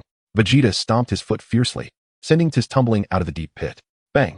Vegeta seized Tispo by the collar of his garment and demanded, "Will you concede defeat?" Tispo nodded in acknowledgement. "I admit my defeat. I can't endure any longer. If this continues, I shall perish. This opponent is overwhelmingly formidable." Yet, Tispo was equally fatigued. Perhaps it would be wise to yield now. There remains a possibility of victory in a future contest. Still refusing to surrender? Vegeta retorted, delivering a sharp slap to Tispo's face, causing several of his teeth to shatter upon impact. "You bastard. I have conceded." Bang. Vegeta struck again, delivering a resounding slap to the other side of Tiz's face. Enough. Wei Mei gritted her teeth and declared. Vegeta casually tossed Tispo onto the ground and turned to cast a glance at Whis. "Humph, is that all there is? I expected him to be more formidable," Vegeta scoffed.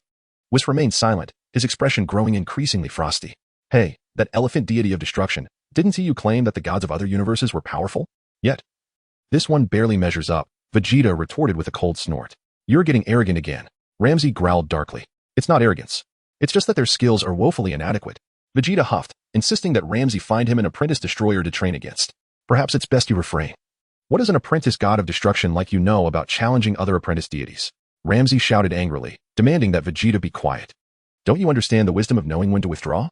Whis' eyes sparkled with interest at the prospect. This fool wishes to challenge an apprentice destroyer? What an opportunity. Perhaps he could be persuaded to succeed. If you dare to challenge an apprentice destroyer, you will undoubtedly find yourself beaten to a pulp. How can a mere apprentice god of destruction speak so boldly? I could certainly make something of this. Chapter 83. Whis, fulfill your desire. We Saiyans grow stronger in the face of adversity. You promised me a powerful opponent, and yet you bring forth a mere rabbit? Vegeta said irritably. "Be quiet." Ramsey snapped. "I don't care. Find me an apprentice destroyer to challenge." Vegeta insisted. "Do you believe I won't destroy you if you keep this up?" Ramsey shouted. "I am the future god of the universe. You have no right to destroy me. Especially since I've committed no transgressions." Vegeta replied calmly. "Besides, even if you did destroy me, I would still seek out stronger opponents." "You are utterly incorrigible," Ramsey exclaimed, swinging his elephantine trunk in frustration, signaling to Chris in the distance. "Chris, let us go."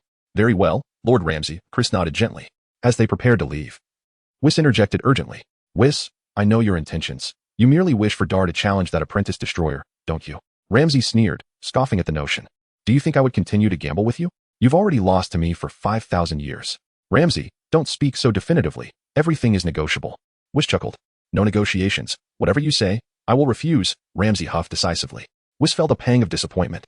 "You're being unreasonable. Do you not know how to play? You've won a few rounds, and now you refuse to continue? Is that how you play?" I'll wager with you. Vegeta suddenly spoke up. Whis was taken aback and turned to Vegeta. I've understood what you all are discussing. You mean for this destroyer to come to our universe and work for our god of destruction for 5,000 years, correct? Vegeta inquired, rolling his eyes at Ramsey. You are such a poor teammate. You've laid it out so plainly. Whis was almost inclined to withdraw. Indeed, that is correct. Whis nodded. I will assist you. What do you think? Vegeta smiled, asserting that as the future god of the universe, he would inevitably master instant transmission, no matter which planet required destruction. He could simply teleport there and obliterate it with a single blow. Although I may not destroy, unleashing tremendous energy is well within my capabilities. Whis' eyes gleamed with excitement.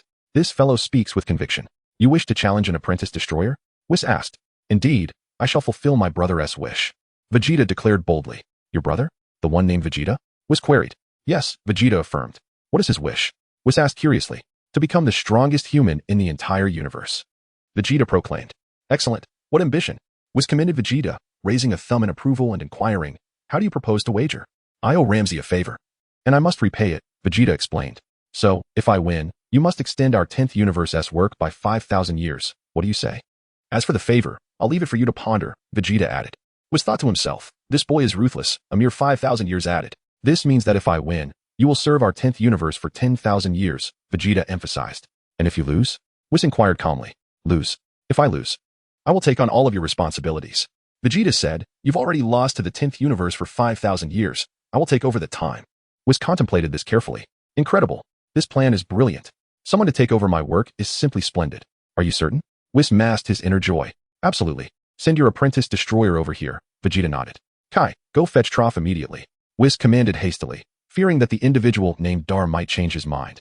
You, a mere apprentice god of destruction, even if you were strong, how strong could you possibly be? Furthermore, I witnessed the previous competition. You possess only a fraction of the necessary power. Your victory over Tispo was undoubtedly mere luck. Very well, Kai sighed resignedly and vanished in an instant. Since Whis refuses to heed my counsel, what more can I say? I'll simply comply with your arrangements. After all, it is you who stands to lose, not I. In the blink of an eye, Kai appeared at the headquarters of the Proud Team. The headquarters had been refurbished, restoring its former grandeur. Captain Troph was in a meeting at the headquarters. The Proud Team spent most of their time in meetings, primarily discussing strategies to combat the forces of evil. Kai's figure materialized in the meeting room, causing a brief pause among the members, many of whom had never encountered Kai before. Tispo had been taken by Whis, not the god of the universe. Troph recognized Kai immediately and approached with a bow. What brings you here, esteemed god of the universe? Troph inquired with curiosity. Troph. Come with me, Kai instructed. Very well. Tuapa nodded and followed the Supreme Kai out of the conference room. Your captain needs to step out with me. Feel free to engage in your activities, Kai said, addressing the members of the Proud Team. The members of the Proud Team whispered among themselves, uncertain of the situation. Kai led Tuapa outside. Supreme Kai, is there something amiss? Tuapa inquired again, his expression turning grave. Has Tispo encountered trouble? Only Tuapa was aware of Tispo's whereabouts.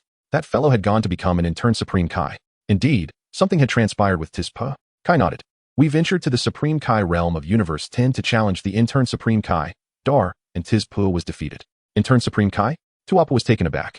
Have they begun battling among the interns as well? Yes. It is an agreement between Lord Waimida and Lord Lang Mushi regarding how many years they would serve each other. Kai sighed helplessly. Chapter 84. Vegeta's brother? So how many years has Lord Waimida lost? Tuapa asked. He has already lost to the opponent for 5,000 years, Kai lamented. What? As far as I knew, it was only 1,000 years. How did it suddenly increase to 5,000? Tuapa wiped the sweat from his brow. Why did Lord Waimida lose so miserably? That is simply the truth, Kai replied. The Supreme Kai summoned me. It cannot be that I am to challenge their intern Supreme Kai, can it? Tuapa questioned. It is that intern Supreme Kai who wishes to challenge you. The intern destroyer god, Kai explained. What? Their intern Supreme Kai wants to challenge me? Tuapa scoffed. Do they think that is fair? It would be akin to bullying. By the way, that intern Supreme Kai seems to be Vegeta's brother, Kai mused. Do you have some history with a fellow named Vegeta? Vegeta? His brother? Tuapa shivered slightly, his expression darkening. Indeed, Kai nodded. So, does it mean this brat Vegeta is also present? Tuapa queried. No, I have heard that Vegeta is dead, Kai stated. Dead? Tuapa was stunned, asking in disbelief, how did he die? It is said that he concentrated a massive amount of destructive energy and obliterated himself, Kai explained. This really is the heavens aiding me while resenting the talented. Tuapa felt an overwhelming sense of joy. There are only the two of us here. Feel free to laugh as much as you wish. We are from the same universe. No need for formality, Kai smiled. Good riddance. That was the price of his arrogance. Tuapa rejoiced, though he felt slightly disappointed that he hadn't defeated him himself. Kai remained silent. Since Vegeta is dead, Let us go and deal with his brother properly. Tuapa said, cracking his knuckles, eager for action. Then let us proceed, Kai nodded. Place your hand on my shoulder. Tuapa rested his hand on Kai's shoulder. Kai. Kai executed an instant transmission, and in the blink of an eye, they appeared in the Supreme Kai realm of Universe 10. Greetings, Lord Weimida. Tuapa approached and bowed.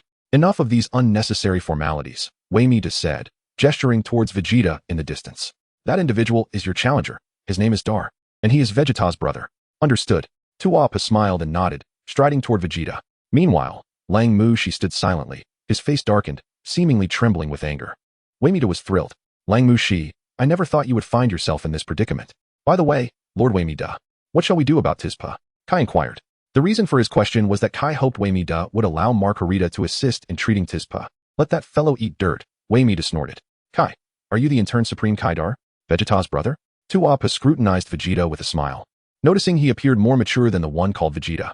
Wait a moment, Vegeta said, stepping forward to drag the unconscious Tispa away. What are you doing?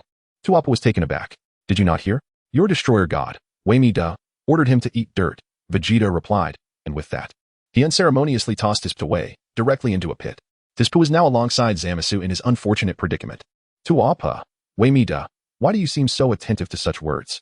And why have you executed it so promptly? Weimida had no intention of rescuing Tispa.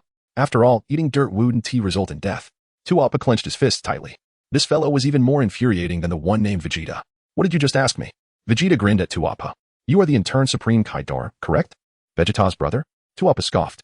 Indeed, Vegeta nodded. Shall we begin? Tuapa called out. Certainly, Vegeta smiled. Feel free to attack me. Then I shall not hold back.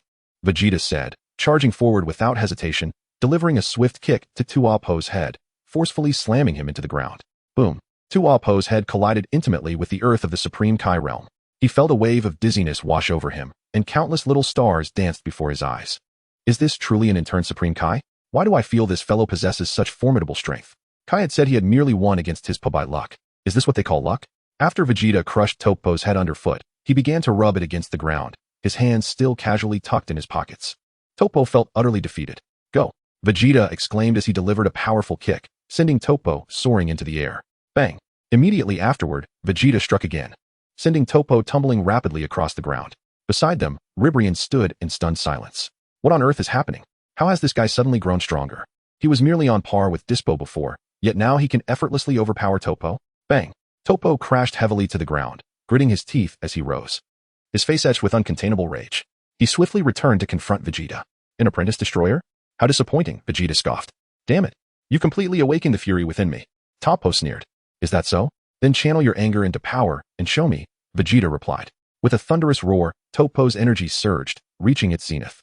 Feel the increase in your divine power. What will happen next? Vegeta chuckled. You'll find out soon enough, Topo retorted with a smirk, rapidly charging towards Vegeta, throwing a powerful punch in his direction. Vegeta, with his hands tucked into his pockets, raised his knee to block the incoming punch from Torpo. Is this your attack? It seems rather unimpressive, Vegeta remarked with a smirk. Torpo, taken aback, pondered, why does this fighter's technique resemble Vegeta's so closely? With a swift motion, Torpo retreated, increasing the distance between them. I heard Vegeta is dead, Torpo stated. You just heard? Vegeta chuckled lightly. You seem rather unmoved by the news, Torpo observed. Chapter 85. The ambush of the delicious flavor humph. There's nothing to be saddened about. Life and death are merely fates we accept, Vegeta replied nonchalantly. Moreover, I shall inherit his wishes. He should be pleased. What kind of twisted logic is that? Torpo countered. Enough of this. Reveal your true abilities. You are overly arrogant. I will show you the true power of a god of destruction in training, Torpo declared solemnly. As he spoke, a crimson aura enveloped him, signifying his transformation into the god of destruction form. Prepare yourself. You will soon experience terror akin to that of the underworld. Torpo warned coldly. Is that so? Vegeta scoffed. You'd best be cautious, lest I end your existence with a single punch. With that, Torpo charged rapidly toward Vegeta, his fist transforming into a streak of light, aiming directly at him. Swish! Vegeta suddenly vanished from sight, leaving Toph to strike at empty air, his expression shifting in rapid succession. However, in a fleeting moment, Vegeta swiftly materialized beside Ramusi. 10,000 years should suffice, right? I sense that if this continues, he might truly lose his temper, Vegeta murmured, suggesting there was no need to summon Jiren. Indeed, Ramusi nodded vigorously, silently giving Vegeta a thumbs up. Ramusi had never doubted Vegeta's prowess in battle. Vegeta's normal state could easily leave Topo searching for his teeth, let alone in his current transformed state. Previously, Vegeta struggled against Jiren. Didn't he do so just to continue the charade? As it turns out, that fool truly fell for it. Very well. Vegeta nodded. Whoosh.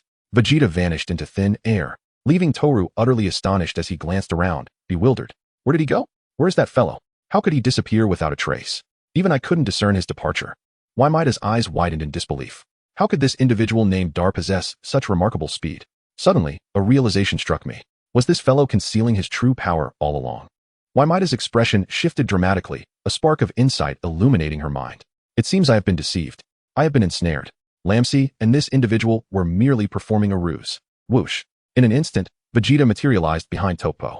A voice emerged from the shadows, resonating ominously. Toppo mechanically turned his head. Bang. Vegeta delivered a powerful kick to Toppo, sending him soaring into the sky. Whoosh. Toppo diminished into a mere speck. Well, he has lost consciousness. I am victorious. Vegeta turned to face Whis. Whis's expression shifted dramatically, revealing increasing concern. You have been concealing your true strength all along, merely to deceive me. Haven't you? Whis spoke coldly. You were the one who insisted on challenging Lord Rammus. I merely obliged, Vegeta replied with a smile. Do you have any idea what the repercussions of provoking a god of destruction could be? Whis's demeanor grew increasingly frigid. Not at all, Vegeta responded, undaunted. Vegeta displayed not the slightest hint of fear. Rather, he casually placed his hands in his pockets, showing no intention of withdrawing them. However, he did allow the fingers of his hands, nestled within his pockets, to lightly graze against one another. Vegeta, with the power of an angel in his left hand and the force of destruction in his right, concentrated and manifested two small orbs of light. Fortunately, Vegeta's pants were quite opaque, making it difficult for others to notice. You're seeking your demise, exclaimed Mai, unable to resist charging toward Vegeta. With a swift motion, Ramsey raised his hand and effortlessly intercepted Mai's fist. Mai, enough. Are you unable to accept defeat? How dare you strike an apprentice Supreme Kai? Ramsey admonished. Step aside. Mai retorted with a cold snort. This was entirely my idea. It has nothing to do with him. Ramsey scoffed. What did you say? Mai gritted her teeth, anger flaring on her face. Indeed, this was all my doing. It has no connection to Darl whatsoever. He was merely playing along with my act. Ramsey continued. Ramsey, you are ruthless. I will remember this, Mai said, genuinely infuriated. 10,000 years. Before it was just 1,000. And I thought I could get through it with minor effort. Now it's escalated to 10,000. This is rather tragic. Mai lamented the prospect of spending the next 10,000 years in despair. How could she not harbor resentment towards this Darl? If it weren't for his collusion with Ramsey, could she have possibly lost to Ramsey for 10,000 years? Mai, don't be a sore loser, Ramsey advised. It's just 10,000 years. Gritting her teeth, Mai glanced sideways at Vegeta, a thought stirring within her. She nodded at Ramsey. I accept your terms. That is more like it. Ramsey chuckled. Remember to work hard from now on. Enough with the arrogance. Mai retorted, turning away, unwilling to engage further with Ramsey. 10,000 years, 10,000 years, Ramsey exulted. Makarita, let us go, Mai called. Yes, Lady Mai, Makarita nodded. At that moment, the unconscious Toppo plummeted from the sky, crashing to the ground of the Supreme Kai realm. Seizing the opportunity, Mai swiftly appeared directly opposite Vegeta and launched a palm strike toward him. This guy is infuriating. He dares to deceive even me. Watch how I teach you a lesson. I may not kill you, but I will ensure you suffer immensely. Mai instinctively believed her strike would surely land on Vegeta's chest. However, a surprising turn of events unfolded before her eyes.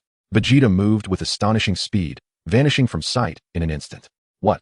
The taste was utterly mesmerizing. This fellow possesses remarkable reflexes. Whoosh. In an instant, Vegeta appeared behind the god of destruction, Kai, delivering a powerful kick that sent him crashing to the ground. Kai. How did I fall? I am merely an observer. Why am I the one being struck? What? How outrageous. The furious deity, enraged by the audacity, surged towards Vegeta's direction with a fierce determination. Vegeta aimed his foot directly at Kai's head. Come over and give it a try. Do you believe I could crush his skull in an instant? Vegeta scoffed. Wei Mei is terrified. Kai interjected. I am completely innocent, you know? Do you dare? Wei Mei retorted angrily.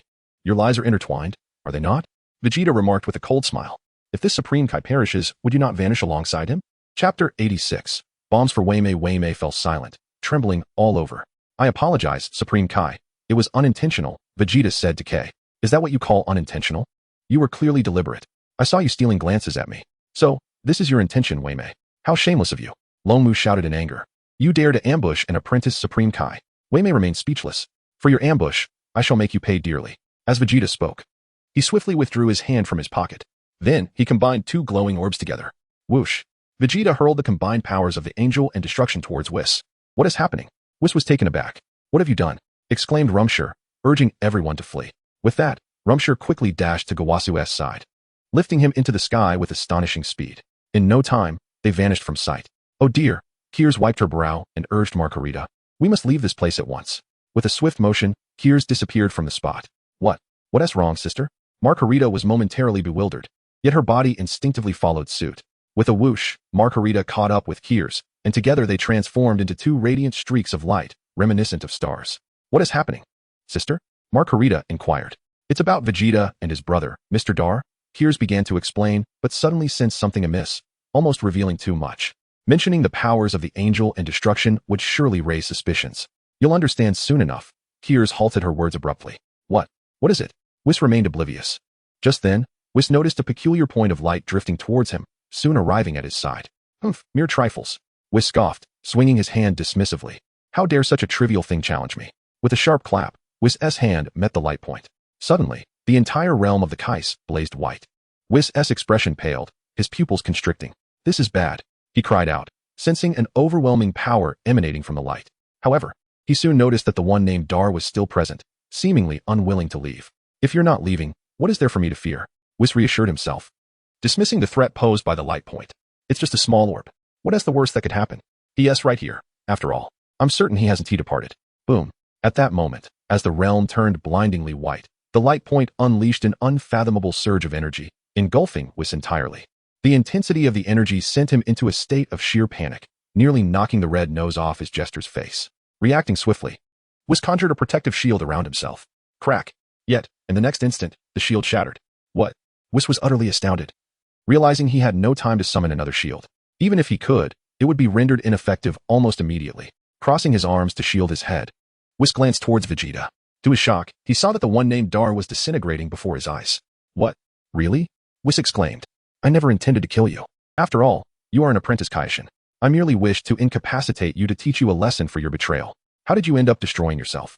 Whis was genuinely perplexed, but there was no time for further contemplation, as the colossal energy continued to surge towards him. Gritting his teeth, Whis braced himself against the oncoming force. Within mere seconds, a significant portion of the Kaishin realm was obliterated, leaving the planet in ruins. Buzz. In the next moment, a massive black hole materialized in the sky, voraciously consuming the surrounding light and heat. Lightning crackled around the black hole, creating a spectacular yet terrifying display. Whis gazed up at the black hole, which exceeded 10 meters in diameter, his face pallid and his body trembling. It's a miracle I'm not dead, Whis thought. Quickly assessing his own injuries, his visage filled with despair. To his shock, he discovered that portions of his legs had been blown off, his red nose obliterated, and his body and face marred with blood. Whis was genuinely terrified. Everyone stood in stunned silence. Rumshire, high above, was drenched in cold sweat. This is the effect of being in close proximity to the combined divine power. Previously, I was at a safe distance from the light point, sustaining only superficial wounds. But Whis, in this instance, has been in direct contact, even striking it with his hand. That he has not been instantly obliterated is quite remarkable. Just look at Vegeta. He has been annihilated. Vegeta is undeniably a formidable individual. Would you rather obliterate yourself into a crimson mist than allow the likes of Weimai to suffer harm? Fortunately, the fusion he achieved was not excessively vast, akin to the previous amalgamation. Had it been larger, it is likely that the god of destruction from Universe 11 would have perished. Ramusi quietly wiped the sweat cascading down his face. How terrifying. What transpired? Kay was left dumbfounded. Notably, after taking Gavas away, Ramusi could not bear to witness Weimai's demise. If you vanish, who shall work for me for the next 10,000 years? Ramusi lifted the fallen Kay into the sky, transporting him to a safer locale. Even so, Ramusi remained uneasy and conjured protective shields for both of them. Thus, Kay and Gavas were spared from harm. Gavas was drenched in cold sweat. My King Kai, Gavas. Shed tears. At present, the palace of the King Kai has been utterly obliterated. Half the planet has been destroyed, let alone the palace of the King Kai. Were it not for the concentrated nature of this attack, not just half a planet, but the entirety of the King Kai realm would have been annihilated instantaneously. Chapter 87. Weimai was severely damaged. What on earth is that? Kay spoke solemnly. Is Dardar dead? Gavas had just realized that Dardar had been reduced to mere fragments. This fellow is truly ruthless. How could you self-destruct just to confront Lord Weimai? Kay chose silence. Your Universe-S apprentice King Kai does not adhere to conventional reasoning. Makarita's eyes widened, her complexion shifting. What is that? Makarita inquired, astonished, sensing a fusion of destructive and angelic powers that had undergone a mutation. Oh dear, what chaos. Cress sighed. You were aware of this all along. Cress, Makarita turned to her. Enough of that. Makarita, swiftly heal Lord Weimai while I restore the King Kai realm. Cress proposed. Sister is right. Makarita nodded gravely and swiftly appeared beside Waymide. With a clap, Makarita directed her staff towards Waymide, channeling angelic energy to heal his body.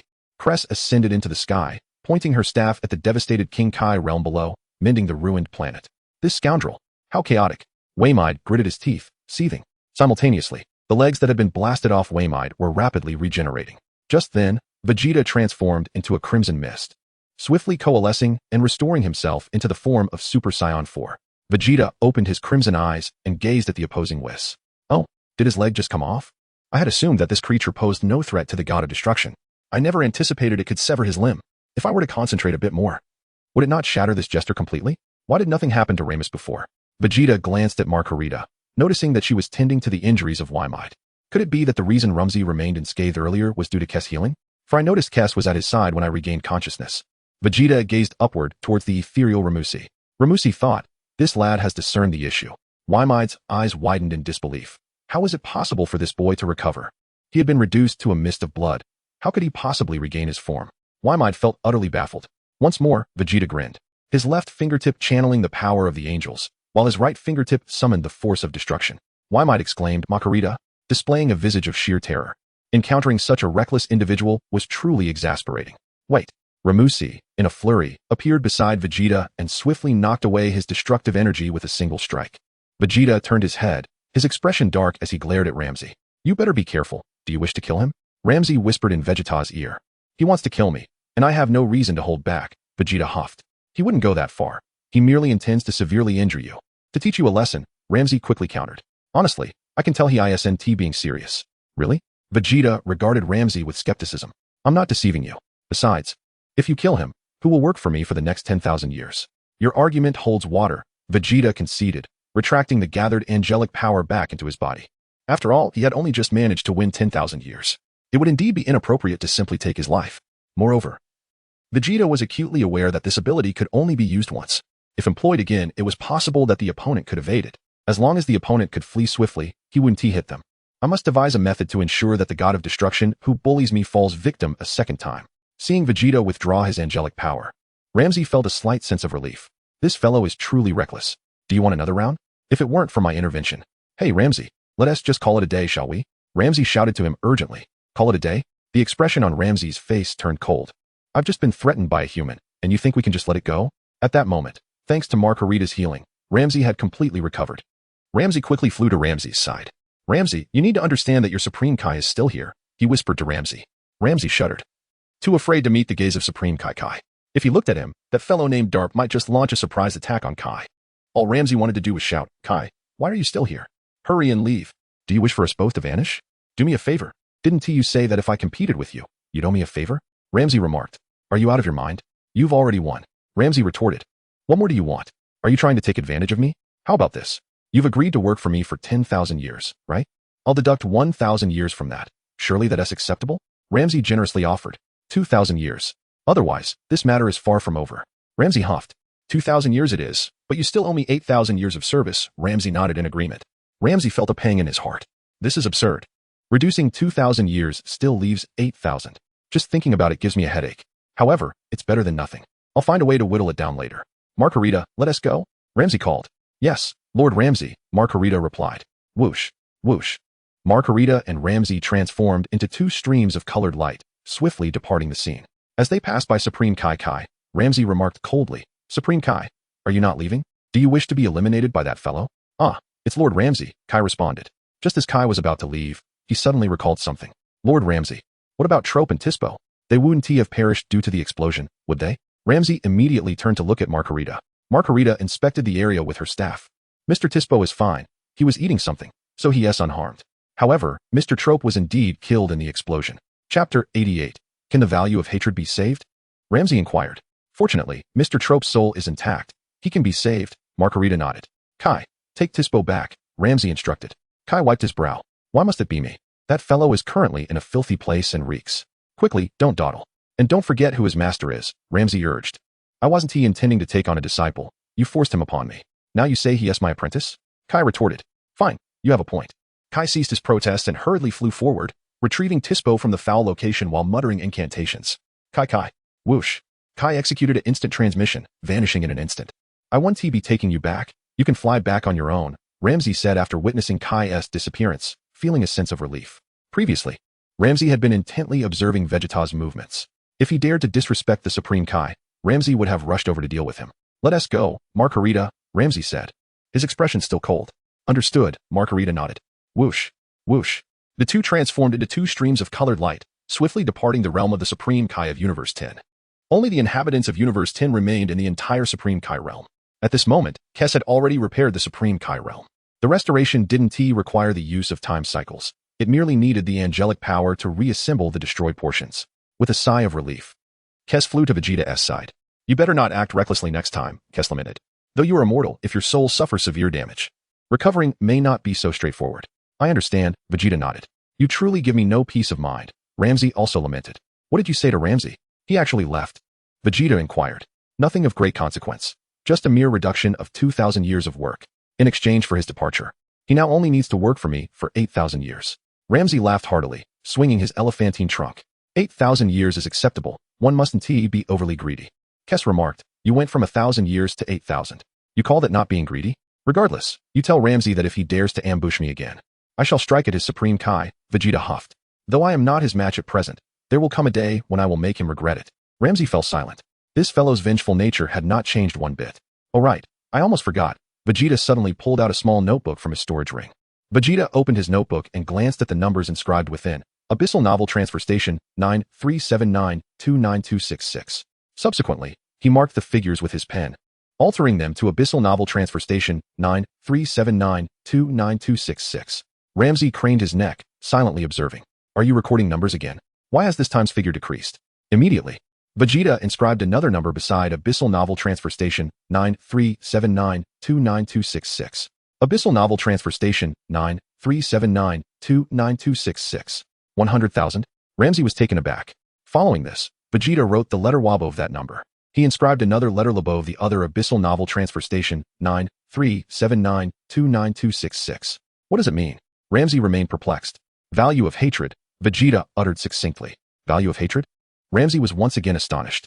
This figure represented the accumulation of Vegeta's resentment. The higher the value, the greater the animosity. Initially, Vegeta harbored an immense level of hatred towards Ramsey. The harm he has inflicted upon me shall be repaid tenfold. However, after Vegeta and Ramsey's visit to Universe 11, Vegeta finds Ramsey to be rather commendable, particularly during critical moments when he has consistently stood up for him. Consequently, Vegeta's animosity towards Ramsey has diminished from 80,000 to merely 10,000, a token amount to prevent him from becoming complacent. Conversely, the animosity directed towards Waymeda has soared to an astonishing 100,000. For now, I may be unable to defeat you. But once I devise a strategy to overcome you, just wait and see how I will handle you. Vegeta harbors a deep-seated grudge. Despite Ramsey's self-proclamation of a close relationship with Vegeta, he still possesses over 10,000 points of animosity. Let us not dwell on these trivial details, but rather contemplate our next destination, Vegeta suggested. Indeed, it warrants considerable thought. Originally, it was a matter of 10,000 years. But your undue pressure has compelled me to concede 2,000 years, Ramsey murmured, swaying his elephantine trunk. It was Kes who exerted the pressure, Vegeta remarked. Kes displayed a face full of bewilderment. Throughout this ordeal, I have merely been an observer, having only contacted Makalita through my staff. Why involve me? I am an angel, maintaining my neutrality. Kes? This situation has nothing to do with Kes, Ramsey echoed, equally taken aback. Why have you suddenly implicated Kes? It appears Kes has indeed influenced Vegeta's thoughts. What do you mean? Ramsey's confusion deepened. Kes, I sense your words carry an ominous undertone. Why does it seem that what you say sounds peculiar? Among the many gods of destruction, I find myself most irked by Beerus and Kampa. Ramsey scoffed, expressing his irritation towards those two, especially that Beerus fellow. Ramsey, compared to Beerus, who possesses greater strength. Vegeta inquired. Ramsey, must you ask so directly? How am I to respond? Of course, it is I. It can only be me. Haha. Ramsey chuckled heartily. What more is there to discuss? Vegeta, unfazed, proposed. While he slumbers, let us venture forth and obliterate his planet. To this, Ramsey found himself at a loss for words. Let us proceed, Kes. We shall journey to the 7th universe. As Vegeta spoke, he enveloped Kes from behind. Kes, Chapter 89, The Wrath of Zamasu. Now, with Vegeta's towering stature, the sensation of being embraced from behind was entirely different. After Vegeta embraced Kiki, he stood nearly a head taller than her. Vegeta leaned in close to Keisei, their faces merely 2 centimeters apart. Moments ago, he had held her in such a manner. At a loss for words, KSA turned to glance at Rammus. However, as she turned her head, her face inadvertently brushed against Vegeta's lips. Vegeta, however, feigned nonchalance, shifting his mouth slightly to the side. Kes did not elaborate further, primarily because Vegeta had been by Kes's side since childhood, often held in such a manner. In his youth, Vegeta was diminutive, but after his transformation into Super Saiyan 4, the sensation of embracing Kes from behind had become palpable. Lord Ramsey, are we heading to the 7th universe? Kes inquired. This requires careful deliberation, Ramsey responded, wiping the sweat from his brow. Can I confess that I cannot defeat Beerus? Would it be shameful to speak the truth? You're being too blunt, Vegeta. Ramsey shook his head. This isn't like you. We ought to devise a plan to outsmart him. Indeed, let's thoroughly deceive him. That aligns with my nature. I have always preferred such directness, Vegeta remarked. Deception was never my intent. If it were up to me, I would simply confront him head-on. That would be far more straightforward. Ramsey raised an eyebrow. Vegeta? The Supreme Kai, Gas, overheard their conversation clearly. At this juncture, we no longer need to deceive the Supreme Kai, Kes suggested. You are correct, Ramsey nodded, turning to Gas to explain, you might not be aware, but he is not Darl. He is Vegeta. Vegeta, please descend. We are not flying now, so why are you still clinging to me? Kes sighed. Vegeta obediently nodded and floated down from behind Kes. Below, in the depths of a restroom, Zamasu awakened with a start. What on earth is this place? Is this a latrine? Shaking his head, he quickly regained his composure. Climbing out, Zamasu's expression reflected utter disarray. Enraged, he unleashed his divine power, shaking off the filth that clung to him. Damn Darl, I shall not let you escape my wrath. Zamasu gritted his teeth. Upon raising his gaze, he spotted Darl, the Supreme Kai, and the god of destruction in the distant sky. Is he Vegeta? Gas mused, taken aback. He certainly does not resemble him at all in this transformed state. Ramsey grinned. So, do you grasp my meaning now? Gas replied. I suddenly have a foreboding sense of dread. Please, Ramsey, do not hesitate to speak plainly. The position of this apprentice Supreme Kai is merely temporary, Ramsey chuckled. What Vegeta and I are doing is primarily to outwit that fellow Whammed. Poor Whammed, Gas lamented. He has been duped for 8,000 years, and yet remains blissfully unaware. What a tragic fate. Thus, you may continue to nurture your disciple. What was his name again? Zamasu, Ramsey stated. Gas exclaimed. So all my efforts were merely to benefit others. He almost voiced his desire for the patera earrings and the crystal ball back, given that Vegeta was no longer his disciple. Nonetheless, Ramsey refrained from mentioning this matter. Vegeta showed no intention of returning it, and Guas felt too embarrassed to ask for it back. Vegeta did not reveal what Zamasu would undertake in the future. There are still several decades until Zamasu travels to the timeline of future Trunks. Furthermore, given the turmoil I have caused in the realm of the Kaishin, history has likely already altered significantly. Let us depart from this place, Ramsey urged. Very well, Lord Ramsey, Kes replied. With a clap, Vegeta, without any pretense, wrapped his arms around Kes from behind. Suddenly, I recalled, Vegeta, how is your mastery of instant transmission progressing? Would you like to take the opportunity to refine it here? It would certainly facilitate your travels in the future, Ramsey remarked as he turned to Vegeta before departing. No need for such complications. I prefer to hold Kes, Vegeta replied. Very well then, let us be on our way, Ramsey nodded, choosing not to elaborate further. Before leaving, he turned to Guas. By the way, Guas, regarding Vegeta's identity. Rest assured, my lips are sealed, Guas assured confidently. That's reassuring, Ramsey smiled with satisfaction. Kes, are you discreet? Vegeta inquired. Kes responded with a bemused expression. Do you really think I would divulge your identity? If I had something to say, would I wait until now to express it? I simply asked if you were discreet. What does that have to do with my identity? I'm not concerned about exposing it, Vegeta retorted. Kes nodded affirmatively. Indeed, Vegeta acknowledged. Kes and Ramsey exchanged puzzled glances, both appearing bewildered. Is that all there is to it? What do you truly mean? Perhaps in a few years, I shall find an opportunity to test the waters. I have a penchant for discreet and beautiful women, Vegeta mused. Is it because they do not chatter excessively? Ramsey queried, momentarily taken aback. Chatter? Vegeta's mind wandered to less innocent thoughts. How could it not? Presently, Vegeta held Kes from behind, savoring the warmth of her body and the unique fragrance that enveloped her. The more Vegeta contemplated, the stronger his feelings became. Meanwhile, there was an undeniable urge to act, growing increasingly disobedient. Vegeta suspected that KSI might have already sensed something. Why was KSI exhibiting such calmness? I shall feign ignorance. Whoosh, whoosh. Ramses and KSI transformed into two streams of distinct colors, swiftly vanishing into the starry sky, instantly whisking Vegeta away from the realm of the Kais. Guas exclaimed, you must return the crystal ball and the patera earrings. Is it appropriate to take them so casually? There is no choice now. I'll have to create new ones. Making new crystal balls and patera earrings will take some time. Guas sighed in exasperation. At that moment, Zamasu emerged from the lavatory, his expression cold. He had overheard the conversation between Vegeta and the others quite clearly. So that fellow named Doll was none other than Vegeta himself. No wonder this guy was so irritating. So this is merely his transformation? That vile creature. I shall not forgive you. Zamasu, you are awake now? I hope you aren't angry, Go was hastily advised. Zamasu retorted, are you speaking in human language? After soaking in that lavatory for so long, would you not be furious? Chapter 90, Deliciously Delectable. Does he possess angelic power? It is merely a matter of skill. Zamasu did not display excessive emotion. As long as you can comprehend, Go sighed in relief. Lord Kaishin, when I fainted earlier, was there a battle here? Zamasu feigned ignorance in his inquiry. Cough, cough. Yes, Go nodded, responding truthfully. It was a wager match between Lord Ramses and the Destroyer of Universe 11. The Destroyer of Universe 11? Zama's interest was piqued. Indeed, Go affirmed, his name is Deliciously Delectable. What was the outcome? Zamasu inquired. The outcome was, of course, that Lord Ramses emerged victorious, Go smiled. What was at stake? Zamasu further questioned. To work for the other party, Go replied. For the next 8,000 years. The Destroyer of Universe 11, Lord Deliciously Delectable, will work for our universe's Lord Ramses, and his primary task will be to destroy planets in our universe. Zama's heart stirred. This presents a splendid opportunity. I must find a way to contact the Destroyer of Universe 11.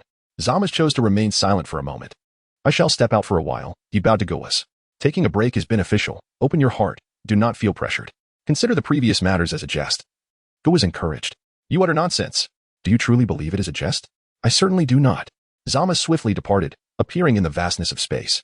Notably, Zamasu had mastered instant transmission long ago, and he employed it with considerable finesse. After a few instances of instant transmission, he found himself at the edge of Universe 10. Zamasu entered the Void Realm. Shortly thereafter, his figure appeared within the cosmic expanse of Universe 11. In Universe 11, in the underworld, Mercurita pointed her staff at the soul of Trappa. Instantly, a new body materialized above Trappa's spirit. Trappa was resurrected. Thank you, Lady Mercurita. Thank you, Lord Deliciously Delectable. Trappa bowed. Let us depart. Mercurita, Deliciously Delectable sighed, then asked Trappa, can you return on your own?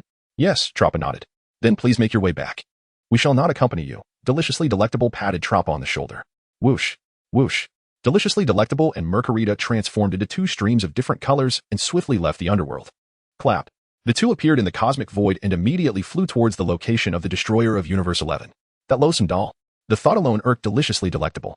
Lord Deliciously Delectable, you still seem quite angry, Mercurita remarked with a smile. How infuriating. I nearly let that fellow blow me to pieces. Deliciously Delectable clenched his teeth. Oh dear, the force of that explosion was indeed formidable, Mercurita nodded. However, had you been able to evade it in an instant, you would likely have remained unscathed. It is easy for you to say. Initially, I thought that thing was insignificant. Had I known it was so perilous, I would have fled long ago, Deliciously Delectable huffed. Mercurita chuckled, choosing not to respond. I am even contemplating going back to thoroughly deal with that fellow named Doll, Deliciously Delectable grimaced, tightly clenching his fists. However, Lord Ramses has always been by Mr. Doll's side, Mercurita noted. He will inevitably find himself alone at some point. When he does, I shall give him what he deserves. Deliciously Delectable scoffed. A moment of silence ensued. Suddenly, Deliciously Delectable recalled something and inquired, by the way, how did that fellow named Doll manage to produce such a powerful light point? It felt as if two different energies were forcibly fused together. You are correct. Lord Deliciously Delectable, it is indeed a fusion of two distinct forms of energy, Mercurita nodded. What types of energy are they? Deliciously Delectable asked. Sensing the presence of destructive energy within.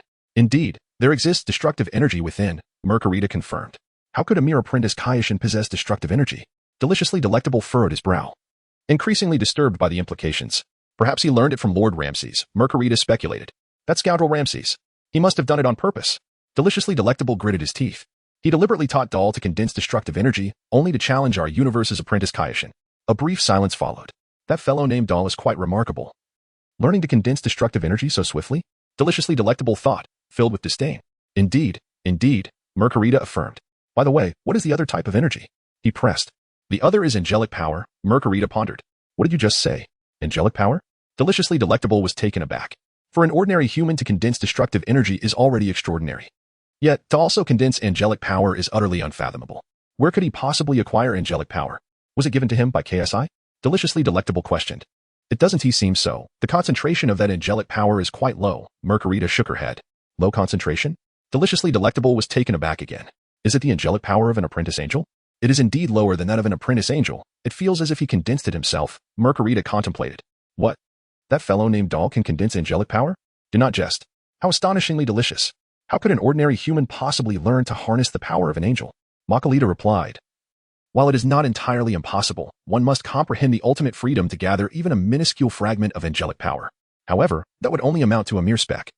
And it requires considerable skill. From this alone, it is evident that Mr. Dar's talent is indeed remarkable, surpassing even the late Mr. Vegeta. Waimide fell silent. Suddenly, Zamasu appeared beside Waimide and Makalita with a flash of instant transmission. Wait a moment, Lord Waimide, Zamasu hastily exclaimed. Chapter 91, Zamasu's Betrayal. Waimide turned to glance at Zamasu, then gradually came to a halt, standing next to him. Who are you? You do not appear to be from our universe. Waimide squinted at Zamasu. I am the North Kai of Universe 10, Zamasu replied. Universe 10. Upon hearing this, Waimide's temper flared. You dare come to our universe and wreak havoc. You have arrived just in time. As a mere Kai, I can obliterate you. As he spoke, Waimide's destructive energy gathered in his hands, aiming at Zamasu's form from a distance. My lord Waimide, please allow me to speak before you destroy me, Zamasu calmly interjected. It concerns Vegeta. Speak, Waimide huffed. To my knowledge, the individual known as Dar is actually Vegeta, Zamasu stated. What did you just say? Waimide's eyes widened in disbelief. I overheard a conversation between Ramsey and Guavas that revealed this matter, Zamasu explained. It is said that Dar represents a new transformation of Vegeta. A transformation? Waimide pondered, considering the possibility. I had sensed something was amiss. It turns out to be a transformation. Makalita realized, connecting the dots, for if he were a newcomer, it would be impossible to simultaneously harness both destructive and angelic powers so swiftly. Waimide mechanically turned his head, casting a deep gaze at Makalita. He felt as if he were a fool. I have been tricked by that Ramsey fellow. I have been played by Ramsey and that Vegeta brat. How infuriating. I shall not let them escape unscathed. Waimide fumed, his destructive energy surging wildly. With a whoosh, Waimide unleashed his destructive energy like a torrential downpour. In an instant, numerous nearby planets and stars were reduced to nothingness, completely vanishing. Makalita let out a resigned sigh. Ramsey truly is despicable. Do you take my lord Waimide for a pushover? Seizing every opportunity to exploit him? Lord Waimide is nearly stripped bare of all his resources. Those two scoundrels. Waimide harbored intense hatred for Ramsey and Vegeta. I am willing to serve Lord Waimide, Zamasu declared. Oh? Waimide looked at Zamasu with some surprise. I am the North Kai. I have always aspired to become an exceptional god of destruction. Zamasu continued, however, upon becoming the disciple of the god of destruction. I realized that his philosophy differs entirely from mine. In truth, I am more suited to be a god of destruction. I believe my abilities can guide the universe toward a better future. You are Guavas' disciple? Waimide gradually calmed, addressing Zamasu. That was the case until Vegeta's arrival. He took my place, Zamasu nodded. Poor fellow, Waimide sighed. We are both lost souls, it seems, Zamasu lamented. Who the hell are you calling a lost soul? Waimide snapped back. Do not flatter yourself. Lord Waimide, may I become your apprentice in destruction? Zamasu implored. Waimide scrutinized Zamasu from head to toe. After a brief silence, he replied, You cannot. Your aptitude is too lacking, your talent ill-suited for a god of destruction. Zamasu felt disheartened. Does this mean I am fated to be without a connection to destruction? Given the valuable information you just provided, I shall offer you an opportunity. Waimide contemplated before addressing Zamasu. According to your concept of destruction, manage that galaxy over there. If you can handle it to my satisfaction, I may consider accepting you as my disciple. Waimide pointed to a distant galaxy. Yes, Lord Waimide. Zamasu nodded excitedly. Go now. Waimide did not engage in further conversation, and he and Makalita departed. Zamasu plunged into the galaxy. Shortly after, he began purging the humans residing within. You foolish humans. I shall eradicate every last one of you. I am a god. I am the supreme deity. Individuals like Vegeta will ultimately fall by my own hand. Zamasu vented his frustrations. Meanwhile, Waimide and Makalita remained unaware of Zamasu's intentions as they continued their journey toward the realm of destruction. Is Lord Waimide truly considering taking Mr. Zamasu as a disciple of destruction? Makalita inquired. Who would take that fellow? I merely offered him an illusion. Waimide grinned. Such a treacherous being can betray Universe 10 today and turn against our Universe 11 tomorrow. Lord Waimide, your reasoning appears quite sound, Makalita nodded. How vexing. Although I loathe that Vegeta fellow and would relish the opportunity to personally defeat him, I must admit I envy the camaraderie between Ramsey and Vegeta. Waimide lamented. Indeed, indeed. Makalita smiled. Why do I not have such an admirable disciple? Waimide's discontent grew. So what does Lord Waimide intend to do about Vegeta's concealed identity? Will you expose him? Makalita asked. Do you believe they would admit to it? Waimide unexpectedly calmed. Had you been this composed earlier, perhaps you would not have fallen victim to deception, Makalita chuckled. Waimide fell silent momentarily. There is no need to expose them. Let them continue their masquerade if they wish. He scoffed. Very well, Makalita nodded. Even Jiren cannot contend with that Vegeta, and his growth rate is astonishing. That power could even injure me. In this entire universe, aside from the gods of destruction, there is likely no one who can rival him. Waimide spoke solemnly. Indeed, Makalita agreed. It seems we must devise another plan. Wei may rested her chin on her hand. lost in contemplation. Indeed, Margarita nodded in agreement. Margarita, you should ponder this as well, Wei Mei remarked. I am thinking, Margarita responded.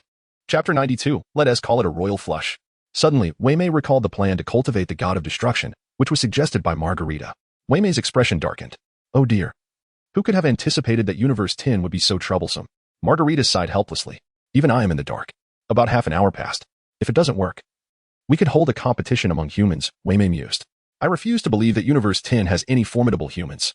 Does that exclude the trainee god of destruction and the trainee god of destruction from participating? Margarita inquired. Of course, Wei Mei nodded. In any case, that fellow named Vegeta cannot be allowed to compete. Oh dear, then Mr. Topo and Mr. Dispo cannot participate either, Margarita noted. Our Jiren could easily sweep away all the humans in Universe 10, Wei Mei grinned. Lord Wei Mei, that seems a bit too obvious, doesn't it? Margarita sighed in resignation. Do you think they would let Jiren compete? It seems so, Wei Mei admitted. After all, Jiren's strength is undeniable. We must think of another plan. Wei Mei scratched her head, determined to reclaim those 8,000 years and take the opportunity to deal with Vegeta when he was alone. In Universe 10, amidst the vast cosmos, Ramses, Kes, and Vegeta soared through the void. Vegeta, do you have something over there? Kes said, feeling discomfort from the terrain. It's nothing. You'll get used to it, Vegeta replied. Is that really something one can get used to? Kes retorted. I preferred you in your child form. It was just right for carrying you. Kes sighed. I intend to adapt to my current transformation and make it my norm, Vegeta asserted. Forget about that child form. It's a thing of the past. Hey, Vegeta. Have you outgrown that child form yet? Ramses asked. It doesn't matter, Vegeta replied. This transformation is sufficiently mature. Why bother with the norm? Suit yourself, Ramses said. We should consider where to go next. Weren't we supposed to go to Universe 7 and destroy Beerus' planet? Vegeta questioned. When did I ever say that? Ramses replied with a frown. That guy Beerus ordered the destruction of my home planet. I want to go and obliterate him with fusion power, Vegeta muttered. Was your home planet destroyed by Beerus himself? Ramses asked, taken aback. Though he didn't do it personally, he was certainly the mastermind behind it, Vegeta explained. I could have been the king of the Saiyans. Now I am left all alone, wandering the cosmos. TCH, you speak so melodramatically. I bet your people would be moved. Ramses scoffed, rolling his eyes. Are you really so lonely? I saw your girlfriend on that planet called Earth. Enough with the trivialities. Are you coming or not? Vegeta pressed. It doesn't seem appropriate, Ramses replied, slightly overwhelmed. If you mean to deceive him, I wholeheartedly support you. But to sneak into his home while he sleeps and unleash fusion power is rather dishonorable. I think I should name this fusion power, Vegeta pondered. You certainly change topics quickly, Ramses remarked in disbelief. Let us call it a royal flush, Vegeta declared. Not particularly appealing, Ramses shook his head. Fine, it's settled then. Vegeta concluded. Ramses chose to remain silent. Now that you've made your decision, why ask us? Let us continue discussing whether we should launch a royal flush at Beerus' planet. Vegeta mused. I wouldn't recommend it, Kes interjected with a sigh. Destruction gods destroy planets without personal vendettas. Are you sure there's no personal grudge? Vegeta scoffed. None. I can assure you, Ramses affirmed. Even so, destroying my home planet demands retribution. Vegeta retorted. If I can't launch a royal flush at him, I'll take away all the talent from his universe. What do you think? Take their talents to our Universe 10? Ramses' eyes sparkled. What do you think? Isn't it amusing? Vegeta smiled. When Beerus awakens, he'll find not a single capable fighter left in his universe. Kes, this doesn't count as a violation, does it? Ramses turned to Kes. Not at all, Kes nodded. Then it's settled. Ramses chuckled mischievously. Are we heading to Universe 7 now? Kes inquired. Yes, our target is Universe 7. Ramses confirmed with a nod. Whoosh. The three of them veered off towards Universe 7 at great speed. By the way, Vegeta, do you have any family left? Ramses asked. I have a brother, Vegeta replied. A brief silence ensued. And an uncertain brother, Vegeta added. How can you be uncertain about having a brother? Ramses asked curiously. I only heard my father mention it once, but no one else has ever brought it up, so I'm unsure, Vegeta explained. In truth, Vegeta had never heard his father speak of a brother. Vegeta mentions the existence of an uncertain brother because this sibling appears in a fan-made comic. I perceive this as part of the narrative from Dragon Ball Super. It seems to encompass elements from Dragon Ball GT, which is a fan work acknowledged by the official canon. However, characters from other fan comics may not necessarily make an appearance. Vegeta spoke of an uncertain brother named Reg. From the fan-made manga Dragon Ball New Era. Upon his birth, Reg's battle power reached a staggering height of 50,000, and his default form is Super Saiyan 4. Such an impressive individual raises questions about his existence. Do you know his name? If you do, perhaps Kes could locate him. Ramsey inquired. Since you wish to relocate everyone from the 7th universe to our 10th universe, why not bring your family along? In Chapter 93, titled Emptying Beerus' Universe, there are numerous individuals on Earth in the 7th universe. Are you suggesting we transfer the entire planet to the 10th universe? Is that feasible? Vegeta asked. Ramsey replied. Your ambition is quite grand. Kes sighed in resignation. Kes, can you not accomplish this? Vegeta whispered warmly in her ear, causing her to feel a tickling sensation. You needn't be so close. I can hear you just fine, Kes retorted. I can only be this close when holding you, Vegeta chuckled. Do as you please, Kes replied. Shaking her head, she explained, transferring a planet is not an issue. Even the Supreme Kai can manage that with ease. However, ensuring the survival of all humans on that planet during the transfer is exceedingly difficult. We must find a suitable star system that mirrors Earth's conditions in the universe. Such a search would be quite arduous, as the universe is vast, and locating a compatible star system for Earth's inhabitants would take considerable time. Then let us transfer the entire galaxy containing Earth, Vegeta proposed. Ramsey, Kes interjected, you are extending this to the galaxy now. That is quite a significant endeavor. Ramsey sighed. Moving a planet seems manageable, but you want to move the entire galaxy? Do you have any idea how immense a galaxy is? Indeed, I do, Vegeta responded. Aren't you a god of destruction? Supposedly, you can accomplish anything. Let's not discuss this further, Ramsey wiped his brow. I am a god of destruction. But moving an entire galaxy, that is simply beyond my capabilities. That can be done, Kes suddenly interjected. Kes, you can do it? Ramsey was taken aback. I cannot, but the Eternal Dragon can, Kes said with a slight smile. Ah, the Super Dragon Balls. The Eternal Dragon can undoubtedly achieve that. Ramsey laughed heartily. Let us seek the Super Dragon Balls at once. Kes replied, the Super Dragon Balls will turn to stone after granting a wish and require about a year to restore. Then we shall wait a year to relocate the galaxy containing Earth to the 10th universe, shall we not? Vegeta confirmed. Indeed, Ramsey agreed. Now, let us first transfer other valuable individuals you deem important, Ramsey suggested. After a brief silence, he added, while Beerus is still asleep, let us empty his universe. Ramsey was gleeful. This is payback for all the times you bullied me. Several hours later, in the vast expanse of the 7th universe, Vegeta and his companions made their appearance. Your brother's name is Reg, is it not? Asked Ramsey. Chris, please search for anyone named Reg. Certainly, Lord Ramsey, replied Chris. As the staff in her hand flickered with radiant light, swiftly commencing the search throughout the cosmos. By the way, I just remembered. Could you also look for a planet called Bimbi? Vegeta inquired. Bimbi? Chris nodded. Very well. Having a specific planet will certainly facilitate our search. She immediately directed her crystal ball to probe for Bimbi. 10 seconds later, she exclaimed, found it. There is indeed a planet named Bimbi, situated nearly at the edge of the universe. The environment appears rather harsh, and there is indeed someone named Reg residing there. With that, Chris's staff projected an image. Vegeta glanced at the image before him. The figure depicted was a long-haired individual, bearing a striking resemblance to Raditz, at least by 10%. Primarily due to their shared long hair. Moreover, Reg had sprouted a crimson tail. Ah, how remarkably similar this Reg gentleman appeared to Vegeta in his current form. Is he also in the Super Saiyan 4 state? Kes inquired with a smile. Indeed, this is your brother, Ramses affirmed. Should we bring him to our 10th universe? Very well, Vegeta nodded. Let us depart. With a grand gesture, Ramses initiated their journey. The trio transformed into 2 streaks of vibrant light, swiftly darting towards Planet Bambi. Planet Bambi, a harsh environment frequently plagued by sandstorms, was sparsely populated by humans. In the courtyard of the Reg household, Reg was present with his wife, Sparring, both gazing skyward. The sky was ominously dark, with sand swirling around them. In such a hostile environment, Reg found little motivation to rule. Over a decade has passed. And I wonder how Planet Vegeta fares, Reg mused solemnly. If all goes as expected, it should soon be your brother's turn to inherit the throne, Sparring suggested. Humph. Father is exceedingly biased. Reg gritted his teeth. Why must I be exiled to such a distant planet? The king must be wary of your formidable combat prowess, Sparring sighed. One day, I shall return and make Father and Vegeta pay dearly, Reg declared through clenched teeth. Alas, the technology on this planet is woefully inadequate, Sparring lamented. Shaking her head, our spaceship was damaged upon landing, making it exceedingly difficult to depart. We must devise a way to escape this place, Reg insisted. Yes, I will see if I can repair the ship, Sparring replied. Reg, your strength has significantly increased. I believe upon your return to Planet Vegeta, you will easily claim the throne. Even the tyrant Frieza would be no match for you. Humph, what is Frieza compared to me? Reg scoffed. I surpassed his power when I was merely 7 years old. Truly, you are the finest prince among the Saiyans, Sparring praised with a smile. As they conversed, 2 streaks of light of different colors streaked across the sky. Huh? What is that? Sparring exclaimed, startled by the appearance of the 2 luminous trails. Reg also noticed the lights, but due to the distance and the adverse weather, he could not discern them clearly. Could it be a spaceship? Sparring said, her excitement palpable. If it is indeed a spaceship, that would be wonderful. Reg's face lit up with anticipation. It would mean their escape from the planet. Yet, he pondered why a spaceship would appear in such a desolate location. Let us investigate.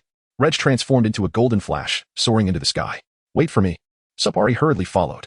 In the high skies, Vegeta, that is your brother Reg, Kes remarked. I see, Vegeta nodded. It seems your brother possesses considerable energy levels, Ramses noted. With proper training, he could be a formidable ally. Do you think my normal state could defeat him? Vegeta inquired. Normal state? Ramses was taken aback. Are you planning to fight your brother? Not to battle him, but to bully him, Vegeta grinned mischievously.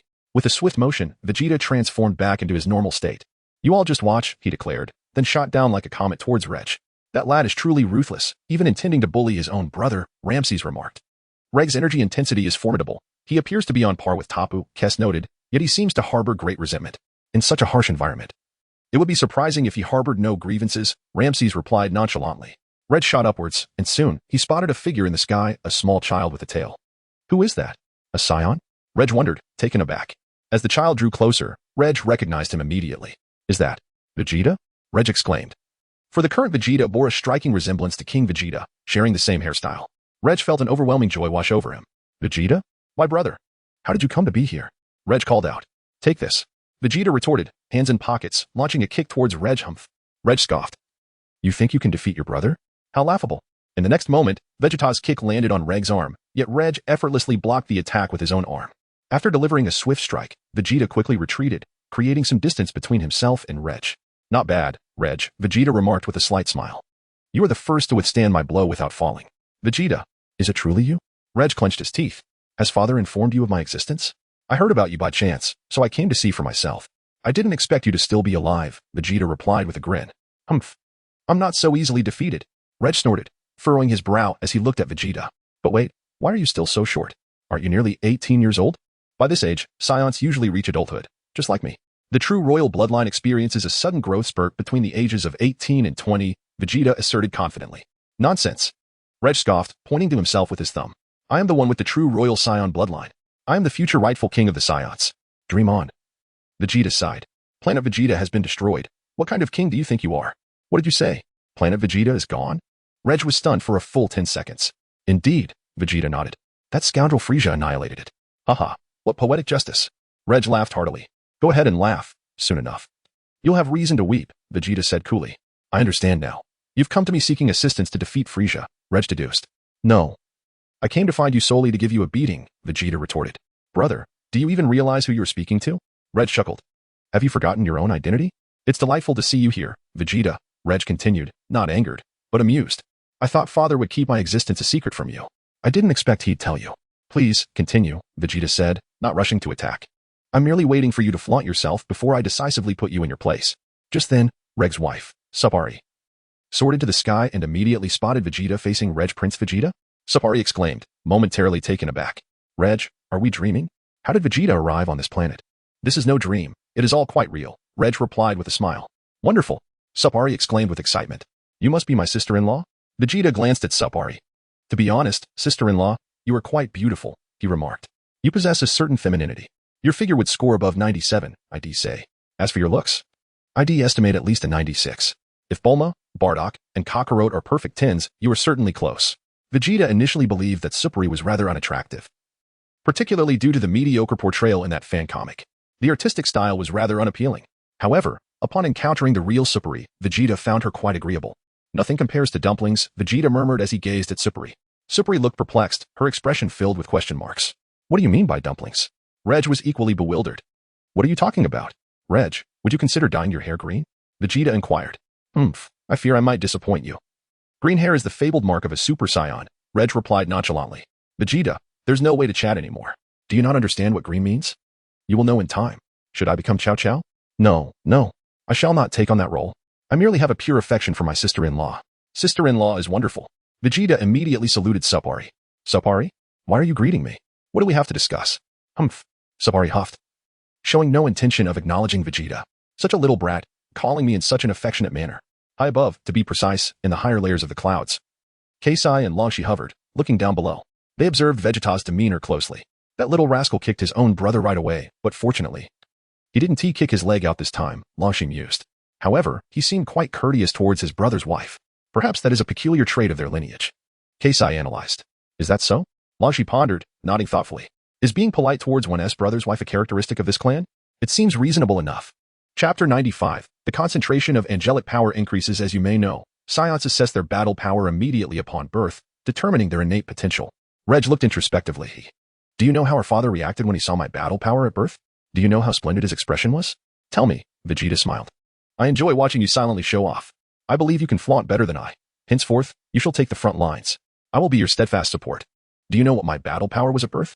It would terrify you. Reg chuckled, slowly extending 5 fingers. So it was merely 5. A tad stronger than that fellow Kakarot, whose battle power was only 2, Vegeta remarked. Reg, you completely misunderstood. Fool, how could it be just 5? Reg shouted. It was 50,000. 50,000. 50,000. Do you understand? Fine, 50,000 it is. Why are you getting so worked up? Vegeta replied. Reg gasped heavily. This little brat is utterly infuriating. Humph, you still do not comprehend your brother's true strength. Sparring huffed. Vegeta, let me enlighten you. Your brother is the genuine legendary warrior. The strongest Saiyan in the universe, an ancient-level Saiyan. He is the rightful heir to the throne of the future Saiyans. Legendary warrior? Vegeta paused slightly. I've played Legends. But I played as a mage, not a warrior. I cannot comprehend what you are saying. Sparring's chest heaved in frustration. Your angry demeanor is quite a sight to behold, Vegeta remarked. You. Sparring gritted her teeth, realizing she had been teased by this little brat. However, upon remembering he was merely a child, she felt there was little reason to be angry. Your father went to great lengths to conceal everything about your brother from Frieza. Sparring continued, while you bask in luxury on planet Vegeta. The true prince was forced to come to this desolate planet. Do you have any idea how much we loathe you? We even wake up startled in our dreams. Indeed, this is our life, Vegeta. Reg nodded. I have hated you since my earliest memories. We were born on the same day, and I am well aware of our father. He deemed you easier to control.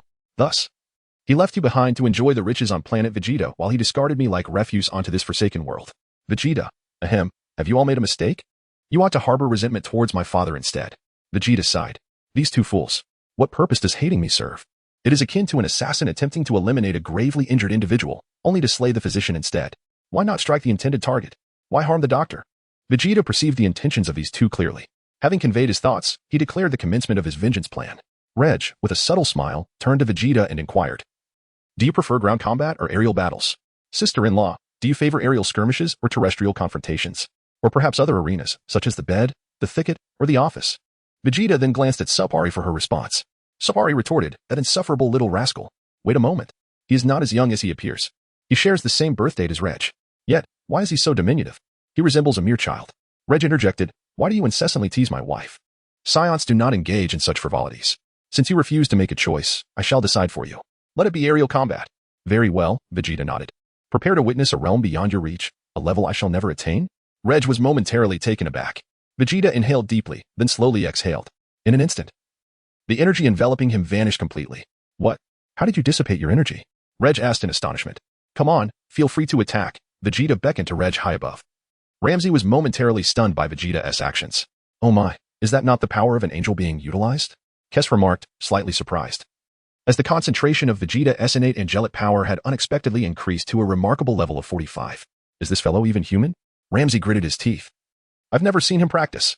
Perhaps it is the residual energy accumulated from previous training, Kes speculated. By the way, does Vegeta still consume that substance called super divine water? Ramsey inquired. He stopped drinking it 3 years ago, Kes replied, shaking his head. He truly reached his limit with it. Indeed. I had thought that substance would enable him to continually enhance his energy. Ramsey lamented, however, his energy has already reached its zenith, having long since begun its transformation towards divine power. Yes, Kes nodded. It appears Vegeta intends to utilize angelic skills to challenge his brother. Ramsey fell silent. His gaze fixed intently on the impending clash between Vegeta and Reg's expression, too, grew somber. At that moment, he was utterly astonished. For he could not sense Vegeta's presence at all. It was as if Vegeta had vanished into thin air, yet he remained suspended in the air, devoid of any discernible breath. It was indeed peculiar. This time, Vegeta extended his hands, not due to Reg's overwhelming strength, but rather because he wished to stretch them after keeping them tucked away for so long. After all, even pockets have their limits. Moreover, Vegeta intended to engage in battle using pure angelic power. Angels possess their unique combat style, distinct from that of the gods of destruction. The angelic combat style could be likened to a form of effortless mastery, while the destruction god's method could be compared to self-mastery. Enough of your theatrics, Reg bellowed, unleashing a torrent of energy. With a swift motion, he hurled himself towards Vegeta, launching a rapid strike. Vegeta slightly turned his body, effortlessly evading the punch launched by Reg. Bang! Vegeta thrust his knee upward, striking Reg's abdomen with force. Ack! Reg lets out a wretched cry. Chapter 96, Vegeta's Ultra Instinct. Bang! Vegeta delivered another swift kick, striking Reg's kidney with precision. Reg let out a howl of pain, losing his balance in midair. In a swift motion, Vegeta suddenly appeared directly above where Reg was located. Vegeta pressed his small hand downwards, and an overwhelming force of angelic power immediately enveloped Regboom. Reg's body spiraled out of control, plummeting rapidly from the sky and crashing onto the ground below, obliterating their home in the process.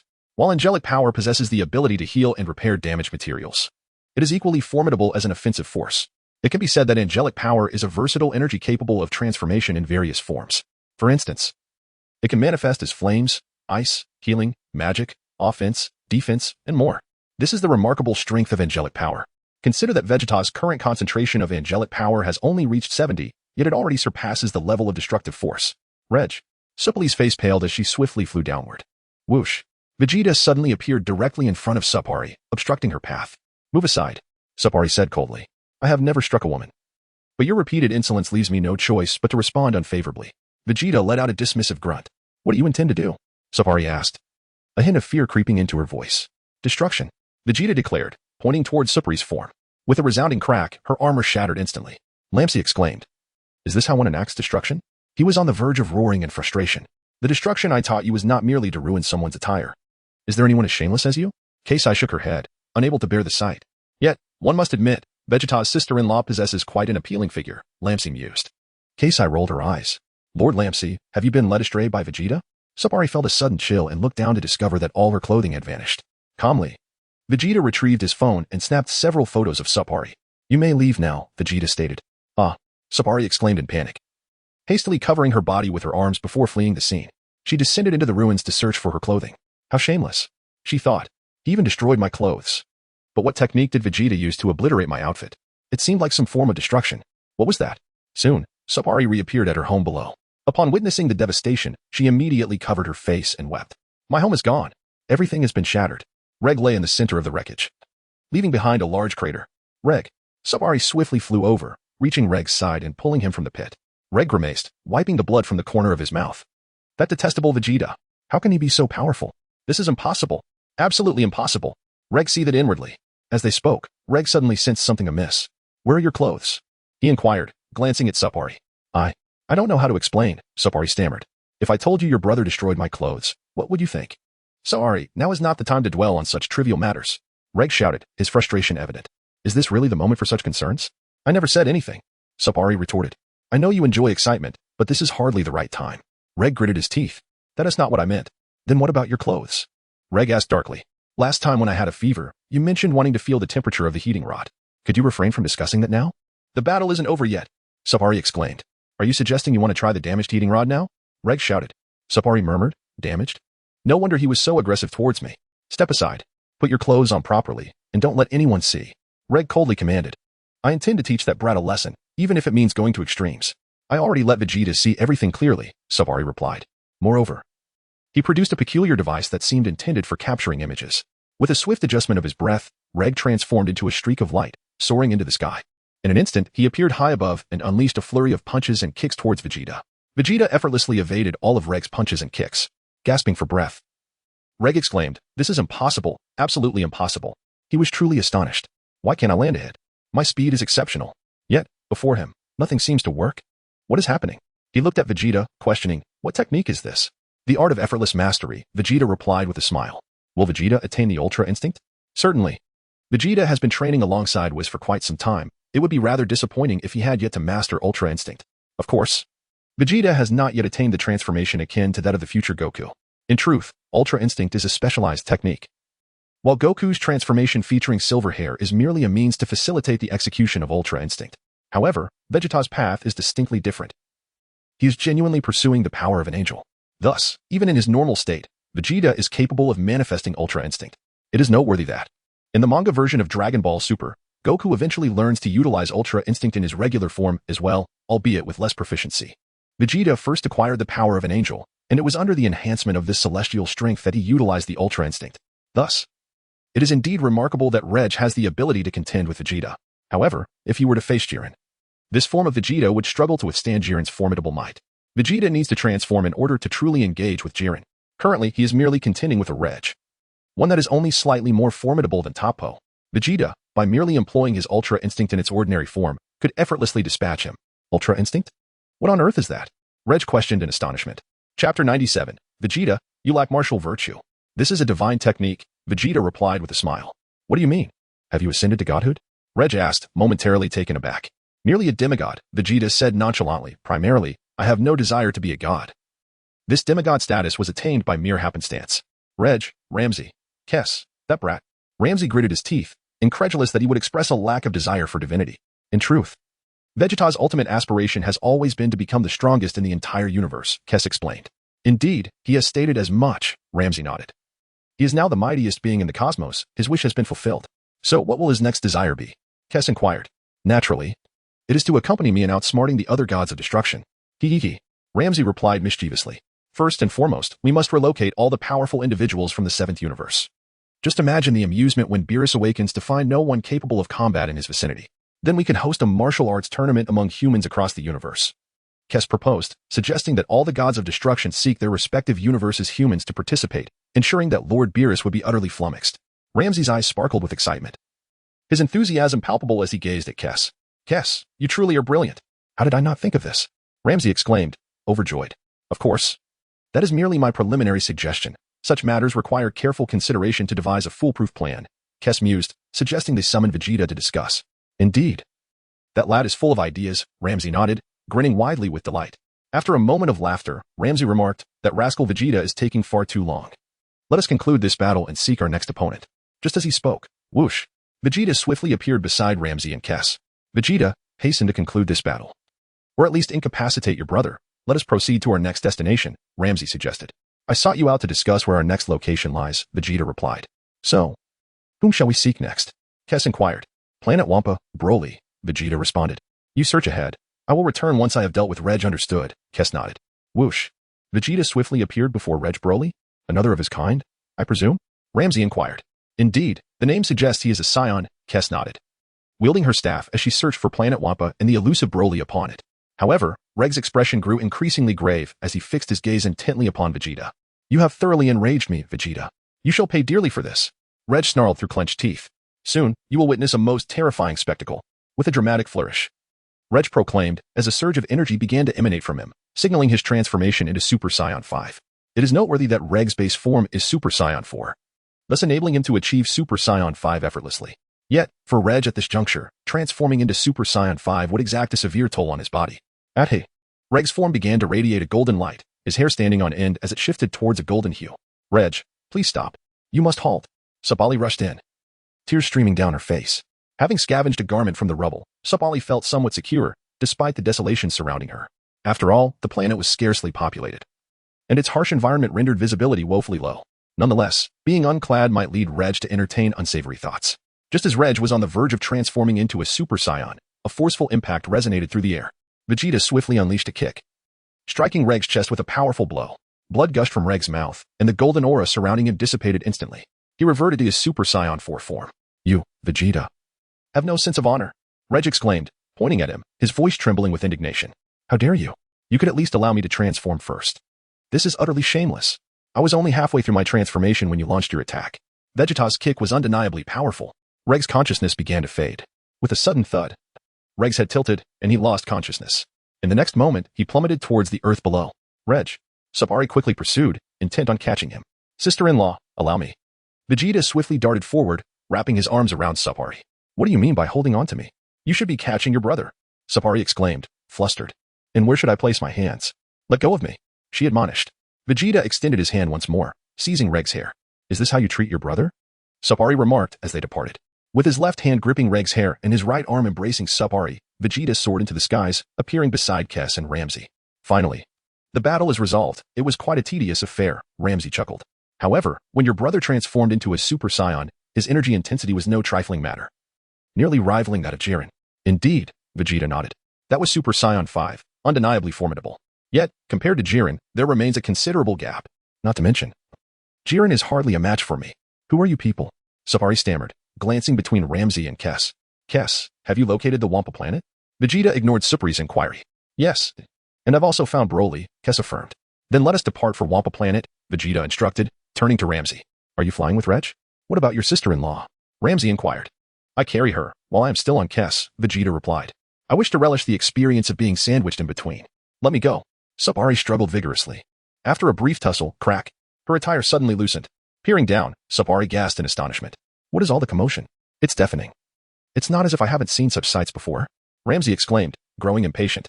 I've encountered many unclad women. If you dare to make another sound, it will be as if this planet never existed, Ramsey warned, waving his hand lightly. Crack. The entire Bimbi planet was instantly obliterated, reduced to nothingness by Ramsey's might. Sparring was left utterly dumbfounded. Who on earth is this individual? How could he effortlessly annihilate an entire planet? The Reg could also destroy this planet with ease. Erasing it entirely would be no simple feat. Consider this a token of gratitude for that fellow, Beerus, Ramsey grinned, believing his earlier action had served a purpose. Sparring fell silent, trembling in fear. Kess, provide her with a suit of armor, Ramsey commanded. Certainly, Lord Ramsey, Kess replied, nodding as she pointed her staff at Sparring. Crack. A fresh set of armor swiftly enveloped Sparring's form, leaving her in a state of astonishment. Oh. Sparring gazed at her new battle attire, feeling waves of wonder. Furthermore, summon the flying cube. Let us confine the two of them within and return to our universe for proper training, Ramsey proposed. Agreed, Kess acquiesced. And with a mere gesture of her staff, crack, the flying cube materialized before them. Vegeta kicked Rager inside with a powerful thrust. Ramsey remarked, what a savage act. Is he your biological brother? Sister-in-law, you may enter first. We shall seize the opportunity to engage in a profound discussion about our aspirations later.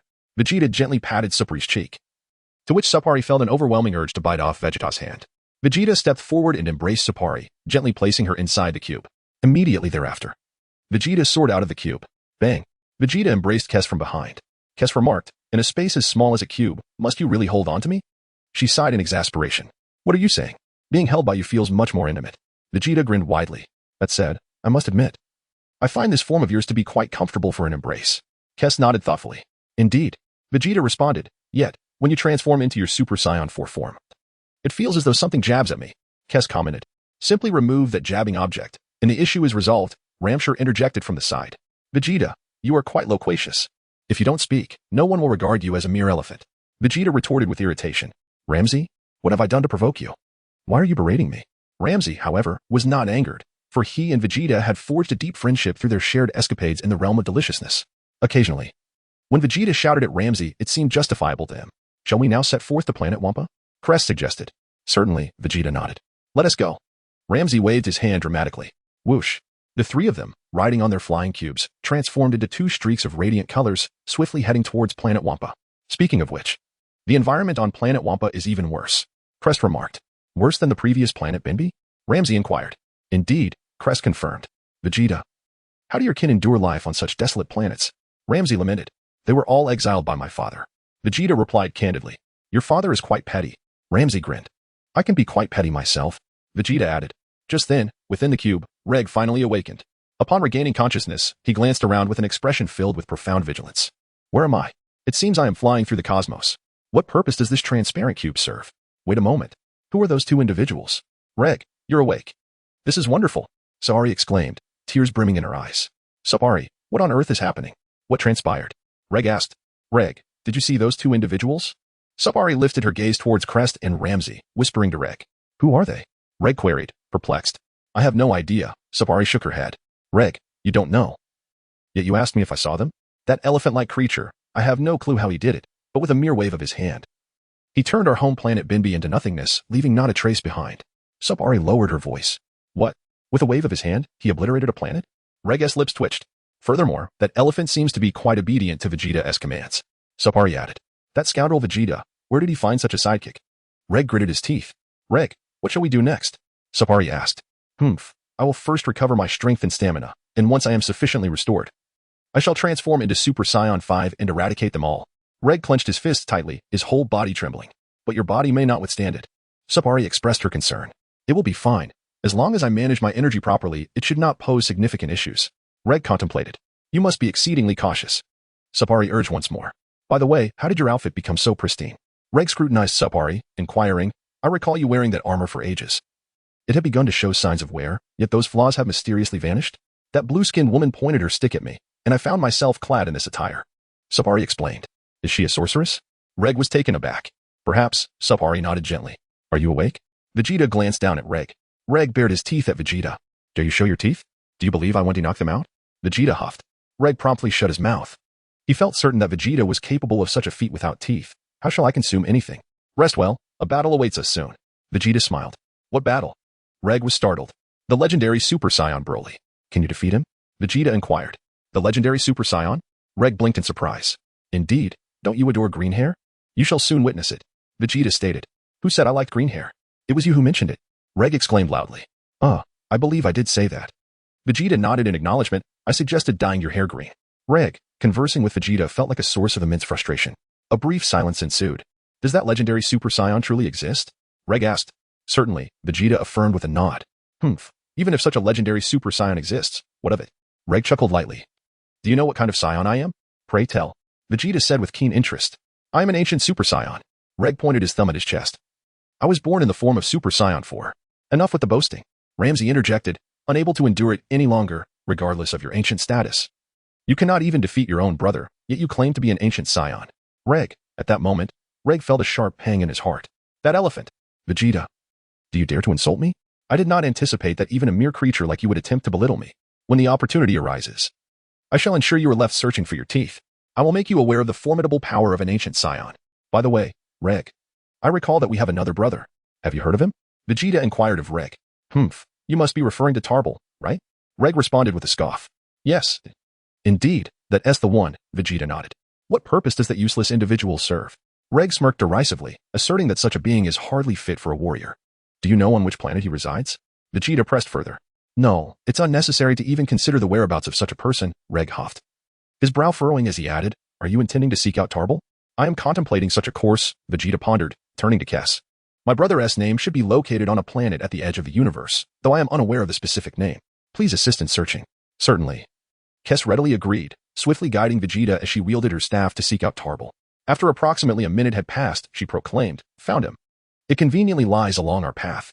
First, we shall head to Wampa Planet, and from there, continue forward to reach Mr. Tarbell's planet. As she spoke, Kess projected an image of Tarbell using her staff. Indeed, that is him, Vegeta confirmed with a nod. Ramsey remained silent. After flying for about another minute.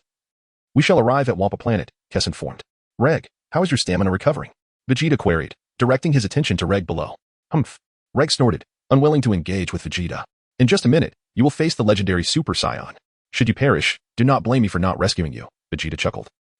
Even in a weakened state. Confronting a so-called legendary Super Saiyan is hardly daunting. Do you think I would fear him? Though Reg spoke defiantly, a trace of anxiety lingered within him. For his injuries had not fully healed, and his energy was but half of its peak. Nevertheless, Reg remained obstinate, unwilling to admit his true condition. Vegeta was aware that Reg's energy had not fully recovered. Since you are so stubborn, let Broly give you a thorough beating. Do you truly believe that we share a bloodline?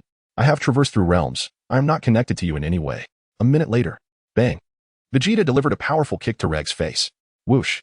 Reg plummeted from the flying platform, hurtling towards the surface of planet Wampa. Reg felt a chill of despair wash over him. Initially, he had perceived planet Wampa as a beautiful celestial body. If it had indeed been such a planet, it would have been a splendid opportunity to transform into Super Saiyan 5, annihilate Vegeta and his companions, and seize control of this world. However, upon witnessing the state of the planet, Reg was overwhelmed with helplessness. The environment here was even more inhospitable than that of his home planet, Benbi.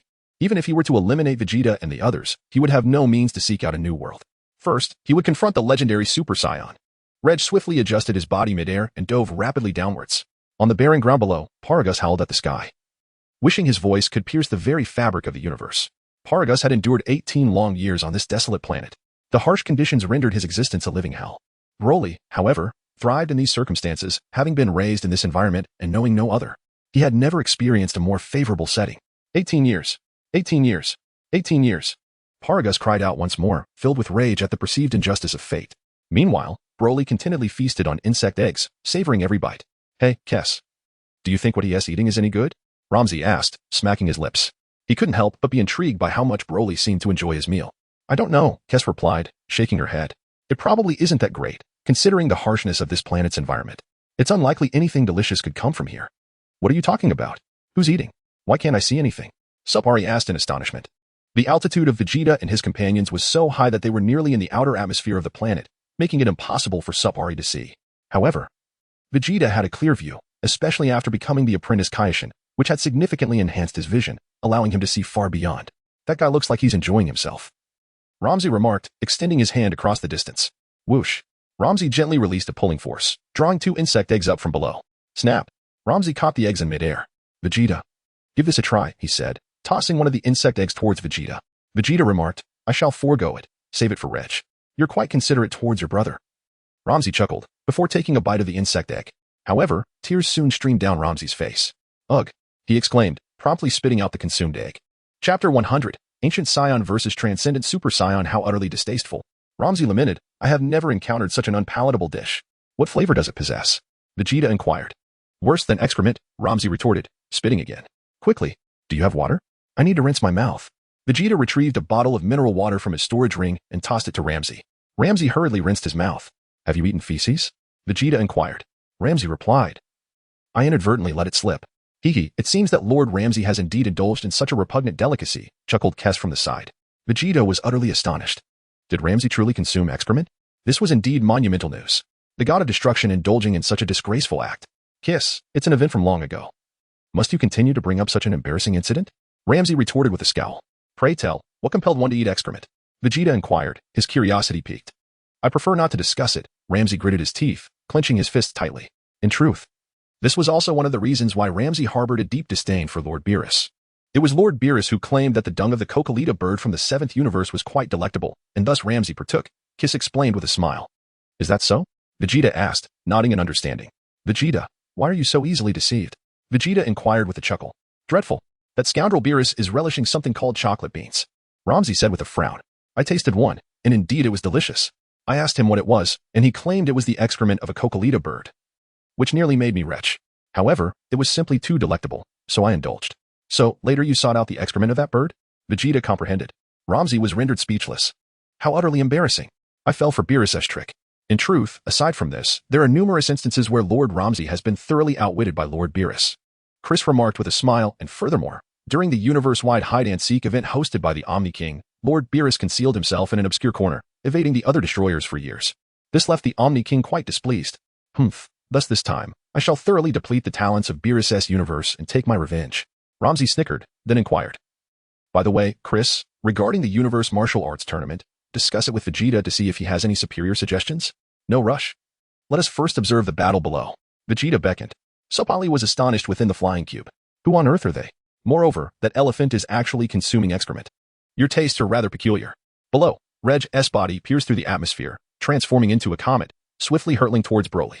What is that? Paragus quickly heard the sound from above, gazing skyward. Is it a meteor? Broly also set the insect egg aside, looking up with a perplexed expression. It's a person. Someone is descending. Paragus exclaimed in shock, quickly warning, get out of the way. Broly. Bang. Reg delivered a heavy punch directly towards Broly. Broly swiftly leaped aside, narrowly evading Reg's incoming fist. Boom. Reg's punch was earth-shattering, creating a bottomless pit in the area. Reg became deeply embedded within the pit. Snap. Following that, Reg effortlessly leapt out of the pit, appearing before Broly and Paragus, his face adorned with an endless smile. Which one is the legendary Super Saiyan? Reg gleefully scrutinized the two before him, then fixed his gaze upon Broly, smiling as he said, I merely intended to frighten you. I deliberately refrained from delivering a fatal blow. Broly displayed a face of confusion. Paragus was equally baffled, scratching his head. What legendary Super Saiyan? I do not comprehend your words. Are you also a Saiyan? Paragus suddenly regained his composure, looking at Reg with excitement. I am not merely a Saiyan. I am of royal lineage, the Grand Prince of Planet Vegeta, the future heir to the throne. Reg proclaimed, pointing his thumb at himself, I am Reg, the ancient-level Saiyan. What? You are the king's son? Paragus' eyes widened in astonishment. Indeed, henceforth, you shall be my subjects. Reg stated. Broly, attack? Give him a thorough beating. It is his father who has subjected us to this torment. Paragus shouted at Broly. Broly scratched his head, discarding the insect egg in his hand. Boom. Energy erupted from Broly's body, surging towards Reg's direction. Reg paused momentarily. Vegeta remarked that this individual was the legendary Super Saiyan. However, I perceived his energy to be rather mediocre, seemingly lacking any remarkable prowess. With a swift motion, Reg effortlessly intercepted Broly's punch with his palm. Broly appeared momentarily stunned. Is this truly your attack? Reg scoffed disdainfully. As he spoke, he exerted a powerful grip. Broly emitted a painful cry. The sound of his arm bones cracking echoing ominously. His expression morphed into one of greater agony. You are nothing extraordinary, a mere facade, Reg declared with a contemptuous expression, launching a kick directly into Broly's abdomen. Thud. Broly was sent hurtling backward, his body crashing through a massive mountain before emerging on the other side. You're nearly finished. Reg chuckled, casting his gaze skyward. He called out loudly, Hey, Vegeta, cease this foolish jesting. Does this fellow truly deserve the title of legendary Super Saiyan? Paragus was left in stunned disbelief. Broly was utterly incapable of standing against him. Looking at Broly, sprawled ungracefully on the ground, his complexion was ashen. Yet, almost immediately, An immense surge of energy erupted from Broly once more. This is bad. Catastrophic. Paragus' expression shifted rapidly. He hastily withdrew a remote control, intent on incapacitating Broly. What are you doing? Reg inquired, observing the scene. You must not allow Broly to run amok. If he loses control, no one can stop him. Paragus explained urgently, insisting that he must act before Broly became uncontrollable. As he spoke, he prepared to press the button on the remote. Bang! Reg swiftly struck with an open palm from a distance. With a muffled thud, Paragus was propelled into the air, tracing an arc before crashing to the ground. Simultaneously, the remote control slipped from Paragus's grasp, rolling to rest at Reg's feet. Crunch! Reg gently crushed the remote underfoot, rendering it into fragments. What have you done? Terror flickered across Paragus's face. You have no idea how terrifying Broly can be when he descends into madness. Oh, is that so? Will he transform into the legendary Super Saiyan? Reg inquired with a smirk. I have yet to witness such a transformation. Paragus shook his head. That is quite disappointing. Reg replied with a light chuckle. I had anticipated a challenge from the legendary Super Saiyan. Thunderous rumblings echoed as Broly's physique expanded, becoming even more imposing. Hi, Buff. This Broly's transformation bears a resemblance to your own, Ramses noted, glancing at Broly before turning back to Vegeta. He is a derivative of this transformation, Vegeta remarked. Suddenly undergoing a transformation of his own. Snap! Vegeta transformed into a magnificent golden ape. KRS and Ramsey gazed in awe, their mouths slightly agape. This was a novel sight for them, as they had only witnessed Vegeta ascend to Super Saiyan 4. Neither KRS nor Ramsey had ever seen Vegeta in his colossal gorilla form before, making this the first occasion he unveiled his golden great ape before their eyes. After mastering the transformation into Super Saiyan 4, Vegeta no longer requires a full moon to transform into a great ape. Chris, do you see it? The golden hue. Vegeta remarked with a grin. Chris nodded, having noticed the golden fur. You only perceive the exterior. Would you care to glimpse the inner essence? Vegeta inquired. Chris was taken aback, her expression questioning. Somali was equally astonished, not anticipating Vegeta's transformation to manifest in such a manner. Sister-in-law, would you like to take a look? It's golden, Vegeta boasted. What exactly are you showing me? Sapali responded, still processing the situation. Clap. Vegeta plucked a hair from beneath him, shimmering like gold. Vegeta, having transformed into a great ape, possesses coarse fur. Consequently, the tuft of hair he tore off resembles a golden whip. Crack. Vegeta gently pointed at the golden whip, swiftly enveloping it with a layer of angelic power. In an instant, his body shrank rapidly, returning to its normal state, though the golden whip in his hand retained its original size. Indeed, the angelic power could lock the dimensions of objects, Vegeta mused. Lamsi, Subali, Kes covered her face in tears. You actually used angelic power for this? If the Grand Priest found out how you utilized the angelic power, wouldn't he be infuriated? The issue is the degree of curl on this golden whip. I'm at a loss. Cough. You aren't planning to use that to strike someone. Are you? Lamsi silently wiped his sweat. What nonsense. Hitting someone with that is rather unorthodox. Vegeta shook his head. I intend to keep it as a memento. Perhaps it is best not to keep such a thing as a memento, Kes said with a wry smile. What is there to commemorate about this? Sister-in-law. This is for you. Vegeta generously tossed the golden whip to Supali. Supali was at a loss for how to accept it. Does it have a scent? Suddenly, the golden whip entered a flying cube and twisted a few times. Supali could hardly bear to look. Kes, should we pretend we don't know him? Lamsi whispered to Kes. Lord Lamsi's suggestion is splendid, Kes gently nodded. However, apart from Vegeta's sister-in-law, there was no one else nearby. Lamsi pondered, should we eliminate his sister-in-law to avoid her disdain? Kes remained silent. Lord Lamsi, what kind of reasoning is that? Supali exclaimed. Why should I be destroyed? I'm the victim here. After a moment's thought, Lamsi retracted his outstretched hand. Supali, previously terrified, felt a slight relief upon seeing Lamsi retract his hand. Suddenly, a rumble echoed as Broly unleashed his great ape power. He charged swiftly towards Reg. With a resounding punch, Broly struck Reg in the face, causing Reg's head to jerk aside. Reg, however, resiliently absorbed the blow, turning his head back towards Broly. It seems you've unleashed the power of the great ape, but it is still far from sufficient. Reg scoffed, delivering a powerful uppercut to Broly's abdomen. Broly soared high into the air, feeling disoriented and even spitting out a mouthful of bile. Nearly that, Reg sneered, quickly appearing above Broly. He kicked downwards, sending Broly crashing from the sky. With a thunderous crash, Broly's body hurtled towards his father, Paragus. Broly's pupils constricted, his expression shifting. Paragus, utterly dumbfounded, cried out, Don't drop me. I'll be crushed. He scrambled to evade the impending impact. Yet, Broly descended too swiftly. The next moment, Broly collided with Paragus, the impact producing a harrowing scream from Paragus as his bones shattered. Blood gushed from Paragus's mouth as he crumpled to the ground. Broly, resilient, managed to rise and stagger to Paragus's side. Father, Broly murmured, regaining a flicker of consciousness. You, bastard. Paragus struggled to lift his hand. Pointing weakly at Reg above, Broly grasped Paragus's hand firmly. Paragus's head drooped, and he succumbed to the severity of his injuries. Chapter 102, Vegeta, I will join the ranks of the angels. Broly witnessed his father perish before his eyes. A radiant light surged through Broly's mind. Ah, he screamed. Golden energy enveloping him. With a crack, his hair stood on end, transforming him into a Super Saiyan. Oh, a Super Saiyan now? Red chuckled lightly, seemingly unimpressed.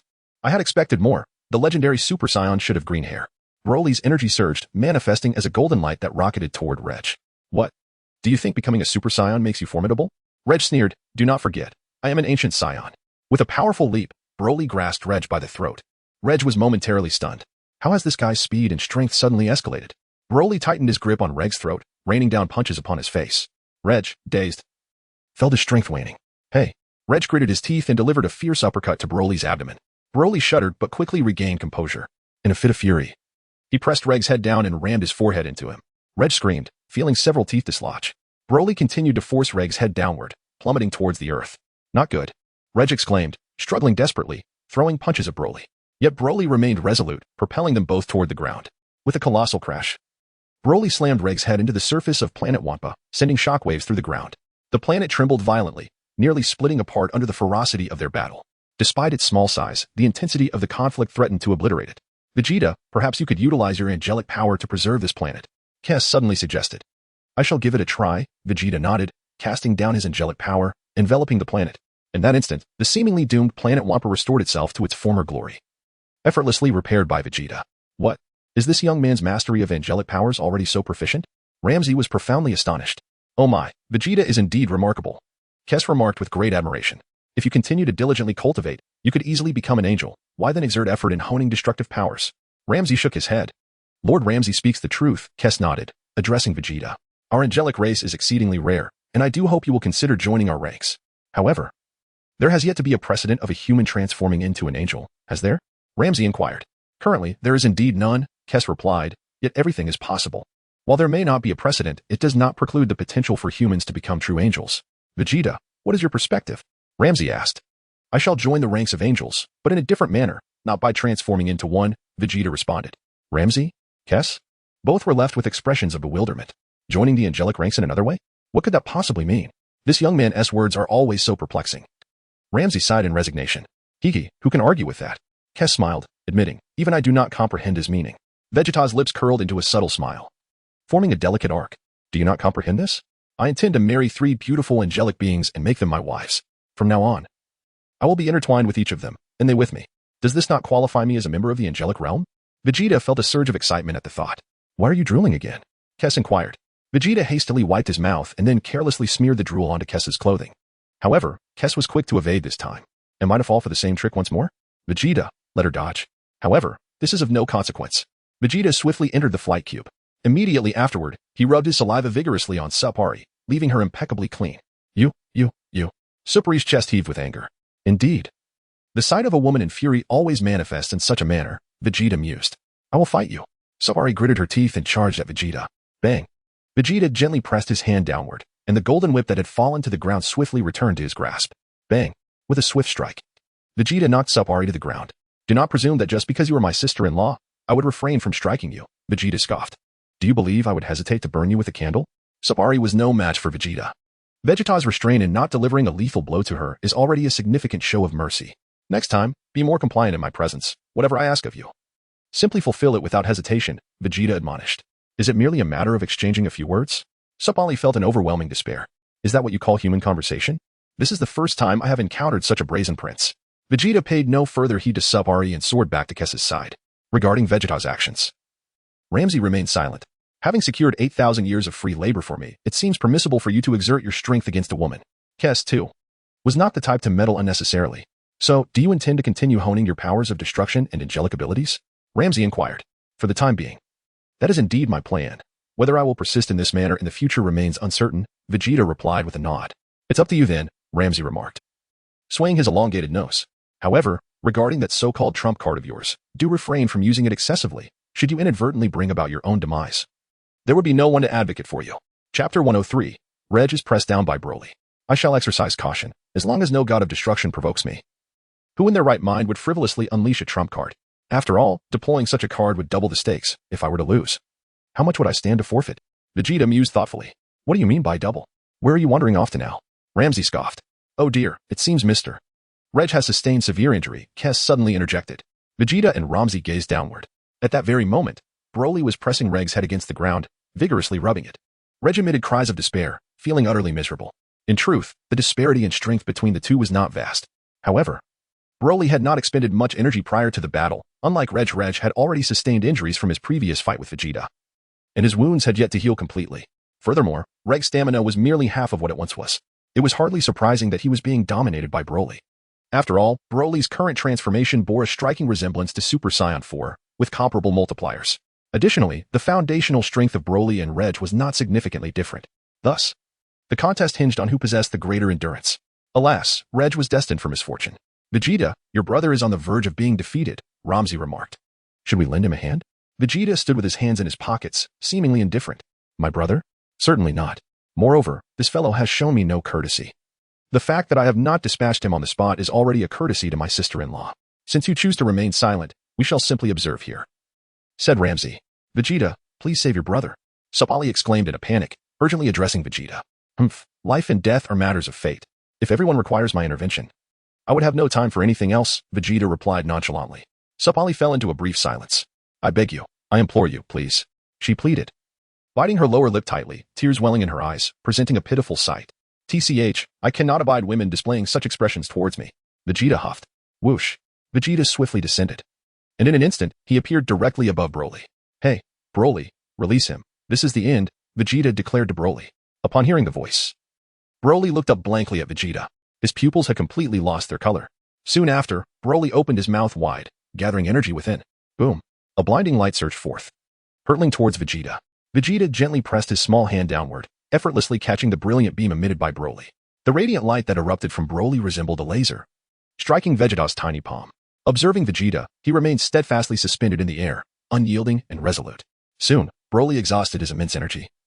Staring in astonishment at the figure of Vegeta above him, his gaze tinged with a hint of terror. In the next moment, Broly released Reg and swiftly charged towards Vegeta, launching a flurry of punches and kicks in his direction. Vegeta, utilizing the Ultra Instinct, deftly evaded all of Broly's strikes. Reg, lying on the ground, was utterly astounded. Can Vegeta truly evade even these attacks?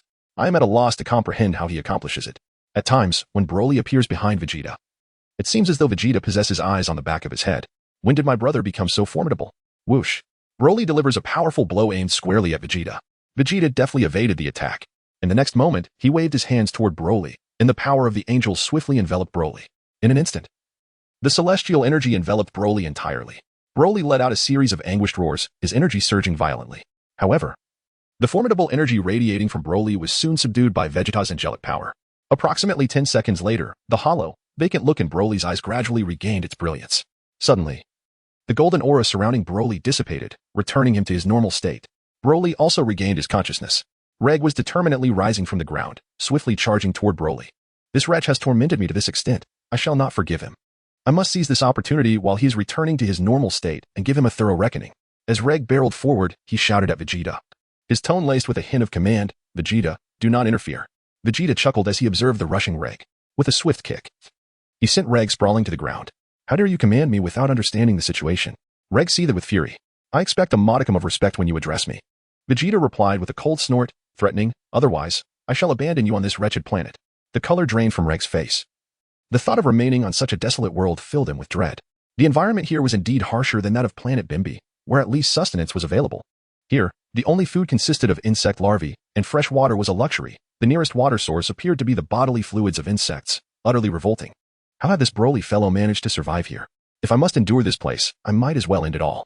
Broly, why not join me? Vegeta proposed. Join you? Broly blinked in confusion, scratching his head in perplexity. Enough of this for now, follow me, Vegeta commanded. Broly nodded, offering no objection. Though he had lost consciousness earlier, fragments of memory lingered in his mind, revealing that this individual named Vegeta was formidable, despite his youthful appearance. Without a moment's hesitation, Broly soared into the sky, trailing closely behind Vegeta. Wait for me, Reg exclaimed, hurriedly stumbling to keep up. Vegeta, are you truly going to abandon me here? I'm your brother. Shortly thereafter, Vegeta, accompanied by Broly, appeared in the outer atmosphere of the planet. This planet has no reason to exist. It ought to be destroyed. Ramzi aimed his massive hand at the Wampa planet below. Lord Beerus is indeed quite lazy. He allows such a planet to remain, as if it were meant for celebrations. Chapter 104, Ramzi, Destruction. Whoosh. A purplish red flame swiftly erupted from Ramzi's hand. The flame streaked past Reg, startling him. Bam!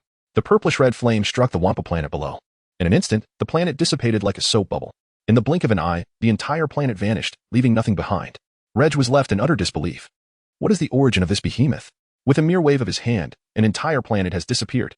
The troubling matter is that the planet vanished so mysteriously. Without even a trace. Have I underestimated this creature's power? Reg trembled slightly. I wonder if I can defeat him after transforming into a Super Saiyan? I believe it should not be too problematic. This won't do. That rascal Broly, I never anticipated his strength to be so formidable. I shall tend to my wounds before anything else. Reg fell silent, adopting a demeanor of humility. You two, step inside, Ramsey instructed Reg and Broly. Reg obediently entered the cube. Upon entering, Reg immediately spotted a golden whip within the cube. Where did this whip come from? Reg was momentarily taken aback. Sapali, how should I respond to this inquiry? Should I say it belongs to your brother? Would you believe that? Reg, I'm glad to see you're all right. Sapali decided not to engage further and instead expressed concern. What could possibly be wrong with me? Reg replied with a gentle smile, do not forget. I am an ancient-level Saiyan. Sapali fell silent, suddenly realizing Reg could be quite boastful. You were nearly beaten to death. If I hadn't begged Vegeta for help, I genuinely believe you would have perished. However, such matters would never be spoken aloud by Sapali. Broly, too, followed Reg's example and entered the transparent cube. He gazed curiously at the cube and then at the distant starry sky. Broly, this reward is for you, Vegeta said, pulling a bottle of mineral water from his storage ring and tossing it to Broly. Bam! Broly caught the bottle, his face a picture of confusion. Utterly unaware of what it was. This is water. Twist off the cap to drink, Vegeta explained. Water? What is water? Broly scratched his head, inquiring. Heavens! You haven't even drunk water before? Sapali exclaimed in disbelief. Drinking water? I have never heard of such a thing. Broly shook his head in bewilderment. Just twist off the cap, and you should be able to pour the water out, Sapali kindly reminded Broly, noticing his struggle with the bottle cap. Sapali. Be quiet and do not meddle, Reg said with a scowl. I am thirsty too. Vegeta, that fellow, didn't even bring me a bottle of water. Opening it, Broly examined the bottle and, indeed, managed to unscrew the cap. He grasped the bottle and drank the water with great enthusiasm.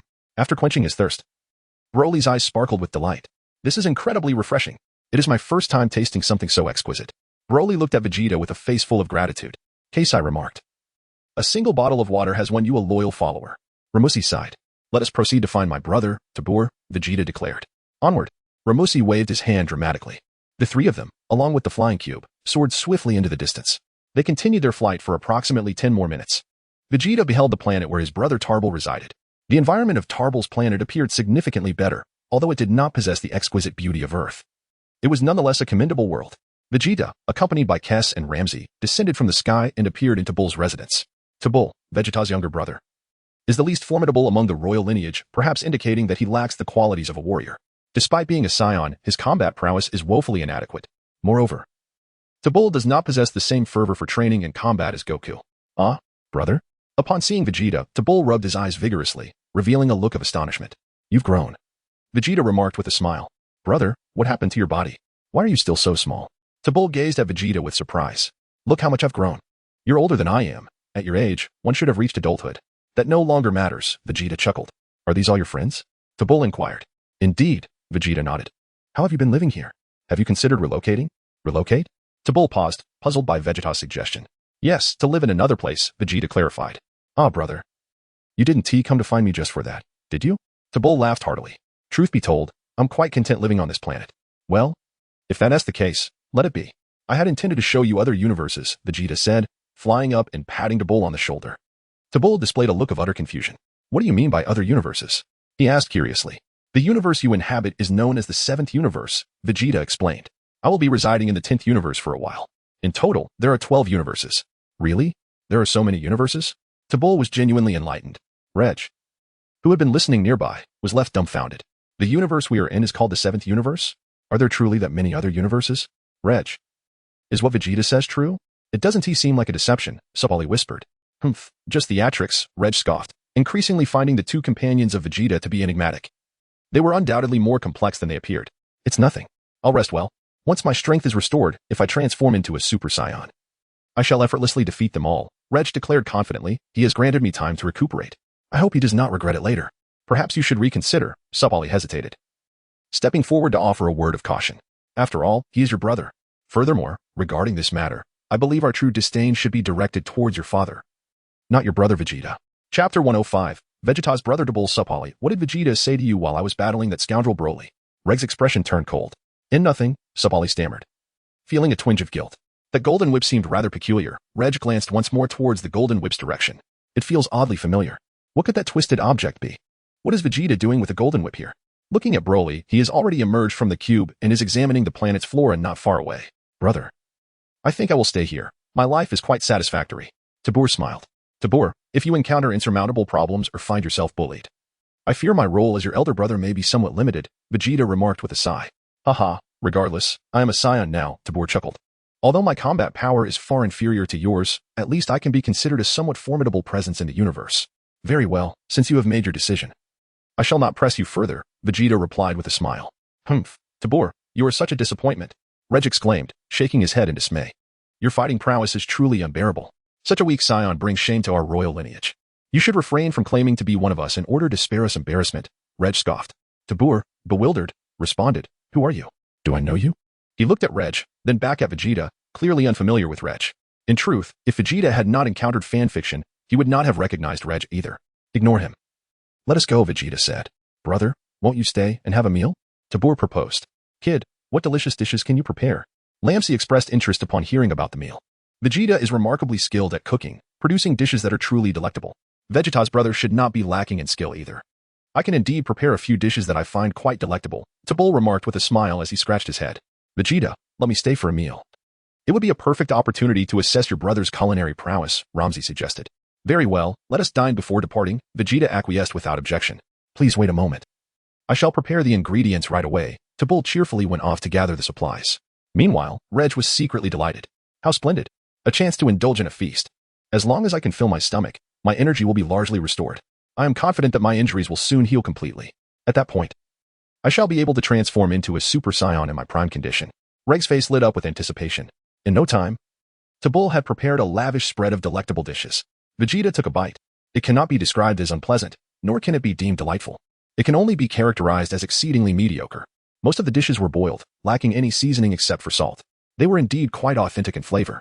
However, having grown accustomed to the advanced culinary delights of Hextech in his previous life, Vegeta found himself suddenly disinterested in these unembellished dishes. Vegeta felt a wave of helplessness. Had he truly allowed those advanced technologies to undermine his defenses? It was akin to the current situation. His culinary creations never quite matched the flavors of his past life. Was it the absence of Hextech seasoning that rendered them so bland? The influence of such technology was not to be underestimated. The flavors were utterly mediocre. Ramses tasted 2 pieces of meat, shook his head in disappointment, and lost all desire to continue eating. Kes felt similarly. After all, for angels and destroyers, the act of consuming food was meant to be a pleasurable experience. If the food failed to delight, they had little inclination to partake further. In stark contrast, Reg, Supari, and Broly savored their meals with great enthusiasm. Reg looked down upon Vegeta and Ramses with disdain. You 3 are so picky. Such delectable meat. Yet you dare to claim it's unappetizing. If you choose not to eat, that's your loss. I shall indulge to replenish my strength. It was Broly's first encounter with such delightful fare, and he relished every bite. You're not up to par. Your dishes are rather mediocre, Ramses remarked. Disappointment etched on his face. I'm sorry, I actually believe my creations are quite tasty, Tabor said, scratching his head sheepishly. Let us just leave, Ramses suggested to Vegeta. Agreed, Vegeta nodded. By the way, where shall we go next? Ramses turned to Vegeta, inquiring if there were any suitable talents in this universe. While Beerus was asleep, he left a fellow named Frieza to assist him in destroying planets. Let us pay a visit to this Frieza. He claims to be the emperor of the universe. Vegeta mused. Oh, now even the most insignificant creatures dare to call themselves the emperor of the universe? Intriguing, Ramses scoffed, then turned to Kes. Kes, immediately locate the whereabouts of this Frieza. Understood, Kes replied, nodding as she began to search for Frieza's location with her staff. Frieza? Tabor was taken aback, his expression shifting. Brother, are you planning to challenge Frieza? He is unworthy. Vegeta chuckled. Tabor fell silent. Brother, when did you become so confident? That is Frieza we're speaking of. He's the nightmare of our Saiyan race. Humph, what is Frieza compared to me? Reg scoffed. At the age of 7, I already possessed combat power that surpassed Frieza's. Tabor regarded Reg with deep curiosity. I must ask, I have never encountered a Saiyan with a red tail before. You fool, do you still not know who I am? Reg replied coldly. Tabor shook his head vigorously. I don't know you. What is so strange about that? I'm your brother, the elder brother of you and Vegeta, Reg declared, revealing his true identity. My elder brother? Tabor was stunned, immediately looking to Vegeta. Do not listen to that fool, Vegeta said flatly. I knew it. I was unaware that we had another brother. Our father never mentioned it. Tabor laughed heartily. Reg was left speechless. Vegeta, your shamelessness knows no bounds. You won't even disclose my identity to Tabor? Found it. Kasai remarked. It will take approximately 40 minutes to fly over there. Chapter 106, Reg's Thoughts. Let's go. Ramsey waved his hand dramatically. Tabor, we take our leave. Take care of yourself. Vegeta said. Brother, are you truly going to challenge Frieza? That fellow is quite terrifying, Tabor advised with a wry smile. Perhaps it would be best to reconsider. Very well. Take care of yourself. Vegeta patted Tabor's arm and soared into the sky. Subsequently, Vegeta and his companions bid farewell to Tabor and ascended into the heavens, swiftly entering the vast expanse of space. Approximately 40 minutes later. Reg, how are you faring? Have you regained your strength? Sparring inquired softly. My strength is fully restored. Reg nodded gently, yet my injuries have not completely healed. Perhaps we should wait a bit longer. After all, transforming into a Super Saiyan exacerbates the severity of injuries. Sparring expressed her concern. Waiting a bit longer is acceptable, Reg replied. I intend to defeat them all at my peak and trample them underfoot. Sparring chose not to respond. Sparring, did you notice that woman with blue skin? Reg asked Sparring, referring to the woman you call the sorceress. What about her? Sparring questioned, perplexed. Don't you find the relationship between Vegeta and her rather unusual? Reg chuckled. Throughout the journey, Vegeta has been fixated on her. So what? Sparring was puzzled by Reg's assertion. Once I recover and we truly engage in battle, if you find yourself in danger, you must find a way to control that woman named Kasai, Reg stated. This will certainly make Vegeta hesitant. Huh? You want me to control her? Sparring was taken aback. But I don't believe I could match her. No matter, after I transform into a Super Saiyan, I will severely injure her. Making it easier for you to manage her, Reg whispered. That doesn't seem advisable, Sparring hesitated. It's settled then. Are you disregarding my words?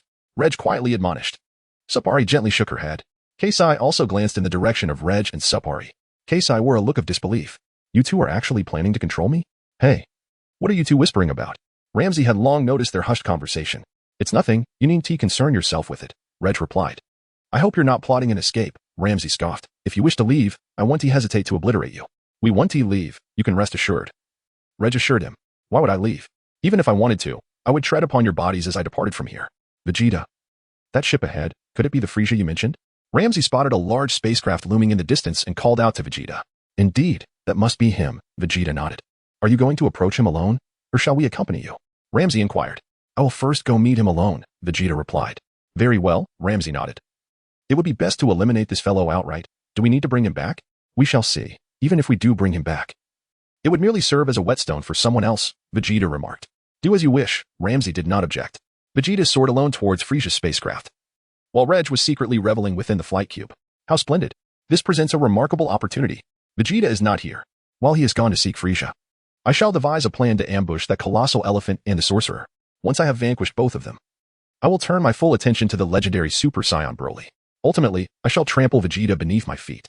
My injuries have nearly healed. Although I still bear some wounds, this is a once-in-a-lifetime opportunity that I cannot afford to squander. However, as Reg surveyed his surroundings, a chill ran down his spine. It appeared to be the vast expanse of outer space. I cannot survive in the vacuum of the cosmos. If I were to transform into a Super Saiyan here, I fear I would meet an immediate demise. How peculiar. How can that fellow Vegeta fly through the vacuum of space? Why can't I? Oh, there's a space station over there. What a stroke of fortune. That appears to be Frieza's space station, doesn't it? Inside the station, there should be a healing device. Such a device could swiftly mend my injuries. Reg's eyes twinkled with a sudden idea. Alas, my stomach aches. I may have overeaten. Reg clutched his belly and exclaimed. Kess and Ramsey glanced at Reg but chose to ignore him. Can someone accompany me to a planet for a restroom? I truly cannot bear this pain. Reg pleaded. Why are you so troublesome? Ramsey replied with a stern expression. I'm genuinely in distress. I beg you. I see a space station over there. Just take me there. Reg implored. Fine, let us make a trip to that space station, Ramsey said grimly. Otherwise, it would be rather unpleasant if this fellow were to relieve himself inside the flying cube. Kess nodded in agreement. Whoosh. In the next moment, Kess and Ramsey transported the flying cube to Frieza's distant space station. Upon entering the station, Reg feigned a need to visit the restroom. Subsequently, Reg searched for the healing device within the station. Efforts do not go unrewarded. Reg eventually located the healing apparatus, dispatched a Frieza minion with his tail, and entered the device to heal his wounds. Splendid. In no more than 10 minutes, my injuries will be fully healed. Reg sighed in relief. 10 minutes for a bathroom break is not excessive, is it? Surely, it won't raise any suspicion. Even if Vegeta returns after 10 minutes. Once I transform into a Super Saiyan, I can easily overpower him. How delightful. Reg's face was alight with boundless anticipation. That fellow has not gone to the restroom. Ramsey remarked to Kess. He has gone to the healing chamber. Kess smiled. What does he intend to do? Kill himself to become a Super Saiyan and defeat Vegeta? Ramsey sighed in resignation. He wishes to transform into a Super Saiyan, overpower Lord Ramsey, and injure me, thereby making Vegeta cautious. Kes chuckled. Ramsey and Kes spoke this in front of Supali, who, upon hearing their words, widened his eyes in shock and perked up his ears in astonishment. Chapter 107. Frieza. Is that not Prince Vegeta? How do you know about this? Supali stammered. We overheard it, Kes replied with a smile. If you heard it, why did you not stop him? Supali was flabbergasted. Kes, ask Vegeta if he wishes to eliminate his brother, Ramsey suggested to Kes. Very well, I shall contact Vegeta. Kes nodded and picked up her staff to reach out to Vegeta. On Frieza's spaceship, it hovered amidst the stars, not too far from the space station. Frieza remained seated in his baby carriage within the spaceship, his tail swaying back and forth. Lord Frieza, according to the latest data, our Frieza force is nearly omnipresent throughout the universe. Beerus smiled. This is to be expected, Frieza replied with a grin. I believe that in a few years, the Frieza force will dominate this universe. Beerus responded respectfully. By the way, do we have any news about those Saiyan wild monkeys? Frieza inquired. Aside from Vegeta, Nappa and Raditz are out there battling in service of our force. Their power levels are rather low. Nappa seems to be around 3,000, and Raditz barely exceeds 1,000. Beerus answered. Too weak. Frieza shook his head in disappointment and asked, what about that little monkey, Vegeta? Surely he has been completely incapacitated on Earth? We haven't received any updates from there. Should we send someone to check? Beerus pondered. It might be wise to investigate. Perhaps that little monkey, Vegeta, will encounter some fortuitous event. Frieza chuckled softly. How could that be? Ha ha ha, Beerus joined in the laughter. As they were enjoying their mirth, they suddenly noticed someone approaching in the distance. This individual bore an uncanny resemblance to Vegeta. Frieza was taken aback. Beerus rubbed his eyes in disbelief. Is that not Vegeta? Am I seeing things? He murmured to himself. Just then, Vegeta materialized outside the transparent facade of the spacecraft, suspended in the vastness of space. A sly smile directed at Frieza within. Open the door, let that fellow in. Frieza frowned and gestured to his subordinates. But just as his underling was about to comply and open the door, Vegeta delivered a powerful kick to the transparent surface of Frieza's spacecraft, instantly creating a gaping hole. The ship's alarm blared in response. In an instant, Beerus, who was near Frieza, was violently sucked out into the vastness of space, becoming frozen in a moment of despair, resembling a lifeless statue. In addition to Beerus, several of Frieza's minions were also swept away into the void.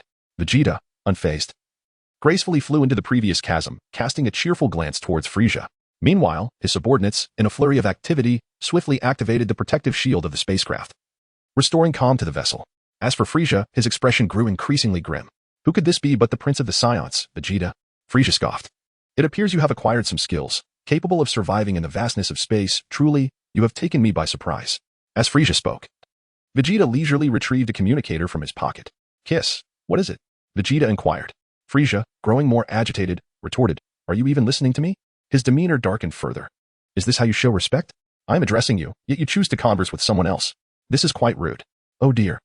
It seems your brother wishes to transform into a Super Saiyan and control me and Lord Ramsey, Kiss remarked with a smile. I thought this was a matter of great significance. Is this all it amounts to? Vegeta responded, taken aback. Lord Ramsey wishes to inquire whether your brother should be eliminated for his actions, Kiss continued. Vegeta remained silent. Perhaps it was for the best. Are you not quite intrigued by your sister-in-law? Ramsey leaned in closer and flashed a mischievous grin at Vegeta. Vegeta, I simply relish the thrill of theft, nothing more. If my brother were to perish, I would hardly concern myself with my sister-in-law. Do I not have the allure of Kes? Let him have a chance. Once he realizes that transforming into a Super Saiyan is insufficient to withstand my might, I sense he will be left in utter despair. Vegeta spoke nonchalantly, by the way. Do wait a moment for me. I wish to observe the splendid expression on Reggie's face. He has already entered the healing chamber and should fully recover in about 10 minutes. Kes replied. Understood. I shall come over in 10 minutes, Vegeta responded. Are you truly not reconsidering? Ramses chuckled with an eerie smile. In truth, your sister-in-law is not without her charms, though she may not compare to your young girlfriend. Indulging in a little wildness from time to time could be quite delightful. Once you have shattered your brother, you would be justified in claiming your sister-in-law for yourself. Vegeta, Lord Ramsey, what kind of words are you uttering? Even Kes beside him could scarcely bear to listen. No need for that, Vegeta replied decisively. I still prefer theft. Their essay saying, isn't there? A wife is inferior to a concubine, and a concubine is inferior to a thief. Yes, that's the sentiment I desire. It is not the woman Supali that captivates me, but rather the thrill of the theft itself. Ramsey, I assure you, I am a man of utmost propriety. Do not misrepresent my words in such a sordid manner, Vegeta stated with a serious demeanor. Ramsey, are you truly proper? Kes covered her forehead, overwhelmed by disbelief. Vegeta, do you not feel a tinge of embarrassment upon uttering those words? Very well, let it be so, Kes remarked. Agreed, Vegeta nodded, concluding the communication. Subsequently, He leisurely returned the communicator to the confines of his ring space. Frieza's expression shifted dramatically, his ears perked up. What did I just hear? Did I catch a mention of a Super Saiyan? Has a Super Saiyan truly been born? Or is it that Vegeta himself has become a Super Saiyan? Frieza. It has been quite some time, Vegeta said with a cheerful smile directed at Frieza. Vegeta, I never expected to find you here. Weren't you on Earth before? Frieza retorted with a cold sneer.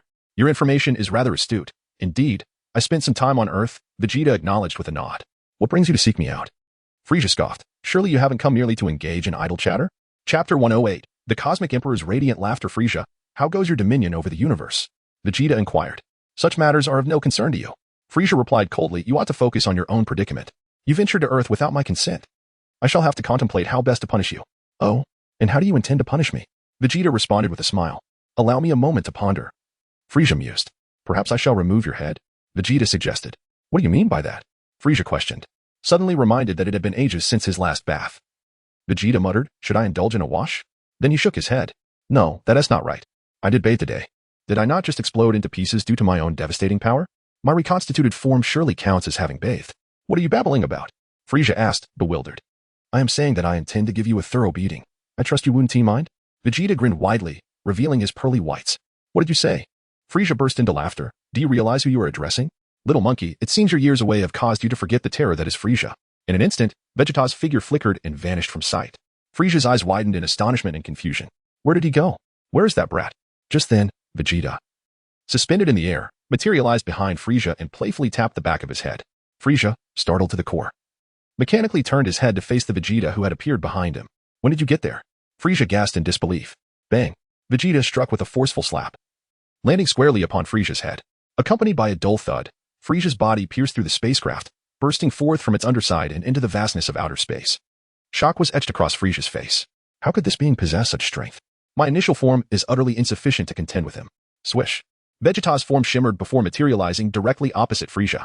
Hey! Frieza bellowed in furious indignation, unleashing a surge of energy that obliterated the vessel beneath him. Vegeta, quite remarkable. It seems you have encountered some extraordinary adventures during your years on Earth, Frieza sneered. Perhaps, Vegeta nodded. However, you have thoroughly provoked me. Frieza's expression darkened ominously. And what of it? Vegeta's smile broadened. If you were aware of my ability to transform, I believe you would not be so audacious. Frieza chuckled. Then show me this transformation. Prepare to behold, for you shall experience boundless despair. Frieza cackled as his physique rapidly expanded. In an instant, he transitioned into his second form. What do you think, Vegeta? Do you find my new form intriguing? Frieza laughed heartily. Enough with the charade. Transform into your final form. I know you possess 2 more transformations. Vegeta regarded Frieza with calm eyes. Frieza, you seem quite befuddled. Who told you this? Frieza gritted his teeth in inquiry. Just a guess, Vegeta replied. Frieza felt a wave of unease wash over him. You mean to say you merely guessed? Do you think I would believe that? It is unnecessary. In this form, I could effortlessly crush you. As he spoke, Frieza transformed into a streak of light, hurtling swiftly towards Vegeta. Bang! Vegeta approached lightly, delivering a swift kick to Frieza's face. Instantly, a shoe print appeared on Frieza's visage. His expression shifted dramatically as he hastily retreated, creating distance between himself and Vegeta. What a jest! My second form is utterly no match for him. Just how formidable is this fellow? Why does he still refuse to reveal his final form? Vegeta chuckled. Very well, you brought this upon yourself. Now I shall allow you to witness my ultimate form. Frieza scoffed disdainfully, transforming into his final form, crossing his legs and slightly extending his arms, striking a distinctive pose. So, Vegeta, what do you think? This is my ultimate form. Do you enjoy running about in the nude after transforming? Vegeta inquired. Frieza retorted, this is not the crux of the matter. By the way, how do you relieve yourself? I notice you lack the attributes a man is supposed to possess. Vegeta scrutinized Frieza thoughtfully. Frieza trembled with rage. You cannot possibly be female, can you? Vegeta seemed to have an epiphany, shuddering involuntarily. This was due to his recollection of a female version of Frieza he had encountered in a past life. I wonder who conjured that image. Nevertheless, it must be said, the physique was rather appealing, albeit the appearance was quite peculiar. At the very least, Vegeta found it utterly unpalatable. Yet, it was not entirely beyond the realm of possibility. Vegeta found himself lost in thought. What did you say? I am a man. I am not a woman. Frieza's furious outburst echoed. And Frost? That fellow seems rather effeminate. Could he possibly be a member of your race's female lineage? Vegeta pondered. Frost? I am unfamiliar with him. Frieza replied, momentarily taken aback. Who on earth is Frost? Pray tell, what do you use to urinate? Vegeta pressed on. Surely not your mouth? Frieza trembled in rage, his complexion growing increasingly pale. Then, with deliberate slowness, Frieza raised his hand, a crimson light gathering at his fingertips.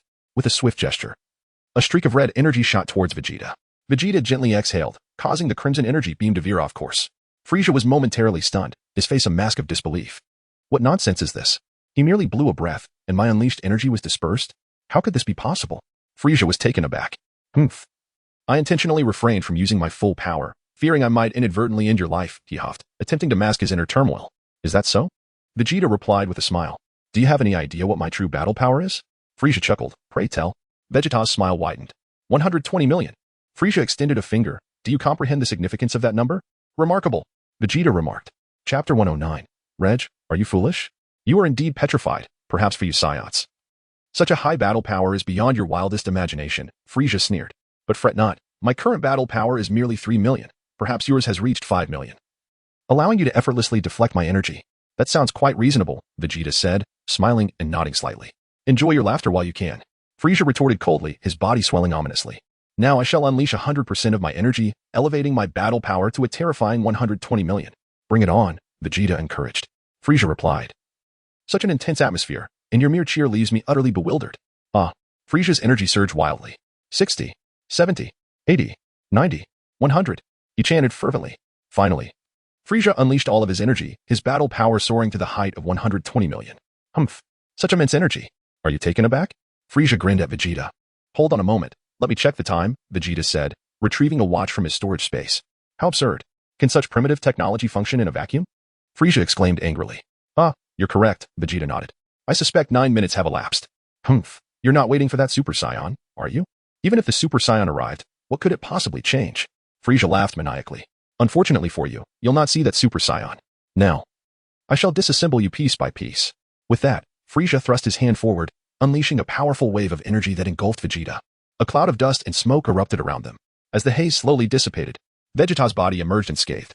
Frieza, you seem rather underwhelming, he remarked, shaking his head in disappointment. With such a trivial amount of energy, you merely stirred up a cloud of dust. Frieza retorted, this is a vacuum. There is no dust. His teeth clenched, his entire body trembled, and his expression shifted from one of confidence to turmoil. This is a fantasy, not hard science fiction, Vegeta replied.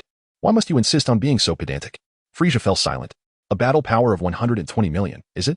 Vegeta said with a subtle smile, swiftly appearing behind Frieza in a mere instant. Frieza was caught completely off guard.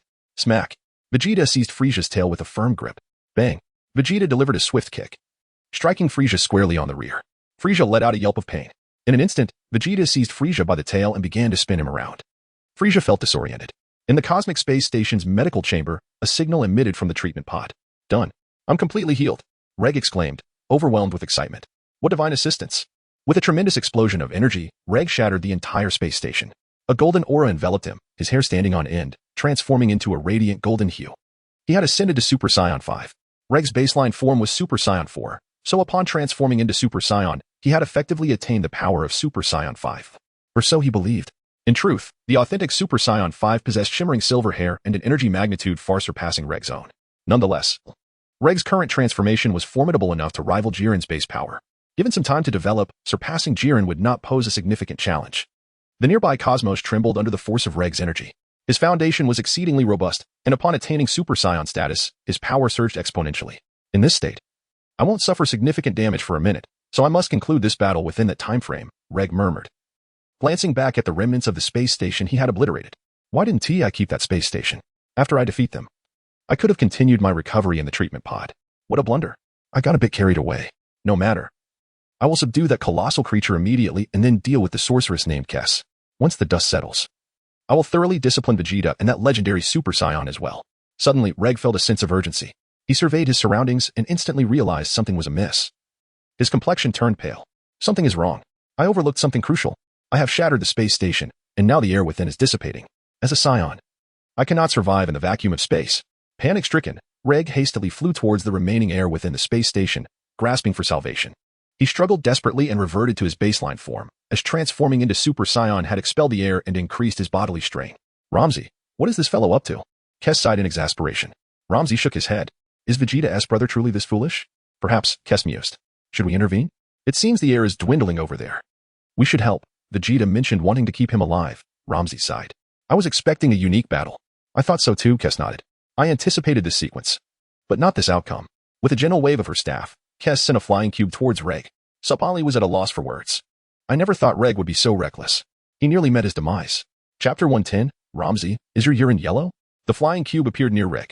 Exhausted in the vacuum of space, Reg swam into the cube, gasping for air and feeling a wave of relief wash over him. That was close. I nearly perished. What a blunder. Are you all right? Sapali inquired with concern. I'm fine. I want to die. Reg gritted his teeth. Why can Vegeta survive in the void of space?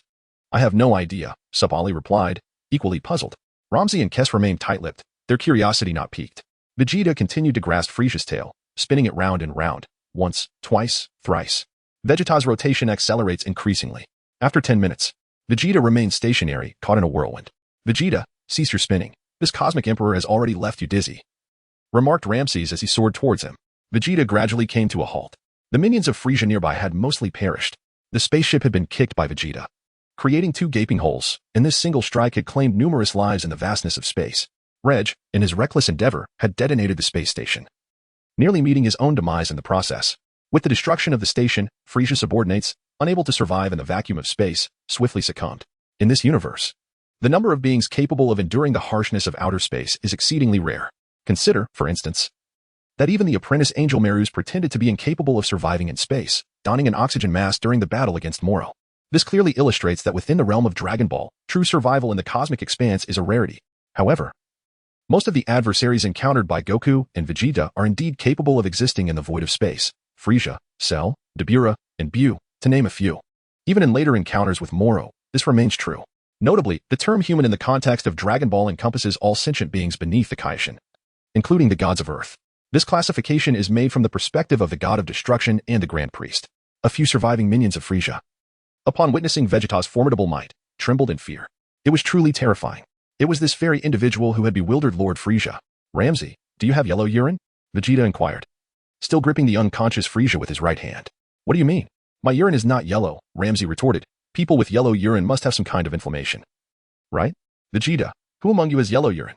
Vegeta addressed Reg and Broly once again. Reg huffed, still sulking. How embarrassing.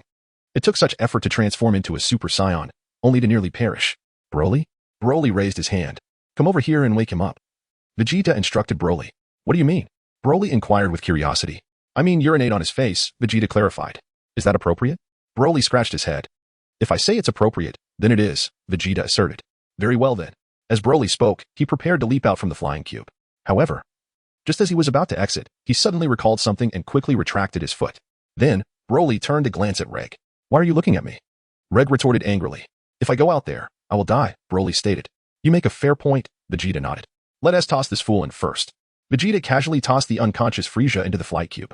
Broly was preparing to unbuckle his trousers. Hey, are you really going to urinate in there?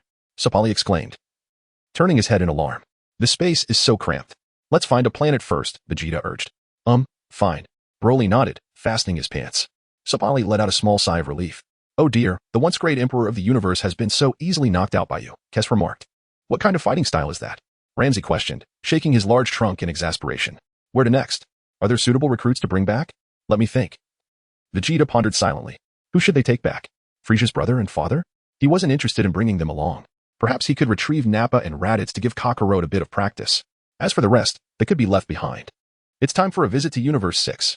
Kes, please locate Nappa and Raditz. They should be together, Vegeta instructed. Understood, Kes nodded, wielding her staff to search for them. Hey, Vegeta, what gives you the right to survive in outer space? Reg bit his lip, questioning. How about this? Want to take a look? Vegeta waved his fist. Reg fell silent. Just you wait, Vegeta. I refuse to believe you can keep sailing through space forever. Once we reach the ground, you'll see how I deal with you. Especially if there's a suitable planet to land on. I will transform into a Super Saiyan and make you regret it. Found them. Head in that direction for about 30 minutes, Kes pointed. Onward, Ramsey declared, waving his hand. On a distant planet, Nappa and Raditz were engaged in a brutal massacre of the local inhabitants. Their primary mission was to exterminate the native population and sell the planet. To whom would they sell it? To the developers, namely the SETA organization. The SETA organization would then tidy up the planet, conduct basic development, and resell it to homeless aliens in the universe. In fact, Frieza's army had close ties with the SETA organization as well. Years ago, Frieza's army primarily invaded planets and sold them to the SETA organization. However, during Frieza's era, after meeting Beerus, he began working for Beerus, casually destroying unnecessary planets. At that moment, Nappa and Raditz sat on a rock, tidying up the aftermath. Most of the humans on this planet have been exterminated. Should we report to Dodoria next? Raditz suggested. All right, let's clean up. This planet should fetch a good price, Nappa agreed. Shall we contact Dodoria now? Raditz proposed. I'll handle the contact. You clean up and tidy the place, Nappa ordered. Why do I have to do the cleaning? Why am I stuck with all the dirty work? Raditz grumbled. Because my battle power exceeds yours. Do you have a problem with that? Nappa scoffed. Raditz fell silent and obediently went to work. Nappa contacted Dodoria through his scouter. Hello. Mr. Dodoria, Raditz and I have successfully conquered this planet, Nappa reported. Understood. Let's leave it at that. Dodoria replied before abruptly ending the call. Nappa was left bewildered. What does that mean? Why let's leave it at that? At least give us some guidance, he exclaimed, feeling lost. What's wrong? What did Dodoria say? Raditz inquired. That strange fellow wants us to leave it at that. I can't figure out what he intends, Nappa shook his head. Little did they know, Dodoria was in a panic. The surviving underlings had already informed him of Frieza being knocked out by Vegeta. Upon hearing the news, Dodoria initially doubted its veracity, thinking it was a prank. However, he quickly realized it was no joke, as he had completely lost contact with Frieza. According to the underlings, Frieza had been placed inside a transparent cube and taken away by Vegeta, who was accompanied by a large elephant-like creature. Dodoria's head spun with confusion. An elephant? Why was I unaware of such a peculiar race in this universe? Who is this elephant? Also, how did Vegeta become so powerful? After briefly taking Nappa's call, Dodoria ended it and immediately contacted Cooler, Frieza's brother. Dodoria? Aren't you one of Frieza's men? What do you want? Cooler asked, taken aback. Lord Cooler. We have a serious problem. Lord Frieza has been captured. Dodoria reported urgently. Frieza? Captured? Who has the audacity to do that? Cooler chuckled. It's that Vegeta fellow. Dodoria revealed. Vegeta? The Saiyan Prince? Cooler inquired, slightly taken aback. Yes, that's him. Dodoria confirmed. So, Vegeta has become so formidable that even Frieza is no match for him? Cooler mused with a slight smile. It is said that Lord Frieza was spun around by him until he fainted, Dodoria relayed. What an odd method of combat. Frieza was actually knocked out? Cooler pondered, unsure how to respond. Moreover, Vegeta has two companions. One is an elephant, and the other is an elephant-like human. Dodoria added. An elephant-like human? Cooler murmured thoughtfully. This race was rare but not unheard of. That's the situation, Lord Cooler, Dodoria stated. Do you have any leads on Vegeta and his companions? Cooler asked. No, they've completely gone off the radar, Dodoria expressed his frustration. Then hurry and find them, Cooler commanded. Yes, Lord Cooler, Dodoria replied. After ending the call, he instructed his subordinates to search for Frieza's whereabouts. However, where could they look? After transforming, Frieza had lost all his equipment. Vegeta and his companions moved with remarkable speed, swiftly departing from the dominion of Frieza. Vegeta appeared in the skies above the planet inhabited by Nappa and Raditz. Are they the only two? Ramsey was momentarily taken aback upon seeing Nappa and Raditz below. Their strength was remarkably feeble. How many times weaker were they compared to this so-called Universe Emperor? Quite a considerable number, indeed. Though calculating it proved to be quite a task. Moreover, they were no match for Broly and Reg. However, they should be somewhat stronger than Vegeta's brother. After we take them away, we can devise a more elaborate plan for the rest. Vegeta suggested that it would be best to wait for the Super Dragon Balls to revive and then transfer the remaining individuals to Universe 10. Shall we return to Universe 10 then? Ramsey inquired. No, I need to make a trip to Universe 6, Vegeta replied, shaking his head. What do you intend to do in Universe 6? Ramsey asked, slightly startled and filled with concern. We intercepted you from Universe 6 to Universe 10 back then. Are you truly going back now? We have painstakingly nurtured you. Years ago, Bardock once mentioned that when I grew up, I would